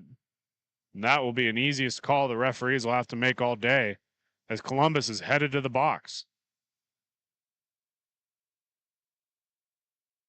Sam Moore, the infracting party, doesn't even need to be told that he's going to the penalty box as he skates directly there. And the Street Sharks are going to be on the power play. We already mentioned that Grove City Hockey's own Brandon Britton is subbing in for the Columbus Heat. But in net for the Street Sharks is Sean Huberty. Sean having an excellent season so far. An even better tournament this week. Street Sharks take the puck down in their own zone. Works it back over to Clark. Clark walking in across the top of the zone. Drops it off to Saunders. That's going to hit off the iron. Sit on the doorstep. Still loose. And Saunders is going to work it back across. Beautiful save by Britton as that makes its way out to the side of the net. Dumped all the way back in. Meeser with the puck. Sends that over. That'll be on Saunders' stick. Back over to Clark. Back up top to Meeser. That shot's going to go into the glove. And Britton will hold on. 11 minutes, 9 seconds left to go on the Orr penalty. Street Sharks could really use an advantage here and get an early one. Clark to step in for the Sharks. That's going to be tied up at the face-off dot. Come to the near wall. Clark continuing to battle for it. But Berg's almost going to get to it first. He'll send that back to Persinger. Persinger's going to dump it to the far end of the rink and continue to set up the power play. 40 seconds left to go on the or penalty. Sharks trying to take the zone once again. Sharks working it along the near side. That shot's going to hit off the iron. That's 2 shots that have gone off the post with Britton in net. Berg has the puck for the Heat. He'll play that up ahead. He's continuing to work with it, is Berg. Berg on the backhand pulls to the forehand, and Huberty had that one red. Sharks going to work it up along the far side. Saunders with the puck. He'll take a step in. Saunders moving it, pushing forward, sits on the doorstep. Still there, still loose. And Steele will get to it for the Heat. Full strength for the Columbus Heat as Steele takes it along the near side. He's going to drop that back onto Berg's stick. Berg's going to be taken into the corner. The Street Sharks are going to come away with it. Clark on the far wing. His shot, and Britton will have that one covered.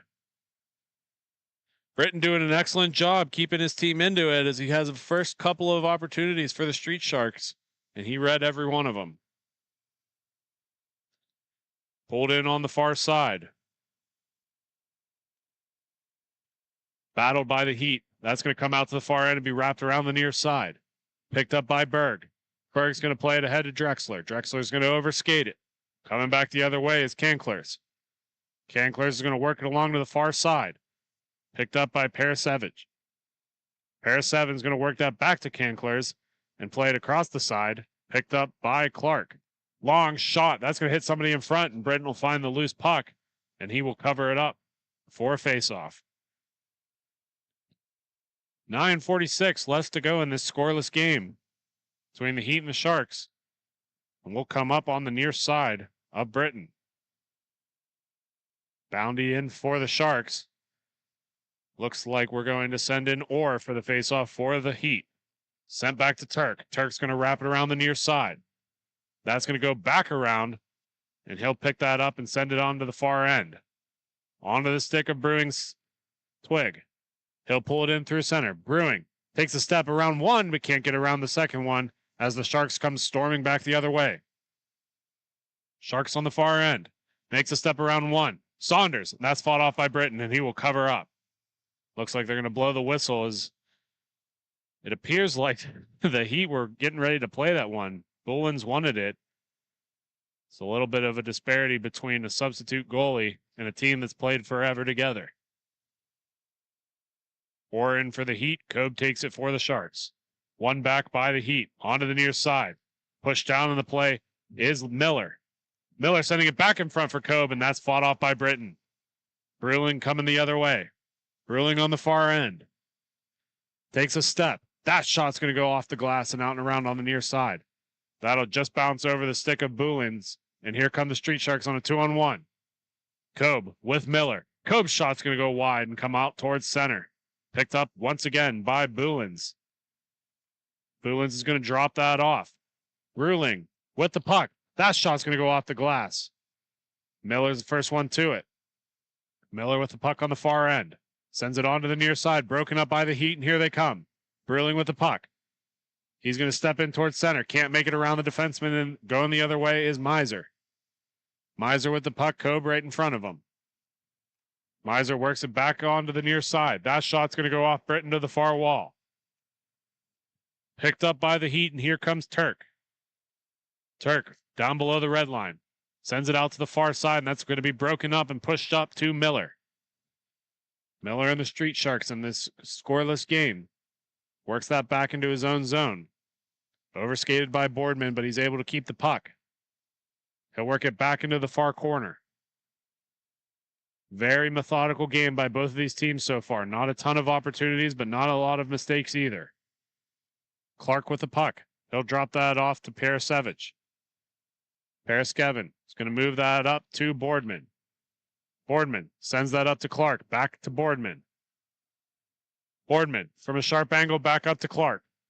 Clark stops up, but that's going to be taken away by Berg and going the other way. Drexler trying to battle for it for the Heat, and Berg takes it off of him and keeps moving it. Berg takes center. Berg cuts to the far side. Falling down on the play is Boardman of the Street Sharks. Street Sharks still able to strip the puck and sends it up to Clark. Clark's on the far wall. He's got Parasinger to beat. He'll play it all the way back, and Paraskevin is going to take it. Paraskevin moves it over to Boardman. Boardman on the near side plays that down. Picked up by Saunders. That shot, second opportunity, is going to find the back of the net, and the Street Sharks gets the first tally of this game. Joe Boardman not able to beat Britain on the first one, but finds the rebound to beat him on the second. 6 minutes is the time of that first goal. Pulled out to center. That's going to be one back. Clark for the Street Sharks will collect. He tries to clear it, but Steele's going to pinch in. Clark gets the puck back on his stick. Hit heavy into the boards by Berg. Berg with the puck. Has some men. Puts it on the near side, but can't be controlled by Drexler. Drexler takes it behind his net on a sharp angle, and that's going to hit off the iron and clear it all the way down where Persinger will pick it up. Persinger settles the puck. Resets, sends it up. Drexler with it now. Trying to hit Berg, but that's a little too far out of reach. And sent back for Miller to pick it up. Miller's going to clear it up along the near side to Saunders. Saunders with the puck. Has to beat Steele. Gets around one. Creates some space by Clark. Looking on the back end. And Britton's going to have that one, but not before the net's knocked off.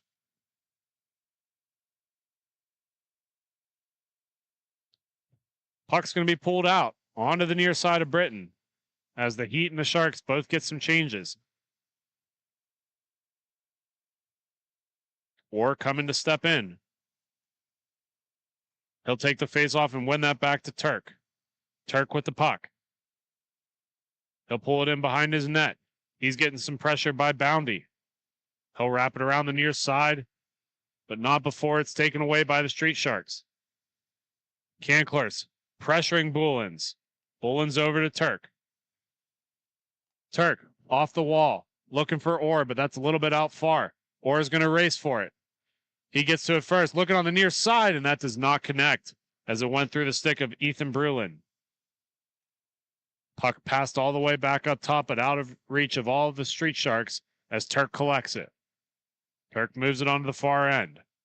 Up top, Heat really pushing on the pressure right now. Brulin with the puck. His shot goes off of Huberty and goes to the far corner. Picked up by Miser.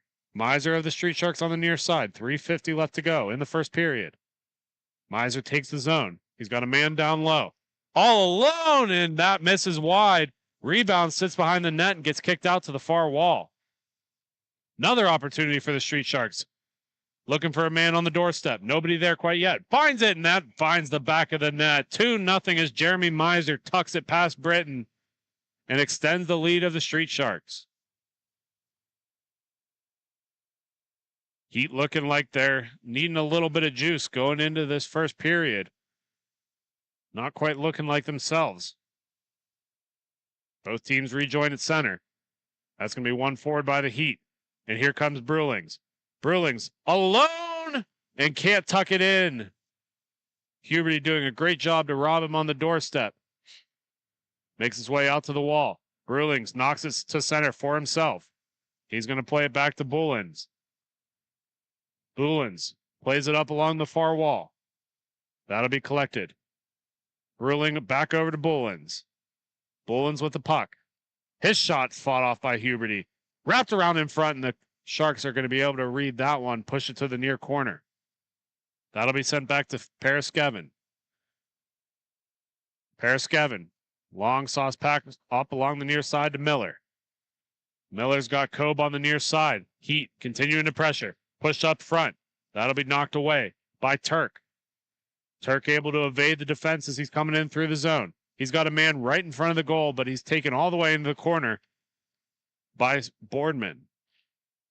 Boardman able to force him off the puck. Trying to push that out, eventually get some help from Miller. Back down, back up to Boardman. Boardman's got plenty of space on the near side as the Heat make a change.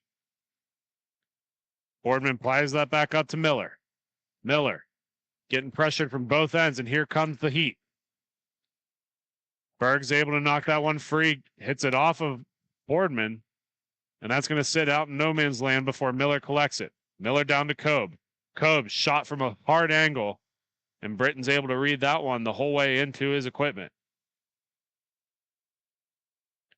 Minute 29 left to go in the first period, 2-0. The Street Sharks lead the Heat.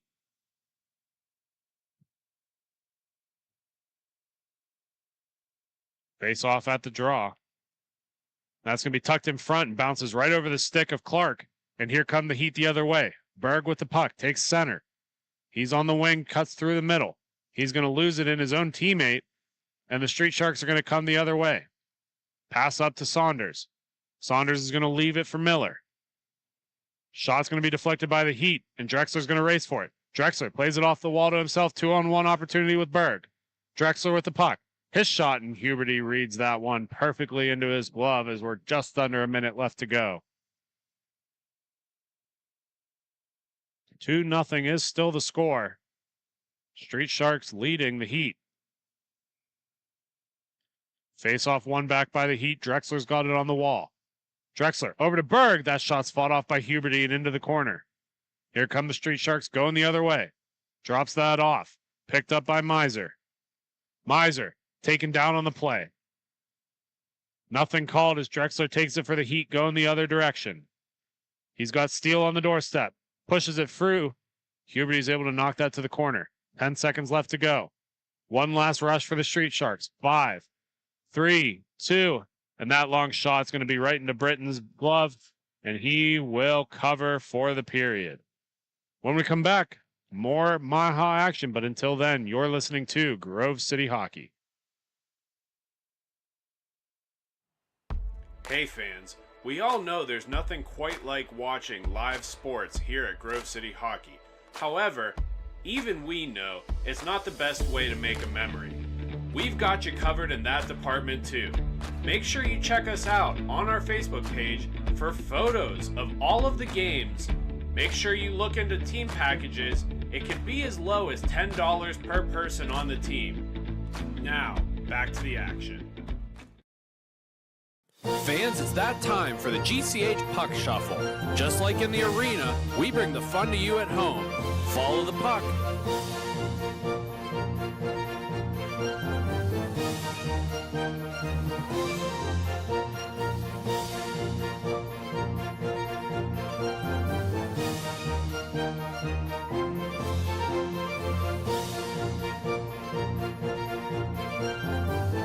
Now, which number is the puck under? If you picked number 1, congratulations. Now, back to the action. Still loose in front, and Berg's going to get it. Berg will take it out past center. He's going to take it along the far wall, getting some pressure there by Miller. Miller eventually strips him of the puck, and he's going to go the other way. Miller with the puck. Makes his way around 1, but not able to make it around 2, as that'll be taken away by Boolins. Puck's under a heap of bodies, so it sits in the corner. Eventually, it's going to continue to be battled for. No whistle. Makes its way all the way up to the top for Miser. Miser of the Street Sharks. Passes that down to Kobe. Kobe back over to Miser. Just falls off his stick at the last second and goes to the no man's land. He'll chip it forward to Kobe. Kobe all alone, and a beautiful save by Britton, who comes way out of his net and will gobble that puck up for the faceoff. 10:14 left to go in the second period. 0-2 is the score. Street Sharks playing very well so far, not making too many mistakes, and Huberty keeping it scoreless for them. That puck's played off the wall to Berg of the Heat. He'll send it all the way to the far side to Steele. Steele's going to take a step in. That shot, Huberty will read the whole way into his glove, and he will hang on. Hockey is our passion, and you wear your passion on your sleeve. Black Biscuits are the guys that you need to look your best. Located in St. Paul, Minnesota, they've been a staple in the inline hockey community. From jerseys to team fundraising and apparel, check out Black Biscuit for all of your need. Black Biscuit, made for misconduct. Puck's going to be wrapped around back to the other side where Jeremy Miser for the Street Sharks will pick it up. Miser steps in, plays that down low. Looking for a give and go up front, but instead goes with Saunders. Saunders works on his backhand. Another big save by Britton as he is sprawled out to keep that puck out of the back of the net. One touch drop over to the Heat. On the stick of Bulling. Nice spin move, and that's going off of Huberty. Still on the doorstep, and that's going to go all the way to the corner where Bullins will send it back to Turk. 8:48 left to go in the second period. Turk sends that back down. Onto the stick of Berg. Berg looking for the wraparound attempt. Falls off his stick at the last second and is continuing to get pressured by Miser. Street Sharks trying to send it up, but they're going to get a call.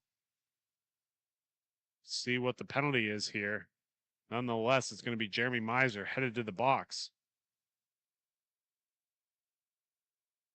A little discussion between the Street Sharks and referee Dean Henley trying to sort this out.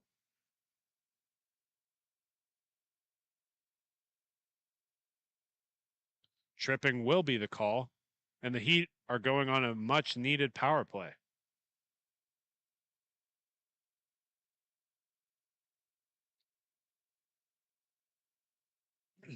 Face-off's going to come down into the Street Sharks zone. Both teams converge, and the Street Sharks are going to get back. Boardman's just going to send it all the way down the length of the ice. Britton will come out to help.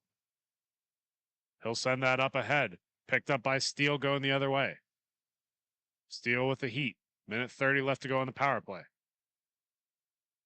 Steele. Shot's going to go off the iron and come all the way out to center, and he'll have to hurry to slow this one down. He's able to stop it just before the bench of the Street Sharks and pushes that over to Orr. Orr, down low, looking for a man in front. Nice move around one. That shot's fought off by Huberty to the corner. Brewling's going to push that all the way back. Brewing down to Orr. Orr, back up top. That shot's going to go into the netting off of the stick of Persinger and will stay in the Street Sharks zone. 47 seconds left to go on the Street Sharks penalty. Jeremy Miser still in the box. Orr steps in on Per Skevin. That's going to get one all the way past center and deep into the Heat zone. Steele to pick it up. Steele works it along the far side on the sticks of Brewling. Brewling sends it back to Steele. Steele all alone, and that's going to be covered up by Huberty, and he will hold on for a draw. 8 seconds left to go. Street Sharks playing a smart, slow change to kill the rest of that penalty as he will be free on the drop. Face off one to the wall. I don't think the Street Sharks are aware that he's full strength quite yet. That puck's still in front of the net. For some reason, the Street Sharks still only have 3 players out. Not sure why, and that's going to be wrapped around to the far side. And here comes the much-needed penalty killer, Jeremy Miser, exiting the box. And the Heat are going to be losing their advantage for the shortcoming.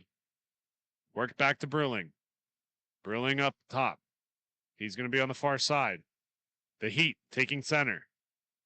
Continue to work it around onto the near side. Trying to push that center, but that's broken up by the Street Sharks, and that'll be pushed to the near side by Boardman. Boardman on a 2-on-2 situation with Boundy. Boundy in front. That's going off of Britton. Onto Boundy's stick and into the near corner. Broken up by the Heat, and here they come. Heat taken down on the play, and the Street Sharks are going to keep the possession deep in their zone. Heat able to take it back. Works it onto the stick of Persinger. He's going to work that up ahead to Brewland. Brewing all alone. He's going to be behind the net and caught up on the play as the Street Sharks converge on the puck. Miser with the puck on his stick. Onto the near side, works it up all the way down into their own zone, where will be picked up by Miller.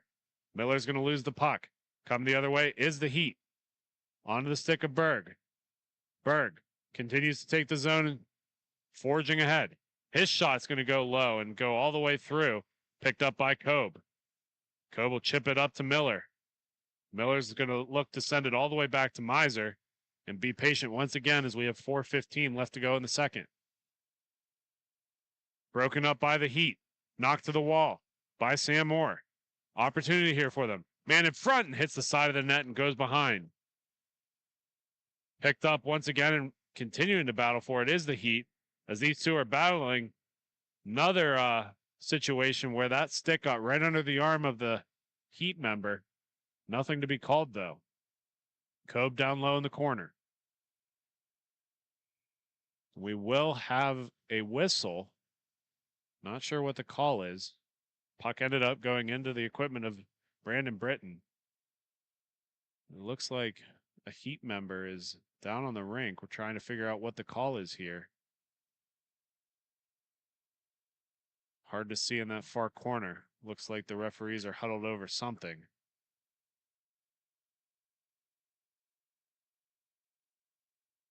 Not sure if this is an injury or what the situation is, but we're going to take a quick step aside while they figure it out. When we come back, you're listening to Grove City Hockey.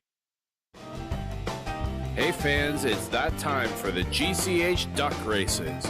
Make sure you get your picks. We have Mikey, Duke, Tex, and Ranger. Here we go.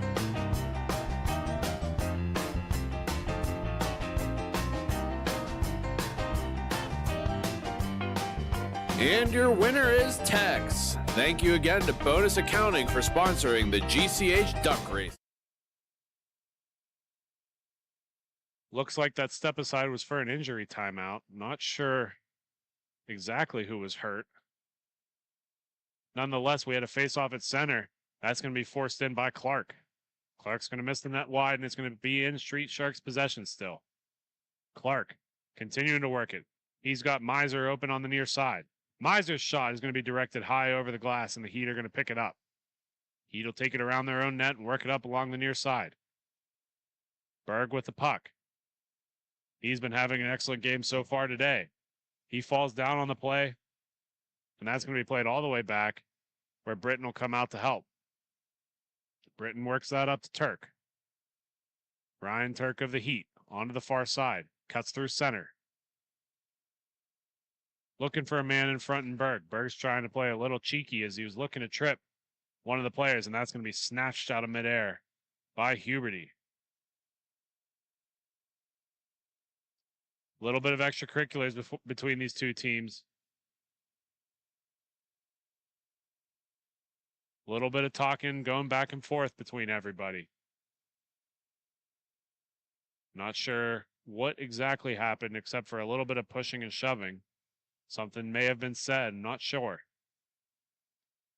Either way, faceoff's going to be onto the left side of Huberty, one back by the Heat. Persinger with the puck. He'll play it along the wall. Work down on the near side, or not able to get a stick on it. But the Heat will keep possession. Steele with the puck. He's going to lose that all the way back, and Persinger will collect. Minute 58 in the second. 2-0 is still the score. One across. Onto the stick of Steele. Steele makes his way around one, and he misses a wide open net as Huberty came out to play it and missed on it. That'll make it onto the stick of Saunders and play it up ahead. Persinger will go back and get the lone puck and wrap it around the near side for Steele. Steele will send it across the wing. Just almost losing it is Brewing, and that's going to be played up ahead to Orr. Orr is going to lose the puck back to Persinger. Persinger with the puck, minute 20 in the second. Onto the stick of Steele, who evades one. Tries to evade two. Is going to have a long way. Wraps it back around his own net. He'll stop up short. Miller giving him some heavy resistance. That puck will make its way up along the near boards to Orr. Orr on the wing. Stick lifted beautifully by the Street Sharks, and here they come the other way. Onto the stick of Boardman. Boardman sends it across. That shot's going to go into Britton, and he will hang on. As we enter the final minute of the second period, we want to remind all folks that in a couple of weeks, May 22nd, we will be in Fraser, Detroit for the MIHA conclusion of this season and playoff championship weekend. Puck one up ahead by the Heat. Brewing is going to play that all the way back to himself. He's going to be stripped of the puck. Coming the other way is the Street Sharks. That's going to be played up along the far wall, picked up by Canklers. Canklers settles a rolling puck. Has to get through one, but that's broken up by the Heat. 10 seconds left to go. If the Heat hurry, they have one more rush. Onto the far wall. Onto the stick of Steele. Steele cuts through center. Wrapped in, and Huberty's able to fight off that last one before time expires. You know the drill. We're going to take a quick step aside. When we come back, we'll have the third period just above us. You're listening to Grove City Hockey.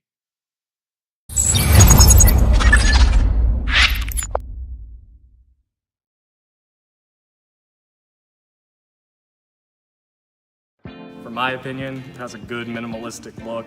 I'm a fan of the black with minimal white accents, the white logo at the very bottom, it makes it pop. I gotta say I love the grip material. I'm not feeling like I need any tape or anything. And then honestly, in terms of weight, it's definitely one of the lightest sticks I've used. It has a good pop to it, so I feel like I'm gonna get a lot of good shots off and hopefully less muffins.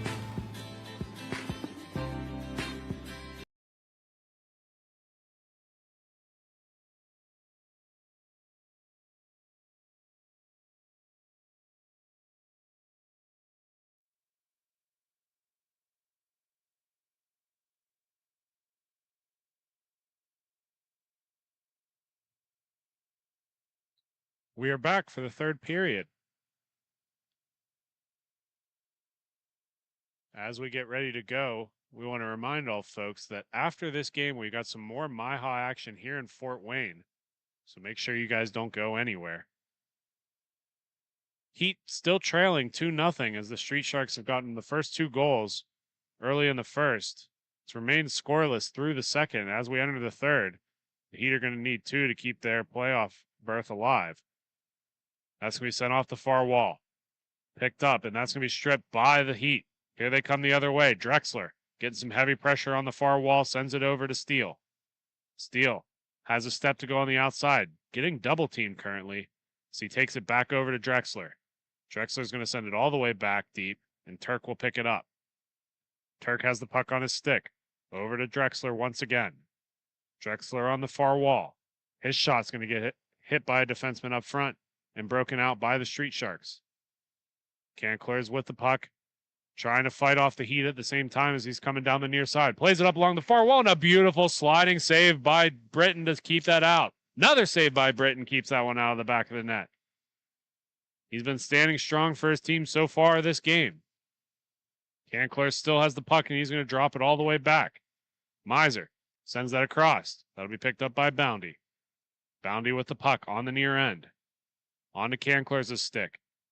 Canklers is going to be forced higher and higher into his zone by the defense of the Heat before he finds a man on the near side. Continue to work it around. As the Street Sharks push it in front, bouncing puck's not able to be corralled by Miser, and he'll take it all the way out past the blue line.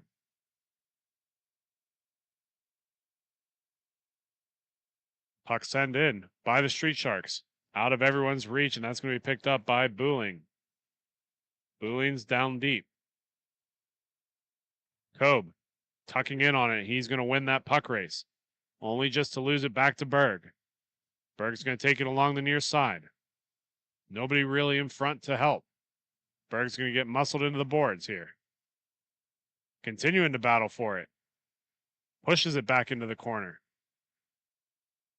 That's going to be forced in front. Huberty's got that one red. No rebound available. Turk's going to push that back in. Another opportunity, diving effort there by the Street Sharks. Keep that out of the net. Continue to push it around is Brody Berg. He's going to lose it along the near side. And here come the Street Sharks the other way. Good effort there by the Heat to keep the puck in their possession. Another shot opportunity, and that's going to go in front. Street Sharks continuing to battle here on a 2-on-1 opportunity erupts. Puck in front, and that is just out of reach. And here come the Heat the other way. Drexler for the Heat. Takes the zone. He's got a man in front. His shot. That makes it all the way up front. Still loose. And the Street Sharks are the first ones to it. That's going to be taken away by Steele over to Berg. Here come the Street Sharks. Muscled off the puck. And Steele will take that away. Berg's going to send that back over to Steele. And the puck's sitting down onto the far wall, pushed through center. Brewing not able to control that one before it's forced around to Boardman for the Street Sharks. Boardman up to Kobe. Kobe on the near side. Kobe takes a step towards center. That shot's going to go off of Britton. Another opportunity off Britton. He's got two big ones there. Puck's knocked down by Turk, and here he comes. Onto the far side. He's got a man up front. Little give and go play. And that's going to be bouncing into a dangerous area. Street Sharks able to get to it first, though. Onto the far side is Miser. Miser with the puck. Takes the zone. That shot's going to go low on Britton and find the back of the cage. 3-0 Street Sharks. Beautiful goal by Jeremy Miser. Puts it right into the very far corner, right along the ground, and fooled Britton. Again, those of you who would like to be critical of Britton, he is playing without his normal team and without his normal gear, as the Columbus Heat's goaltender came down with an injury last night. Here's another opportunity for the Street Sharks, pushing that onto the near side. Clark falls down on the play, not able to get anything on net. A little bit of intensity is picking up as the Heat are starting to turn up the dial. Played up top to Miser. Miser's shot, and that's a beautiful redirect right off of the stick of Andrew Saunders and into the top corner. Britton coming out to be real aggressive on that puck, and it just makes his way by him. 4-0 as we're coming up on the 9-minute mark, and we are going to have a timeout by the Heat. When we come back, we'll have the remainder of this third period game. You are listening to Grove City Hockey. Hey fans, it's that time for the GCH Duck Races. Make sure you get your picks. We have Mikey, Duke, Tex, and Ranger. Here we go.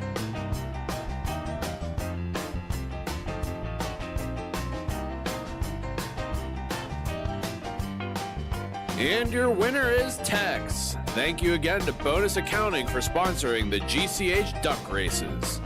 This copyrighted telecast is presented by Grove City Hockey. It may not be reproduced, retransmitted in any form without the expressed written consent of Grove City Hockey, LLC. We thank you for your understanding and hope to continue to enjoy this complimentary broadcast. To purchase footage, email grovecityhockeyllc@gmail.com. Timeout expires as Columbus needs to get a couple. Steele's going to move that over to Persinger. Persinger back to Steele. He's going to dump that up ahead to Booling. That's going to get knocked to the far wall by the Street Sharks, but the first one to it is Steele. Steele, a little give and go for Drexler, but that's going to be picked off by the Street Sharks, and here they come coming the other way. On his backhand. Opportunity here. Outweighted by Britton, and he is able to get a leg pad on that. A beautiful save by the young man to keep this one close for the Heat. Bruling on the near side. Nice little move to get around one as he dumps that off to Steele. Steele's going to work it onto his backhand. That shot's fought off by Huberty. Huberty has been perfect this game so far and hopes to keep it that way. Heat working it down. They're going to lose the puck to the Street Sharks. That's going to go into no man's land, and Turk's going to step into one. Street Sharks able to pick that off of him, and here comes the other way for Saunders. Saunders plays that up ahead. Miser on the far side. Miser's got a man in front. That tip's not going to do anything and go to the corner.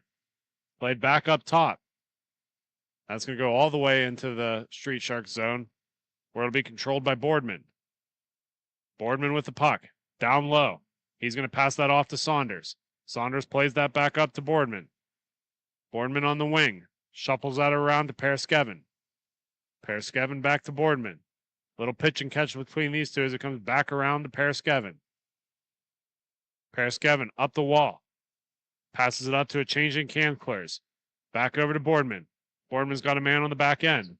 That pass across goes off the skate into the far corner where Berg will pick it up for the Heat. Berg on the far end. Takes the zone. He's got Orr on the near side. Berg passes it across and Orr misses it high over the glass. Really good opportunity for the Heat, just nothing coming of it. And they're going to send Boolings back to pick it up. Boolings with the puck. Passes it up along the far side. Orr will pick it up through to the neutral zone. Or his shot, and Huberty's able to kick that one out wide. Picked up by Turk. Another opportunity as Berg turns around, spins, and Huberty's able to fight that one off as well. Cancler's in to collect it. 6:40 left to go in the third period. 4-0. The Street Sharks leading the Heat. Street Sharks are going to dump it down in. That's going to be brought all the way back into their own zone. Just being very patient and methodical with this one. Street Sharks up along the far wall. Continuing to battle for it. Heat getting sucked deeper and deeper into their zone. Eventually, they're going to come out on a breakout on their own. Aaron Boundy with the puck. Long shot. That's going to hit a bunch of bodies in front. Still bouncing. Makes his way behind the net, and Turk will pick it up. Rolling puck for Turk. Tries to settle it. Plays it up off the glass. That'll go all the way down to Huberty, who will settle that puck in. He eventually will cover it, and we will have a face-off in the Street Sharks zone.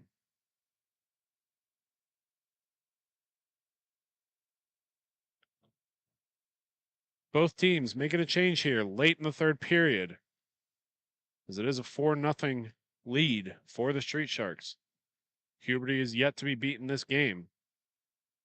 He stands strong for his team. Wrapped around the near side. Continuing to battle is the Heat. They're not giving up on this quite yet. Back to pick it up is Miser. Miser for the Sharks wraps it around to Kobe on the near side. Cobes, nice stick handling and skating backwards to create some space for himself. Stretch pass across, and that's kicked wide by Britton. Wraparound attempt is kicked wide. Still on the doorstep. That's going to go to the far corner where Kobe will pick it up.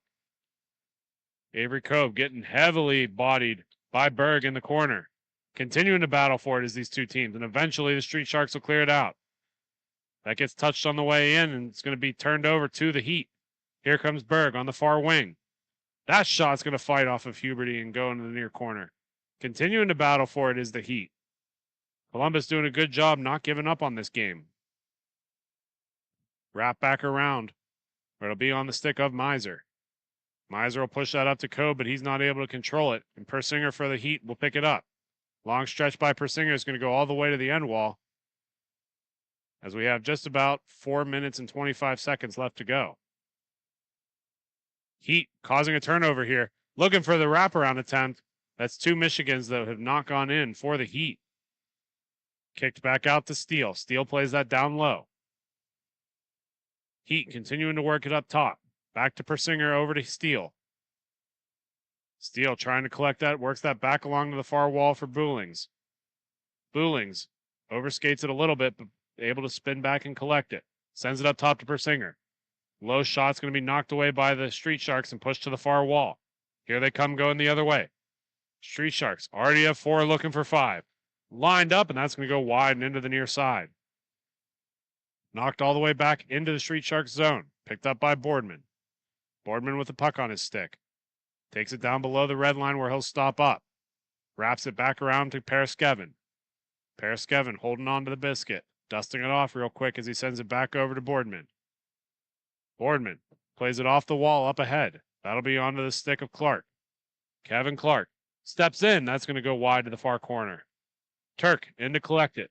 He's going to push it towards center. These two are going to continue to battle for it. Clark's going to knock it off of the feet of Persinger and keep possession. Another sharp angle shot off of the dome and up into the broadcasting box. New puck will enter the rink as both of these teams are making some changes. Britton taking that one right off the bucket and out of the rink. Face off in the zone. Maybe one back to Boardman, who will take it up along the far wall. Boardman takes a step in. All the way behind the Heat net. He'll continue to stick handle with it, taking it all by himself. Eating up some time as we're just around 2:30 left to go. 4-goal deficit for the Heat. Up back to the Street Sharks. Chipped up along the near side to Clark. Clark, 2-on-1 opportunity here. He's able to evade one, but spun back out towards center. They'll dump it all the way back to Boardman. 2 minutes left to go in the game. Boardman with the puck on his stick. He'll take it down onto the near side, up to Saunders. Saunders is going to get some heavy pressure by Orr. Orr of the Heat looking in front. That'll be their best opportunity this period. But unfortunately, the Street Sharks are able to push it ahead. Here comes Clark for the Street Sharks. He's going to get knocked into Britton, but not into the back of the net. And that's going to spring Boulins forward. Boulins takes it on the near side. His shot's going to go wide, all the way out to Orr. Orr will pick it up and work it down in low. Street Sharks converge on it and are trying to push it ahead. Eventually, they get the puck, and they're just going to dump it the length of the ice and force the Heat to go back to pick it up. Turk for the Heat. Picking that up down low below their red line. Works it down to Orr. Orr's not able to control it, and it's going to go all the way down where Boulins is going to try to pick it up. Street Sharks able to get to it first. They're going to work it up along the near side just to spend it back down in to be picked up on the far wall. Lee Clark, or excuse me, that's Lee Miller with the puck on the far side. He's still taking time. Just under a minute left to go. Held in the corner. Wrapped back down below the goal. It's looking less and less promising for the Columbus Heat as the Street Sharks are playing keep away. That's going to bounce over a stick and come out to Turk. Turk's going to make a move to make a round one. And we are going to have a whistle as there's continual pushing and shoving between these two teams. Time continues to tick off. Teams barking at each other. That'll be Jeremy Miser barking at Brody Berg, and they're just going to blow this one dead and send him home. Well, that'll do it, folks. The Lansing Street Sharks prevail in a 4-0 game, and we're going to be headed into the next game. We're going to take a quick break, but when we come back, more MIHA action is ahead of us. You're listening to Grove City Hockey.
Welcome back to the rest of this MIHA action here. So we're stepping back into the T3 circle. On the left side of your screen, in the white and blue, is the Motor City Magic. And on the right side, in the black and white, is the Chicago Hitmen. And we're off as the Magic are taking this puck away. That's going to go on to Brown's stick. She's going to lose that to the Hitmen. Bednar is going to take that away. That's going to be worked deep into the Hitmen zone, up along the near side over to Esposito. Esposito's got Bednar's in front, and that's going to be taken away by Brown. She's going to take the zone. Has Bergman in front, but that's going to go right into the goaltender of the Hitmen, and he will hang on.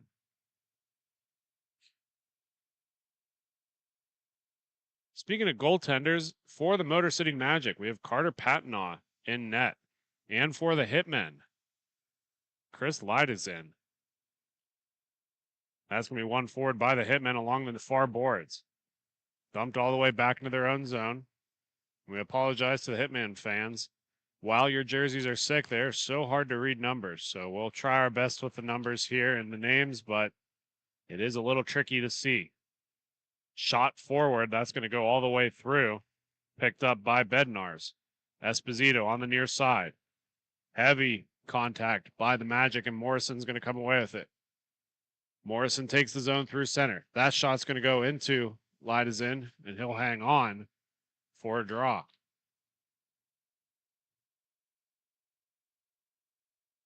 Both teams making some changes here.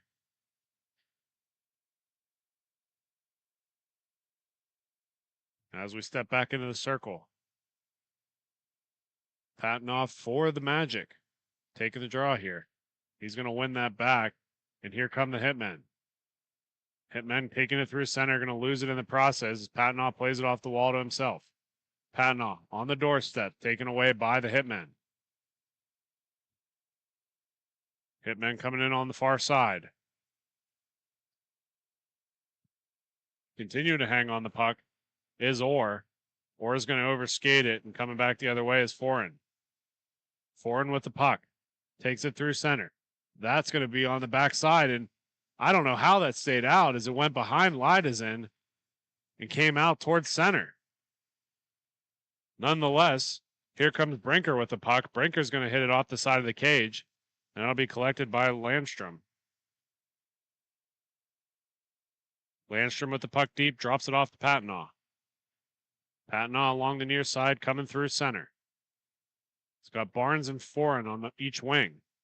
He'll do neither and pass it across the boards to Landstrom, who will take it deeper into the zone. He'll center it, and that'll go all the way through, and the Hitmen will play it up along the near side. Foot race easily decided against, as that was Foreign's puck all along. He'll pass it up to Patnaugh. Patnaugh will take it in behind his own net and stop up.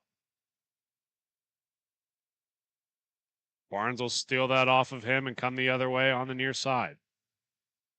Big man Barnes takes it through center. Cuts through one. Puts it on his backhand on the doorstep, and Lidazin was able to read that one. Falls onto the far side, and here come the Hitmen coming the other way. Chicago Hitmen on his backhand. He's stripped of the puck. Continuing to battle for it. As Salazar comes away with it. Salazar for the Hitmen on the near side. He's going to be forced off it by Foreign, and here comes Patnaugh. Patnaugh stripped of the puck. Onto the stick of Matagrano. Matagrano back for Salazar. Barnes pressuring as Salazar evades one. Slides down, and Foreign's going to take it away for the Magic. Foreign cutting in through center. Has Patnaugh on the wing, hits him. Patnaugh stops up along the boards. Collects himself in space and leaves it for Landstrom. Landstrom will take it in a little deeper. That shot's going to get blocked in front. Barnes is going to battle for it. Big body Barnes gets taken down in the play, and here come the Hitmen going the other direction. Hitmen on the wing. Around one, he's stripped of the puck and falls down in the process. Continuing to battle for it is Matagrano, but that's going to go over to Foreign for the Magic. Foreign up to Spencer, back to Foreign. Back to Spencer on the near side. Morrison on the puck. Gets around one on the doorstep, and Lightison is going to fight that one off as well. 9:14 in the first period remaining. Score is 0 apiece. Face off deep in the Chicago Hitmen zone. Tied up at the face-off dot. In to help him is Bergman. Bergman's going to play that back to Brown.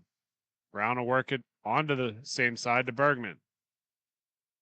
Bergman taking a step in, back deep to Foreign. Foreign with the puck. Continuing to work in deep. He'll pull it back out to center and slow the pace down.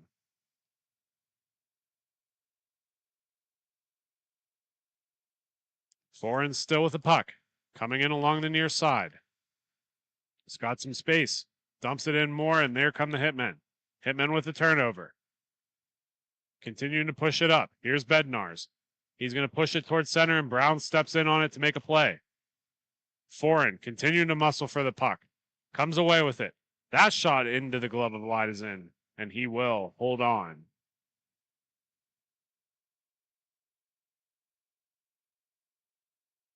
Puck will make its way back into the referee's hand. Eventually will work over to the faceoff dot. Morrison in to collect. Plays it over to Bergman. That puck's going to go behind the net. Hitmen are going to kick it out to themselves and come along the near side. Brinker with the puck. Brinker taken down in the corner. And here comes Esposito with it. Foreign steps in for the Magic and kicks it out to Brown. Kylie Brown on the near side. Plays that back to Foreign. Dustin Foreign taking his time. Over across to Morrison. Morrison with a step. Plays it down low to Bergman. Bergman tries to shove it in deep, but that's going to go all the way out to Foreign. Foreign along the wall over to Brown. Brown back to Foreign. Dustin Foreign with the puck still. Over to Morrison. Morrison takes it deeper into his zone. Pace is really slow right now. Very methodical, not to give an inch. Foreign coming up. Has it as it crosses center. He's going to drop it back to Bergman, who's a little bit out of reach and still getting on his feet. Hitman overskated. Here comes Foreign the other way. Foreign up across to Brown. Brown back to Foreign. Nice little opportunity. That's going to go wide. And Lidazen will find a way to cover that up. 6:20 left to go in the first period. Score is still 0 apiece. Both teams getting some changes here. So it looks like Lidazen is going to adjust his goalie helmet a little bit. Must have hit something on the way in and knocked a bolt loose.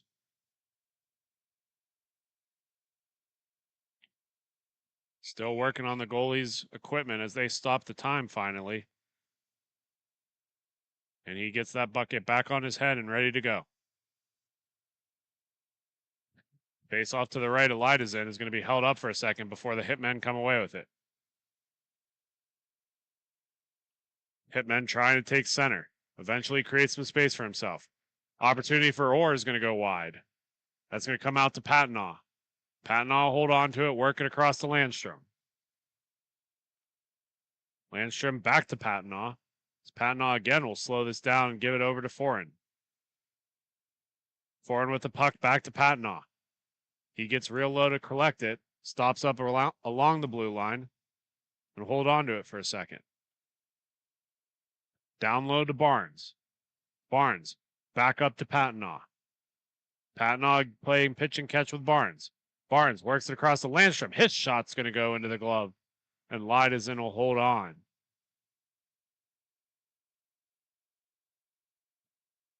Five-minute warning in the first period. Both teams still have not found the back of the net. Patnaugh stepping in for the Magic. On to Barnes. Over across the Foreign. He's all alone, and that shot's going to go wide and into the far corner. Picked up by Tamayer. Tamayer with the puck on the near side. He'll work that across to the far end, where Orr will pick it up. Orr drops it back to Mayer. That's going to go all the way down in deep. Picked up by Matagrano. Matagrano creating some space for himself, but Patnaugh will kick that out to his brother Dylan. Dylan Patnaugh coming in with Foreign. Dustin Foreign is going to lose that in the process and almost give him right back to Barnes, but it bounces over his stick. And here comes Salazar. Cole Salazar on the backhand looking for the turnaround shot, and that's going to come out to Foreign, who's got a rush. Foreign over to Patnaugh. Patnaugh curls back around. Sends that across to Landstrom. Landstrom has one to beat, plus the goalie, but can't beat that. Eventually goes to the far corner. Held in by Tamayer. Tamayer with the puck, rolling on end. He's going to send it back around, but Barnes will intercept it. Barnes has no options, eventually finds Patnaugh, and that shot's going to go into the equipment. Another opportunity for Barnes, still loose. And that comes out towards the top where it'll be picked up by Foreign. Giveaway dangerously, but just out of reach of Esposito as Foreign goes back to collect it. Foreign makes his way around one, still getting heavy pressure by the Hitmen. Eventually loses the puck to Bednars. Bednars is going to sauce it across the zone, and he'll get it right back on the near side. Bednars with the puck, being patient with it. Sends that deep. Nobody there to collect it. First one to it eventually will be Mark Orr. Giveaway to Morrison. Morrison's shot's going to be kicked wide by Lidazin. Up along the far side is the Chicago Hitmen. Bednars to Esposito. Esposito loses in the scrum. That's going to be forced on the near side, but kicked out by Patnaugh. Landstrom for the Magic. Has Morrison up top. Dishes it over to him. That shot is going to hit a man in front. Looks like friendly fire as Landstrom is down and on the ground still. Laboring heavy over that knee. Limping, trying to make his way to the bench. Still fighting for it is the Hitman. That shot's going to be on the doorstep. Still loose and cleared out. Referee helping Landstrom to the bench the rest of the way. New attacker is on. He was really stung on that. 7 on the doorstep. Patnaugh is still battling for it. Eventually, they will be blown dead as the referee loses sight of it. Patnaugh shaking his head, wondering what was taking him so long, as he is still down in that awkward position, and the goal being fixed.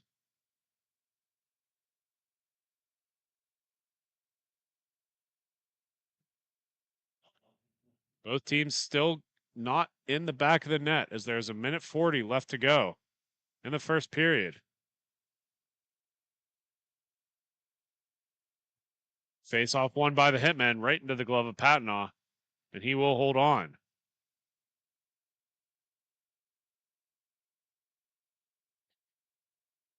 Continuing to battle for it is these two teams. Nobody has broken onto the score sheet quite yet. That's going to go through to Salazar. Salazar takes it up along the near side just to lose it to Bergman. Bergman cutting in. Has to wrap back around onto the near side to Brown. Brown, last one off the side of the net, and it comes back to her in the corner. Wrapped around to Patnaugh all the way back to Morrison. Brother Carter will stop that for him and continue to play it as Spencer Morrison comes to pick it up for the Magic. Morrison drops that back to Patnaugh. Patnaugh sends it across to Brown. Brown is going to get deflected on the way in, but Bergman's able to get to it first. Up to Morrison, who loses it in his skates momentarily before getting it off to Bergman. Bergman drops it off to Brown. Kylie Brown taking her time with it as she plays it off the wall to Patnaugh. Patnaugh back to Brown. She continues to work the point, sending it back to Patnaugh. Patnaugh and Brown switching spots as he'll take the top of the circles and sends it down to Morrison. Morrison tries to get it back to Patnaugh, but that's going to be lost in the Chicago Hitmen equipment, and time will expire. When we come back, we'll see if there's a goal scored in the second, but until then, you're listening to Grove City Hockey.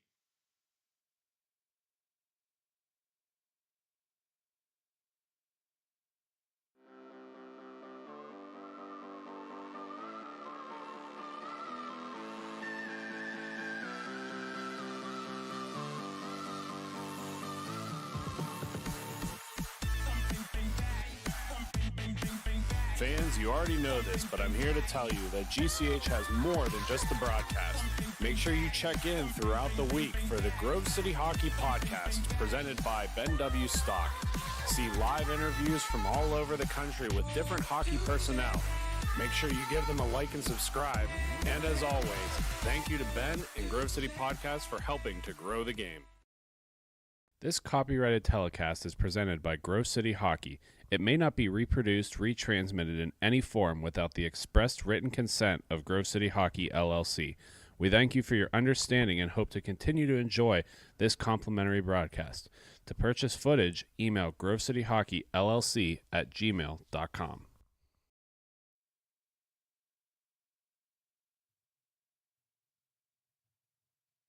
And we are back for the second period. Might as well be the first the way the score is looking. It is still 0-0 between these two contests.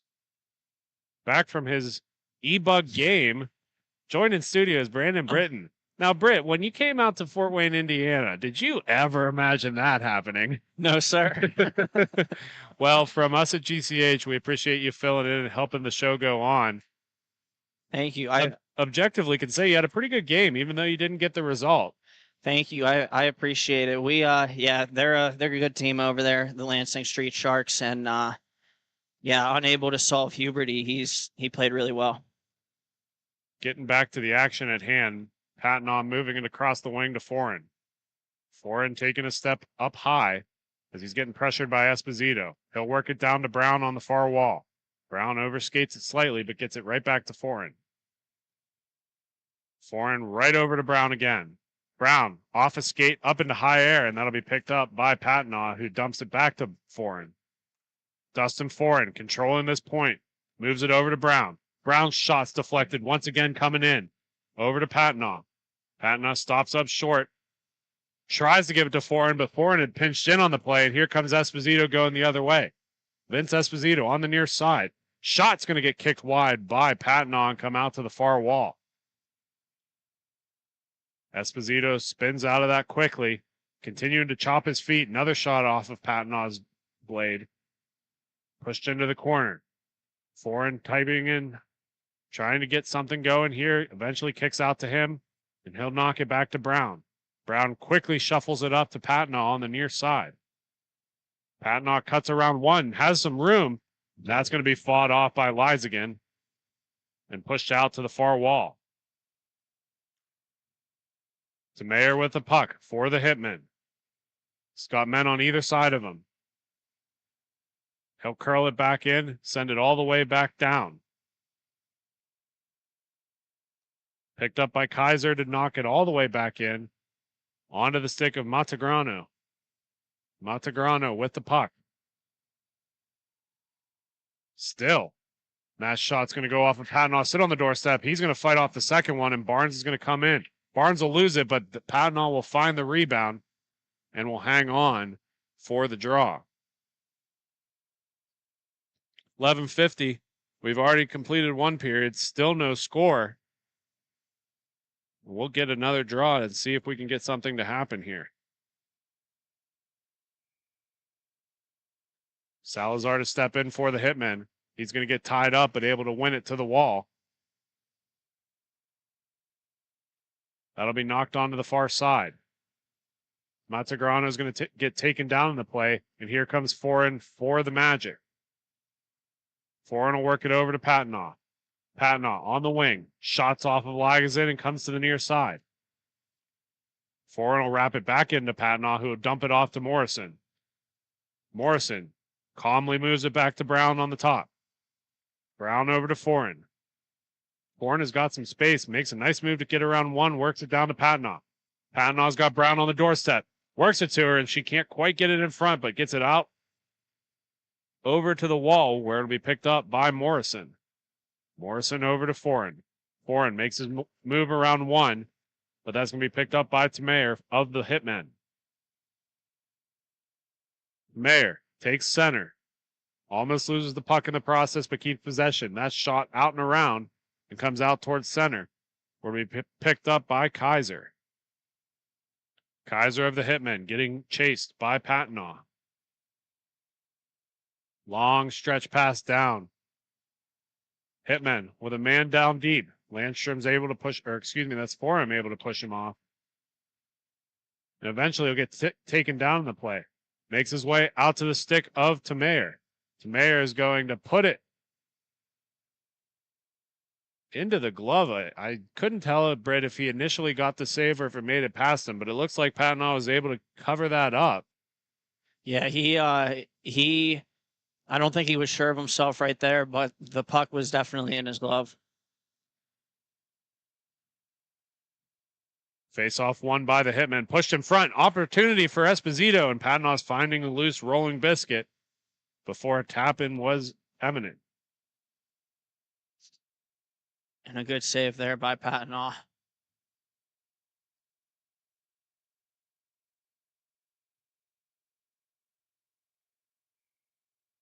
Face-off pulled out. Pushed back into the Magic zone where Landstrom has the puck, wraps it around. Here's Landstrom is going to be okay after his injury. He was really shaken up there for a second, but he's back on the rink playing. Bednar's with the puck. Works that up top to Orr. Orr takes it along the near side. 2 people on him. Tries to chip it up to himself, but that's going to be taken away by Bergman of the Magic. Orr battling strong for it, continuing to work for it. That's coming up to Morrison for the Magic. Morrison on the near side. Takes a step in, pushes it onto his backhand, and takes it all the way back out up top. Over to Landstrom. Landstrom's going to flutter one in, and Lagdzen's going to have no problem with that.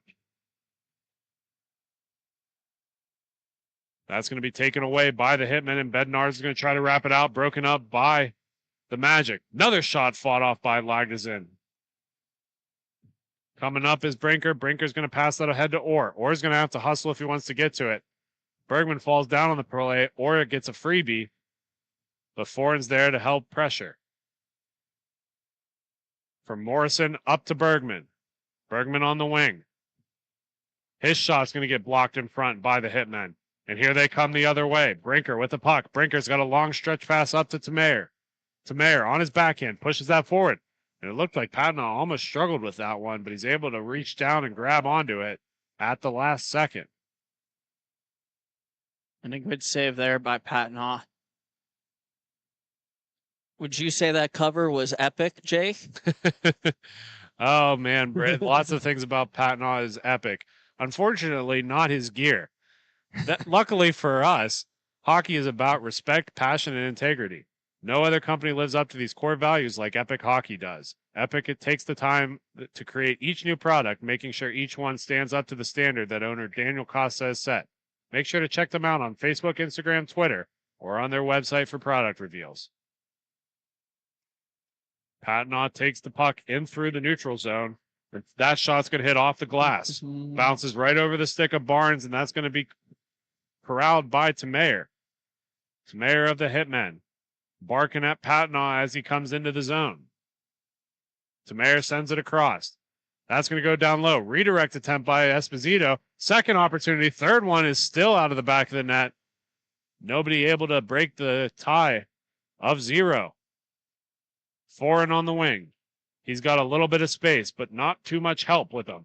That shot off a defenseman and onto the near wall. Picked up by Patnaud. Continuing to bounce it up for Foreign. Foreign onto the wing. That shot is going to be fought off by Lagdzen and go into the far wall. Landstrom's going to meet Montegrano as that comes in deep. Down onto the stick of Tamayer. Far into the Chicago Hitmen zone. Hitmen up along the far wall.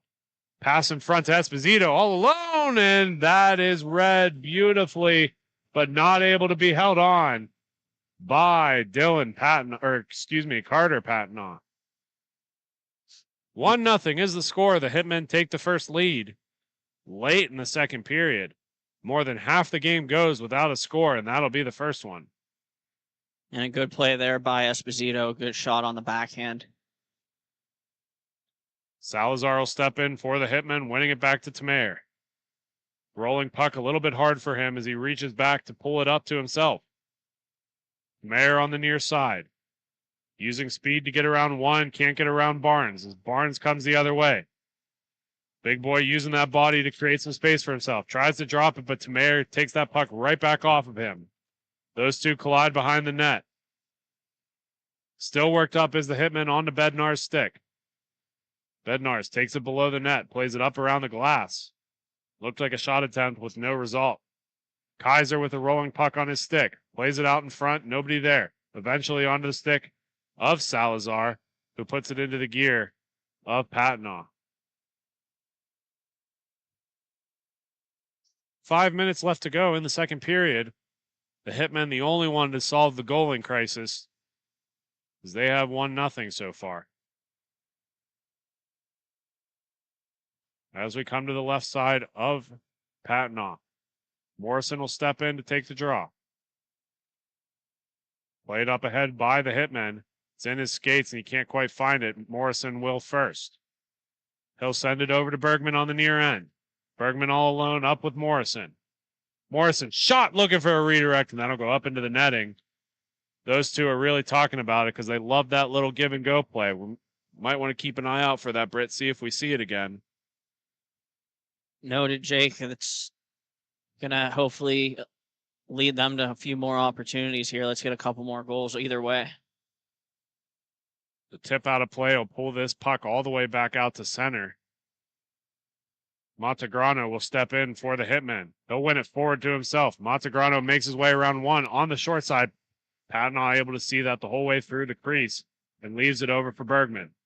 Bergman plays it over for Brown on the near side. Brown makes a move around one, has a step, and she finds the back of the net. Kylie Brown equalizes it for the Magic, and it's a 1-1 game. Yeah, good shot there, high short side. All of you youth hockey players out there, that's all the evidence you need. When people say this is a guy's sport, the girls can play just as hard, and she ties it up for the Magic. Face-off won by the Magic, continuing to put on the pressure. Back over to Bergman on the far wall. Bergman takes center, wraps it back around just out of reach of Landstrom. Montegrano to pressure for the Hitmen as that's pushed back to Foreman. Foreign back to Landstrom. He stops up short, gets stick lifted in the process. Bergman has to come help him out. Bergman pushes it back to Foreign, who makes a good move and sends it over to Morrison. Morrison on the near side. Hits the equipment very oddly off of Lagazin, but that stays out of the back of the net. That'll be pushed ahead by Brinker of the Hitmen. Brinker trying to take a step, continuing to battle for it, and Foreign's going to come away with it. Foreign. Almost a dead giveaway to Esposito, but that's knocked up into the netting, and we will have a face-off. 2 minutes and 20 seconds left to go in the second period. Scores are 1 apiece. It's been tied most of the game. We'll see who comes out with the victory. Face-off tied up at the circles, won back by the Magic. Foreign coming around his own net, has Bergman along the wall. Bergman gets a nice little how do you do by Tamayer, but keeps the puck. Foreign gets around one. His shot off the end wall, sits behind the net. Bergman's first one to it. Bergman looking to push it up towards Morrison. Morrison not able to get to it as Kaiser crashes in on it. Continuing to battle along the boards. Tamayer for the Hitmen. Comes below the red lines. Pressured hard by Bergman. Tamayer continuing to work as Bergman loses his stick. Tamayer loses that puck to Foreman as he pushes it down low to Landstrom. Landstrom wraps it around onto the near side. Pushed in front, and Foreman is going to come away with it.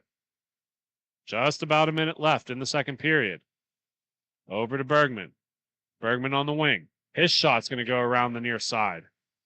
Foreign's going to be the first one to pick it up. He'll send it all the way back to Morrison, who will let it go behind his net. Under a minute left to go in the second period. Morrison with the puck. Sends it over to Patnaugh, who gives it right back to Morrison. Morrison looking for Landstrom, who's going off for a change, and here comes Esposito of the Hitmen. 2-on-3.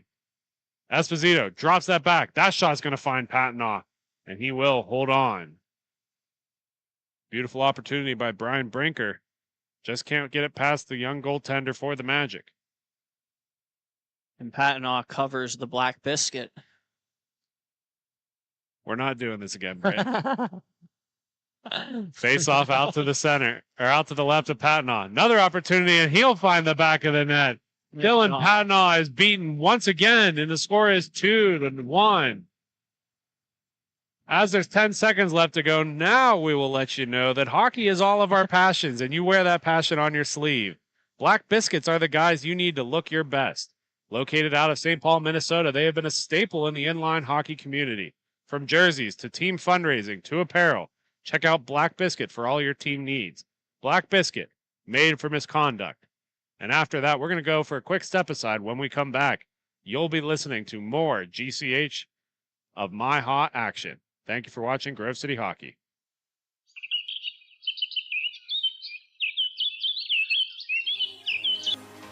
Fans in the Pennsylvania area, as winter approaches, it's time to plan for the summer. BY Lawn Care is the perfect people to reach out to get you ready for the warm season. They will get you on a schedule to be the best house on the block.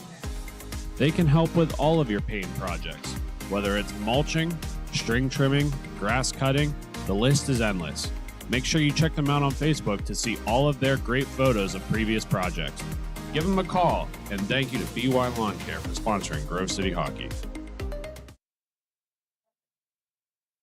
As the teams enter back onto the arena, we get ready for the third period. Scoreless until about the last 6 minutes of that second, and 3 have been tallied since then. 1 for the Magic and 2 for the Hitmen. Barnes steps into the arena and he'll face off against Mark Orr for the Hitmen. Orr wins that forward, but just out of reach as it goes all the way down for Brown to pick it up. She has the only tally for the Magic today. She'll hand it off to Foreign, who will come along the near side.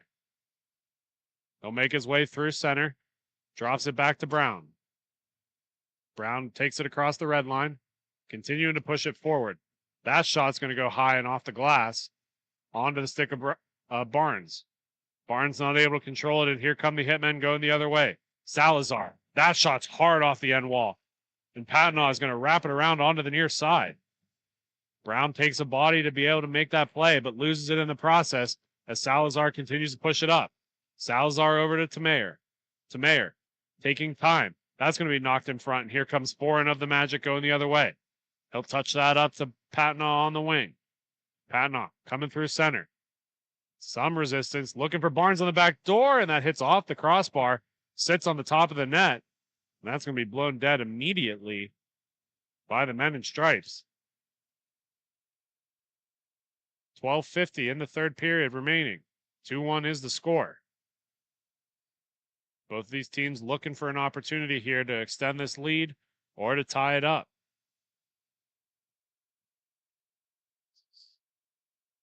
Salazar steps into the ring against Patnaugh, and Salazar will win it to Bednarz. Bednarz is going to send it right into the netting, and this should be pulled out to center.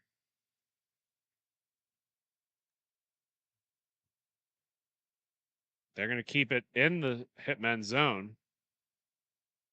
We're going to try this once again.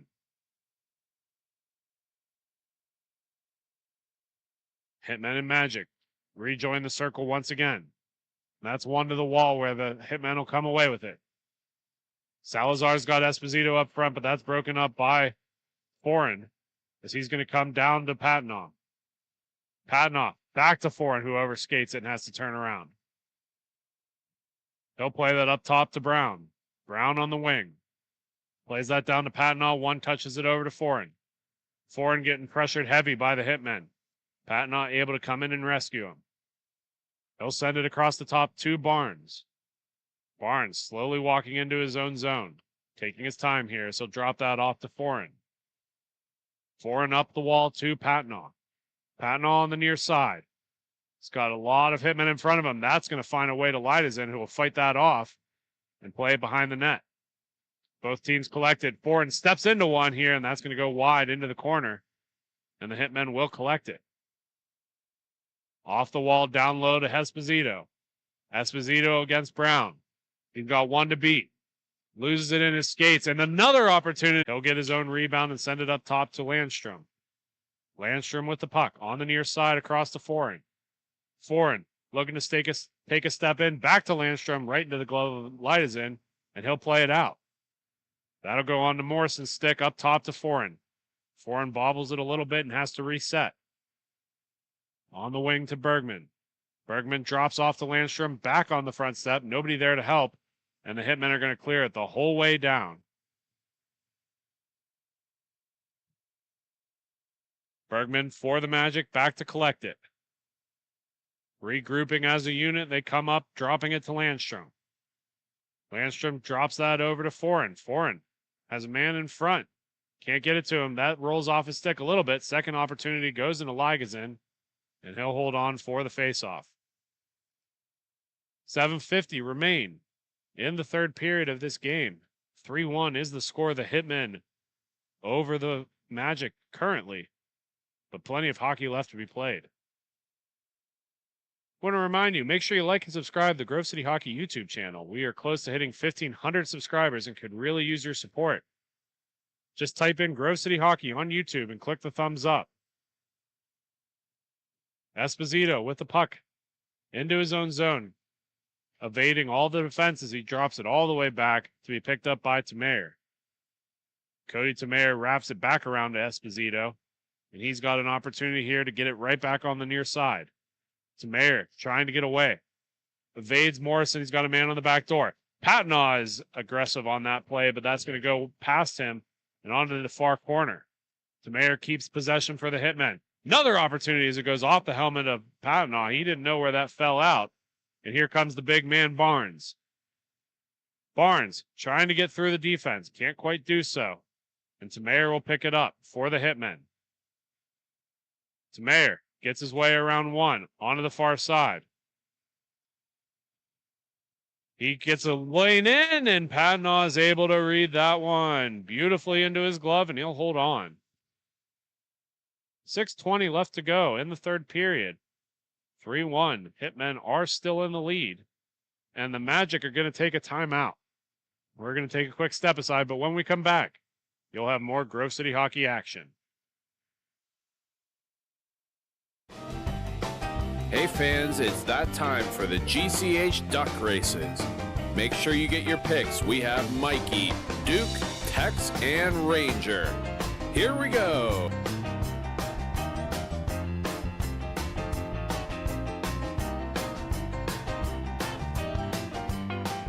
And your winner is Tex. Thank you again to Bonus Accounting for sponsoring the GCH Duck Races. This copyrighted telecast is presented by Grove City Hockey. It may not be reproduced, retransmitted in any form without the expressed written consent of Grove City Hockey, LLC. We thank you for your understanding and hope to continue to enjoy this complimentary broadcast. To purchase footage, email grovecityhockeyllc@gmail.com.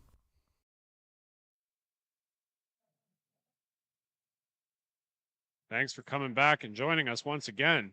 So we have about 6 minutes and 8 seconds in the third period. 3-1, the Hitmen are leading over the Magic.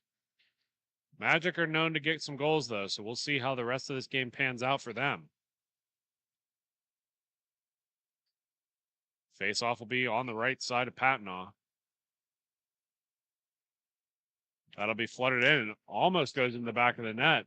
This is a shot right off the face-off. Patnaugh's going to win that forward, knock it up to Brown. Brown on the far wall. She has a shot that comes in, gets deflected on the ride in, be picked up by the Hitmen into the near corner. Patnaugh able to steal that right back just to get it taken away again by Orr. Orr wraps it over to Tamayer. Tamayer with the puck. He takes a step even farther. That shot's going to go wide and all the way out where Patnaugh will pick it up. 2-on-2 opportunity for the Magic here. If Patnaugh takes a step. Makes his way around one. Has it on the front hand, and he scores. Dylan Patnaugh with an individual effort to get it within one for his team. Both teams going to pull their way all the way back out to center. Hitmen are going to take an opportunity to get a change.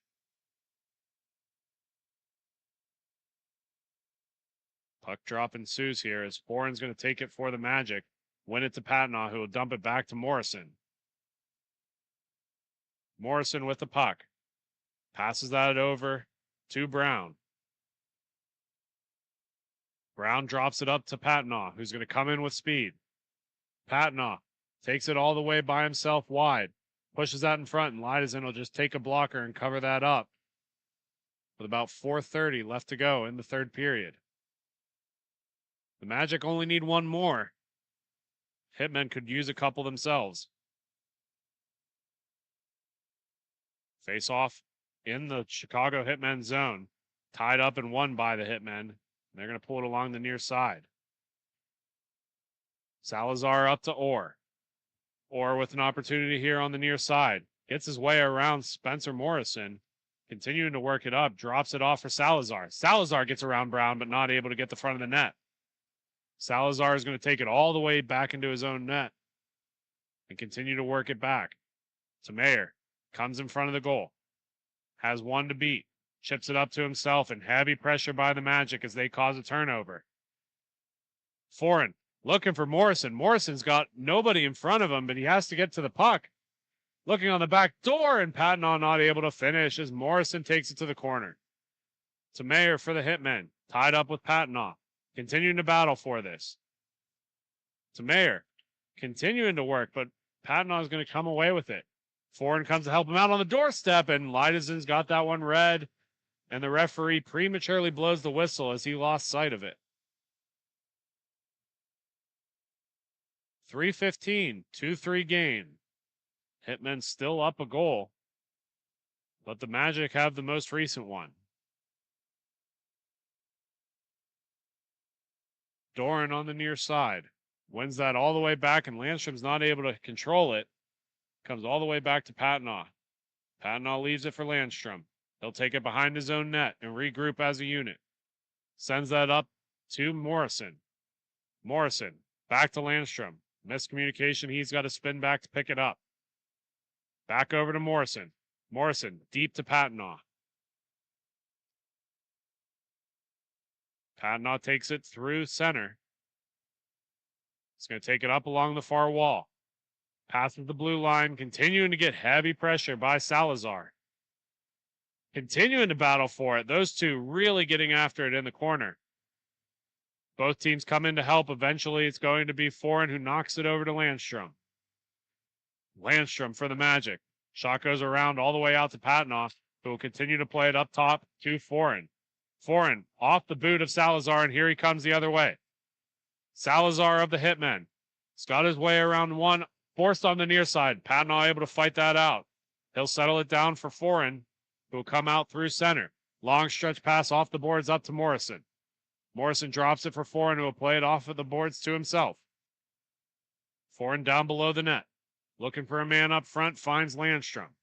Landstrom, down low to Patnaugh, off the leg pad of Lidezen. Lidezen up to, Patnaugh up to Barnes. Barnes will play that along to Foreign. Over to Patnaugh again. Another blast off the glass and come out to the near side. Foreign continuing to work it across the top. Back over to Patnaugh. Up top to Foreign, over across to Landstrom. That's going to be broken up by Esposito, but can't get past center. Goalie's out here. Extra attacker on for the Magic. Patnaugh fought off by Lidezen once again. And here come the Hitmen surging back the other way. This might be the dagger they need. Played off the wall to Tamayer. That's going to squeak through him and get back to Landstrom. Landstrom, long dump up to Patnaugh. Patnaugh tied up along the wall. Behind the back pass to Spencer Morrison. Morrison with the puck, drops it up top to Foreign. Dustin Foreign getting heavy pressure here. Works it down low, and here comes Esposito with the puck for the Hitmen. Esposito's got Tamayer on the wing. They've got an empty net. That will not do it as that sits behind the net. Push back in front, and Esposito will get the tap in, and most likely the end of the game here, as it is 4-2, the Hitmen over the Magic. Patnaugh will get back over the boards and go back to his crease. So we got 27.8 seconds left to go. 2-goal game for this contest, so a stop clock is necessary.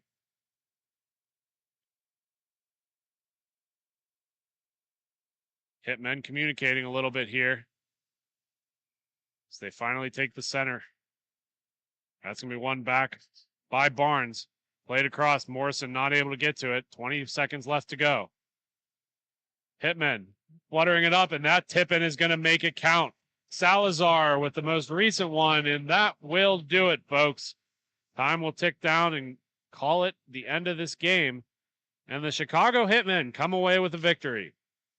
When we come back, we will have the final game here in Fort Wayne, Indiana. But until then, you're listening to Grove City Hockey.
Here for the last and final game this season at Fort Wayne, Indiana, between the Windy City Syndicate and the Detroit Fuel.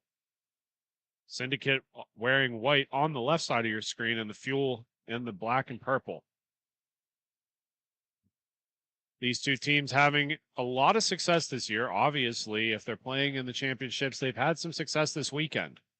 In net for the Syndicate is going to be Brian Model, and David Prinzler will help out the Fuel in the cage on their end. So far, Syndicate holding possession for most of this game. That's going to be knocked up to Russ Christopher. He'll lose it to the Fuel going the other way. Fuel continuing to work up through the neutral zone. That shot's going to get blocked in front by Brantner, and this is going to come up to the stick of Hess. Cody Hess trying to make his way around one, but that'll be fought off by Nedball. Puck wrapped around. Fuel's going to be the first one to it, and they're coming in along the outside. Detroit Fuel loses the puck in the process, springs Rutherford forward. Rutherford knocks it up to Altabelli. Altabelli over to Christopher, but he's not able to get it in the back of the cage. Continue to working up the far side is the Fuel. That's going to flutter into the corner. Stay in the Fuel zone, but the first ones to it will be the Syndicate. Bikotic holding the puck behind his own net. Waiting for some reinforcements. Drops that off to Nakutis. Nakutis will take it through center.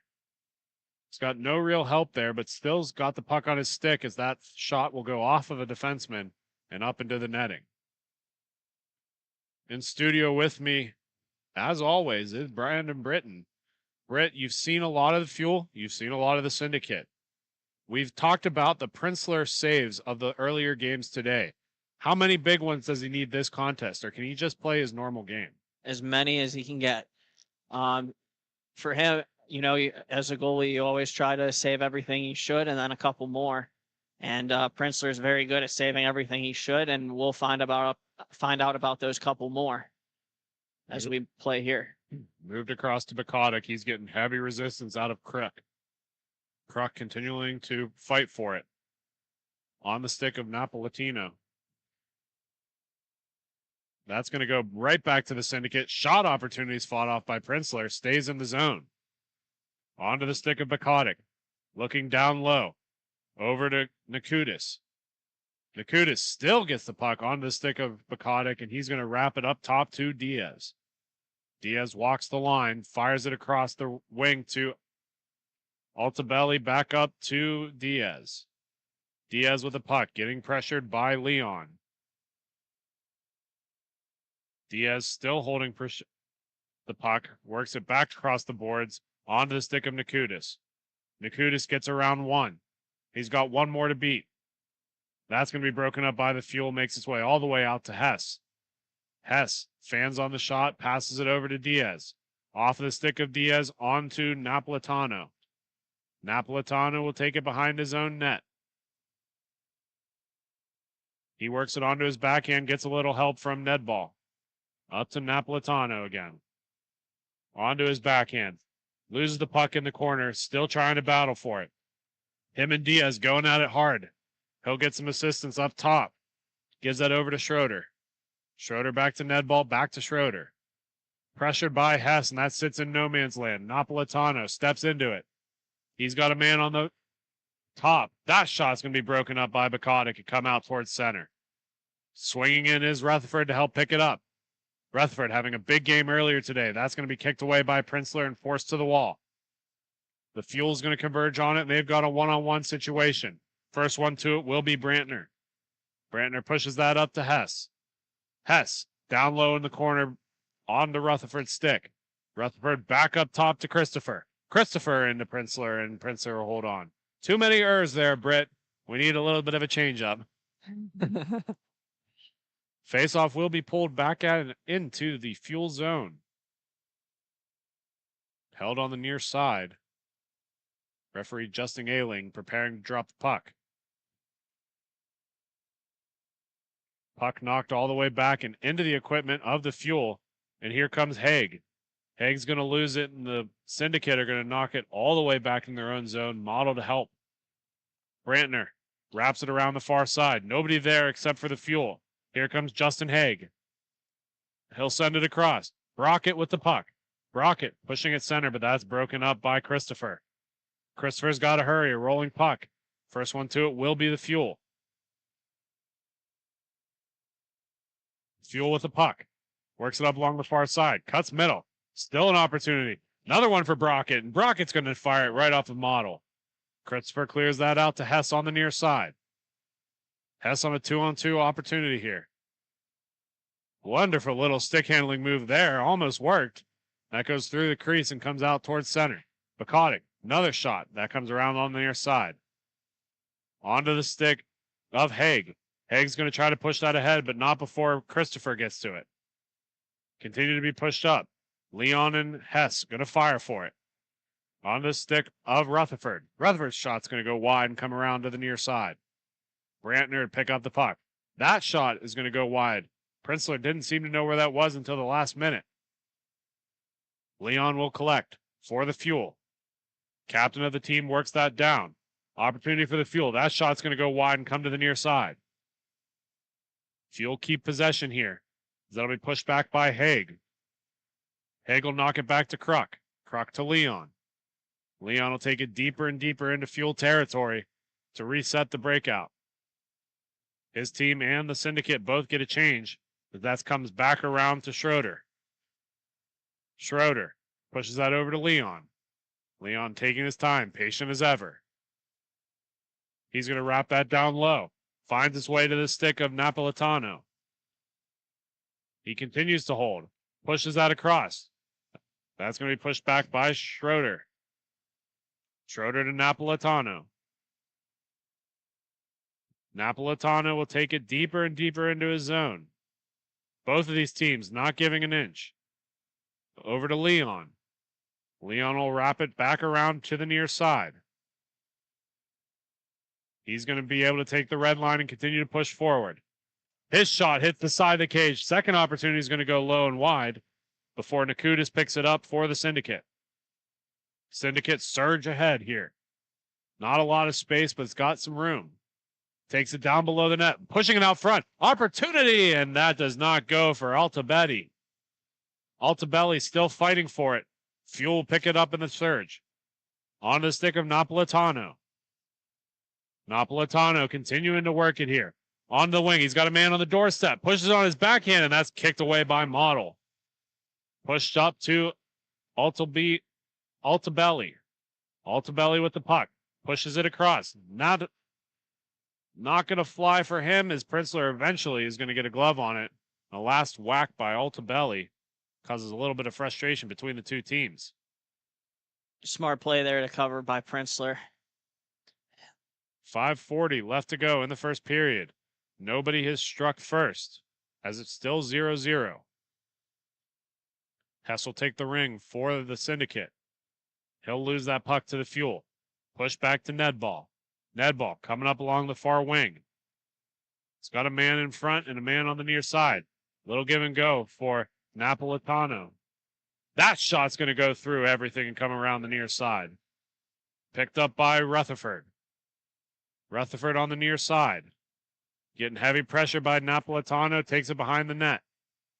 Rutherford's going to dump it all the way back down where it'll be picked up by Bacaudic. Zach Bacaudic.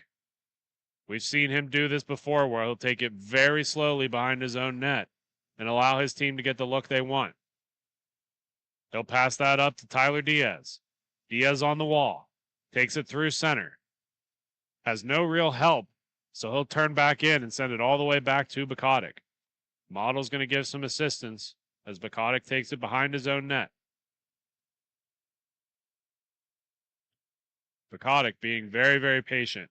You got to have respect for that out of a D-man. Tries to send it over to Hess, getting some pressure. Finally, as the Fuel push on, he evades Brockett and takes it through center. Bacaudic around one, not around two, and here comes Brockett the other way. The Fuel coming back hard, looking for a man up top, but can't get to it, and here comes Rutherford. Rutherford on the wing. He's got a man in front in Hess. Can't find him, and he takes it around the back of the net. Rutherford will dump it all the way back down, and it'll be picked up by Brantner. 3:53 left to go in the first period. Nobody has scored quite yet. Brantner will hold up behind his own net. He's going to play it off the wall up top to Bakatic. Bakatic makes his way around one. Leaves it for Hess. Hess's shot, and Prinzler has that red the whole way into his gear, and he will snag onto that.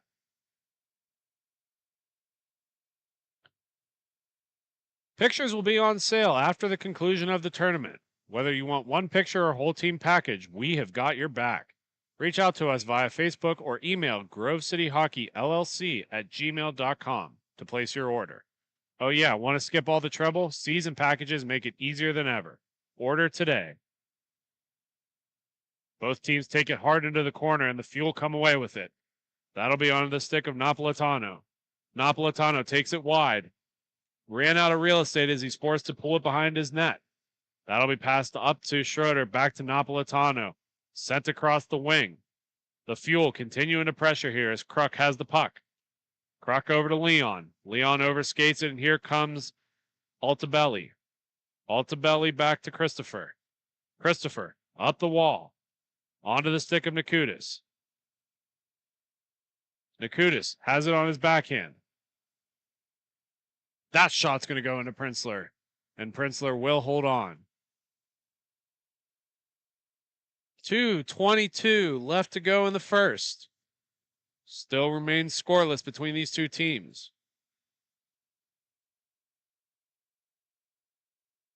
Both teams enter the faceoff circle as Nakutis will take the draw for the Syndicate. He'll win it forward and try to play it up the wall. He gets some heavy resistance. Another shot, and Prinzler's able to fight that one off. Looking to wrap it around, but Leon takes it away for the Fuel. His pass is a little bit too far, but eventually finds its way onto the stick of Napolitano. Over across to Leon. Leon's forced into the corner, and he'll have to push it out back towards center. Gets deflected on the way out, but the Fuel keep possession. Schroeder's going to lose that puck over to Nakutis. Nakutis takes it through center. He tries to leave it, but that's going to be broken up by Kruk. Continuing to force it back. Opportunity for Napolitano. He overskates it slightly. Here comes Hess. Big-bodied man's able to fight off the defense and work away with the puck. He takes center. Still getting pestered by Kruk. Kruk not able to get that one as the shot's fired wide, and the Syndicate push it all the way back out to center. Tyler Diaz for the Syndicate, working around the top to Rutherford. Little give and go play between the three of them as it gets back onto the stick of Diaz. Diaz continuing to push this up. He's going to put it onto the stick of Bakatic. Bakatic will spin out and get it right back to Diaz. Diaz accidentally plays it off his skate and frees Napolitano. Napolitano will lose the puck in the process. Pulled down below the red line. Using that long frame to be able to get around. Another opportunity, and Nedball scores.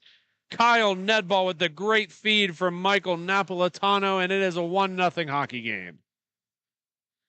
Yes, sir. Good shot, good feed. He finds his guy in the middle in the danger area, and he capitalizes 1-0. 15 seconds left to go in the first. The tie is finally broken as the Fuel take the lead. Rutherford gets forced off of the puck just to give it back to the Syndicate, and the Syndicate almost made it tied as we go into the first intermission. When we come back, we will have more Grove City hockey action, but until then, thank you for watching.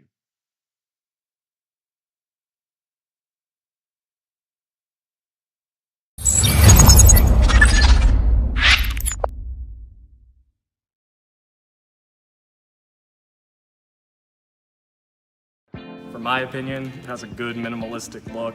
I'm a fan of the black with minimal white accents, the white logo at the very bottom, it makes it pop.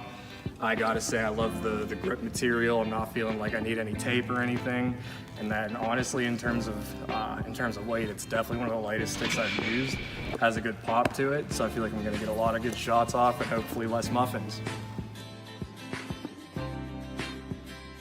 This copyrighted telecast is presented by Grove City Hockey. It may not be reproduced, retransmitted in any form without the expressed written consent of Grove City Hockey, LLC. We thank you for your understanding and hope to continue to enjoy this complimentary broadcast. To purchase footage, email grovecityhockeyllc@gmail.com.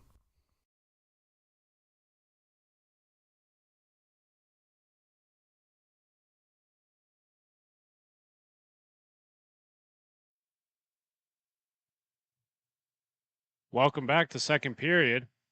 Score is 1-0. Fuel the only one to tally on the score sheet.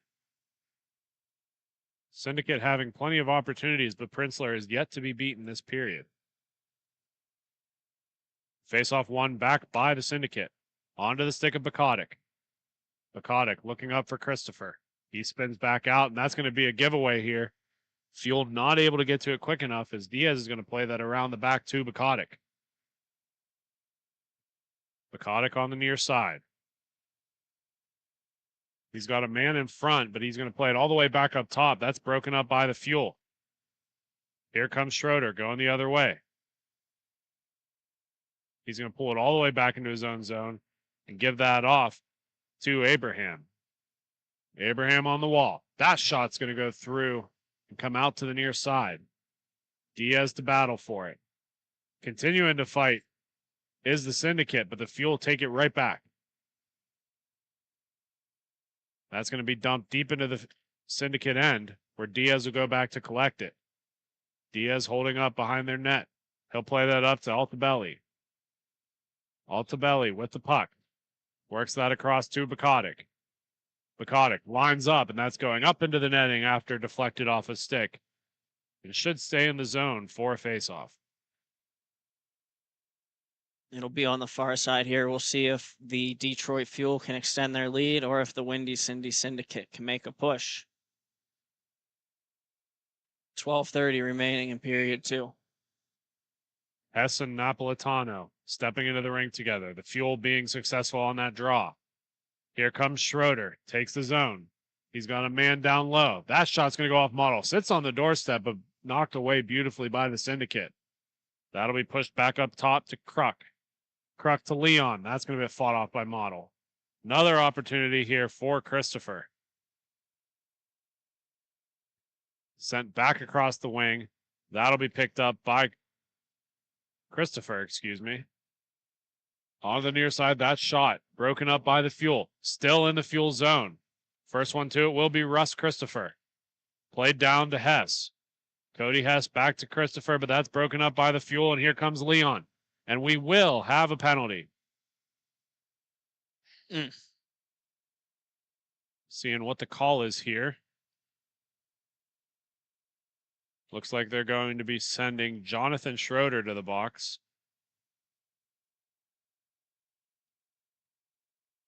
Not exactly sure what the call was there. No signal from the ref. But nonetheless, the Syndicate are going back on the power play. That's going all the way up to the top where Bakatic will chase after it. Bakatic with the puck. Circles back in towards center.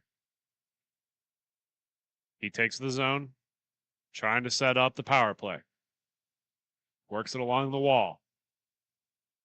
Continuing to survey his option. Tries to force it through middle.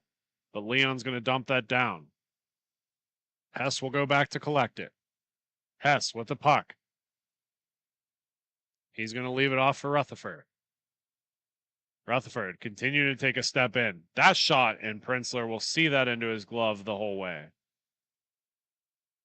Good save there by Princeler. About 1:15 left to go in the power play for the Syndicate. 10:29 on the period. That's going to be won back by Napolitano. Will be picked up and corralled by Joshua Kruk. Napolitano will clear that whole way down the rink, and Model will come out of his net. Rutherford back to collect it for the Syndicate.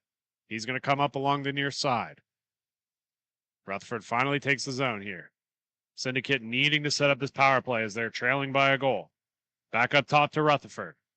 Rutherford continuing to crouch deeper and deeper into the zone. On the doorstep. Still loose. Still whacking and hacking at it. And eventually gets cleared out by the Fuel. Doesn't make it past the faceoff circle as Rutherford picks it up. Pushes it back onto the near side. Christopher's shot's going to go wide. Fuels Leon is going to knock it out past center and reset up.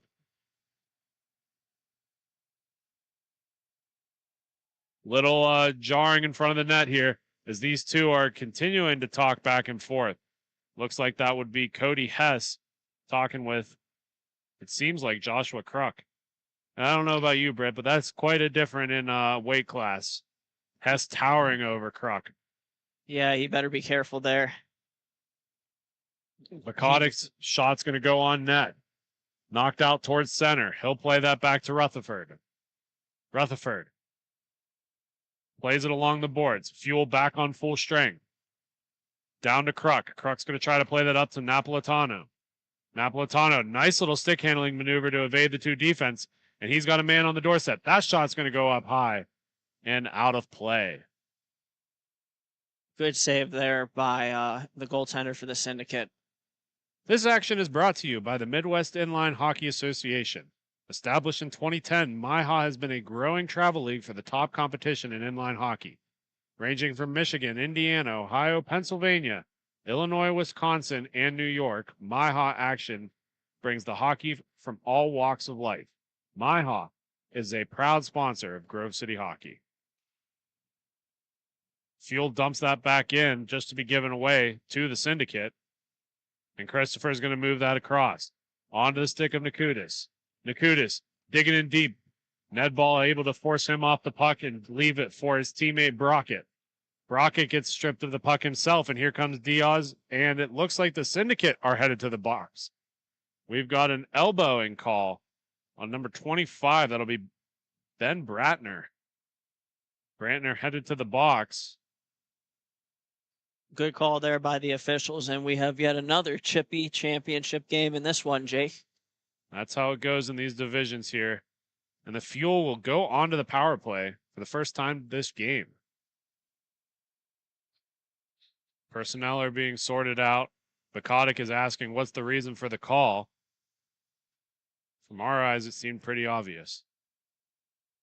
7:20 left to go in the second period. Still a 1-0 game for the Fuel. The Fuel are going to start down the path of their power play. Over to Leon. Leon's going to work that down to Kruk.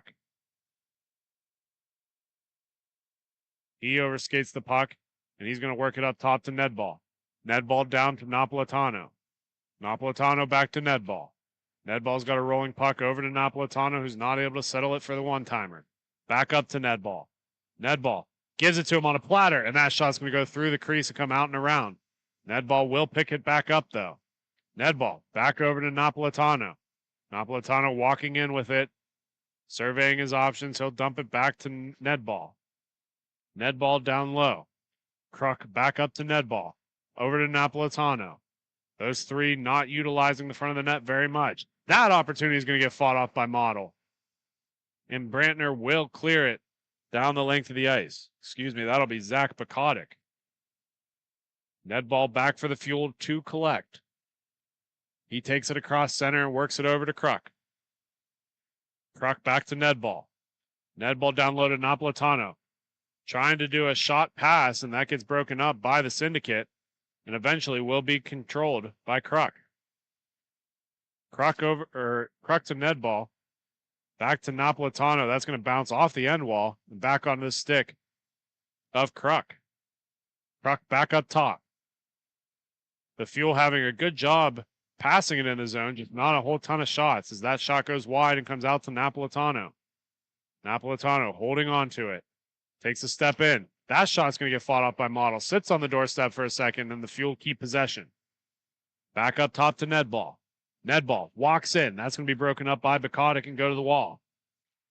And they're just going to send it down the length of the ice. That was almost a dangerous goal, as it didn't look like Prinzler was expecting it to come that quickly. Still moving it is Altabelli is going to take that back and send it to Bakotic. Penalty ended. Full strength for the Fuel. Continuing to be patient with it is Bakotic behind his net. Quarterbacking this play as he sends it up along the far side to Hess. Gets knocked to the wall. Diaz will push that back to Hess. Hess battling. Gets wrapped all the way back around. We apologize as one of our cameras has just gone down. We'll continue to call the game best we can.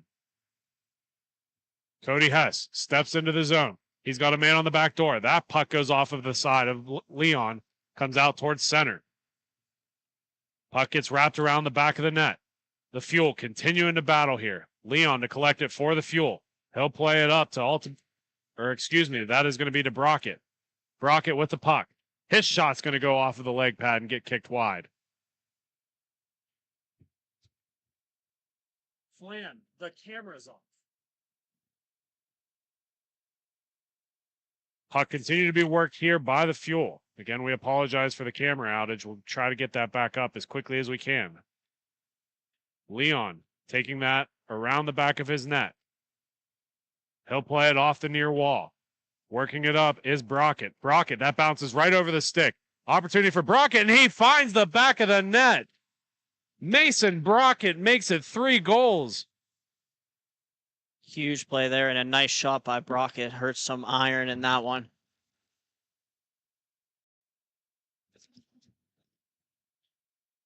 We'll pull back out towards center.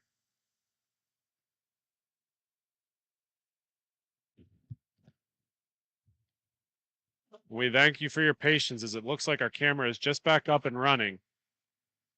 Most recent notable event is a goal by Mason Brockett to make this a 3-0 game for the Fuel.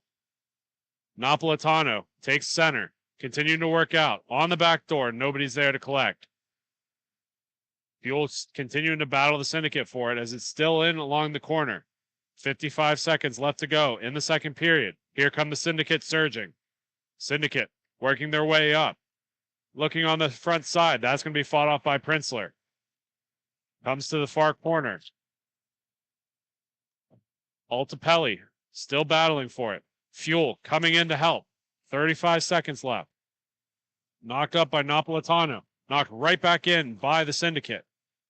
Fuel continuing to battle here. These two are still starting to turn up the pressure now.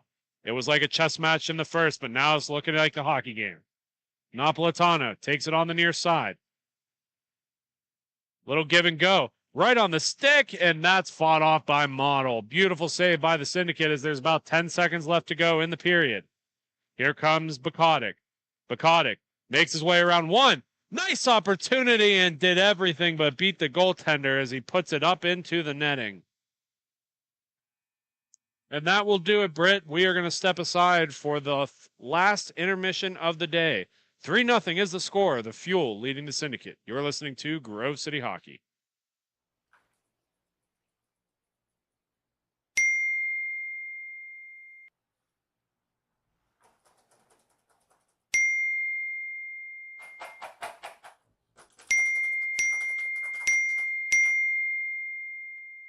Frustrated and wasting time doing your own taxes? Getting confused by complex forms? Waste your time no longer. It's time for you to check out Bonus Accounting. Kenny and the team will help you with taxes, bookkeeping, and payroll services. Now that's an accounting hat trick. Leave it to the industry experts and check them out today. Use promo code Grove City Hockey for a sweet discount and also to receive exclusive GCH merch. Bonus Accounting, the firm of the future.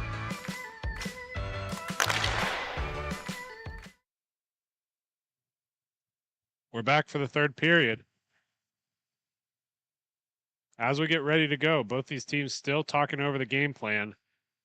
And Britt, we want to take a little bit of a minute while we're talking about playoffs coming up here. End of May.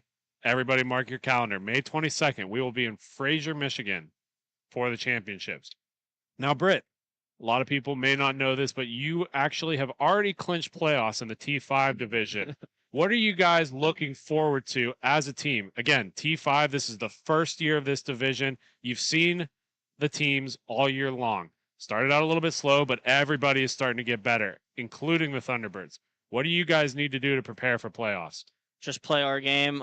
Don't get too frustrated with when things aren't going our way, and above all else, take it to as many opponents as we can throughout the playoffs, and we should be just fine.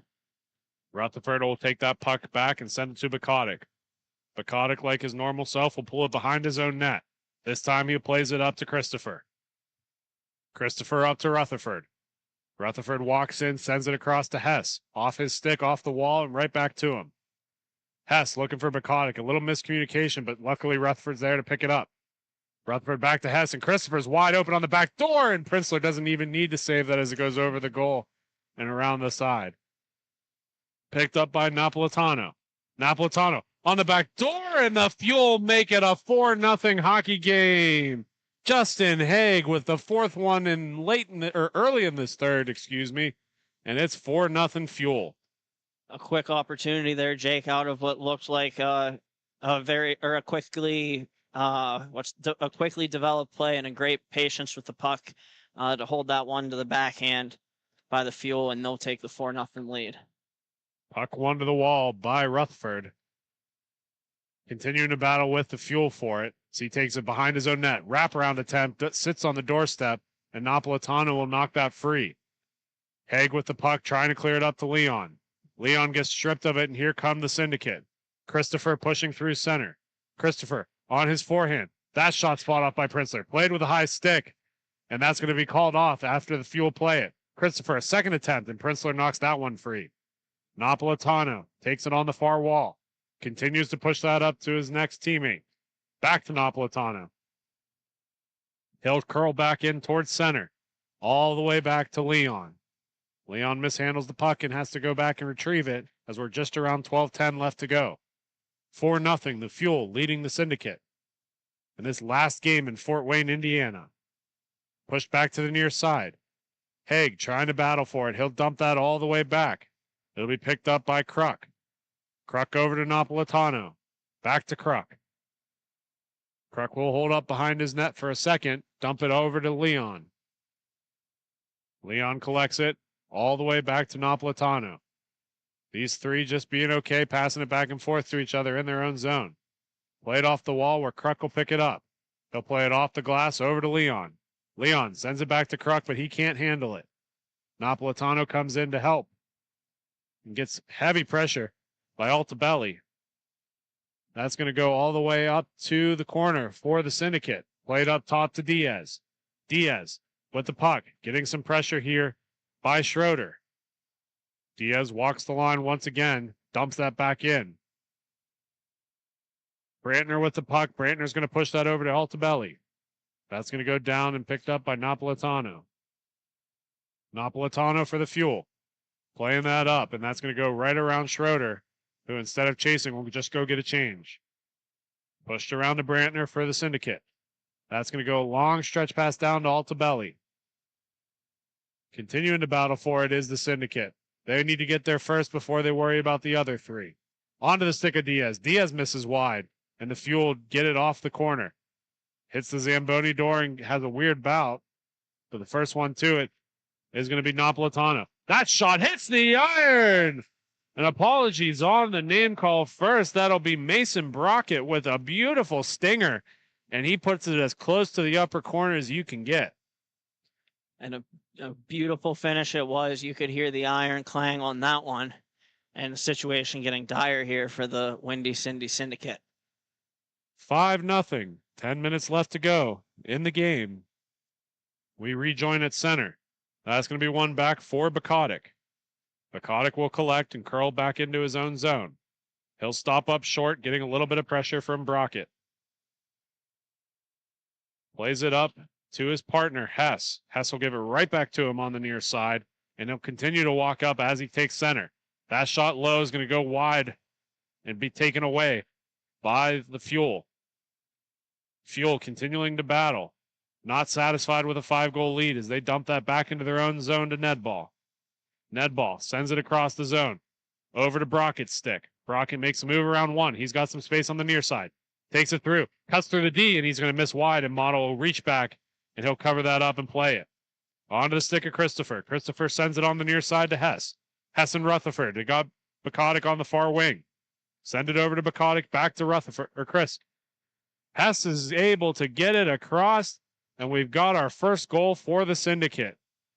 A beautiful passing play there. I believe that was Bukotic who fed it over to Hess, and then a tap in front of the net, tic-tac-toe. The Syndicate are on the board. Russ Christopher with the tap in will be the only goal scorer for the Syndicate so far. Puck played back to Leon for the Fuel. Up top to Napolitano. Napolitano on the wing. Sends it across.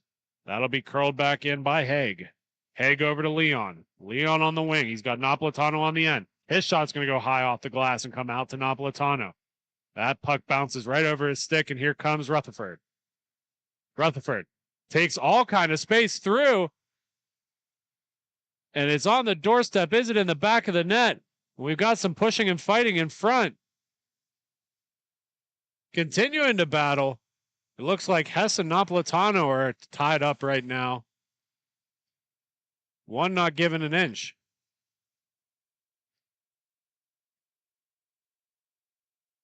Continuing to battle are these two teams.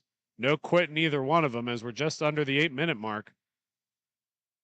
Goal is all the way pressed up against the end of the rink. They'll have to get that resituated here. Prenzler is still on his knees. Can't tell if it's fatigue or if he got bowled over. The referees are still talking. Probably a little bit of both, Jake. They were jamming at that for a little while. He was trying to hold on. Still some confusion between these two teams. Not sure what's going on here as it's at a complete standstill. Teams are talking down low.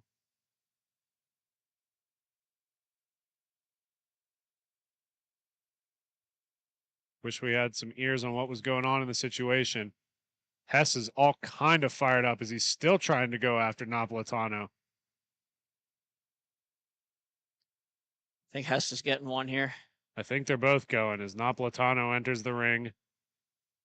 And Hess is still jarring at him on his way to the box.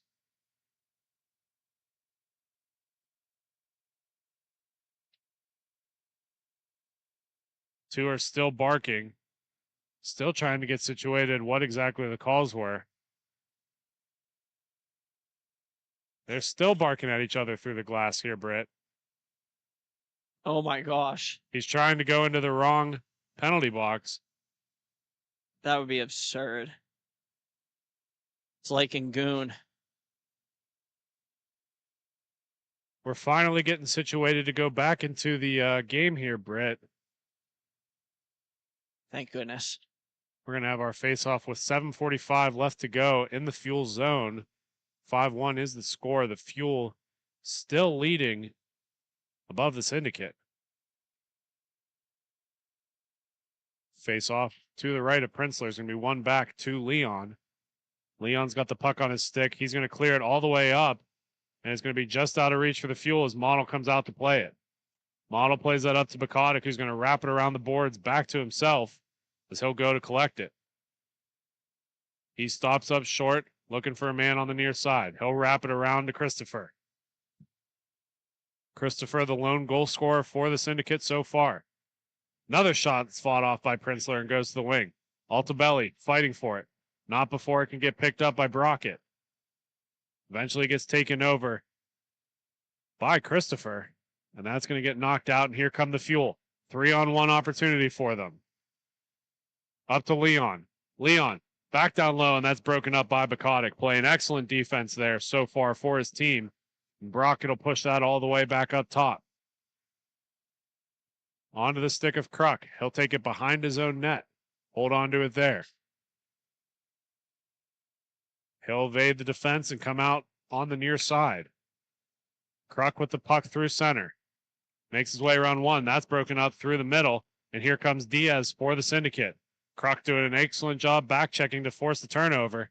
And he'll get this puck over to Nedball. Nedball of the Fuel pushes that up. Overskated slightly. And here comes Diaz for the Syndicate. He'll move that up. Almost a good opportunity for the Syndicate, but that's going to be overskated. And here come the Fuel. 6 minutes left to go in the period. Score is 5-0. Opportunity for the Fuel. That's a wraparound attempt, and there it is. Mason Brockett's got another one on the day. as he is just in front of the goal, nobody around him, and a beautiful pass to get onto him from Justin Haig, and it's 6-1.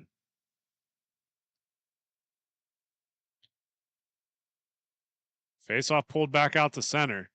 Almost seems like the Syndicate have already given up on the game. The emotion that they're showing out there. That puck's going to be won back by Diaz. Diaz is going to leave it for Brantner. Brantner with the puck. He'll play it back across to Diaz. Diaz on the far wing.